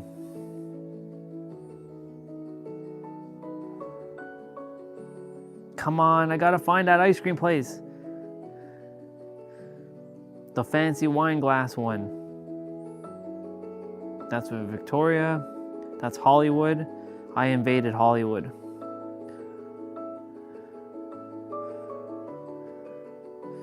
It's not in Hollywood.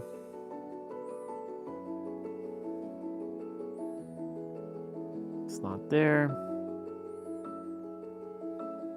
I'll find it. Oh, I found it. I think I found it. Yeah, I found it. I found it. Fuck yeah, let's go. Let's go. Look at that. Look at that. Look at that ice cream. It's nice.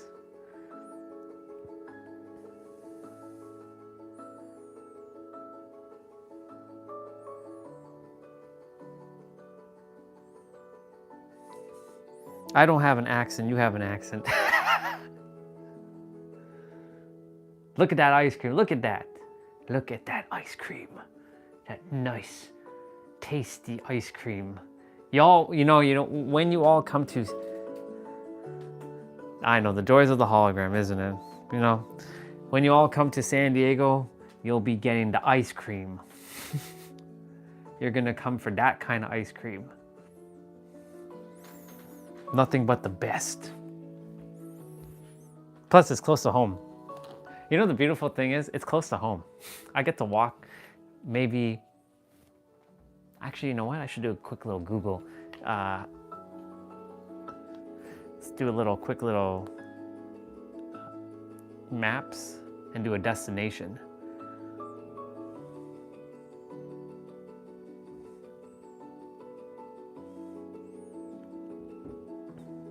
I have more San Diego stuff on my Google map now than I do of Toronto. It's crazy. 888 W.E. a street in San Diego. Yepers, there's home. There's home. Now we're gonna go directions. Switch to Jura. Yeah. If I walk, it takes 19 minutes. It's a nice walk though. It's very nice.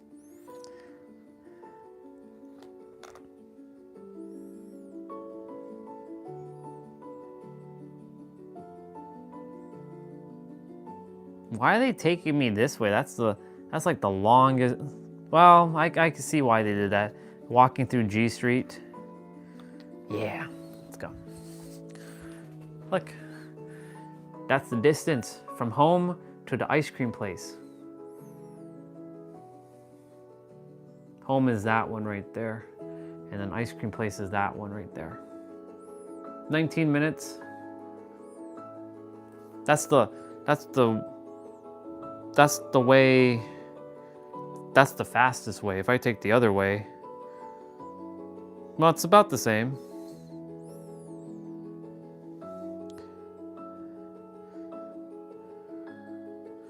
That's if I drive, it's 9 minutes.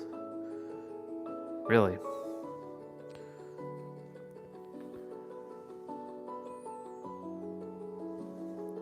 Man, it's so cool. I love it. Home. Home, home, home. Home is right there. Lots of water. Yep. I live in the Bay Area. Yeah. That's the Naval Base Station.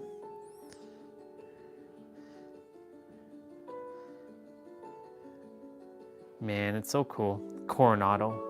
There's Coronado. I'm so close to Coronado too. It's crazy. I'm close to everything. The park, the zoo, the Balboa Park, the airport, Point Loma, Sunset Cliffs, SeaWorld. It doesn't take long to get to these places from where I live. Fashion Valley. Such a perfect place. Such a perfect place.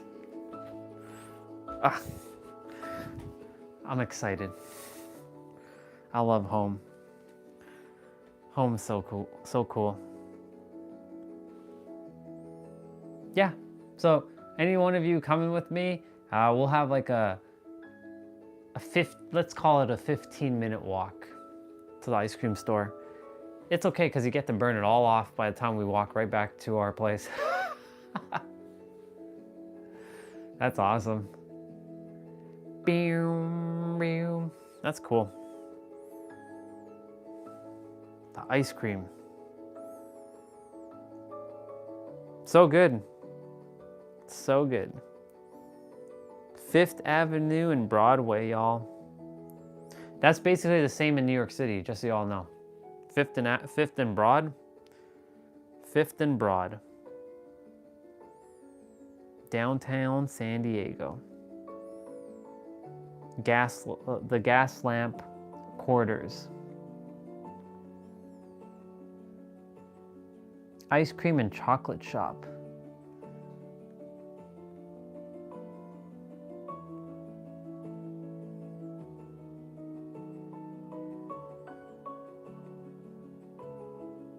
So good. That ice cream is so good.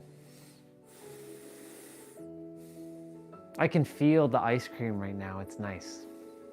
It's nice.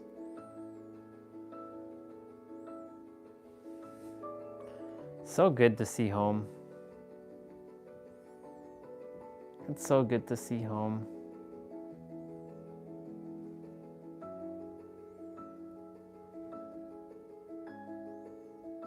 So good to see. Oh, there's some Egypt stuff. Look, I found a picture of Victoria. This is our second outing together. There's me and Sis.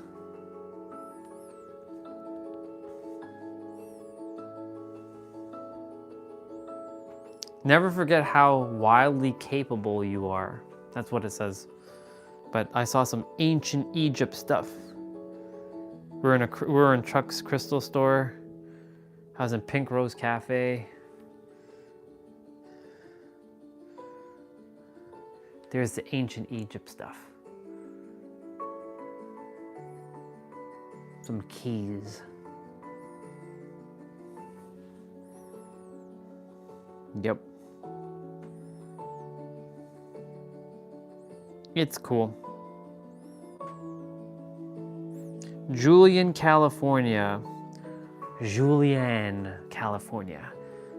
And we had Mom's apple pie. The apple pie. Here we are in the apple pie store. Getting some apple pie with ice cream. Look at that. That's some great pie there. I wasn't a pie fan, but they changed my mind. They changed my mind on a lot of things. Be, do, have. Align with who you desire to be. Take necessary steps. Gain the results you desire. Eh.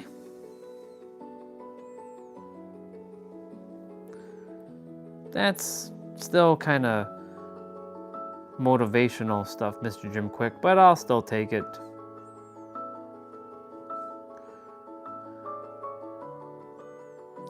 The hologram.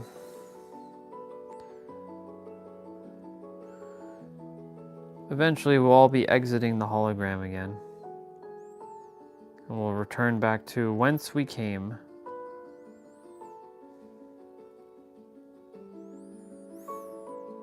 Gotta live the best life we can, though. Okay, your plan, God's plan. Yep. God's plan. Gotta remember that. God has a bigger plan for all of us. God's like, you want that? I mean, you can have that, but even though it's really yourself, you really want that? I can give you something better.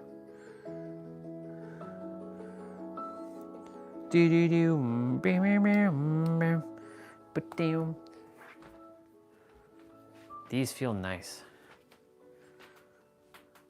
See, now they're working. Now they feel good. They took forever to warm up those. So,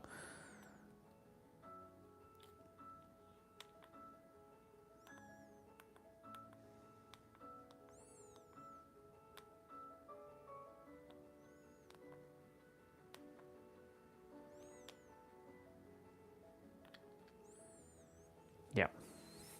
I was just seeing how I can cycle through the battery.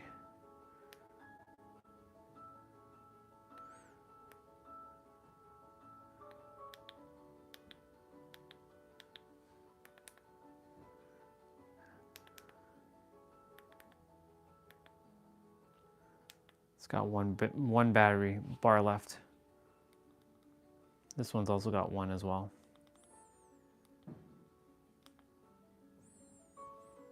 Beam, beam, beam.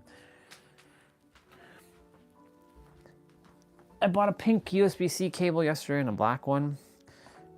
And this one charges one of them, but it doesn't charge, it can't charge both. And I bought the other one yesterday thinking it was going to charge, but it doesn't charge what I desire it. So note to self, not all USB-C cables are created equally. That's a note for all of you non-techie people. Just because it looks the same doesn't mean it operates the same. Always know that. All right, we're gonna charge these up. There's a reason why the universe is like, pull them out, pull them out. You're gonna have to use them soon. You're gonna have to use your hand warmers soon, boy. Yep. Regina, what are you doing for Thanksgiving? Hanging out with the fams? Or doing your own thing?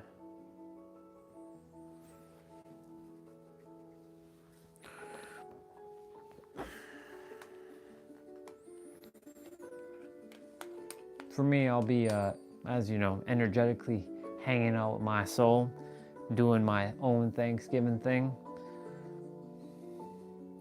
No football for me. I don't really care about football.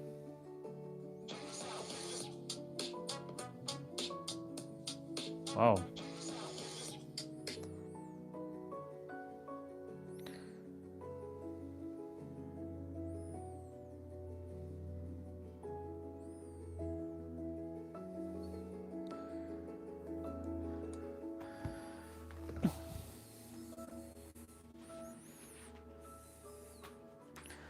Your own thing. Cool. Well, whatever you end up doing tomorrow, enjoy it. Have fun.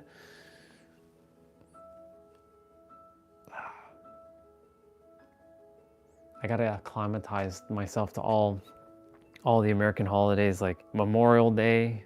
I mean, I celebrated Memorial Day already there.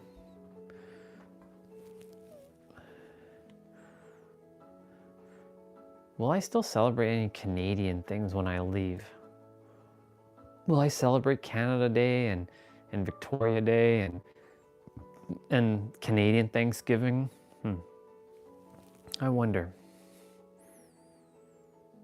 I guess I might. I'll make sure to buy a Canada flag and just bring it along with me.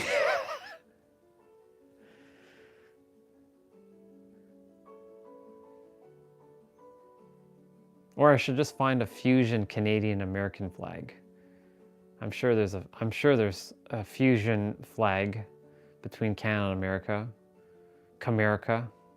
Canmerica. Canmericadian. Blah, blah, blah. I was fusing Canada and America together.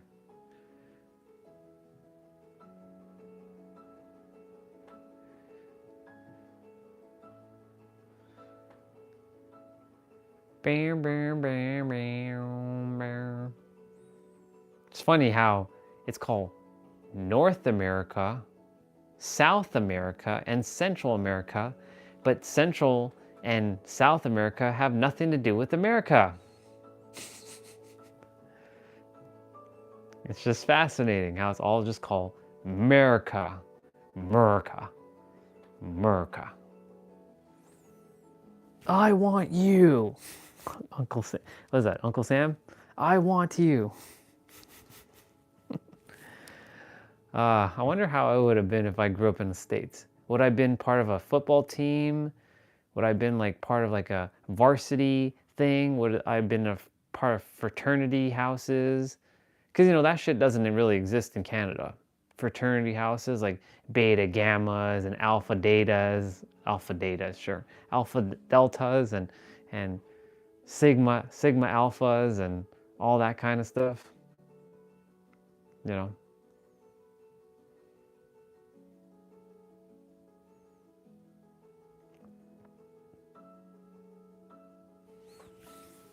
And plus, like the sports teams there, you go professional more easier than you can in Canada. Not to say it can't happen. Why does America have to be first?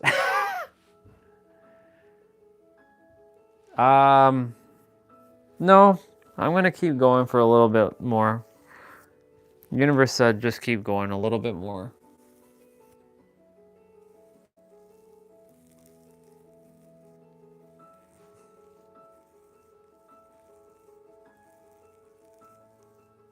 It's just, you know,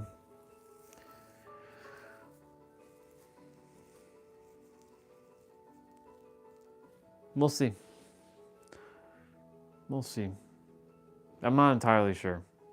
I haven't gotten my true assignment yet. Every November and May I get my assignments, right? And we're approaching the end of November. Sure, my TikTok account got unbanned. I can actually go live now. And maybe I'm supposed to go and do TikTok and meet a bunch of other souls there.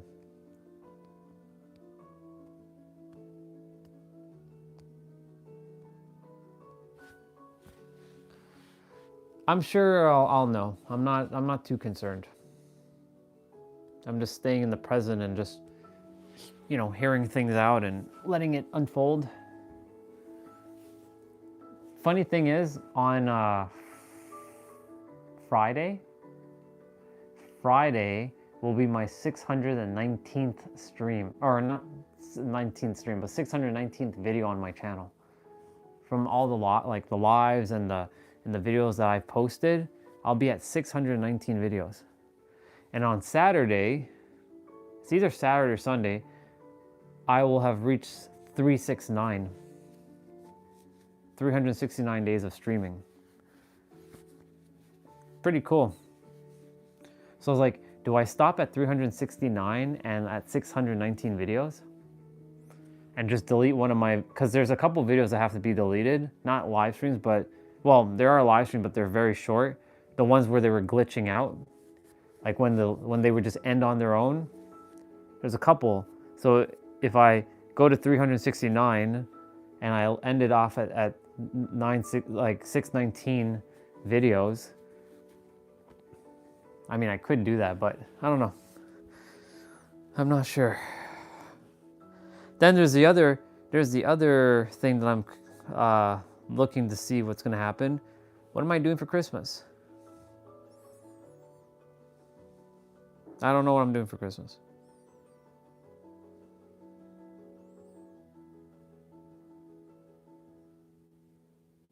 I want to travel somewhere.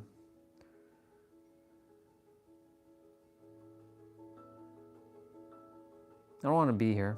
But I'm not going to make it an issue because there's no issues. But the passport is expiring in less than 6 months. And from what I was told by some people, that they don't allow people to travel much if their passport is going to expire in less than 6 months.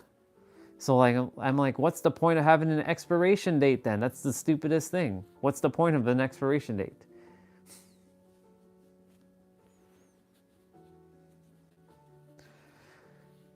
So there's two things. One, this could be my last Christmas here, and I haven't spent Christmas here for 3 years straight now. And New Year's, because I've been away.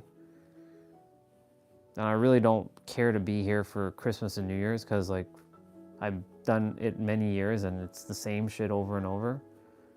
Personally, like,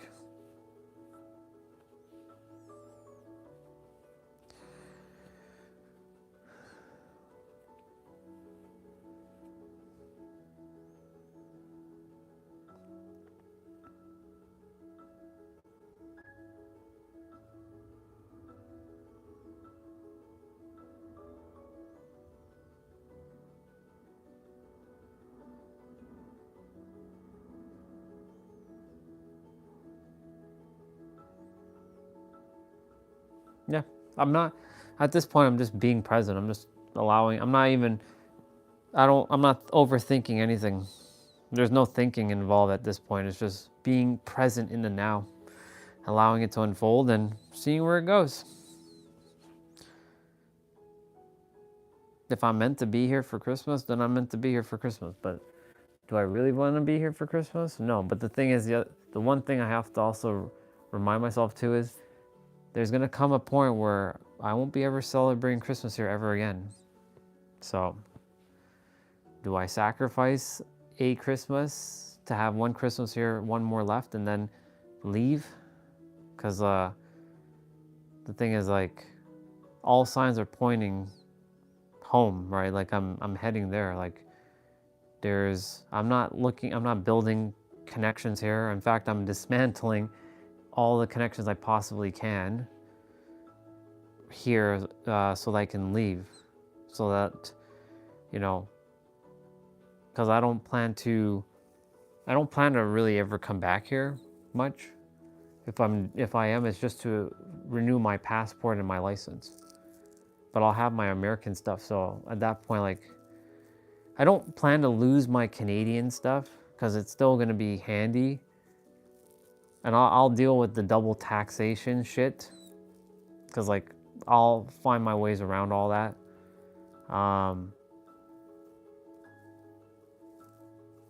But yeah, I really don't plan to ever come back here. And if I do, it's like once every like 5 or 10 years. There would be no reason to come back here. Home is there.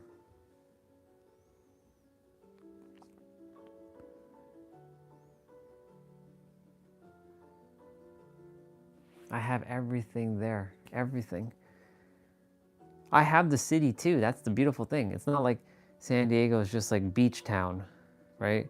And like really change. Like, I live in the financial district. I live in the money area. The money. I live in the money area. the cheddar, the bling bling, the moolah. I live in that area. So that's the metropolitan area.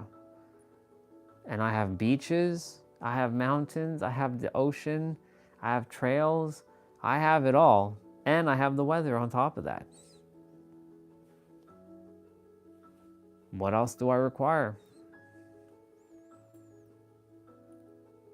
I know when I'm starting to live there, then we start to get like, you know, it becomes like, yeah, I've already been there, you know, I see it all the time kind of thing. And then we stop kind of like going to places. But I don't think that's going to happen there, because the one thing I'm going to be doing a lot is climbing them mountains. I'll be hiking up them mountains. And then of course, there's a lot of California I haven't seen yet. There's tons. Like I've been to Anaheim, I've been to St. Anna, or not St. Anna, Santa Ana. I've been to Laguna Beach. I've been to Laguna Niguel. I've been to Santa Monica. I've been to, obviously, LA and Beverly Hills and Rodeo Drive. I went on the more gangster side of LA and the more fancier side of LA. I went to Palm Springs, the desert. Oh my God, the desert was crazy. I went to Joshua Tree National Park.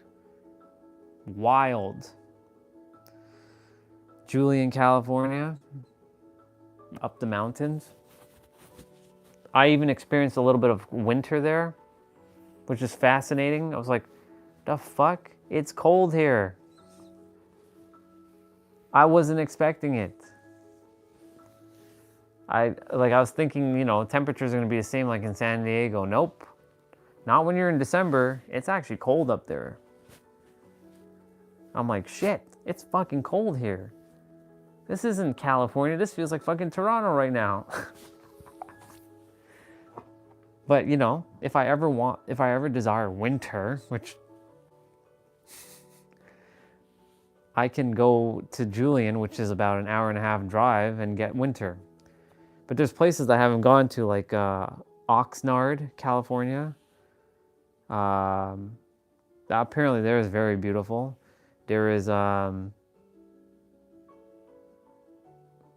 it starts with O. I forget the name. Oya or Oja or something like that. Something California. Something California. Then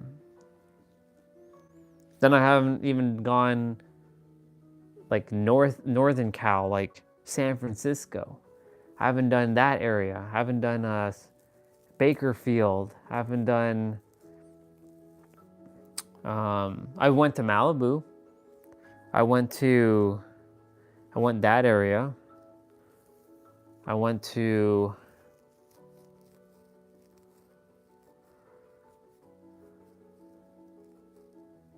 Yeah, Malibu was exactly what I thought it was gonna be.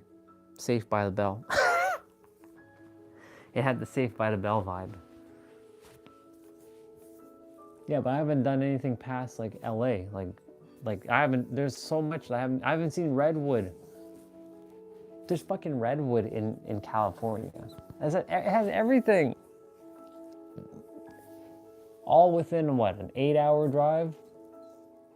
I can ski and surf on the same day if I really desire to.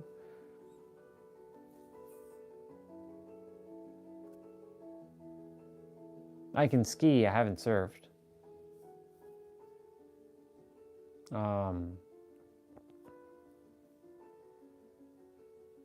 What else? Yeah, it has it all. What am I missing? That's why, like, when I'm traveling, like, it's not missing anything. Of course, like, yeah, it's not the Alps and like Switzerland, and it's not the greens of like Ireland and stuff, right? Like, but it has everything I ever desire. And everything is in such a short distance of a drive, 30 to 45 minutes.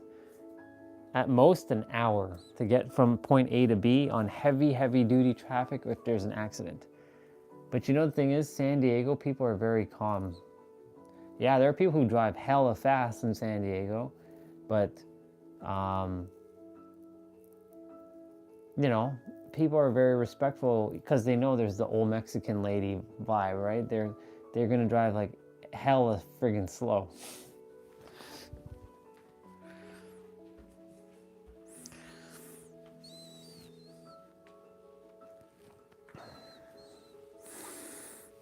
Oh, how long are these things gonna take to charge?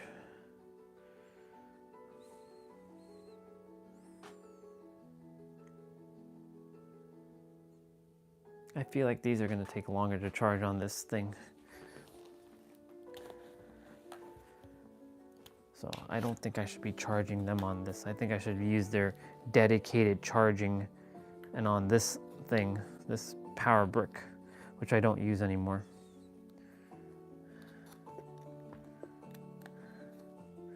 There.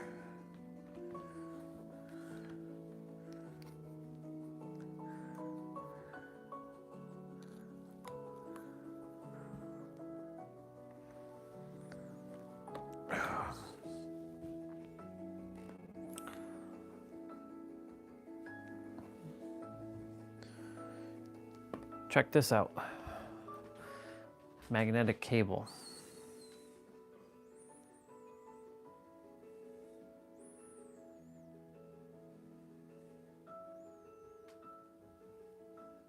Ta-da! Don't you just love stuff like this? So awesome. Magnetic cable. Pretty awesome.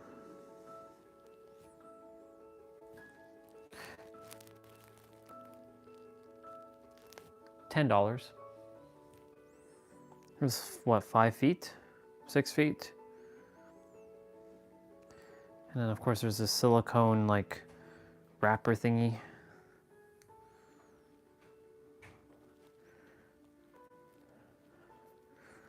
Oh my god, you can hear the friggin' wind out there. It's so crazy.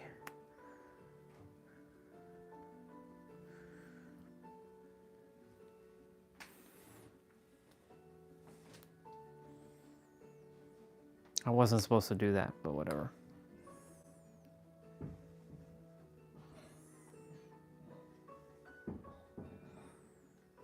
Ta-da!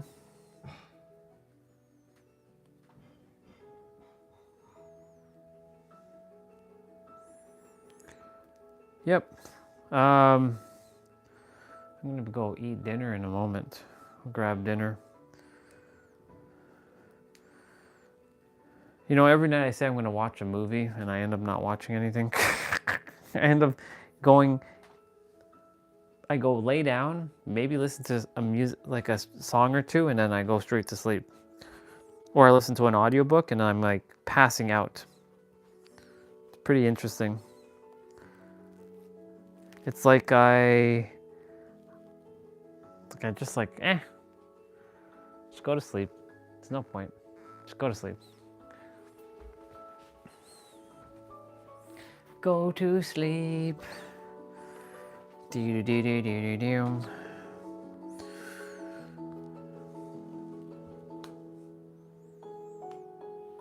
Don't you just love this consumerism? Looking on Amazon right now and seeing what kind of Black Friday deals they have.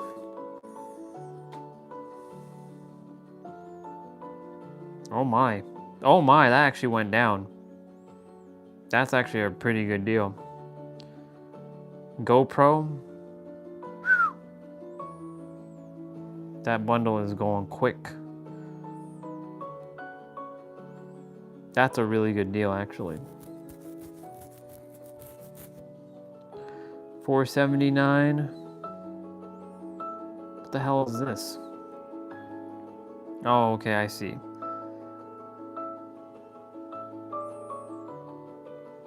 Creator's Edition.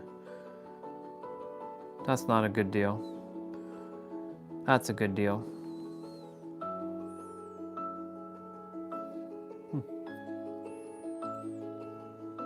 Who knows what I'll end up picking up during Black Friday? Don't you just love consumerism? It's just awesome.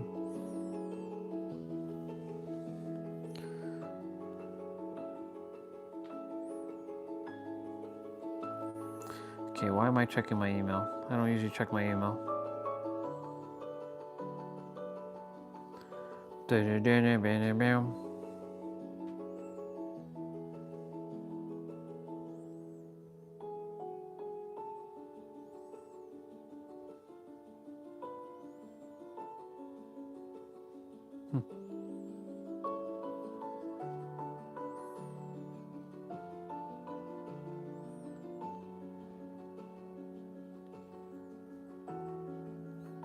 Oh shit, okay. I'm gonna have to clean up some space on one of my drives. I'm at 99% of my drives. Holy shit. What we got going on here? Large.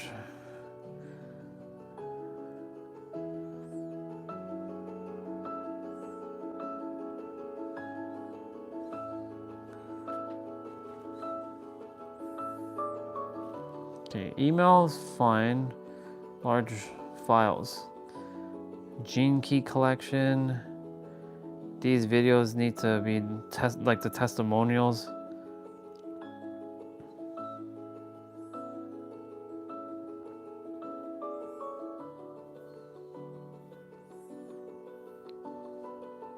I should download these videos. Beep, beep, beep.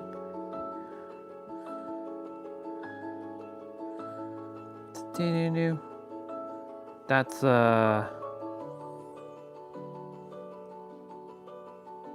ooh, Think and Grow Rich. Is that an audiobook?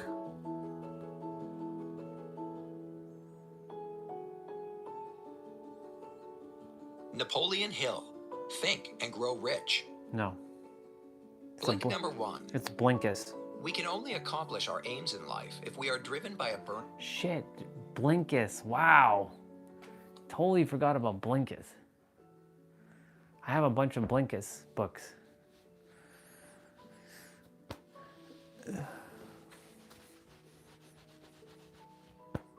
All right.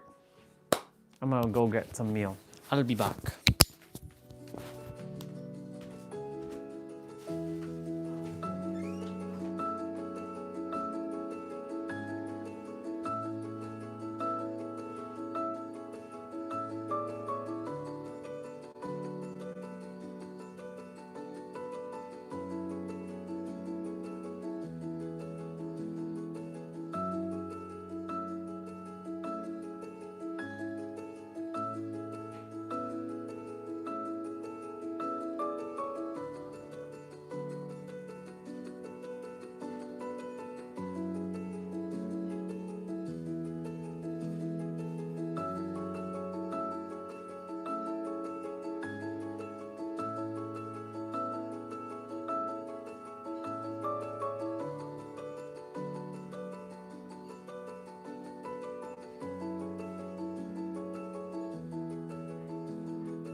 No, I'm going to eat now, but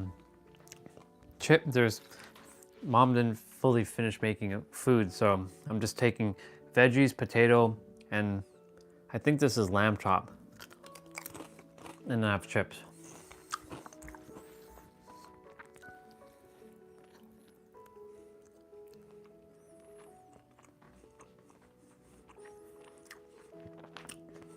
This is lamb.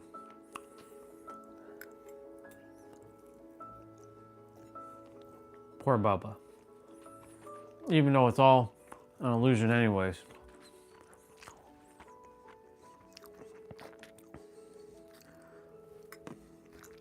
There's vegetables, there's carrots, broccoli, spinach.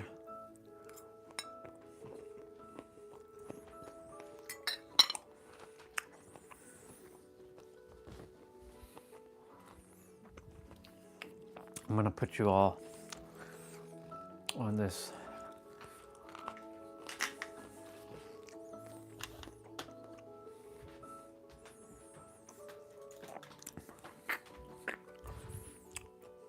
Because I am cold and I want to sit.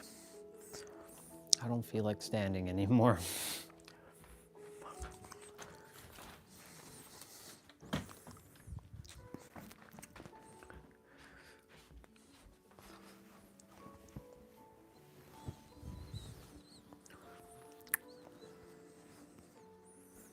Oh, yep.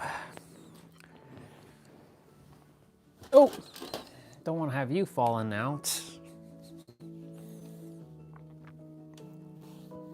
Just bring that cable like that.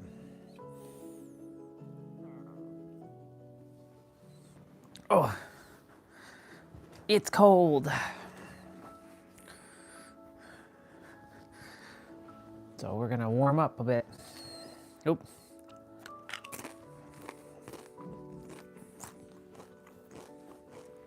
Don't want to have potato, if I didn't say that already.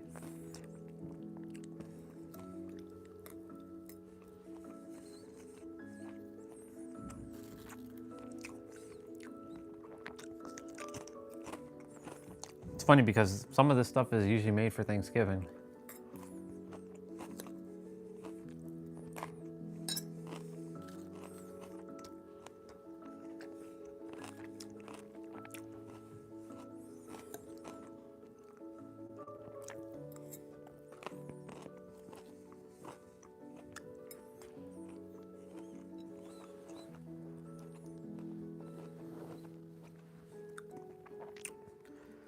Where are my blankets? Now that that Napoleon Hill one showed up.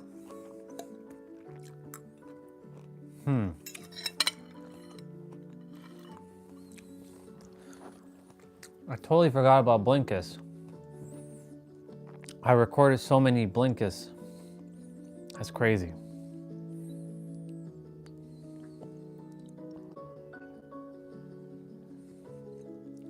I have to go find my data.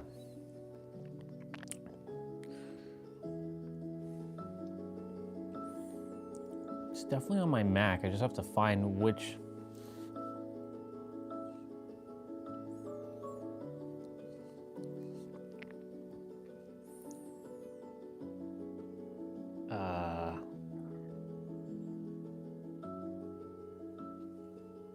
Expansion.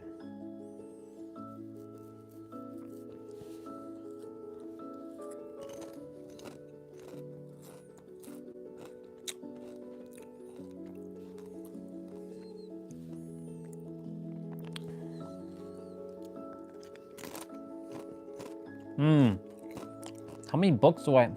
886 Blinkist. Holy shit. Whoa. Okay. Whoa, whoa, whoa, whoa, whoa, whoa, whoa. This is like, so Blinkist are like, they talk about the books like in a shorter version, like The Millionaire Dropout. Wow, I named all of these ones. Damn. Man, I'm grateful I have them. Scott Barry Kaufman, Transcend, the new science of self-actualization. Oh. Narrated by Thomas Florio and Rosalind Tordesillas. If you've ever taken an introductory psychology class or followed a wellness blogger on Instagram, then you're probably familiar with Maslow's famous hierarchy of needs. Yep. You've most likely seen a picture of a pyramid divided into 5 different levels. The bottom level, the base of the pyramid, represents humankind's most basic need, safety. The top level, the pyramid's tip, represents our most abstract need, self-actualization. This image makes it easy to think that They going basically through take life an is audio, like take a advancing book through the levels and of a video take game. the main Once you're done points with from the safety, book and you can forget make it about into and move on to small the little next level micro chunks. until eventually you reach the last level, self-actualization. This understanding is a bit simplistic. What's more, Abraham Maslow himself was working on a deeper way to understand the whole of human existence when he died in 1970. These blinks expand on his work and reimagine it, showing how self-actualization is about integrating all your needs into a healthy whole that enables you to grow. They explain how realizing your full human potential can connect you not only to your best possible self, but also to the people around you. Along the way, you'll learn that transcendence, far from being mystical, is something we can all aim for in our everyday lives. Oh yeah. Boom boom. Blink 1 of 8. Oh yes, I remember how they do this. Hangry? If you're like most people, you probably have, even if you're not familiar with the word. Hanger is hunger-induced anger, and though the word is obviously a humorous coinage, it points to a very real phenomenon. It's just one example of how, when basic needs like hunger aren't met, negative emotions can overwhelm us, causing all other feelings and concerns to fade into the background. Yep. Our most basic need is safety. Oh yeah. Safety means stability, a sense of certainty, and having trust in our environment. It's the secure foundation that allows us to take risks and explore the world. This is interesting. I'm listening The to key Blinkist. message here is the need for safety is the basis of all other needs. Yep.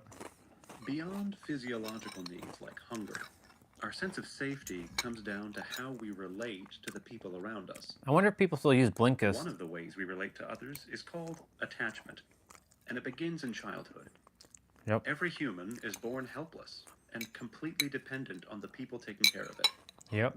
An infant's sense of safety depends on its caregiver. If the caregiver is close and paying attention, the infant will feel safe and secure. Yep. And it will be willing to play and explore the world. But if the caregiver leaves or stops paying attention, the infant will get anxious and start trying to get noticed again by crying, for example. I From did these that. interactions in infancy, we develop our attachment style. As we grow older, our attachment style plays a key role in our relationships. Attachment style.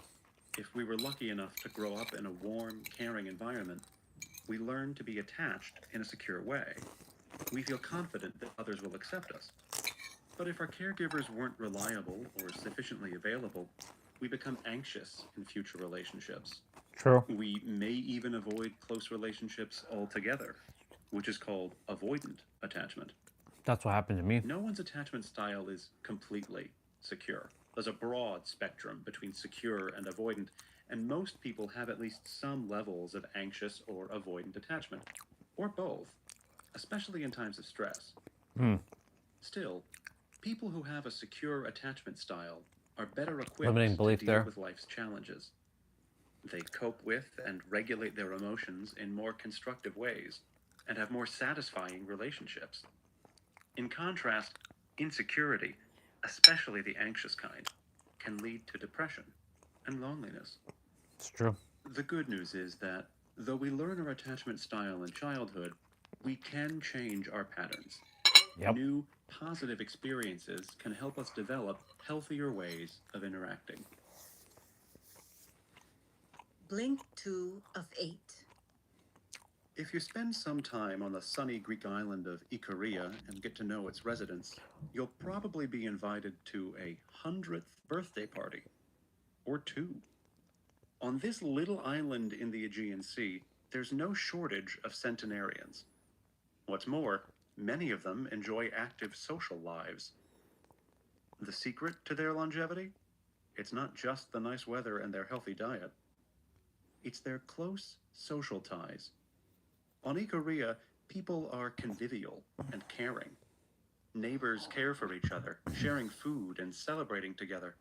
And most people live with extended family instead of alone. In a word, there's a strong and reliable community. How long is this blink? The key message here is connection is a fundamental need. Being around people, whether that means sharing a glass of wine or cooking a meal, fulfills a deep human need. Connection with others. The need for connection is the need for stable, positive, intimate relationships. In 2 words, it's the need for belonging and intimacy. Let's look at belonging first. It comes down to being a part of a social group. The need for belonging is satisfied when you feel accepted by a particular group.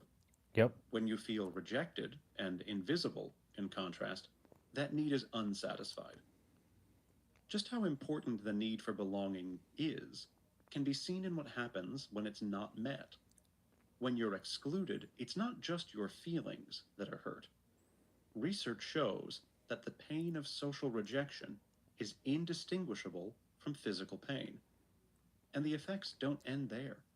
Continued rejection can lead to all kinds of problems, from poor sleep to depression. But connection involves more than merely not being rejected. The quality of the connection also matters. That's where intimacy comes in. Belonging is about feeling protected by your group. Intimacy is about loving, caring for, and protecting others with whom you have a close relationship. What makes for a quality connection? Well, close connections hinge on what psychologist Carl Rogers calls unconditional positive regard. This occurs when each person feels seen, cared for, and safe, expressing a whole range of feelings and experiences. There is also mutuality in high-quality connections, which means that the people involved are engaged and participating. Such connections also encourage experiences that keep us coming back for more. Laughter, joy, having fun together, and reciprocal gestures of kindness. Blink 3 of 8. Blink 3 What of 8. image comes to mind when you hear the words high self-esteem? Do you instantly imagine a brash, arrogant narcissist who's constantly claiming the spotlight? In popular culture, self-esteem is often equated with an oversized ego. But healthy self-esteem is something else entirely. Self-esteem is not the same as self-regard. It has nothing to do with narcissism or egocentricity. Rather, self-esteem is the natural result of genuine accomplishment and Welcome back, connection people. with other people. I If just you found find my yourself Blinkist too stuff. focused on improving your self-esteem, that's already a sign that something has gone wrong. The key message here I was is just seeing if Blinkist still healthy exists. self-esteem is the result of positive accomplishments. Healthy self-esteem has 2 aspects: self-worth and mastery. Let's look at self-worth first. In a nutshell, it comes down to liking yourself. Do you think that you're basically a good person and feel comfortable with yourself?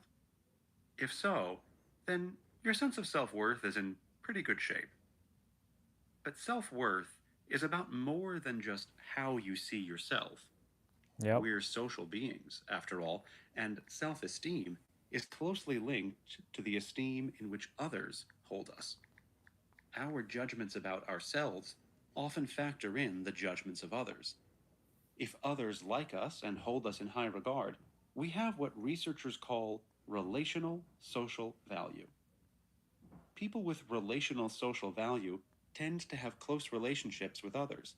and they tend to be valued in those relationships. Mm-hmm. The higher our relational social value, the higher our sense of self-worth. The other part of self-esteem is mastery. Mastery is the extent to which you can act intentionally, achieve your goals, and exercise your will. Mastery, it comes y'all. down to feeling like a competent human being. But just like self-worth, our sense of mastery depends partly on how others judge us. That's where another kind of social value, instrumental social value, comes in.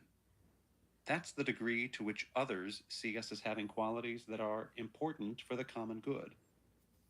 Of course, you'll have more mastery in some areas of your life than others. If you repeatedly encounter obstacles when trying to achieve your goals, you may begin to feel incompetent and insecure. On the other hand, if you're consistently So able interesting to that achieve your Blinkist, goals, I you'll totally feel forgot about increasingly Blinkist. confident, which And I tends have all to these create books. an upward spiral. The result? An overall sense Blinkist. of mastery. They do still exist. Have you ever Wow, watched they still do children exist. at play? If you have, you've surely noticed how absorbed they become in their games, approaching the world with curiosity and fascination, Wow. as though life were one big adventure. I used to have the app. I used to Sadly enough, listen to our Blinkist every adventuresome day. nature tends to fade in adulthood. As we grow up, our playfulness and wonder begin to wane. This is a shame, because exploration has many benefits. For one, it's how we learn more about the world. It can also help us sweep away our fears and anxieties. If we want to keep growing and developing, we should take a tip from children and treat life like a new land to be explored. Vujade. The key message That's the new word, here by the way. is Vujade. exploration enables you to grow Vujade, as a y'all. person.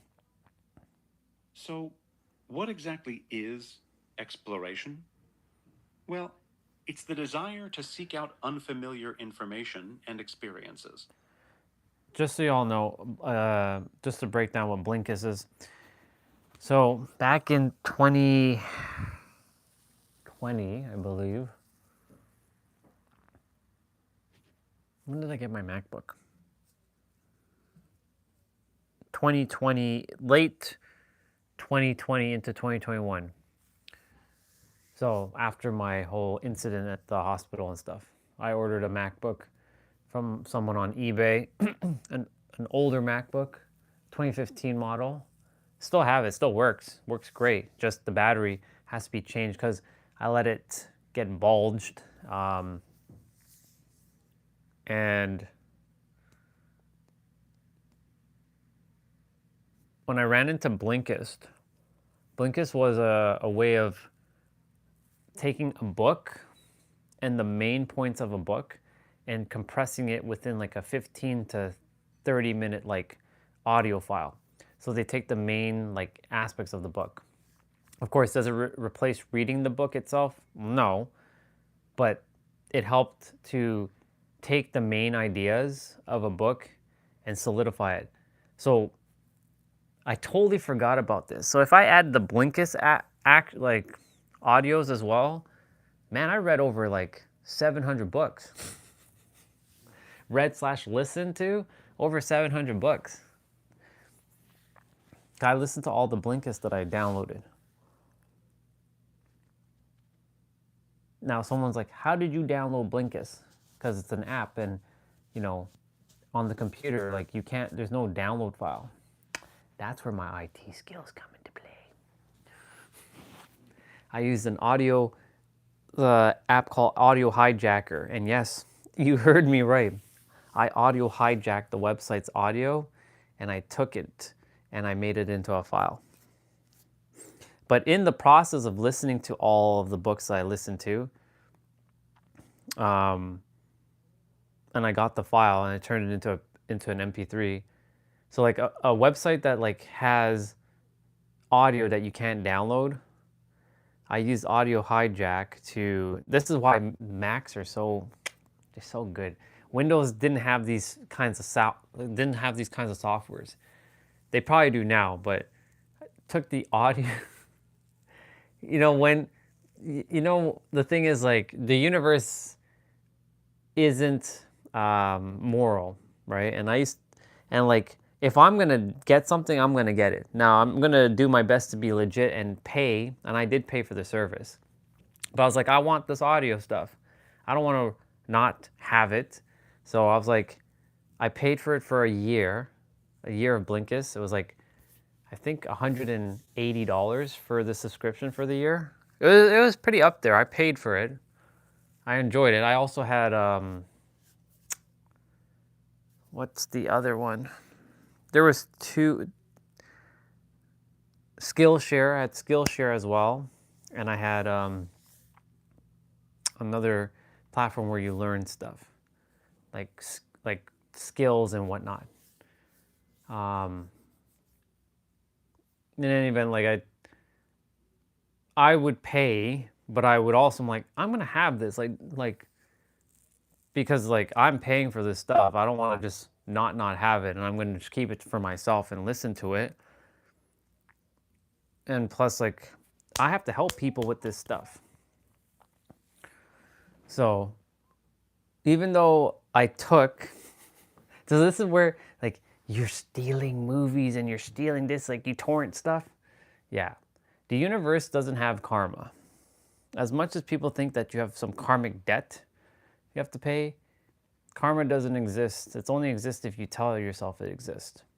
Now, of course, I'm a very moralistic person, and I do pay for things, and I make sure I'm not one to go steal anything, but at the same time, like, in the eyes of the universe, like, it belongs to you anyways.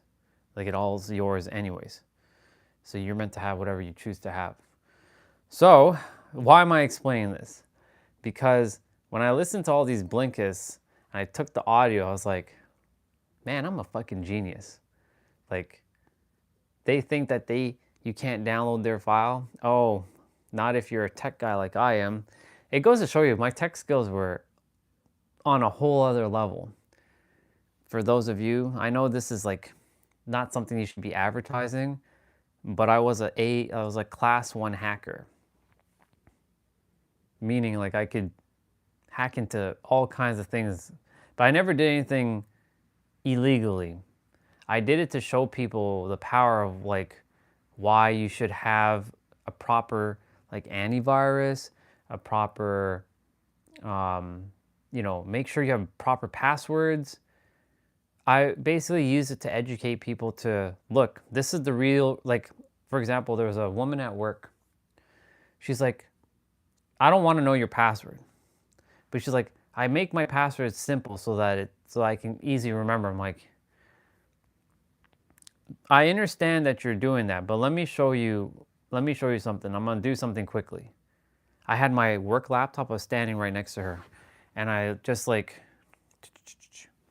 I took remote access, like, I gained access to her computer and I shut it down. She's like, how did you do that? Your password was too easy and I cracked it. And I could have taken all of your work and deleted all of it. If I was a non-ethical hacker, I could have taken all your shit and deleted all your stuff. And I have done that once. I've shared this on the live stream before. There was a gamer, I was very, my old days. It was 2017. There was a guy on a live, he was, not a live stream, but we were playing a video game.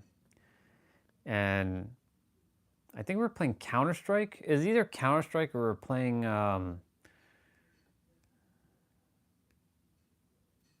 what else did I play back then? Counter-Strike, Phantasy Star, Dead by Daylight. I was just starting out Dead by Daylight, but I was playing on PlayStation 4, not PC yet. I think it was Counter-Strike. I was playing Counter-Strike. Oh, Apex Legend. Wait, when did Apex Legend come out? No, Apex Legend came out in 2019, so no. Counter-Strike. So playing Counter-Strike, and he's like, you suck, and you suck, and you suck, and you suck, and you suck, and you suck, and he kept pissing me off, really. He's like, get good, you piece of shit. Like, I'm like, so, you know, back then I didn't have really proper emotional intelligence skills. So I took matters in my own hand. And I was like, okay, you son of a bitch. You want to play? I'll show you right now. So I turned on some hacks and but then guess what else I did? I was like, you know what? This piece of shit pissed me off. You know what? I'm going to make him pay. So guess what I did? I got into his computer. I found his IP. I backdoor remote in. I gained control of his mouse. I turned off the game. And I opened up Notepad and I'm like, I have access to your computer, you son of a bitch. And he freaked the fuck out and I deleted all his system files. His System 32 files, I deleted them. And I corrupted his entire computer. I also went into his personal folders and I deleted everything. Not the greatest thing that I could have done, but you know, these are things that I did. Do I feel good about it now? No, of course not. But in the time, I was like, fuck yeah, I destroyed that person. But my point to say he had a weak-ass password on his computer. And, you know, these were the days where, you know, AI wasn't around, but we had scams were starting to really take full force. And, you know, I'm sure he definitely learned his lesson. I also learned my lesson to never do that again. And I never used my skills like that to do that to anybody ever again. Because, like, how would I feel if I was in his shoes if somebody gained access to my shit and deleted it? I know what it feels like to been scammed and been hacked. I've been hacked. My email's been hacked before. And they took my PayPal info and I lost like $3,000 one time. But PayPal reimbursed my $3,000. Thanks, PayPal. I appreciate that. Even though I'm looking up to something. So I know what it feels like to be hacked, and I know what it feels like to hack someone, and I'll never do that again, ever. I have the skills, but like even in today's day and age, there's more sophistication now that I'm sure like I stopped IT stuff a while ago. The only thing I'm still good at is still knowing like, okay, what's new in technology and how to like do certain things, like downloading like files and stuff from like websites if I desire access to it, but that's as far as I go. I don't go any further than that.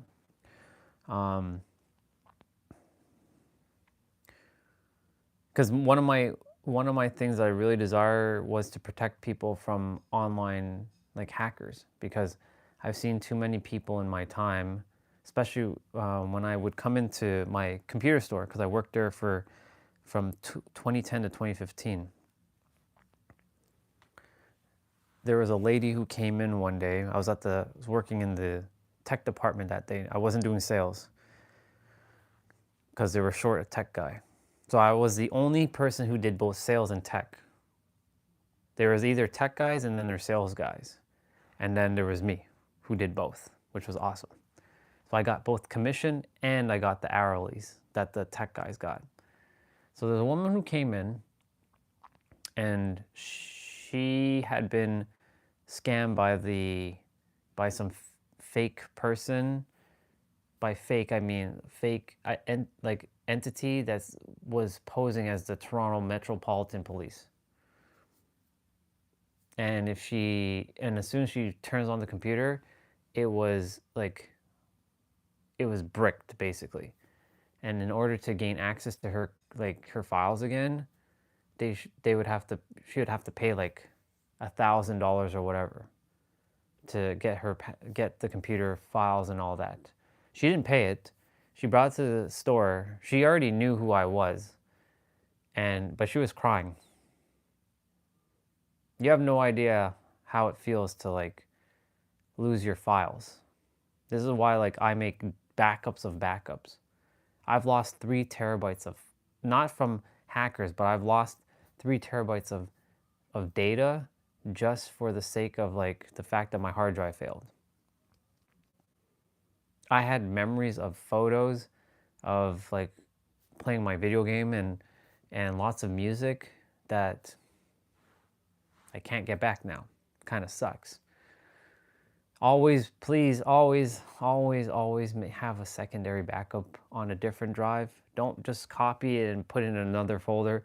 Have another USB drive or whatever you got and make a fucking backup of your files. If they're very important, have 3 backups.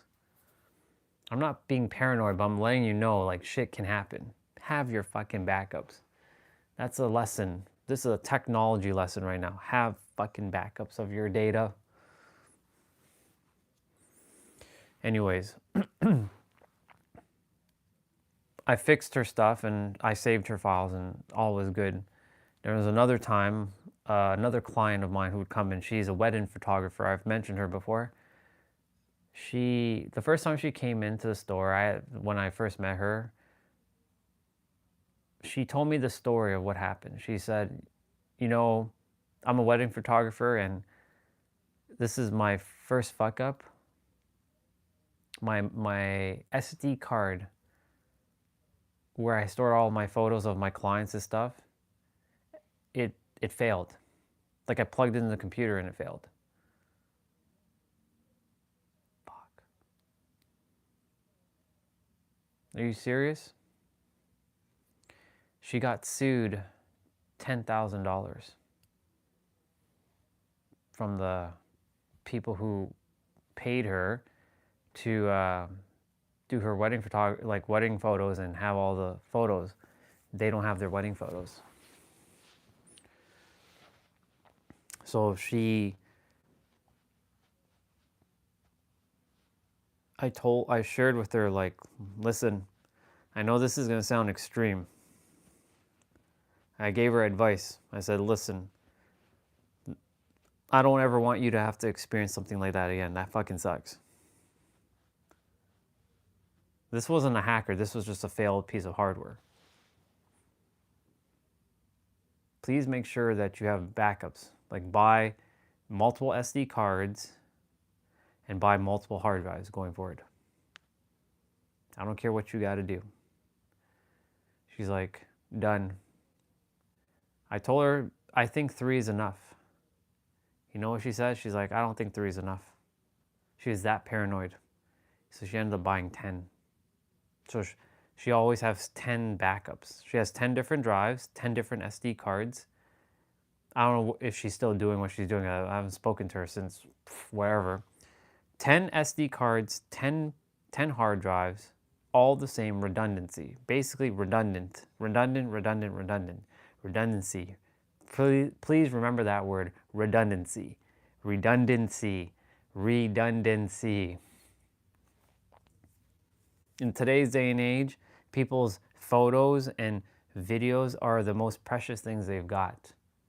Once that shit is gone, it's like your soul just disappears from your body.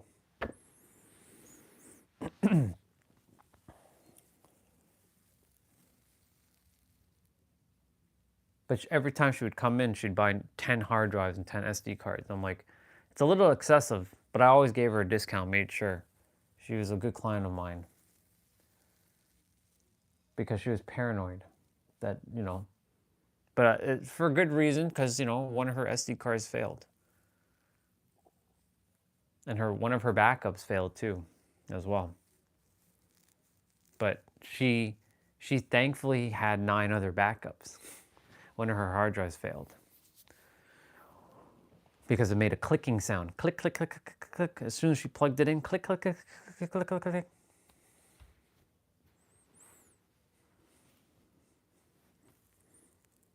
Different life back then, by the way. That was my sales/tech job. Then I had my IT job. And I had a whole slew of shit that I had to deal with that. There's so many stories I can tell you. So many. We had legal assistants getting hacked. We had lawyers getting hacked, and had people losing fucking documents and crying over the phone and looking for their backup, spending 12 hours on a document, not hitting save once. Please, if you're ever making documents, hit the save button every 10 minutes, please. I can't emphasize that enough. I'm gonna go upstairs, I'll be right back. I can't emphasize that enough. Please hit the save button.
I have some dishes to pack after this.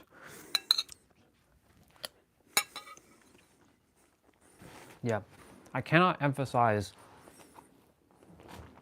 the using strong passwords.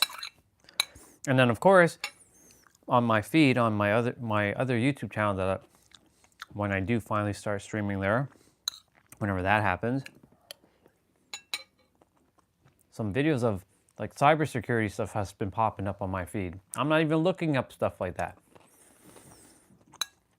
because it's bringing that shit into my awareness. See, my goal is to end all scams.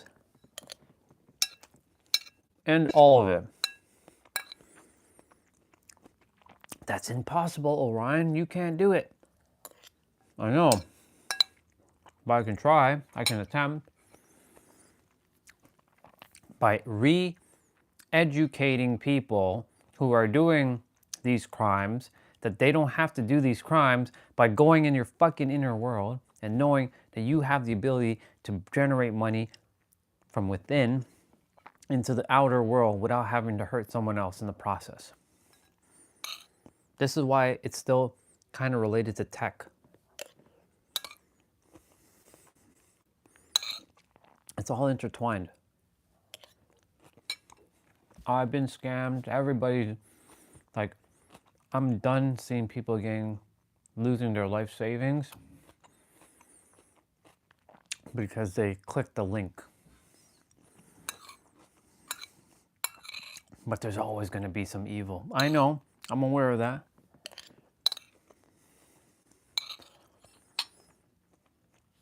But if I can reach those souls, not if, when I reach those souls, you can say I can rehabilitate them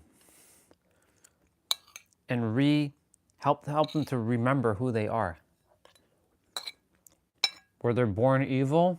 No. Were they born criminals? No. Were they born to do stuff like that? No. They were born rich, wealthy, abundant, but they just forgot. That's why it's all interconnected.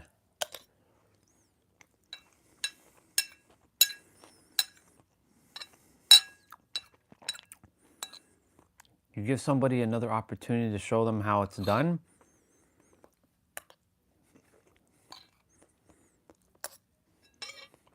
and at that point it's a choice. If I can give people that, if I can mirror back that you have a choice, and it's one less hacker in the world or one less scammer in the world, I did my job. But I'm not satisfied with just one.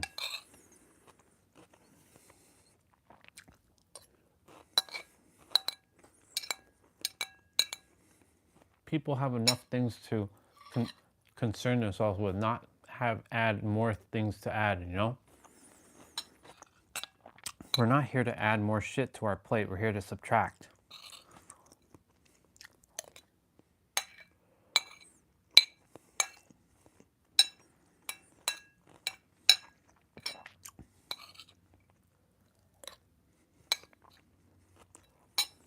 That day, when I got scammed and I lost $3,000, then the client, she got hit with the fake Toronto Metropolitan Police shit. And of course, that's like one of like many things I've heard and I've seen and I had to experience. Like my lawyers, this girl named Rika,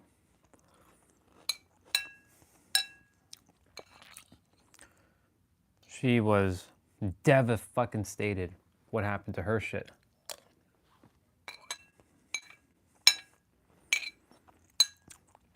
She didn't even call the IT service desk. She called me directly. Because I saw her like a sister. Hot as hell, but you know, she was taken. But she's like, yo bro, something happened. Like I was like stressed to the max that day. And I was like, with her I'm usually chill. And I was chill that day. I did my best to be chill. She's like, I lost my files and something like something's on my screen, and I looked on her screen. I'm like, what the fuck is this? We have to do a quarantine on the network as well. I had to get at the time I was a service desk clerk, a service desk technician, not the network admin. I had to get the network admin guys involved, and they have to send out a Canadian-wide message that please make sure, because it got that one file that she downloaded infected the entire network.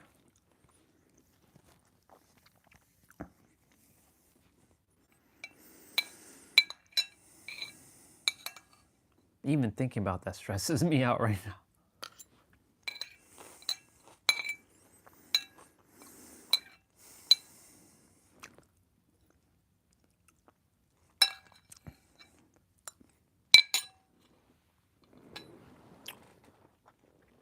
She's crying.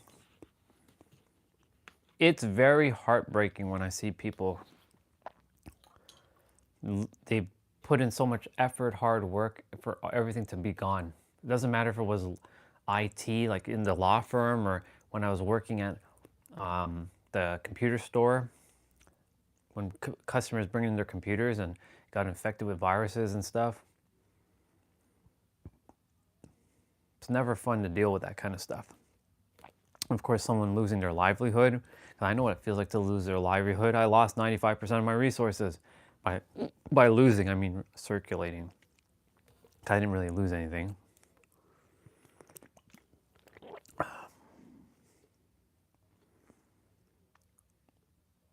All because someone doesn't know how to make money another way than working a job.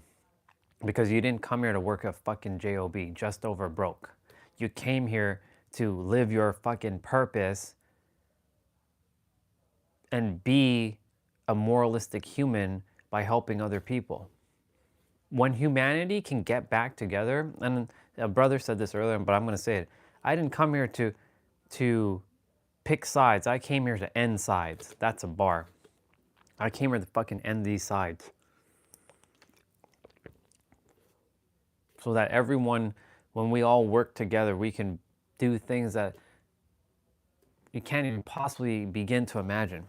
Sure, that sounds very idealistic and nobilistic, Orion. Sure it does. I desire to live in utopia. We should all strive to desire to live in utopia. But of course, everyone has their own version of utopia. But at least we're all getting along and helping each other, and everybody's at peace. I came here not for a position. I came here to not circumvent, but to morph and transform things, alchemize things.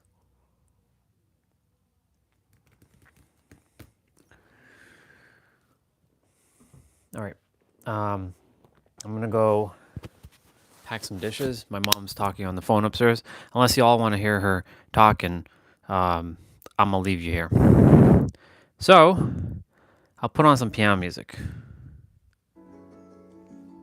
I'll be back.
Well, I packed some dishes. There's more to There's more to pack because, you know, this is what happens when you don't wash and clean, or you don't clean and you just leave everything in the pile. See, whenever I'm cooking, I clean the dishes as soon as I can. I don't let things linger. It's like on my place, even though it's only just me, like I don't let all my dishes till like in the evening time. I make sure I wash all of it out in one fell swoop. Cool. I have dishes to go pack, so I'll be somewhat AFK for a bit. So I'll leave the piano music. I was talking about the importance of keeping your computer stuff safe. Yeah, I went my tech route. I was sharing stories about how I used to be a hacker and I used to hack people. I've hacked a lot of people, but I did something very underhanded back in 2017. It's pretty gnarly. I mean, there's no regrets now because I have no regrets. It's just, you know, I would never do that kind of thing to anybody. But, you know, I want to end all scams on this planet because I want to help re-educate, re-inform people that they don't have to do that kind of shit so that they can get money. They can get money by living their fucking passions and stop doing these bullshit things and hurting other people and seeing people suffering. I'm sick and tired of it. It's all part of the same reason why I'm still here. Humans like to create their own suffering and create suffering for other people. And I'm done with that. If I could, I would just fucking cast like a genjutsu in the sky and brainwash everyone. But, you know, that'd be a very evil thing to do.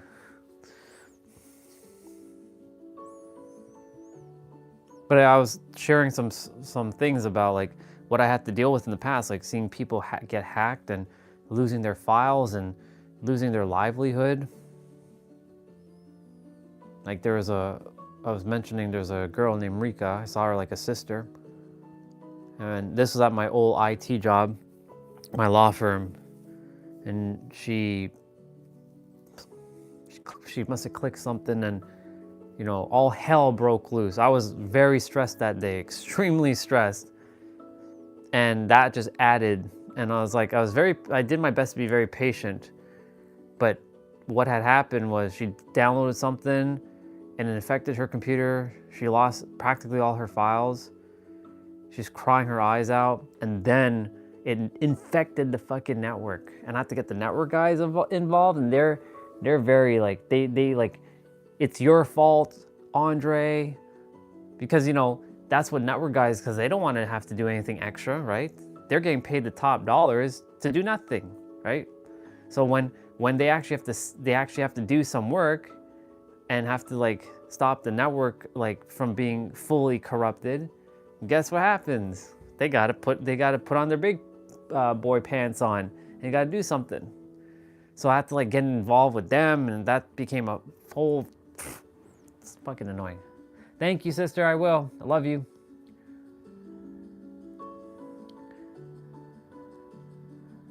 Let's see.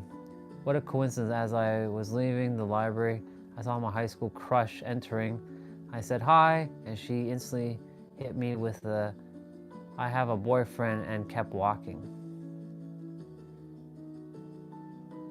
Interesting. Well, if I remember correctly, aren't you in a relationship? So, I mean, I don't know what's, this is what I'm saying, humans. This is the humans. The humans. The third dimensional humans. No.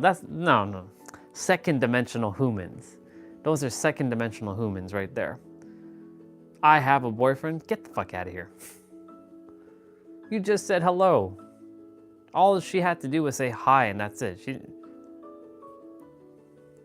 She'll come to realize that when she leaves this planet, And she'd be like, damn, he was just saying hi to me. What the fuck?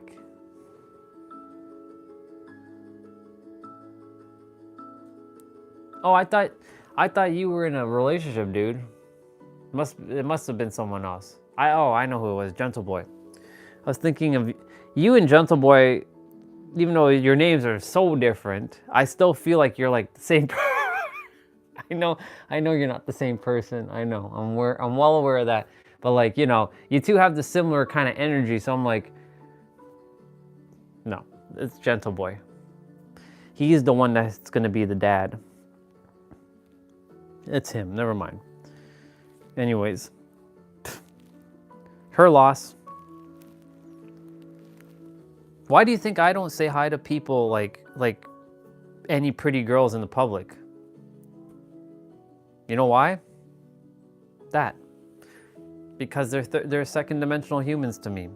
I'm not saying all of them are like that, but like I can tell when you have this like snooty little attitude, like, you know, I have eyes, I'm gonna look. If you don't want people to look at you, then don't look good.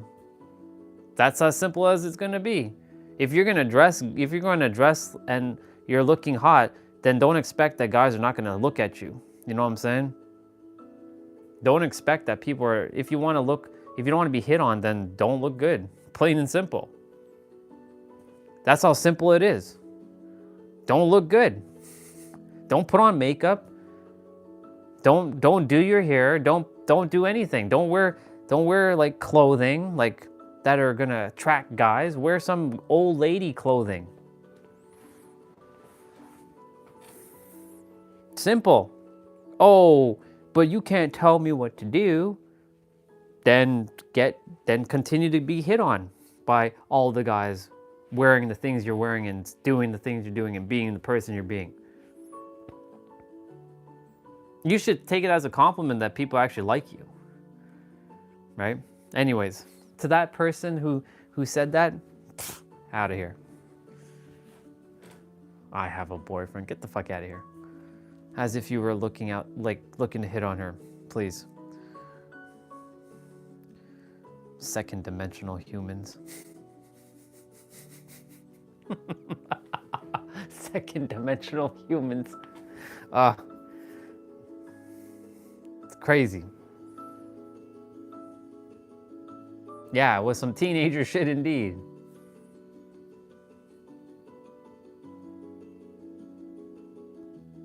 That's good. I'm glad.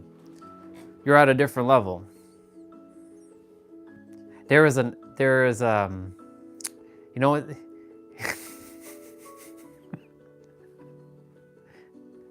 I have to laugh for a moment.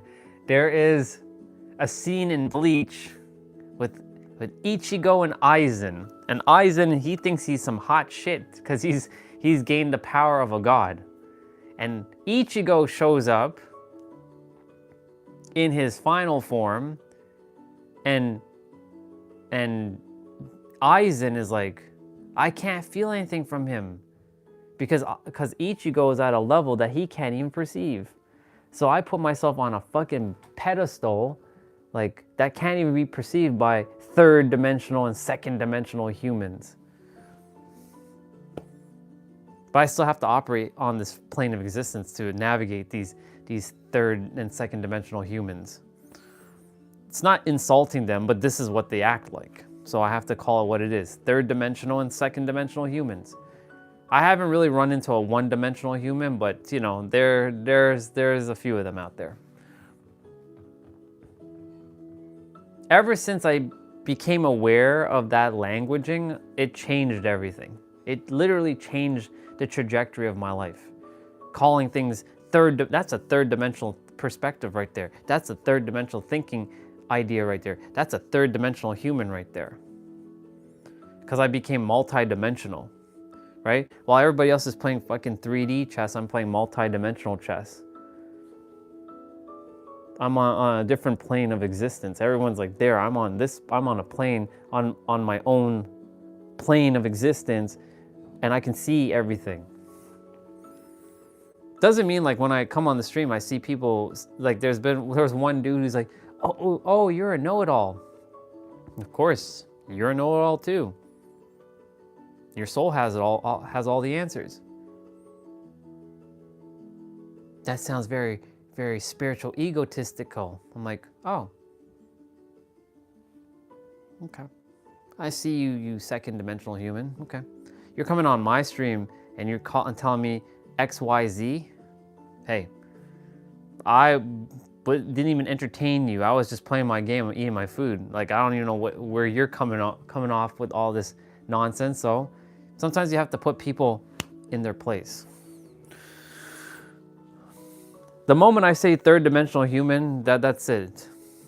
You can't say anything. You're done. I'm a okay, cool. Do you know how it works? Do you remember how it works? Do you have your memories? If you don't have your memories, shut the fuck up. And yeah, I can be I can be very rude. Don't let the kind facade version of me like fool you. I have a really if you even dare attempt to get in my way, I will.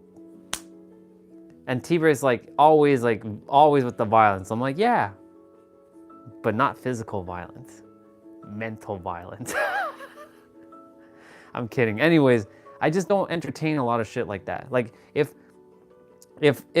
for example, if I was in your shoe, I know you didn't take it serious, which is good. I'm glad you played it off easily.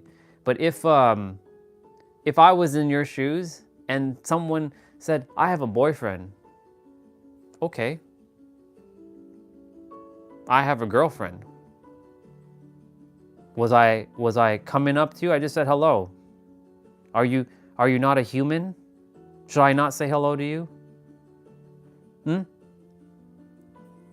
know that scene in Rush Hour where Chris Tucker is like mocking what was it? It was the dude who was smoking the joint in the pool hall. He's like, what is that? Cigarette weed? Do you have a prescription? I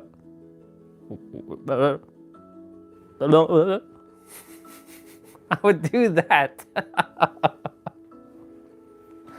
It's too funny.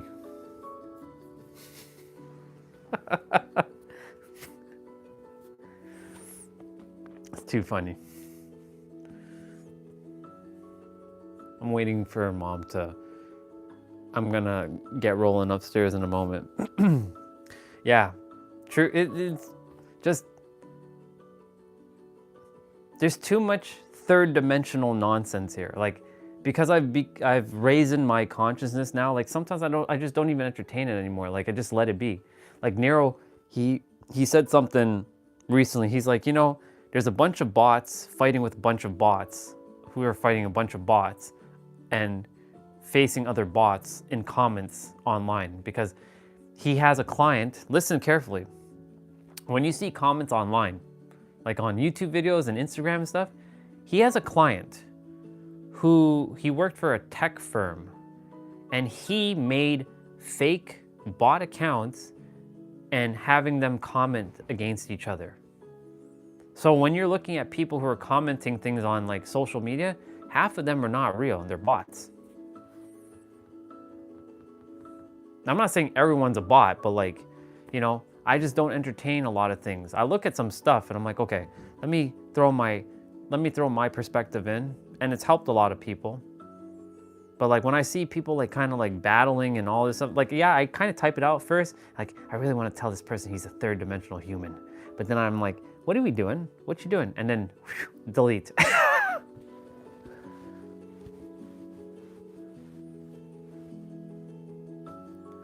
The fourth dimension, yeah.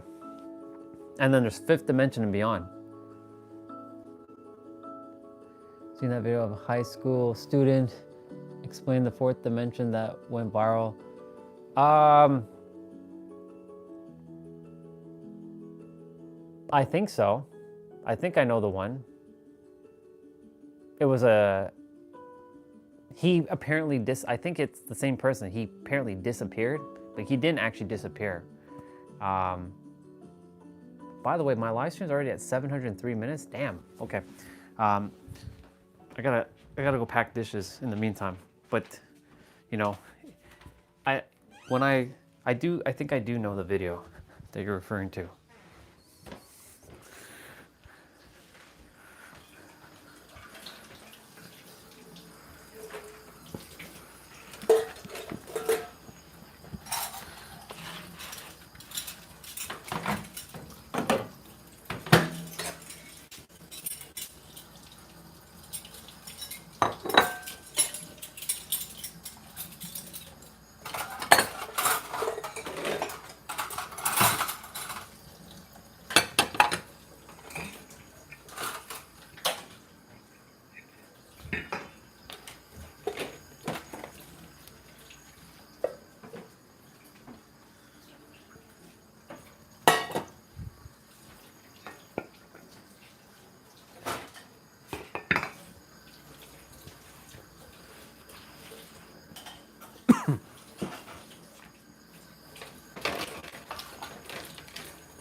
Cool. Finished. Yeah. The fourth dimensional stuff and the fifth dimensional thinking and all that has really become a my way of like just elevating myself to another plane of existence, because like, you know, third dimension still adheres to time.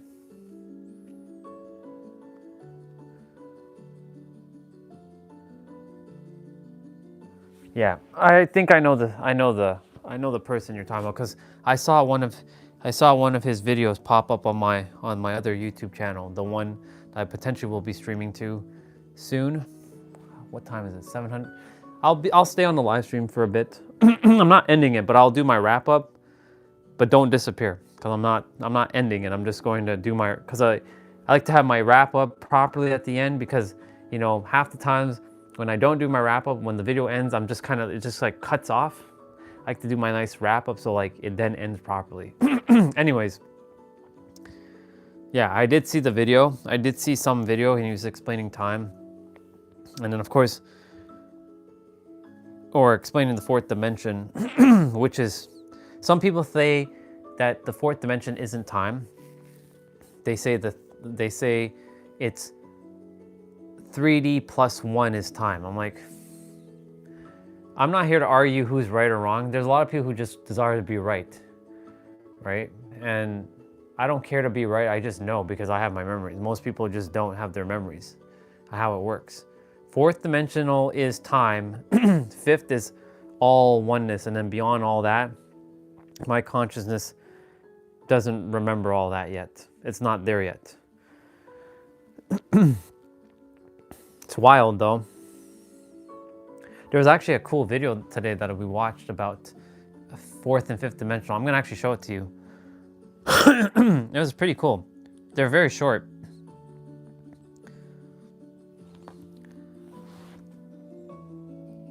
Let's see.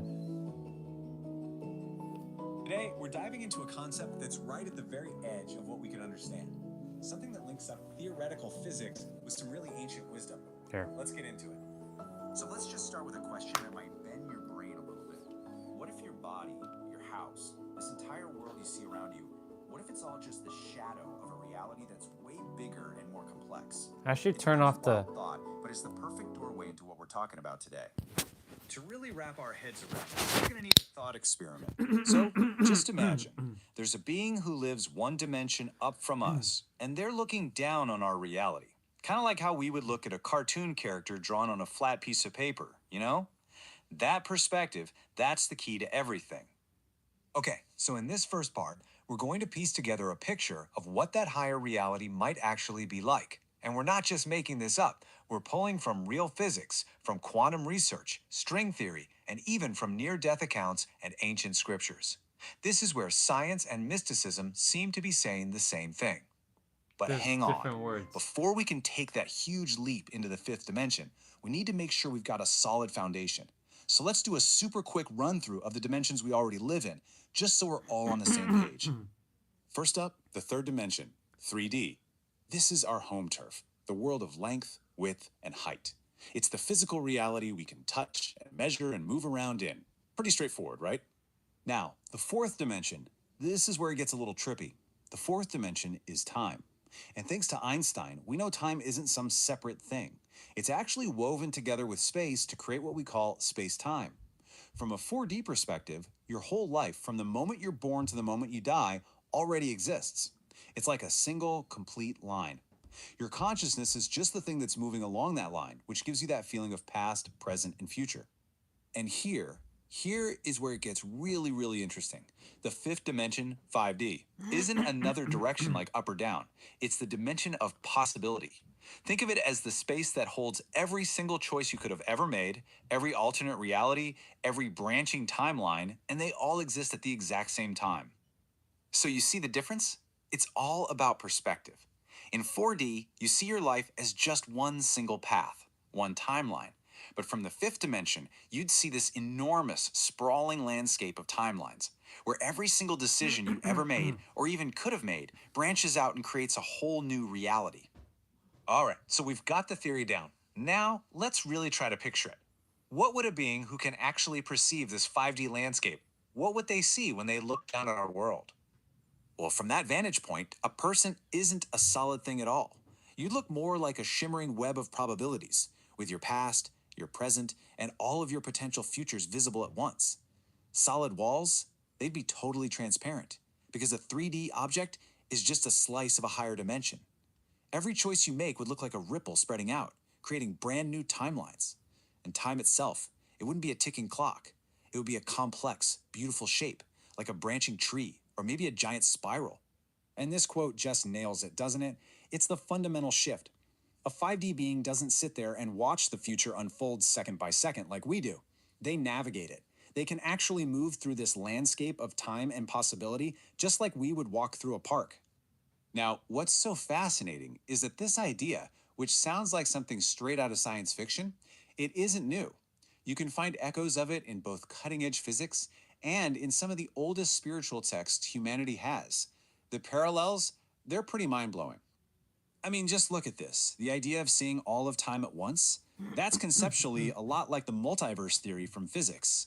And it sounds an awful lot like ancient texts talking about seeing the end from the beginning. The idea of moving through solid walls, that actually aligns with concepts in M theory, and it's almost identical to stories of angelic beings. Even perceiving multiple realities at once has a direct parallel in quantum superposition, which is a cornerstone of modern physics. Okay, let's bring all this home. In our final section, we're going to see how this huge cosmic idea actually boils down to something incredibly personal. Okay, hold on. We're at the last minute of the stream, but there's only like a minute left on that video anyways. All right, I'm gonna do my wrap up, but then we'll continue. I'll stay on for a bit. Thank you all so much for coming on today. I appreciate you all very, very much. Again, I don't know when the last live stream will be. I don't really want to say that there's a last because it sounds like it's over. But yeah, we'll see when that happens, and I'll stream on the other channel. Might take a break in December. We'll see.